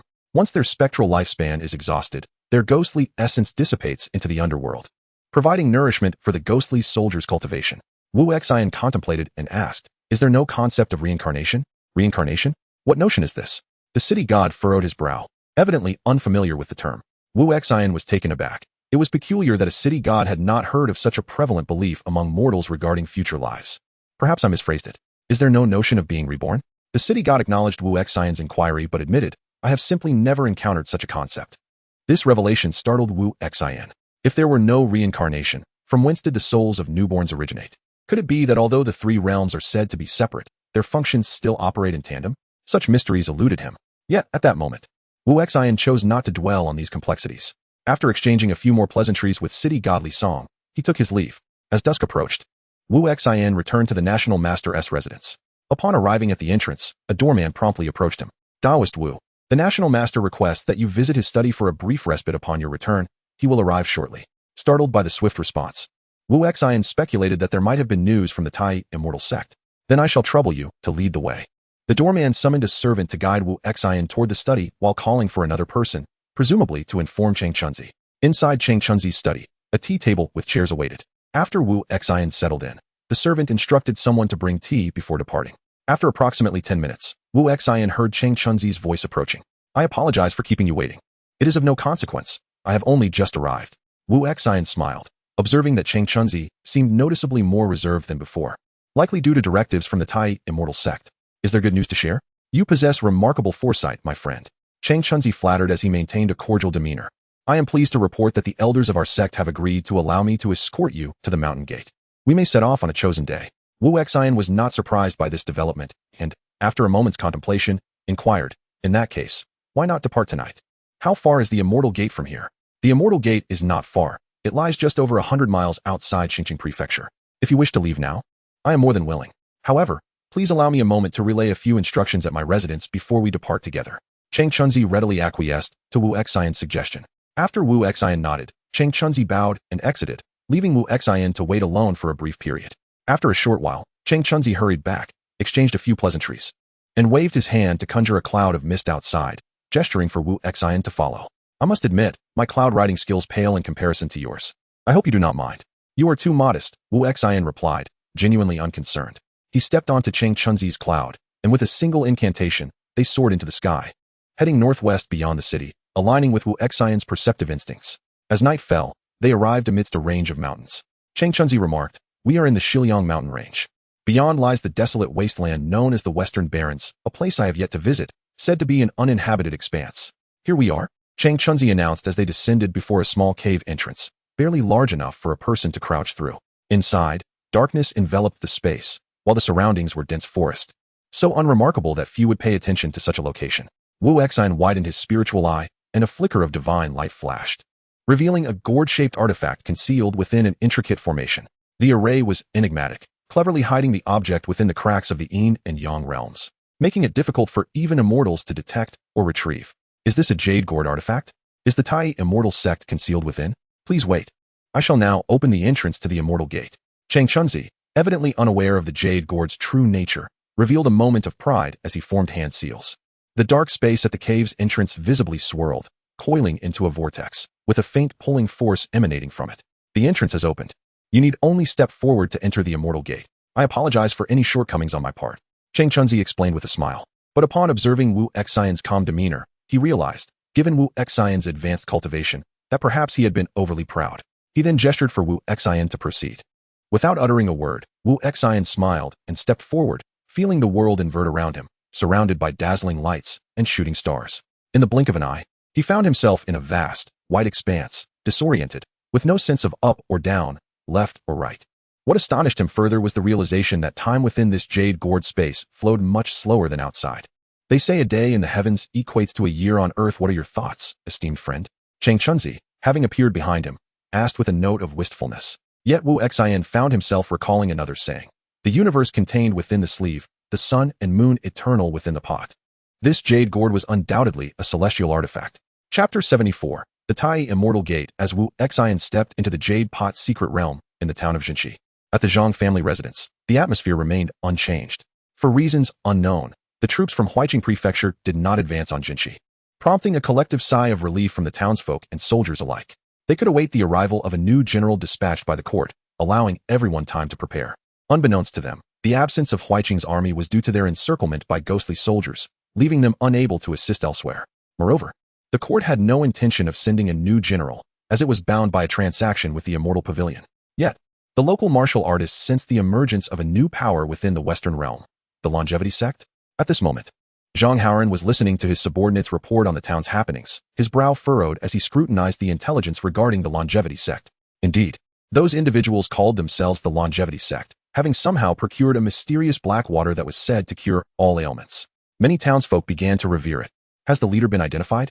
Not yet. The sect's master remains enigmatic, though it is rumored that he has already left the town. Within the jade pot secret realm of the Tai Immortal Gate, Wu Xian felt the slow passage of time around him, accompanied by the fluctuations of the immortal spells sustaining this realm. It became clear why the disciples of the Tai Immortal Gate dared to allow him entry. Once within this magical world, even true immortals could contend with its profound heritage. The foundation of the Tai Immortal Gate truly lived up to its name, as merely maintaining this realm likely required immense magical power. This, however, was beyond Wu Xian's knowledge, though it was evident that highly skilled beings within the sect were responsible for its upkeep. At that moment, a streak of light appeared in the distance, transforming into a young man before them. Dressed in azure robes, he exuded an aura of a sage. Before the newcomer could speak, Chang Chunzi took the initiative to bow, saying, "Greetings, Elder Gong." Although the man appeared much younger than Chang Chunzi, he did not respond but instead regarded Wu Xian with an indifferent expression, studying him for a moment. Despite not sensing any magical fluctuations, he displayed no signs of surprise. "You must be Taoist Wu," he stated. "I am indeed Wu Xian. I apologize for any inconvenience caused." "Taoist Gong," Wu Xian replied with a smile, offering a respectful gesture. The elder nodded in acknowledgement and then instructed Chang Chunzi, "You need not concern yourself here. Return to Xixia." Turning to Wu Xian, he continued, "Please accompany me to the Immortal Gate. The Jade Pot Cave is quite vast, and we still have a distance to traverse." After finishing his sentence, Elder Gong summoned clouds and mist to carry him in a specific direction. Chang Chunzi, looking somewhat embarrassed, offered a respectful farewell to Wu Xian before vanishing into the secret realm, returning to the kingdom of Xixia. Wu Xian, unfazed, gracefully followed Elder Gong, who spoke with an air of pride. "What do you think of my Jade Pot Cave? It is quite mysterious." "It is hard to believe such a place exists in this world," Wu Xian replied. "That is indeed the case. There are currently only 12 immortal realms in the world, and the Jade Pot Cave is one of them." Elder Gong then introduced himself. "You may call me King Suzi or Gong Zizai." The pride in King Suzi's voice was palpable, as he remained aloof from worldly affairs. Wu Xian smiled quietly, though he felt a sense of astonishment. If what King Suzi claimed was true, there were still 11 other blessed lands in existence. Why was he unaware of them? The existence of such realms implied that their inhabitants had discovered methods to transcend the limitations of mortal cultivation. So why did immortals still remain hidden? And why did he confine himself? At that moment, King Suzy waved his sleeve to part the surrounding clouds, gesturing towards a distant floating mountain. We have arrived. That is Yuheng Mountain, home of the Tai Immortal Gate. Wu Exing gazed at Yuheng. The mountain was not particularly perilous, but exuded a serene wilderness, shrouded in mist. With a picturesque landscape, his eyes swept across the scene, catching sight of a waterfall cascading down the mountain, its origins and destination unknown, harmonizing beautifully with the grand mountain. As they descended to a platform halfway up the mountain, they discerned from a stone tablet at the edge that this was Yusu Terrace, a transit point where a few other immortals occasionally landed. Above this is the Tai Xian Hall, where our sect leader, Zhang Jinren, has been awaiting you. King Suzy announced with a smile, extending his hand in invitation. Wu Xian reciprocated the gesture, and together they made their way towards the Tai Xian Hall. Though their pace seemed leisurely, they moved with surprising speed. The Jade Pot Cave was devoid of day and night, and cultivators were oblivious to the passage of time. As they ascended the mountain steps, several other immortals glanced in their direction, some disciples bowing respectfully to King Suzy and Wu Xian. The curious gazes were prevalent, but few exhibited any signs of suspicion. It was evident that Wu Xian, accompanied by King Suzy, projected an aura of tranquility that suggested he was an esteemed figure of the immortal path. Thus, those present, if they were not foolish, would naturally show him respect. Perhaps he was destined for some celestial fate. Wu Xian acknowledged their respect with a smile and a nod. Soon, as the number of onlookers dwindled, he found himself before a grand hall adorned with intricate carvings and exquisite jade, where only a venerable figure draped in a white robe stood before the golden hall. Meet Zhang Jinren. This is Taoist Wu Xian, King Suzy announced, quickly bowing in respect while indicating for Wu Xian to do the same. Wu Xian, calculating in his mind, noted that Zhang Jinren was an 8th-tier cultivator, while King Suzy exuded a 7th-tier aura. Adding to this were the 2 9th-tier beings he had encountered earlier and the hidden elders, suggesting that the Tai Immortal Gate housed many high-level cultivators. This further implied that the so-called Linglong Immortal Pill might be the key to resolving his own dilemmas. Taoist Wu, upon meeting the sect leader, why do you not pay your respects? King Suzy prompted, bringing Wu Xian back to the present. He smiled and offered a respectful bow. I am Wu Xian, honored to meet Zhang Jinren. I apologize for keeping you waiting. Zhang Jinren squinted, his expression inscrutable, revealing nothing of his emotions. Observing Wu Xian's calm demeanor, he offered no reaction, though King Suzy was visibly sweating. After a brief silence of about 10 breaths, Zhang Jinren finally spoke. No matter. I wish to see you first, please. Come inside to converse. So, among the earlier gazes, there was this esteemed figure. Wu Xian smiled, seemingly indifferent, and followed Zhang Jinren into the Tai Xian Hall. As they approached the hall's crimson doors, Zhang Jinren halted, yet still gestured for Wu Xian to enter. While King Suzy watched intently, Wu Xian felt no sense of foreboding. The hall before him lacked divine radiance or mystical spells, appearing utterly ordinary. Just as he contemplated this, the instant he stepped inside, a flash of golden light flickered by. He vaguely perceived a figure clad in armor, raising a talisman in one hand and holding a jade tablet in the other, standing atop a black tortoise, casting him a glance. A guardian spirit? As Wu Xian stepped further into the Tai Xian Hall, everything returned to normal, as if the previous sight had merely been an illusion. I can't believe I just walked straight in. King Suzy stammered, while Zhang Jinren finally displayed a hint of surprise before stepping inside as well. Chapter 75. Tai Immortal Gate 2 within the Tai Xian Hall. As Wu Xian and Zhang Jinren stepped inside, an amalgamation of black and white energies began to swirl about, weaving between the columns and walls of the grand hall, ultimately coalescing into a resplendent figure of 7 colors above. A subtle gaze fell upon the wild grass behind Wu Xian, and he could even sense a gentle tremor emanating from it. That was the primordial spirit of the Jade Pot Cave. Wu Daoyu, Zhang pays his respects, Zhang Jinren said, waving his hand, causing 2 cushions to fly before Wu Xian. He clasped his hands in a gesture of reverence, pointed to the cushions, and sat down. Accompanying this were a pot of tea and 2 cups. Your ability to enter the Tai Xian Hall without relying on external items signifies that your strength has at least reached the 9th realm. Might I inquire, from which immortal realm do you hail? Which of the 12 caves do you belong to? Wu Xian lifted his teacup and replied with gratitude. I am not one of the 12 caves. Zhang Jinren was taken aback, then incredulously exclaimed, You are not from a cave, yet you have achieved such a level? Could it be that you are a recluse? But how did you manage to survive? Pray do not deceive me. Recluse?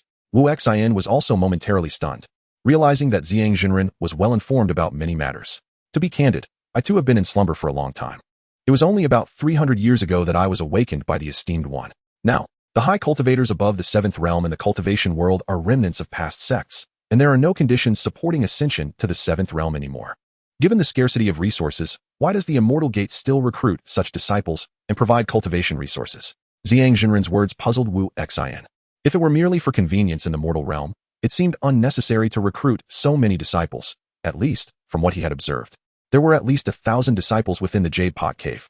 In response to Wu Xian's confusion, Zhang Zhenren merely forced a smile and did not answer, instead asking, I am aware of your purpose for coming here, but the Linglong Immortal Pill is quite precious. What do you intend to exchange for it? Wu Xian had not considered Zhang Zhenren's request, leaving him momentarily speechless. The treasured gourd was definitely out of the question, as it contained Xia Qi, and aside from that, he seemed to possess only a wild grass immortal sword. Seeing Wu Xian's predicament, Zhang Zhenren suggested with a smile, why not join my Tai Immortal Gate? This way, you will naturally have access to the Linglong Immortal Pill. Wu Xian chuckled, remaining silent. He certainly could not simply join the Tai Immortal Gate, especially considering the somewhat erratic activities of the sect. The cycle of cause and effect was inevitable, until he understood these matters. He was unwilling to entangle himself in such significant troubles. There is no need to rush your response, Zhang Zhenren said with a chuckle. Since we have broached the subject of the current state of affairs, do you know what transpired in ancient times? This is a complex subject. Many details elude me, as they pertain to that realm. However, the immortal spirits have endured through the ages and have recorded some imagery. Let this serve as an invitation for you to join our sect. I kindly request the Jade Pot Spirit to perform a calamity. Zhang Zhenren solemnly bowed to the luminous figure above, his tone imbued with respect. In the next moment, the figure dispersed into black and white energies, intertwining once more. The wild grass behind Wu Xian quivered gently, prompting him to silently commend the Jade Pot Cave's artifact, which was indeed a powerful treasure that transcended time and space, capable of rivaling the assistance of an immortal within this realm. As the black and white energies coalesced into a yin-yang fish, the transformation of these energies gave rise to the three treasures, manifesting as a radiant halo. Scenes began to unfold before the two, visions of a time before the realms were divided, palatial structures in the heavens, golden-armored beings standing upon the clouds, divine beings lifting towers, and celestial hounds howling at the sky. Beneath, there was the Yellow Springs, a bridge of fate, an old woman serving soup, and a judge holding a pen. Above the nine heavens, dragons and phoenixes vied for supremacy, while strange beasts stirred the winds beyond the seas. Between heaven and earth, immortals, Buddhas, demons, ghosts, monsters, and mortals coexisted. Wu Xian gazed in a daze at these images, feeling both familiarity and strangeness until suddenly, the sky collapsed and the earth sank, revealing shadowy figures standing beyond the three realms amidst chaos. Wu Xian abruptly stood, his expression one of shock as he fixed his gaze upon those figures. Strangely, he felt as if the beings within the images were attempting to peer through the scenes to look at him, causing the entire space to tremble violently. Boom. Not good. Quickly close your eyes. Do not look. Hide. A thunderous roar echoed, and the images before him shattered abruptly, causing the entire Taishan Hall and the Jade Pot Cave to shake violently. It was only when the secret realm returned to calm that Wu Xian regained his composure from the earlier bizarre sensations. What was that? What just happened? Was that the voice of the ancestor? Recalling the furious roar, Zhang Zhenren's expression turned tense, seemingly fearful of something. After confirming that there were no anomalies in the surroundings, only a bewildered Wu Xian and the dissipating black and white energies, he finally let out a sigh of relief. What was that just now?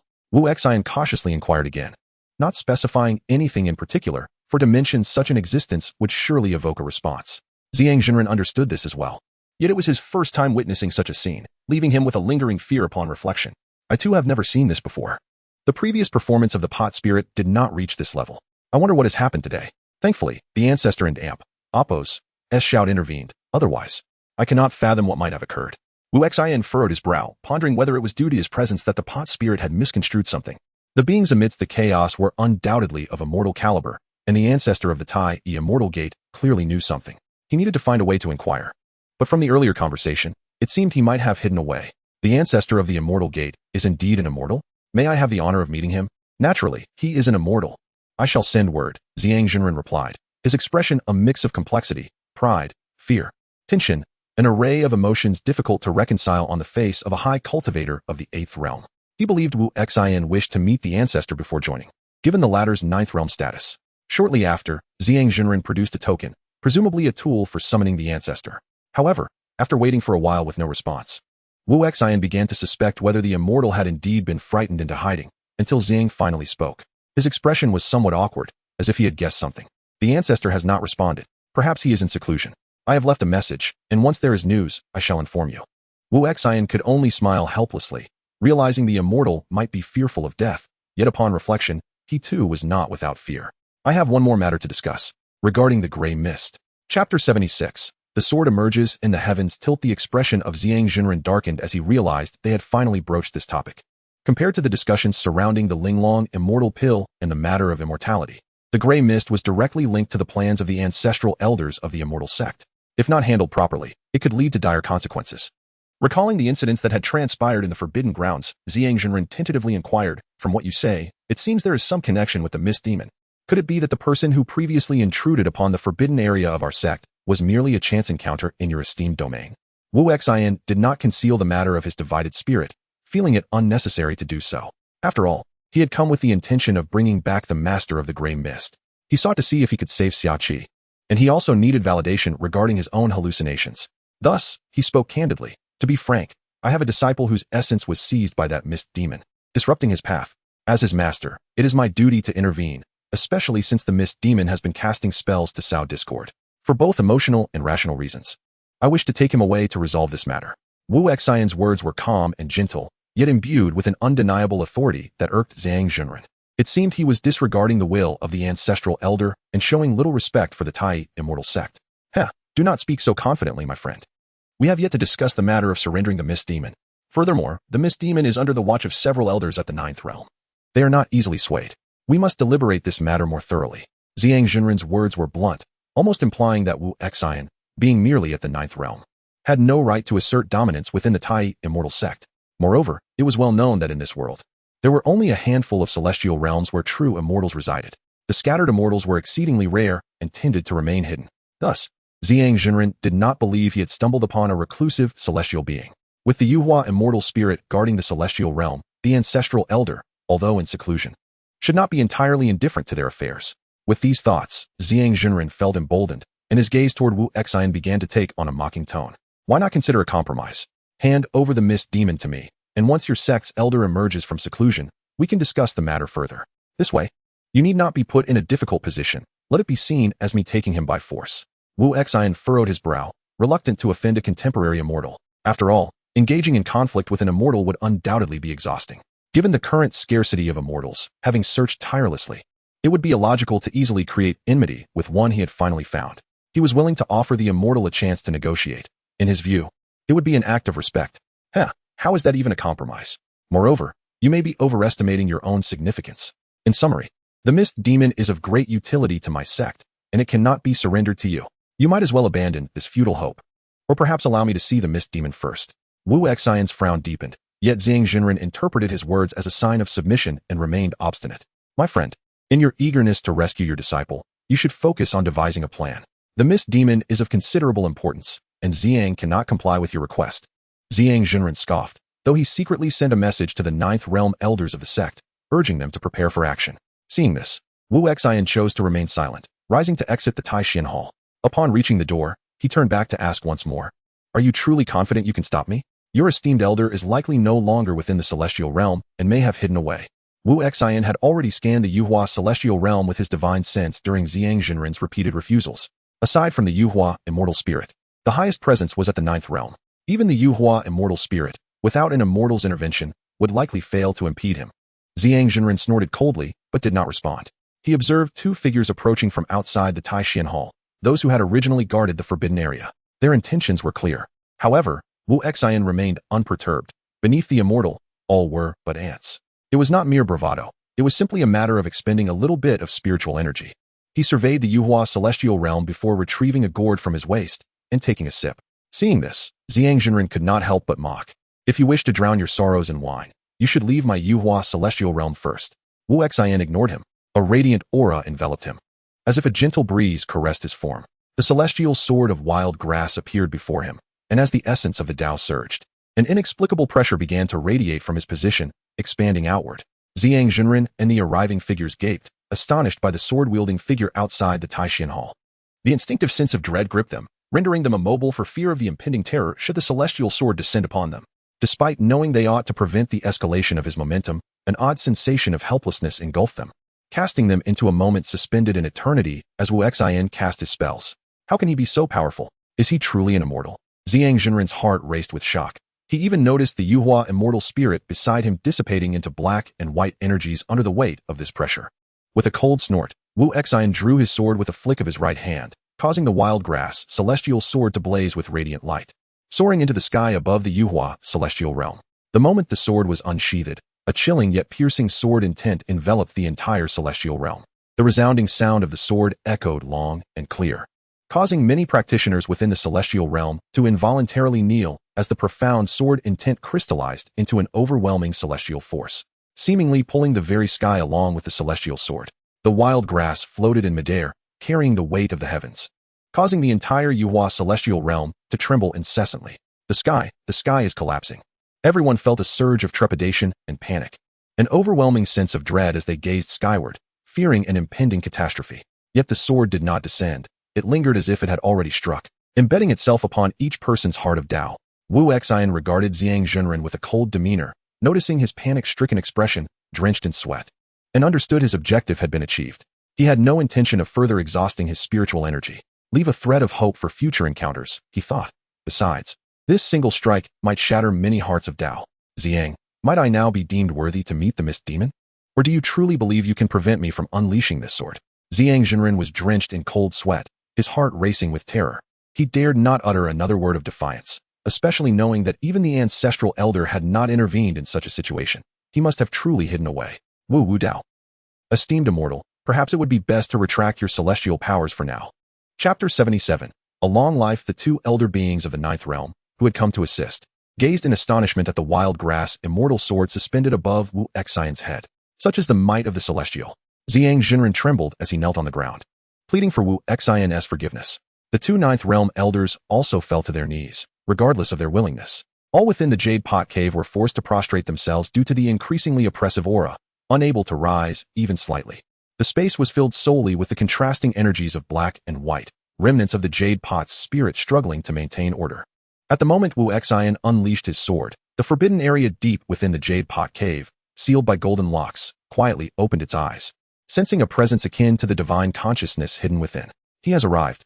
In an instant, the gray mist surged, the golden chains clinking restlessly, until Wu Xian's divine consciousness was extinguished by the golden chains, at which point tranquility slowly returned. Seeing Zhang Zhenren yielding, and with the ninth realm elders too afraid to speak, Wu Xian realized he had achieved his purpose of imposing his might. The sword's aura was immensely draining, and having no intention of provoking the ancestor of the Tai immortal sect further, Wu Xian sheathed the wild grass sword. As the celestial pressure dissipated, the three men no longer felt the terror of impending doom, yet they dared not underestimate the wild grass in Wu Xian's hand. I have no intention of opposing the Tai immortal sect, but Wu Xian's words were interrupted by a cacophony of howls echoing within the Jade Pot Cave.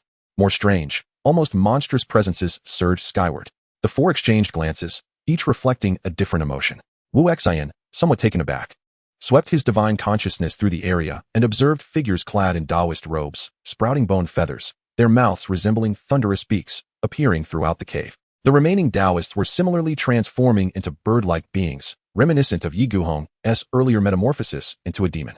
Some elders of the seventh realm were undergoing the same transformation. Zhang Zhenren's expression was enigmatic, revealing a mix of surprise and indifference, devoid of any compassion or panic. Together with the two elders, he began to weave incantations, summoning flying swords and withered hands to traverse the Jade Pot Cave, exterminating the demonized disciples. Recently initiated disciples, not comprehending the situation, obeyed the elders' whispers and ingested the bestowed Linglong immortal pills, only to have the pills devour their flesh, transforming them into grotesque bird-like beasts. Wu Xian contemplated the scene before him, and once the Jade Pot Cave was devoid of life aside from themselves, the bloody demon cores piled up before the Taishan Hall like small mountains. Zhang Zhenren surveyed the bizarre demon cores with a smile, then turned to Wu Xian with a sycophantic expression. Your Excellency, surely you can understand that beings such as them hold no significance for us seekers of immortality. It would be prudent for the elders to present these offerings to the Mist Demon first, while I refine them into immortal pills, which I shall then bestow upon you. Zhang Zhenren had come to terms with the situation. Since they could not overpower Wu Xian, they might as well devise ways to appease him. After all, they could not afford to offend an immortal of the ancestor's caliber. Moreover, with no disciples left in the sect, they would need time to recruit new ones, making it a convenient opportunity to present the Mist Demon as an offering, awaiting the ancestor's return for further decisions. Zhang Zhenren casually handed a jade token to Wu Xian. This jade token may be kept by you for now. Should the ancestor return, he will certainly seek you out.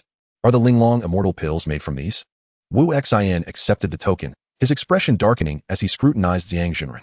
Though he had anticipated this, he still wished to hear the truth. Zhang Jinren, seemingly unperturbed, proudly recounted the ancestor's words. Indeed, Your Excellency knows that the current world is no longer suitable for cultivation. In the past, we hunted demons for their cores and refined pills. Now, those demons are gone. We shall find some mortals with celestial roots and spiritual fetuses. Impart them with techniques, bestow them with demon cores, and wait until the time is ripe. Zhang Jinren chuckled nonchalantly as he classified the demon cores, continuing, moreover, we grant these mortals the identity of immortals in their eyes. They will either wield their power or act with righteousness. And we are fully aware that assisting the sect is only natural. Furthermore, who can say they are not considered immortals in this manner? The ancestor often states that life itself holds no significance to him. What he values is merely the process of life achieving eternity. That is the path of immortality. The Linglong inner cores and some medicinal residues can be given to lower-tier cultivators, who may then produce high-quality immortal pills. The ancestor truly embodies the essence of immortality. Zhang Jinren spoke plainly. The Tai immortal sect was breeding these beings, all to maintain the longevity of cultivation, while Zhang Jinren and the Ninth Realm elders were merely executors of the ancestor's plan. At this moment, Wu Xian even recalled Xia Qi, setting aside the half-hearted ascension. Perhaps Xia Qi was not truly immortal. Though he had attained supreme life, it was at the cost of countless lives. In other words, Xia Qi may have merely plundered the lifeblood of those individuals. How could they willingly accept this? Was it due to the Mist Demon? Wu Xian suddenly realized why the Mist Demon was so crucial to the Tai immortal sect. It not only controlled the illusions of the western regions, but also crafted the illusion of ascension for the sect's disciples. He remembered Yi Guhong stating that the bird people were ascending to immortality, and now it appeared to be merely a grand illusion. What he sought was, in essence, a severance of the Tai immortal sect's plans against the Western Xia divine path, thus undermining their foundation of cultivation. As for the Linglong immortal pills, Wu Xian felt a surge of complexity. Momentarily, he felt dizzy. Zhang Jinren and the two elders transformed in his vision into six-winged, single-eyed monsters, each bearing bone feathers, only to revert back to their original forms in the blink of an eye. Wu Xian sighed softly before extending his hand. Please hand over the existing Linglong immortal pills. Zhang Jinren dared not refuse, especially with so many materials still at hand. He promptly retrieved the stock, along with the two elders' share, totaling 900 pills, which he placed into Wu Xian's gourd. Are other caves also pursuing such longevity? I cannot speak for other caves, as I have not visited them. I have heard, however, that there is a celestial island called Fengtsuan beyond the East Sea, and to the northwest of Western Xia lies a Buddhist kingdom known as Pure Bliss. Yet I recall the ancestor once mentioning that each has its own fateful connections. Zhang Jinren pondered for a moment before continuing. I have also heard that Geely country has been searching for immortals overseas and seems to have made some progress. Your Excellency might consider seeking out that Fengtsuan mountain. Wu Xian remained silent for a moment, then spoke. Take me to the forbidden area to meet the Mist Demon. Chapter 78. Exorcism and Binding. Upon hearing this, Master Zhang glanced at the two elders and bowed respectfully, saying, the forbidden area can be accessed with the assistance of the Jade Pot immortal spirit. Moreover, that creature possesses semi-immortal capabilities, which is far beyond my ability to confront. As soon as Master Zhang finished speaking, he observed the intertwining black and white energies in the sky before Wu Xian, transforming into a misty portal. Wu Xian, unfazed, cast a glance at the three individuals before stepping into the fog and vanishing without a trace. At that moment, Master Zhang let out a sigh of relief, turning to the two elders and stating, Elder Chun, Elder Wu, you have seen the current situation. Even if the ancestor returns, given their temperament, I understand. From the moment you explained the situation regarding Mount Fanchun, we deduced your intention. If we are to depart, let us do so swiftly. Elder Chen raised his hand to halt Master Zhang's words. After collecting the demon cores scattered on the ground, he turned to Elder Wu. Let us heed Master Zhang's suggestion. We shall flee westward. The vast expanse of the western wilderness offers ample concealment, making it difficult even for immortals to locate us. With these demon cores, we will have opportunities in the future. Master Zhang also exhaled in relief, fearing that the two elders might resist. The western wilderness, though wild, may yet be a place to establish a path. As Wu Xian stepped into the misty portal, he sensed the departure of Master Zhang and the others, but paid it no mind. Concerning those demon cores, he had no desire to refine the Linglong immortal pill himself. So he let them be, knowing he would ultimately seek out their ancestor. Speaking of their ancestor, what was their name again? It seemed he had forgotten to inquire. Surrounded by a chamber adorned with golden chains, he found himself before a swirling mass of gray mist, reminiscent of what he had witnessed before. With a smile, Wu Xian approached the gray mist, fully aware that the fragment of his divine consciousness he had left behind had been extinguished, seemingly obliterated by the golden chains. I have arrived. I owe you gratitude for concealing that fragment of my consciousness. It is time for us to converse. As Wu Xian's words fell, two enormous eyes abruptly opened within the gray mist, occupying nearly half the space, exuding a purely malevolent and decayed aura that seeped through the golden chains. Ha ha ha ha. At last, my friend has arrived. Are you here to rescue me? How naive, Wu Xian retorted coldly. I have come to send you where you truly belong.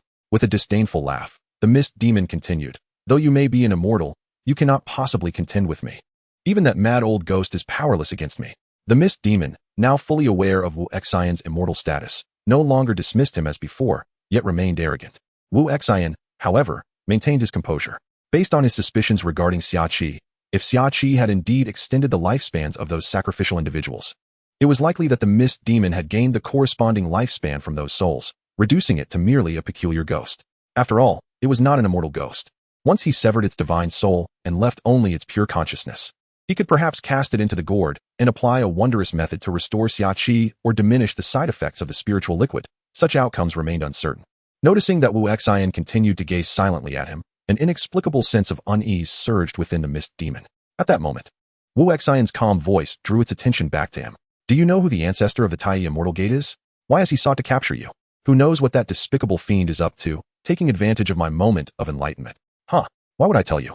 Wu Xian maintained an impassive expression as he regarded the mist demon, feeling remarkably tranquil. In truth, he held no expectations of extracting valuable information from the demon, for it had been sealed here since its emergence 3 centuries ago, and its prior existence as a mortal was inconsequential. He needed to converse with that particular immortal. With this thought, Wu Xian took 2 measured steps forward, choosing not to speak further. The wild grass immortal sword floated before him, responding to his intent. With a resounding chime, the sword emitted a clear note, and a flash of brilliant sword light severed the golden chains within the forbidden area. At that moment, the mist demon broke free, and the swirling gray mist enveloped the entire forbidden zone. Ha ha ha ha, I am finally free. You foolish Taoist. The worst mistake you made was to do nothing and release me. As the mist demon's raucous laughter echoed, darkness abruptly engulfed Wu Xian, as though he were ensnared within a realm of memories devoid of orientation. No up or down, no left or right. This was the pure spiritual manifestation of the mist demon's path, capable of drawing a person into a memory space, where the trapped individual could be slain by their own recollections. Suddenly, a sharp pain erupted in Wu Xian's mind, and various figures began to materialize before him. Beneath him lay an endless pit of bones, reflecting the fate of those lost souls, while above, an array of vine-like plants intertwined with countless faces and forms, both human and beast, loomed ominously. Who would have thought your mind harbored such bizarre memories? And you dare to claim yourself a true immortal? You are nothing but a madman, crazier than that old ghost. Wu Xian's left hand clenched tightly against his temple, yet his gaze remained exceptionally serene. Amidst the surreal images, fragments of past memories flickered in his mind, but this was not the time for reminiscence. The peculiar threat before him was imminent. Raising his right hand to wield the sword, he summoned forth a vast array of figures that transformed into smoke, while the wild grass immortal sword hovered above him. With a command on his lips, the sword technique in hand, the fragments of golden chains outside the gray mist were abruptly drawn towards him. Golden light coalesced into thunder, revealing several large characters. Command: break the illusion, return to truth, exorcise evil, bind the spirit. Boom. In the gray mist realm, an array of thunderous roars erupted, shattering the myriad images before him as if they were glass. Accompanied by a piercing scream, the 8 words, infused with countless bolts of lightning, burst forth with tremendous radiance, unleashing a cacophony of sharp, inexplicable sounds from all directions as a mass of foul, viscous liquid appeared before Wu Xian, resembling a thick black sludge. In the midst of golden light and thunder, it writhed, reminiscent of its prior entanglement with the golden chains. At that moment, the scene reverted to the original image of the forbidden area, where a multitude of murky shadows thrashed violently, twisting yet unable to escape the chains forged from golden lightning. Sever. With a ringing sound imbued with sword intent, Wu Xian's calm voice resonated, and in the next instant, the wild grass immortal sword descended, cleaving through the inky gray mist. The sharp scream abruptly ceased, leaving behind a wisp of grayish-white mist that dissipated throughout the entire forbidden space. With a sigh of relief, Wu Xian slightly steadied himself, then retrieved the gourd from his waist. With a wave of his hand, he collected the remnants of the mist into the gourd, intending to refine them at a later time. Chapter 79. The Self-Sacrificing Swordsman. As the sword light dissipated, tranquility once more enveloped the Jade Kettle Grotto heaven. Wu Xian raised his hand, his gaze settling upon the treasure gourd. Within its ethereal depths, Xia Qi, now a sword pellet, floated serenely above the spiritual sea, its misty surface gently undulating. Nurtured by the gourd's transformative energies, the sword pellet gradually absorbed the resentful energies within the treasure gourd, hinting at a potential remedy for the elixir's adverse effects, albeit at a glacial pace. O Mist Demon, think not that I am ignorant of your hidden avatar within Zhonghauren. A reckoning awaits you. Wu Xian secured the gourd to his waist and strode forth, emerging once more before the grand profound hall. The jade kettle grotto heaven was now devoid of all but himself and the innate spirit. The immortal elder had vanished without a trace. Wu Xian dared not linger, lest the immortal return to find his grotto heaven in such disarray, an act sure to incite his wrath. Moreover, the mist demon had warned him of the immortal's volatile nature. Within the confines of the jade kettle, he would be no match. Prudence dictated a swift departure. Spirit of the kettle, attend me. Wu Xian's voice boomed skyward, imbued with potent magic. Black and white energies coalesced before him, forming a humanoid figure, accompanied by a divine thought. What are your commands, esteemed immortal? So, you possess the gift of speech? Regardless, open the gateway. I must depart. The spirit of the kettle dared not disobey. To attempt forceful confinement would be futile, likely resulting in grievous injury and an uncertain wait for its master's return. Thus, it opened an exit before Wu Xian. Wu Xian bowed with a smile, vanishing in an instant, while the innate spirit retreated to the grand profound hall. The surrounding world shifted and swirled. When Wu Xian reappeared, he found himself at the very entrance he had entered, the opening small and overgrown. Turning to gaze at the jade kettle immortal artifact, suspended between reality and illusion, he hesitated before reaching out, seizing it. With no immortal to command it, the jade kettle was easily grasped. Though bound to its master, preventing immediate use, it would serve as a beacon, allowing the immortal to find him, saving him the trouble of seeking the immortal out. Precious treasure, you shall accompany me. Perhaps I can glean the secrets of the sleeve universe from within you. Wu Xian weighed the gourd in his hand before tucking it into his robes, then turned to survey his surroundings. The forest was veiled in mist, yet it lacked the vibrant vitality of before, a consequence of the mist demon's capture. In time, the mist would no longer sustain the spectral entities that thrived here. At least it should no longer induce hallucinations. I shall venture to Xingqing Prefecture first. Judging by the sun's position, it was early morning. After a moment's contemplation, Wu Xian set off towards Xingqing Prefecture. After roughly half a day, he espied the city walls of Xingqing Prefecture. Landing on an isolated path outside the city, he made his way towards the gates. Xingqing Prefecture remained as he remembered it. A city of half-living, half-spectral beings, still shrouded in the lingering mist. Yet, it was also different. Through Wu Xian's discerning eyes, the city gods' patrols had begun to capture wandering spirits. Gods and ghosts alike were acknowledging their distinct roles, fulfilling their respective duties. The people, too, were changed. Their conversations dominated by tales of a figure known as the self-sacrificing swordsman, a name unfamiliar to Wu Xian. According to the murmurs in the tea house, this swordsman had emerged a decade prior, dedicated to slaying corrupt officials. Intrigued, Wu Xian entered the tea house, the voices growing louder within. He settled into a corner, ordering tea and refreshments. No one knows the identity or origin of the self-sacrificing swordsman. All that is known is that he travels the land, righting wrongs, slaying corrupt officials, and aiding the impoverished, clad in simple garb and a bamboo hat, his sword his only companion. Rumor has it that the self-sacrificing swordsman is now in Xingqing Prefecture. And who do you think is his target? The current national preceptor, the one who vehemently advocated for war. 10 years have passed, and it's come to light that he never even saw a soldier from the returning Allegiance Kingdom. What do you think the national preceptor did? How did those people die? Although the national preceptor no longer wields the power he once did, do you think the self-sacrificing swordsman would dare confront him? Of course. Do you know why he is called the self-sacrificing swordsman?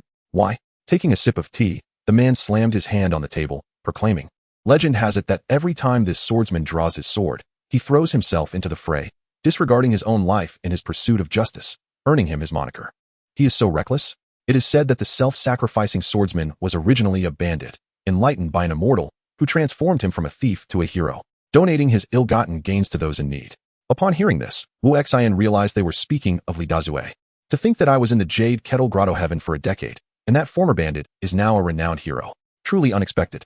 Given that Li Dazue seemed to be in Xingqing Prefecture, according to the group, he decided to try his luck at the National Preceptor's mansion, and perhaps pay a visit to the city god of Xingqing Prefecture to discuss the recent changes. With that thought, Wu Xian rose, leaving a silver coin behind, and departed the tea house. As he walked down the street, Wu Xian noticed he was being followed. From their conversation, he gathered that these individuals, seeing him as an outsider, intended to rob and harm him. The lawlessness here.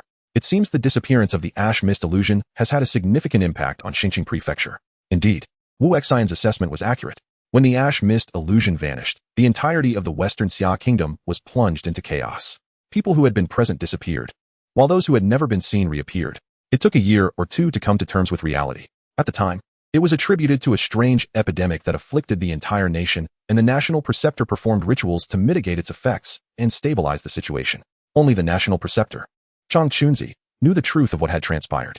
Wu Xian continued his leisurely pace, his mind drifting back to the band of Jianghu ghosts he had encountered a decade ago. He turned into a narrow alleyway. In the distance, the men pursued Wu Xian with determination. Huff! This person walks so fast. Enough talk. Hurry, and catch up. The man in front did not stop, and the others could not rest. They struggled to keep up, fueled by their anger. Their faces contorted with malice. The three men following Wu Xian were resting at a corner not far away. When they had recovered some of their strength, they took out their weapons and cautiously approached. Another man circled around to Wu Xian's rear to prevent his escape. As the saying goes, the face is the mirror of the soul. The three men's expressions were ferocious and sinister, coupled with their arduous pursuit. They appeared as if they wanted to devour the man before them. Hey Taoist, you're quite the runner, aren't you? Hee, you've exhausted us. Hand over all your valuables. No, we'll search you. Wu Xian smiled, but before he could reply, he heard a sound nearby. He turned to see a figure clad in simple garb and a bamboo hat, a sword in hand, emerge from the rooftops. 2 breaths later, with the resounding clang of a sword being drawn, a cold light flashed, and the newcomer appeared before him. The sound of a blade entering flesh echoed through the alley. You are. Puff, puff, puff. 3 sounds rang out. The 3 men could not even utter a complete sentence before collapsing to the ground. Chapter 80 Li Dashan in an instant. The 3 individuals surrounding Wu Xian had fallen beneath the blade, and the newcomer stood a short distance away, shaking off the blood from his sword before sheathing it. It has been many years, and your skills have certainly improved, Wu Xian remarked with a smile. Although, from his vantage point, such martial prowess could hardly be deemed extraordinary. He recognized that the art of combat among immortals required finesse, and he could discern that the newcomer's swordsmanship had nearly reached the threshold of a first-rate master. Oh, the immortal master, I almost thought I had mistaken you, yet it truly is you. The visitor was none other than Li Dashan, who removed his conical hat to reveal a rugged face adorned with stubble, bowing respectfully with his sword in hand. Li Dashan, surprised, responded, I never expected you to remember me, immortal master. Wu Xian chuckled and returned the gesture. Of course, I remember. Who could forget that bandit from years past? Now transformed into a renowned swordsman? Observing the swordsman before him, Wu Xian noted that Li Dashan had shed the naivety of youth, now exuding a maturity marked by the passage of time and experience. Feeling a bit bashful, Li Dashan scratched his head, then turned his gaze to the lifeless bodies on the ground. They succumbed to greed, and the girl is... Wu Xian shook his head and glanced toward the corner of the alley, where a girl of about 13 or 14 cautiously peeked out, fixated on him and Li Dashan. Following Wu Xian's gaze, Li Dashan spotted the hidden girl and waved to her with a smile. It's a long story. I wonder if the immortal master would indulge me in a drink. That sounds delightful, but there is no need for such formalities. You may simply address me as Daozhong. Li Dashan complied, and when the little girl approached them, he introduced her. This is Xiaoling. She is a dear friend. Xiaoling greeted, mimicking the mannerisms of the martial world, and Wu Xian nodded in return. At that moment, he noticed the 3 deceased souls had begun to emerge from their bodies, appearing dazed and bewildered, clearly unaware of their demise. They awaited the arrival of the emissaries of the underworld to escort them or the local spirits to guide them to the nether realm. Given the current state of Xingqing Prefecture, it seemed they would drift as lost souls for some time. Seeing Wu Xian's contemplation of the bodies, Li Dashan, assuming he was concerned about the remains, reassured him, the bodies will be taken care of, the authorities will come for them. Let us depart. Wu Xian shook his head, and without a word, he strode forward, leading the way out of the alley. Li Dashan pondered for a moment before squatting down to retrieve some silver coins from the corpses, then hastily followed Wu Xian, with Xiaoling silently trailing behind. As they watched Wu Xian, clad in a simple Taoist robe, walking gracefully with his hair flowing in the wind, Li Dashan could not help but express his gratitude. Immortal Daozhong, I truly appreciate the opportunity you bestowed upon me. Li Dashan believed that had it not been for Wu Xian guiding him through those experiences and conversations, he might not have become the person he was today. Though life remained arduous, he sensed a change within himself. He was no longer afraid of death. Wu Xian smiled, stating, opportunities must be seized by oneself, hence you shall not escape this drink today. The Songha Tower was a renowned establishment in Xingqing Prefecture, celebrated for its fine wine and affordable dishes, often frequented by wandering heroes. Indeed, it was the very place Wu Xian and Li Dashan had chosen. The trio secured a secluded table by the window, ordering a jug of wine along with 3 meat dishes and 2 vegetable dishes, a sumptuous feast. The waiter promptly noted their order and retreated. Once the food and drink were prepared, the waiter drew the grass curtains around their table for privacy while ensuring a pleasant view, demonstrating his keen sense of service. Daozhong, it has been a decade since our last encounter, and you remain as youthful as ever. It is truly enviable. Li Dashan mused, reflecting on the years gone by. Having once regarded Wu Xin as a transcendent figure, now, a decade later, he marveled at his enduring presence, feeling a mix of admiration and jealousy for the freedom associated with the Taoist path. Ah, your words may stifle the conversation. Xiaoling is still present. Let us discuss you instead. I hear you have become quite bold, plotting to assassinate the current national master? Daozhong, you jest. I have long since cast aside concerns for life and death, but I will survive, as I always have. Li Dashan's demeanor was gentle, fully aware that the attempt to assassinate the national master was futile. After all, he could not even overcome the national master's disciple, Zhang Yin. Yet, seeing Xiaoling's eyes glistening with unshed tears, he awkwardly offered her reassurance. Wu Xin listened intently, discerning the underlying meaning in Li Dashan's words.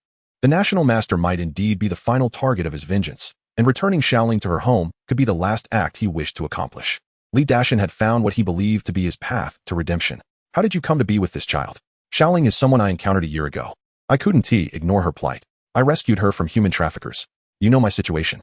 Li Dashan's gaze faltered as he looked at Xiaoling, perhaps out of fear of revealing too much. He took a sip of wine and continued. Xiaoling has relatives in Xingqing Prefecture, and given her tender age, I felt uneasy leaving her alone. So I brought her along. Wu Xin listened as Li Dashan recounted their journey from Huiqing Prefecture to Xingqing Prefecture, detailing tales of chivalry and justice. A year ago, he had rescued Xiaoling from human traffickers, at that time saving many children and guiding them to safety. Now, only Xiaoling remained by his side. The little girl remained silent, her small hands tightly clutching the hem of her clothing until Li Dashan gently grasped her tiny hand within his larger one. There's nothing to fear. Soon you shall find your kin. I will assist you. Xiaoling softly replied, her voice barely above a whisper, seemingly shy. Her head bowed as her trembling hands gradually calmed in Li Dashan's hold. The little girl was likely shy by nature, yet she appeared quite cheerful at times.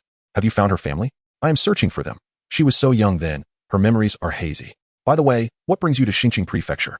I'm merely wandering about, having just arrived today to see some old friends before departing again. Li Dashan chuckled. You are so carefree. Do you have a place to stay? We are lodging at this inn. Would you care to join us? Wu Xin glanced at Xiaoling and smiled. That sounds agreeable. Chapter 81. Li Dashan too. As the sky gradually darkened, Li Dashan volunteered to prepare a room for Wu Xin, adjacent to his own and Xiaoling's quarters. Upon his return, he found Wu Xin and Xiaoling exchanging silent glances, piquing his curiosity. At that moment, a piercing scream echoed from a distance. Ah! As Wu Xin turned toward the source of the sound, Li Dashan swiftly leaped out of the window. Taoist, please keep an eye on Xiaoling. I must investigate in this situation. Xiaoling rose calmly, extending a small hand. Wu Xin, after observing her for a moment, awkwardly took the little girl's hand and descended the stairs, casually placing a silver ingot on the table. When the two found Li Dashan, a crowd had gathered around, eager to witness the unfolding drama. Wu Xin moved forward, an unseen force gently parting the throng. Just in time to see Li Dashan overpower two men who bore the appearance of constables, while a woman cowered behind him. Who are you? How dare you openly assault a constable? You will rot in prison for this. The two bruised officers lay on the ground, propping themselves up as they spat insults. Undeterred, Li Dashan cast a glance at the distressed woman and retorted, Humph. Sacrificing oneself for justice is our duty. I cannot abide these bureaucratic scoundrels who live off the people while oppressing them. And in the Emperor's realm, you dare act with such audacity? Fine, just wait. The constable, about to issue another threat, was halted by his companion, whose tone betrayed a hint of fear. Wait, sacrificing oneself for justice, you are the self-sacrificing swordsman? Indeed. I am Li Dashan. What do you intend to do about it? Upon hearing this, the crowd began to murmur, for in recent years, the name of the self-sacrificing swordsman had become renowned. Whenever injustice occurred, regardless of the perilous circumstances, he would unsheath his sword to uphold righteousness. Which was precisely why the constables felt trepidation. Faced with someone willing to risk their life, what could they do? He dared to challenge officials, let alone their insignificant ranks. Let me clarify, my brother and I have committed no wrongdoing. We were merely fulfilling our duties. This young lady's husband has committed an offense, and we have come to inquire about it. You lie. You were clearly the woman interjected before breaking into tears, her delicate demeanor evoking sympathy from the onlookers. Given the current state of affairs, where officials often engaged in unscrupulous acts, the public naturally rallied behind the woman and applauded Li Dashan. Realizing the tide was turning against them, the two constables uttered a few conciliatory words before hastily retreating. Li Dashan, uncertain of the preceding events, allowed their departure and turned to comfort the woman behind him. There is no need to worry. Justice resides in the hearts of the people. As long as you have done no wrong, I shall do my utmost to protect you. If you need assistance, seek me at Songa Tower. The young woman expressed her gratitude to the heroic figure. After her thanks, aside from a few wandering martial artists who departed, the common folk erupted in applause for Li Dashan, who then appeared slightly embarrassed, but graciously offered his thanks in return. Wu Xian observed the admiration surrounding them. Realizing that the reputation of the self-sacrificing swordsman had largely spread among the common populace, for he acted in their defense, unlike the martial artists who revered strength. The departing swordsmen were more engrossed in discussing the constable's incompetence than recognizing Li Dashan's true prowess. Beside him, Xiao Ling remained remarkably quiet, her hand trembling slightly, as if accustomed to such spectacles yet unable to suppress her excitement. As night deepened, the crowd dispersed, and Li Dashan approached the two, naturally taking Xiao Ling's hand. Smiling as he said, "I hope I did not cause you embarrassment." "Not at all. To witness a hero like you punishing evil is indeed a fortunate occurrence. You jest, the night is growing late. Shall we return to the inn for rest and a meal?" "Indeed, that sounds good." Wu Xian glanced at the sky, contemplating seeking the national master and city god the following day, deciding instead to examine the jade pot tonight, and nodded before heading towards Songa Tower. As the night wore on, the sound of the night watchman calling echoed outside Songa Tower. "The air is dry, be cautious with fire. May you have peace and safety. And may no misfortune befall you." Dong dong dong. At this moment, Wu Xian realized it was already the third watch of the night. His ears perked up as he detected movement from Li Dashan's room next door. A series of soft footsteps crept back and forth within, and he discerned it was Xiao Ling's movements. Soon, there followed a faint creak and the sound of footsteps passing by the door. After a few breaths, more sounds emerged from Li Dashan's chamber. It was Xiao Ling sneaking out of the tavern, with Li Dashan trailing behind her at a distance. Wu Xian pondered for a moment before deciding to follow them. In Xingqing Prefecture, there was no curfew. Under the night sky, Xiao Ling ran anxiously towards the southern part of the city, soon arriving at a relatively secluded courtyard, marked by a plaque that read Gathering of Righteousness. At the entrance stood two burly men who, upon seeing the young girl approach, extended their hands to block her path. "Go away, little girl. Play elsewhere." I heard that one can buy a life here. I wish to ask for your help to kill someone." Xiao Ling, intimidated by the fierce demeanor of the two men, stammered, causing their brows to furrow deeper. They waved their hands dismissively. "This is not a place for such dealings. Besides, we do not entertain children's business. Go home." I have money. Get lost. Go away." Seeing their unfriendly attitude, Xiao Ling reluctantly pocketed her purse and walked away, her spirits visibly dampened. The Gathering of Righteousness has its rules. Do not harbor any ill intentions. At this, Xiao Ling shuddered, glancing back before finally mustering the resolve to leave. Meanwhile, Li Dashan, who had been lurking in the shadows, observed the Gathering of Righteousness and quietly departed, having heard the familiar sounds of dice and pai gao from within. This was a gambling house, but which gambling house was free of illicit dealings? Those two men at the entrance seemed somewhat decent. Shortly after Xiao Ling left the Gathering of Righteousness, she heard someone calling her name. Turning to look, she saw two gloomy-faced men lurking in the shadows of an alley, beckoning her closer. Seeing that Xiao Ling hesitated to approach, one of the men stepped out from the shadows, lowering his voice as he reached her side. "If you wish to buy a life, follow me." Chapter 82. Right and Wrong. Xiao Ling, feeling anxious, followed the somber-faced man to the mouth of an alley, hesitating to venture further. "Let us just speak here." Before her lay a pitch-black alley where not even their faces could be discerned. Behind her was a dimly lit marketplace. She tightened her grip on the dagger hidden in her sleeve. Its chilling touch brought her a modicum of comfort.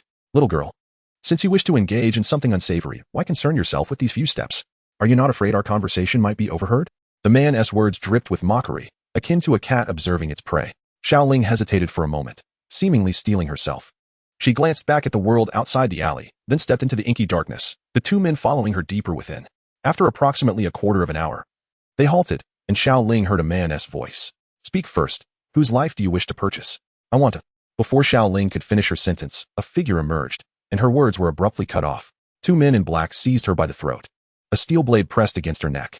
"Xiao Ling, who are you?" Following two startled exclamations, Li Dashan appeared in the moonlight of the alley, clutching a wooden hairpin, one that Xiao Ling had left at home, a keepsake from her father. The sight of the hairpin filled Li Dashan with panic and dread, conjuring countless possibilities in his mind. Could he have been the cause of her parents' demise? He had heard rumors of Xiao Ling being sold as a child. All doubts crystallized into a complex expression in Li Dashan's eyes, yet his concern remained unabated. Xiao Ling's face flushed crimson, tears streaming down her cheeks as she gazed at Li Dashan with a mix of emotions. Old Li. The man in the shadows clearly recognized Li Dashan as well, instinctively tightening his grip on the girl's neck. "It's you? I never expected such a twist of fate. Little girl, you wouldn't be planning to kill him, would you?" Xiao Ling was rendered speechless, while Li Dashan, filled with urgency, instinctively reached out, his heart aching. "I think there is some misunderstanding. Why not release her first?" "Misunderstanding? This little girl wouldn't have sought you out unless she meant business." The assassin smirked, and Li Dashin understood the implication but had no time to ponder it. All he wanted was to save the girl who had been his companion for 2 years. On account of Li, I beg of you, spare her. I swear I won't retaliate, nor will I reveal your identities. Huh, what face could a second-rate swordsman like you have? But engaging in a fight would be troublesome. First, drop your sword before you swear. Li Dashin, witnessing Xiao Ling's tears, forced a comforting smile before tossing his sword aside. I, Li Dashin, swear. Should I break this vow, let heaven and earth punish me. Very well. I shall return her to you. The assassin laughed heartily. As he shoved the girl towards Li Dashin, Xiao Ling's petite form leaped into his embrace. Just as he was about to breathe a sigh of relief, his expression suddenly shifted. His hand, resting on Xiao Ling's back, felt warmth. Alarmed, he glanced down to see a dagger embedded in her back, blood seeping from her mouth, silencing her words. All Li Dashin could see was her pale face and the struggle within her, as he desperately wiped away her blood, oblivious to the knife that had followed her leap. Panic seized Li Dashin. He realized he could not shield Xiao Ling and evade the incoming blade. Thus, he chose to clutch her tightly, opting to protect her with his own body, if only for a moment. A sickening sound echoed as the blade pierced his vital organs, yet he felt little regret. Kneeling as he shielded Xiao Ling in his arms, preserving her final heartbeat. You could have chosen to live. Who? Wu Xian's figure suddenly appeared beside Li Dashin, as though he had always been there. This startled the nearby assassins, who recoiled in shock. Be quiet. I do not meddle in others' fates. But if you choose to provoke me. Wu Xian waved his hand, a tremendous force pinning the two men firmly against the wall. They stared aghast, unable to utter a word, before being crushed internally by the overwhelming power, collapsing to the ground. You guessed it? I know. Your family. If seeking revenge against me is justified, I wanted to kill you. But over this past year, I realized that simply killing you is not right. So, I wish to leave. I cannot bring myself to do it. Yet I truly cannot forgive you. Xiao Ling's dagger slipped from her hand, clattering to the ground as she struggled to swallow the blood pooling in her mouth. I cannot accept you as you are, to become a hero, but, say no more, Xiao Ling, please. I am truly in agony. The commotion in the room was intentional. If you discovered it, then let me depart this way, and I would find peace. I sought someone to kill you. To kill the national master. Xiao Ling shrank back weakly, her voice dwindling. She wished for Li Dashin to feel the loss of someone dear, perhaps even allowing him to live afterward. I was meant to die. No. I should be the one to die. You should live, Xiao Ling. Li Dashin weakly called her name, but she had already lost her breath. He clutched her lifeless body tightly. Half-opened eyes gazing at Wu Xian. Master, she shouldn't descend into hell, should she? She is such a good person. The one who should perish is me. Fate has its cycle. In accordance with divine justice, doing good deeds absolves past sins. As for her not forgiving you, that is only natural. You indeed deserve death. But now that she is gone, her debt is settled. Let the underworld judge what remains. Wu Xian sighed softly, inexplicably understanding Xiao Ling's inner turmoil. Past sins are irrevocable. Future goodness has no bearing on her, yet she was too rational. Thankfully, they could still settle matters in the afterlife. Let us go? I will take you to the underworld, but the remaining path is yours to tread alone. Chapter 83. The Underworld. As the clock struck midnight, most of the inhabitants of Xingqing Prefecture had succumbed to slumber. At this hour, the only souls lingering in the city were the wandering spirits, the night patrols of the underworld, and a few inebriated mortals. In this moment, the spirits of Li Dashin and Xiao Ling, after a brief period of confusion, finally came to terms with the reality before them. They were deceased, yet it felt as if they had not fully departed. Both specters were intrigued by their current state. Master, are we heading to the underworld? Xiao Ling inquired. I have heard that upon death, one must journey to the realm of the dead. Indeed, I shall escort you to the underworld. Wu Xian replied as he led the way, traversing familiar streets, while the night mist thickened. They soon encountered officials brandishing swords, along with individuals shackled by iron chains. As they drew nearer, the sight of a ghoul with a green face and sharp teeth startled them. My heavens, are they ghosts? Wu Xian, unfazed, observed the reaction of the spirit guides, who were equally astonished to see wandering souls daring to approach. Just as he was about to assert his authority, he recognized Wu Xian, who, despite lacking any visible aura of power, was clearly no ordinary being due to his ability to command spirits. Who are you? One spirit inquired. I am Wu Xian, a humble seeker of enlightenment. These two have a connection with me, hence I am accompanying them to the underworld, providing them their final passage. Fear not. Despite their fearsome appearance, these spirit officials were kind-hearted in life.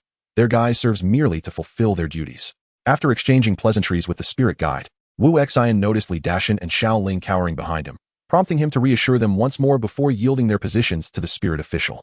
Since that is the case, might you accompany me to the underworld? Do not misunderstand. It is my duty to ensure a safe passage without confinement. Very well. Let us proceed together, Wu Xian consented, gesturing for the spirit guide to lead the way. The spirit official said no more and continued onward, with Wu Xian's group trailing behind. As the mist thickened around them, it signified their approach to the underworld. Xiaoling silently grasped Li Dashan's hand, walking side by side. She appeared relaxed, while Li Dashan was visibly tense. Before long, they arrived at the city god temple of Xingqing Prefecture, where the incense coalesced into a golden glow. Through the haze, the inner sanctum of the underworld became discernible, resembling the temple itself, bustling with spirit officials and a myriad of structures. The realm of the underworld was far grander than the temple. It encompassed various government offices, prisons, residences for spirits, and an extensive ghostly labyrinth, marking a distinct boundary from the mortal realm, where the temple merely served as the gate to the underworld. Li Dashan instinctively tightened his grip on Xiaoling's hand. It was nighttime, the prime time for activity in the underworld. As Wu Xian's group approached the entrance, other spirit officials emerged, recognizing that a living person had entered their domain, signaling that this was no ordinary visitor. "Greetings, esteemed master. May I inquire as to your purpose for visiting?" Wu Xian pointed toward Li Dashan and Xiaoling. "I have come to escort them for their final journey, and I have some acquaintance with the city god. Thus I thought to pay a visit as well." The spirit official was taken aback, realizing the visitor had ties to the city god. Observing the two accompanying spirits piqued his curiosity. Could they be benefactors, deserving of a celestial guide? The accompanying spirit guide also appeared astonished. "Please, esteemed master, wait a moment while I notify the city god." Since this celestial being was visiting the city god, he deemed it necessary for the latter to come forth to receive him. Shortly thereafter, Wu Xian, along with Li Dashan and Xiaoling, was invited into the main hall of the underworld. The spirit officials treated them with respect, unlike how one would treat a mere criminal. However, Li Dashan and Xiaoling remained apprehensive, akin to how mortals feel in the presence of authority. This was Wu Xian's first encounter within the underworld, and he could sense the oppressive atmosphere filled with resentment and bitterness swirling around them. Before long, the city god, Li Song, arrived accompanied by several officials of the underworld. Upon seeing Wu Xian, the city god first bowed in greeting before taking his seat at the main position and reviewing the yin-yang register prepared earlier. The register shimmered with divine light, chronicling the lives of Li Dashan and Xiaoling. After about a quarter of an hour, the city god handed it to a literary official to read aloud. Once the literary official had recounted the life stories of Li Dashan and Xiaoling, Wu Xian finally grasped the intricacies of their fates. It was revealed that when Xiaoling was merely 2 years old, during the conflict between the Western Xia and the ghostly armies, her father had ventured out to seek work, only to fall victim to bandits led by Han Hu. Li Dashan had been present at that time, while Xiaoling's mother succumbed to despair shortly thereafter, leading to Xiaoling's sale to Huiqing. Eventually, Han Hu's gang was vanquished by Wu Xian, leaving Li Dashan alone, who thereafter became a figure of justice. Xiaoling had learned of Li Dashan and Apos, as passed from Changyin and, by chance, encountered him on the road to Xingqing Prefecture, igniting a desire for revenge. Yet she struggled to find the opportunity. The principle of justice necessitated that wrongdoing be addressed. Thus, Li Dashan was sentenced to endure 10 lashes of the soul whip. If his spirit remained intact, he would be granted an additional 40 years in the underworld, becoming a registered inhabitant of Xingqing Prefecture. Xiaoling would receive a similar fate, with 50 years in the underworld, also registered in Xingqing Prefecture. "What do you all think?" the city god Li Song inquired, surveying the room for consensus. Once the officials of benevolence and punishment, along with the civil and military judges, acknowledged this decree, the verdict was announced. As for Li Dashan and Xiaoling, there were no objections, and upon the spirit officials taking them away, the judges withdrew. The city god Li Song then approached Wu Xian, offering another bow. "I apologize for the earlier oversight." Wu Xian smiled and returned the gesture. "No need for concern. This is my first experience witnessing the judgments of the underworld, and it is quite fascinating. If it is not too much trouble, shall we converse in the rear hall? That would be delightful." As they settled into the rear hall, Wu Xian began to discuss the changes that had transpired in Xingqing Prefecture over the past decade. "City god, you must be quite busy lately. Indeed, it is perplexing. There has been a sudden influx of unjust deaths in Xingqing Prefecture, and the various officials and spirit guides are nearly overwhelmed. Strangely, there are numerous new ghostly residences, yet they remain uninhabited." Wu Xian, intrigued, interjected, "Is that so? You see, the establishment of these ghostly residences is typically not orchestrated by our underworld. They are determined by the living relatives who burn offerings or based on the location of the deceased's grave. These residences connect the graves to the world of the living for the purpose of receiving offerings from their descendants. However, it is peculiar that we have yet to capture any of these spirits, yet someone has erected monuments for them in the mortal realm. Would you not find that strange?" Wu Xian understood, realizing that this was likely due to the dissipating mist of illusions, causing a discrepancy in the memories of the living and the spirits. In other words, the living were aware of their relatives' deaths and erected monuments, while the underworld remained oblivious. "Then, city god, it would be prudent to prepare for this situation. From what I observe, many souls have departed Xingqing Prefecture. Chapter 84. Chang Chunzi, please, esteemed immortal, speak candidly. The city god, startled, rose and bowed towards Wu Xian, clearly taken aback. Observing the atmosphere in the Qingxing Prefecture, Wu surmised that nearly half of its inhabitants had become ghosts. It seemed that all beings, both divine and spectral, were gradually awakening, leading to the recent illusion of a rising number of wrongful deaths. Are you suggesting that we have all fallen under some illusion? That those individuals have long since perished? City god Li Song gazed at Wu Xian in shock. As a deity, protected by the power of incense and wishes, he was astonished to find himself ensnared in an illusion, unaware of how long he had been lost. Indeed, this predicament was orchestrated by a fog demon of semi-divine cultivation. However, it has now been captured by me, and the fog enveloping the western regions will gradually dissipate, although perhaps not immediately. Li Song resumed his seat, his expression still one of disbelief. The involvement of immortals hinted at profound dangers, and his gaze towards Wu Xian grew more reverential, recognizing him as a true immortal. Who would have thought such a formidable demon could exist in the western regions? I am grateful for your intervention, otherwise. Li Song expressed his gratitude on behalf of the people. There is no need for such formality, city god. I actually came here today to inquire about your knowledge of the Tai immortal sect. Wu Xian pondered for a moment, refraining from disclosing that the fog demon was indeed linked to the Tai immortal sect, as he felt he lacked sufficient understanding of their actions. Additionally, the sect's patriarch had yet to make an appearance, and it would be unwise to provoke a conflict between the divine and the immortal realms. As for the Tai immortal sect, my knowledge is rather limited. I am aware it is a renowned sect in the western regions, and its founder is said to be a great master named Du Yizhenjuan. Oh, I recall hearing he possesses a talisman of imperial sealing, though I cannot vouch for its authenticity. The city god, wise and perceptive, sensed something amiss but chose not to confront it directly. Instead, he shared what he knew with Wu Xian. However, aside from the name Du Yizhenjuan, the information was quite commonplace. It seemed the immortal path had been hidden away for too long. Even the ghostly deities of the divine path were not well informed. Isn't Chang Chunzi a disciple of the Tai sect? It might be more prudent to consult him. However, I have heard that Chang Chunzi has not ventured out for quite some time. I have heard some things about him as well. His standing appears diminished compared to the past. Wu Xian smiled lightly, not overly concerned, when the city god continued. Indeed, with so much transpiring, it is only natural for him to be overlooked. It has been half a year since he last emerged. I once visited him, and he seemed quite unhinged. The city god reminisced about Chang Chunzi with a hint of lament. Alas, it appears to be the work of that fog demon. Unhinged? I cannot be certain. After all, he is a practitioner. During my last visit, he kept muttering about falsehoods.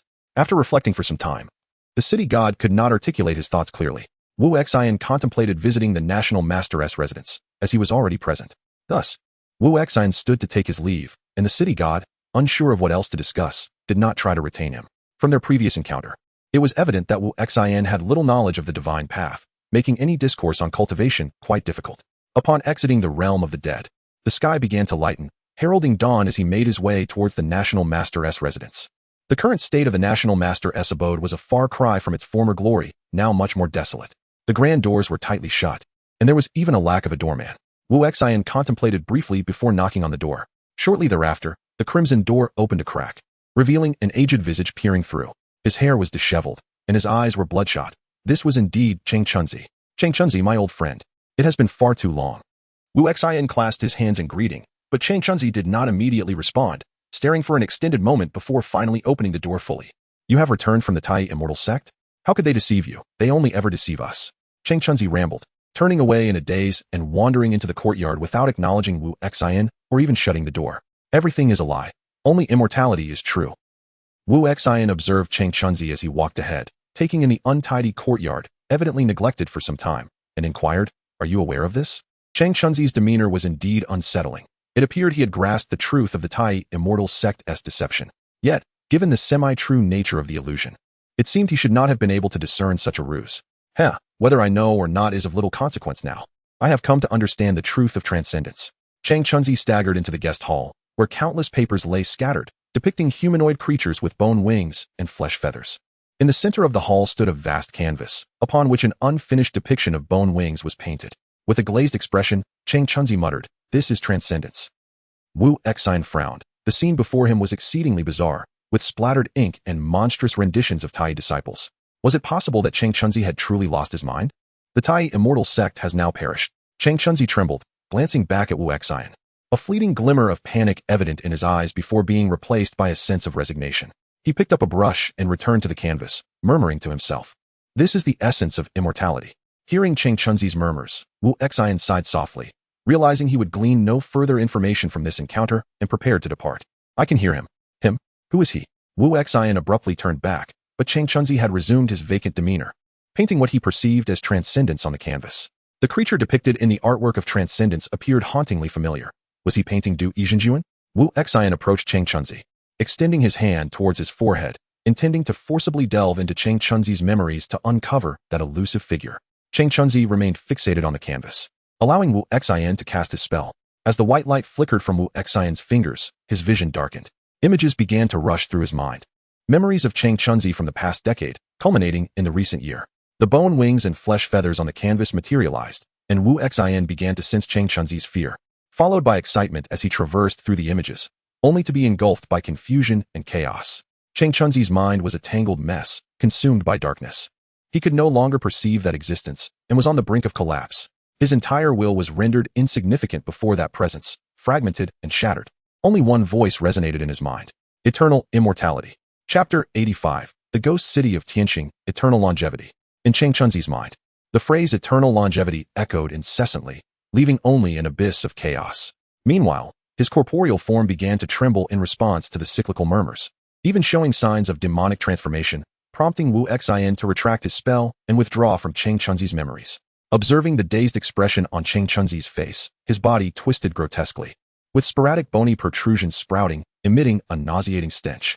Wu Xian sighed softly and unleashed several strands of sword energy that coiled around Chang Chunzi, retracting them as he pointed his sword. Ultimately, he deemed him a calamity. Allow me to escort you on your final journey. The crystalline vortex of sword energy suddenly constricted, instantaneously shattering the half-human, half-demon Chang Chunzi into fragments, leaving no trace of his soul. The accompanying paintings were likewise torn to shreds by the sword energy, erasing all remnants. Casting one last glance at the desolate National Master's residence, Wu Xian ascended a beam of sword light and directed his course towards Jinshi City, bringing the affairs of Xingqing Prefecture to a close. He now aimed to conclude matters concerning the fog demon. The sword light sped forth, swifter than the cloud summoning technique. Upon passing through Huijing Prefecture, Wu Xian discerned an ominous city below, recalling the construction mentioned by Li Tianqing. He thus descended into the forest outside Huijing Prefecture. At that moment, it was noon, the yang energy flourishing, allowing him to observe clearly above the trees where ghostly clouds thickened, rendering the forest and Appos' temperature rather low. Venturing deeper into the woods, he encountered a regiment of armored ghost soldiers marching in formation, holding parasols, their feet shrouded in swirling ghostly energy, patrolling towards Huijing Prefecture, seemingly substituting for the responsibilities of its underworld officials. After traversing a distance, he spotted another squad of ghost soldiers and heard cries of despair. They were besieging two bizarre beasts. These creatures, resembling neither wolf nor dog, boasted skeletal feathers and fleshly wings, hairless and deformed, ferociously battling the ghost soldiers without yielding an inch.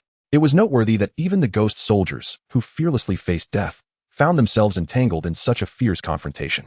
The vitality of those beasts was indeed formidable, as they continued to resist despite being drained of their essence by the ghosts. However, when had such monsters appeared in the Western Xiao? Observing this scene, Wu Xian refrained from intervening, silently assessing the beasts and Appos' vitality and capabilities until the ghost soldiers finally exhausted them. After their demise, he quietly departed. Upon halting once more, he found himself outside the ghost city. Through his mystical vision, the surroundings transformed. At that moment, the city walls, streets, buildings, and all the spirits within materialized, resembling an ordinary city in every aspect. Wu Xian began to comprehend the current structure of the ghost city. Besides the initial ghost generals and soldiers, it was also populated by lost souls and wandering ghosts from various locales. This confirmed that Li Tianqing was indeed fulfilling his earlier promise by governing the underworld officials of Huijing Prefecture. Looking up, the four characters Tianqing Ghost City came into view.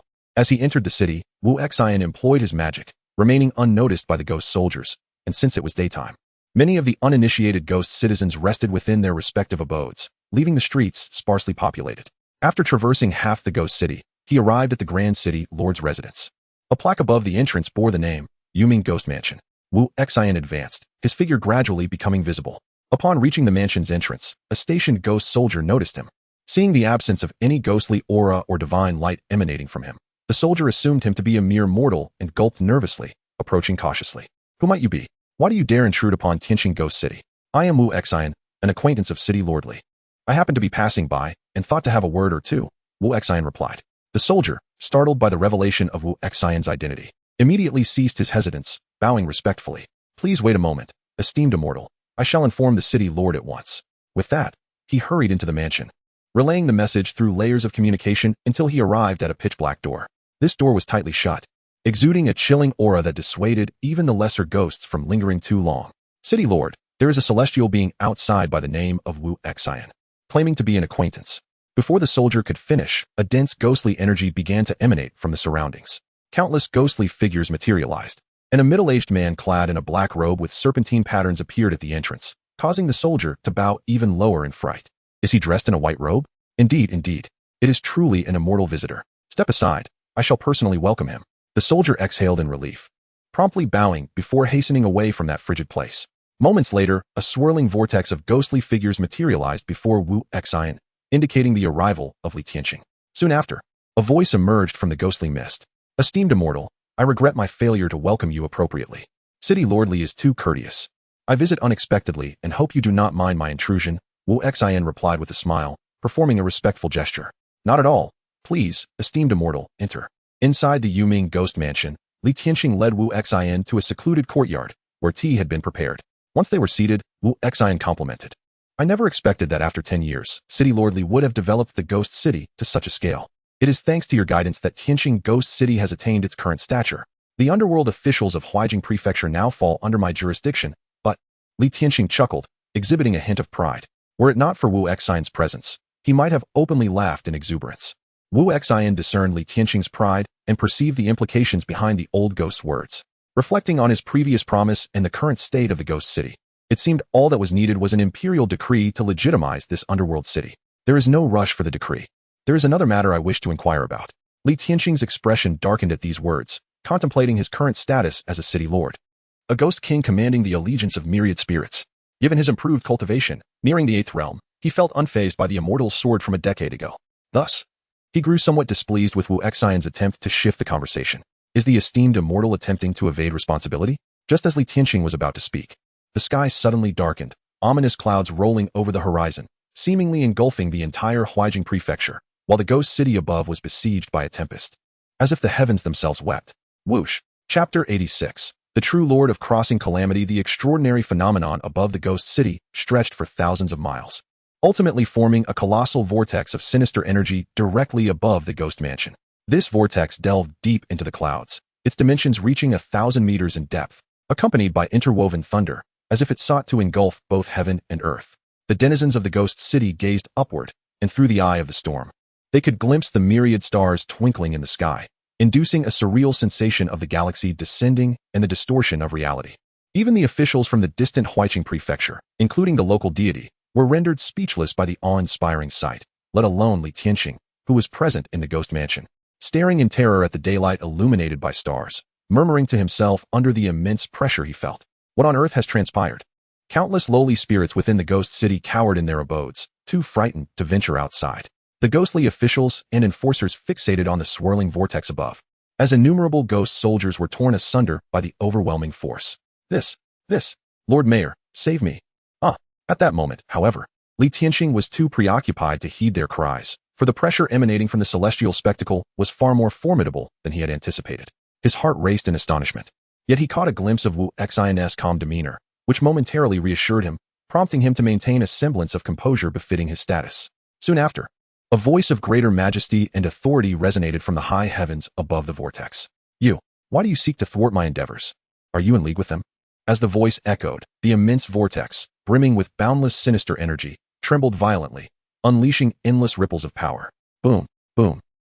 Waves emanating from the vortex, imbued with the will of the heavens, spread outward, shattering all spirits they touched. Even the ghosts within their abodes sensed an imminent erasure. The inhabitants of Huaijing Prefecture experienced a cataclysmic sensation. Had it not been for the local deity's desperate protection and the fact that the mortal realm was not the primary battlefield, that thunderous roar might have resulted in widespread devastation. Within the ghost mansion, Li Tianqing trembled uncontrollably, unable to even stand, crouching on the ground as he exerted all his strength to resist the overwhelming might. In stark contrast, Wu Xian remained unfazed, his brow slightly furrowed. Seemingly indifferent to the impending calamity, even taking the time to retrieve a gourd from his waist to sip some wine. In that moment, Li Tianqing finally comprehended the disparity between himself and Wu Xian. Compared to Wu Xian's serene facade, he felt like a mere jester. Senior, this is... Wu Xian's gaze pierced through the thick clouds, landing on a figure amidst the stars, a man in simple white robes adorned with a hairpin, who glared at him with an expression of fury. Coupled with the trembling jade vessel in his embrace, Wu Xian discerned the visitor's identity. It was the true Lord of Crossing Calamity, the venerable ancestor of the Tai immortal sect, a genuine immortal. Li Tianqing, upon hearing the name, anxiously looked skyward, yet saw nothing. Activating his ghostly vision, he perceived only chaos and overwhelming celestial might, leaving him horrified as he hastily lowered his gaze, not daring to look again. Having hidden away for nearly a decade, he had finally emerged, yet Wu Xian remained oblivious to who they referred to in his friend's words. Wu Xian recalled the indistinct figures he had witnessed within the Jade Vessel's celestial realm. If the true Lord of Crossing Calamity feared them, then he must surely know their identities. They are existences beyond the divine path indeed. Only by annihilating the divine path do we stand a chance. I am not mistaken. They are the ones who err, mere lackeys. You too. The true Lord of Crossing Calamity clutched his head in agony, his body instinctively resisting the urge to voice his thoughts, fixating his gaze on Wu Xian. You are no different from that group of bliss and tranquility. You all wish to impede me. Wu Xian perceived that the true Lord of Crossing Calamity was spiraling into madness and realized normal communication was futile. He intended to make another attempt, only to witness the true Lord pointing a finger toward him at the instant the words escaped his lips. The finger, imbued with the echo of thunder, gathered the chaotic energies around it, exuding an overwhelming force that pressed down like a mountain. Facing this singular digit, Wu Xian felt an existential dread, let alone Li Tianqing, who was crouched nearby, his thoughts frozen, devoid of any sense of time or space. Only pure terror remained. Alongside the advancing finger, should this finger descend, half the ghost city would surely meet its demise. Clang, a crisp sound of a sword's resonance pierced through the silence surrounding Li Tianqing, as if the vibrant hues of the world were restored in an instant. Struggling, he turned his head to see that the wild grass behind Wu Xian had somehow risen above their heads. The chilling sword energy and brilliance surged forth unrestrained. Go! With a gentle command from Wu Xian, the wild grass sword instantly vanished, transforming into a streak of light that soared to intercept the enormous finger, halting its advance. From a distance, it appeared as though a mere speck of light was standing against a colossal digit. Though the wild grass is diminutive, it can still shake the heavens. Wu Xian's expression turned grave as he formed intricate hand seals. This marked his first full-powered strike, countless sword energies spiraling upward, coalescing within the blade of wild grass. As Chi-Er's figure flickered past, spirit and sword energy fused seamlessly. Suddenly, the dim world brightened, and all the surviving spirits felt an overwhelming whiteness before their eyes, obscuring their vision. Only Wu Xian perceived the wild grass transforming into a slender white line, piercing the mountain-like finger. As the sword light ascended defiantly, the finger's manifestation shattered, and in a flash of lightning, it pierced through the true Lord of Crossing Calamity's right shoulder, even fracturing a portion of space itself. The true Lord spat a mouthful of blood, which rained down like crimson droplets, casting a look of disbelief at Wu Xian before panicking and casting his gaze skyward. Ultimately, he transformed into a streak of fleeing light, vanishing into the cosmos. The wild grass sword returned to its sheath in an instant, and the celestial phenomenon resumed its normalcy. Yet, Wu Xian acutely sensed a gaze sweeping over him, prompting him to quickly assist Li Tianqing to his feet, feigning nonchalance. Once tranquility returned, he exhaled a sigh of relief. Li Tianqing, filled with trepidation, grasped Wu Xian's hand, feeling a mix of helplessness and gratitude. To be treated with such courtesy by a true immortal made every ordeal worthwhile. Even if the ghost city were to fall, it mattered not. After all, a city could be rebuilt, yet the opportunity to ally with a powerful figure like Wu Xian was uncertain. I never anticipated that the ancestor of the Tai immortal sect would be a true immortal. Thankfully, you are here, or I would have been at a loss for what to do. Observing Li Tianqing's eager demeanor, Wu Xian, however, had no inclination to engage further. He smiled and said, Mayor Li, you are too kind. The city requires your stewardship. It would be best if you return. Allow me to ponder the matter of the ghost city's edict in solitude.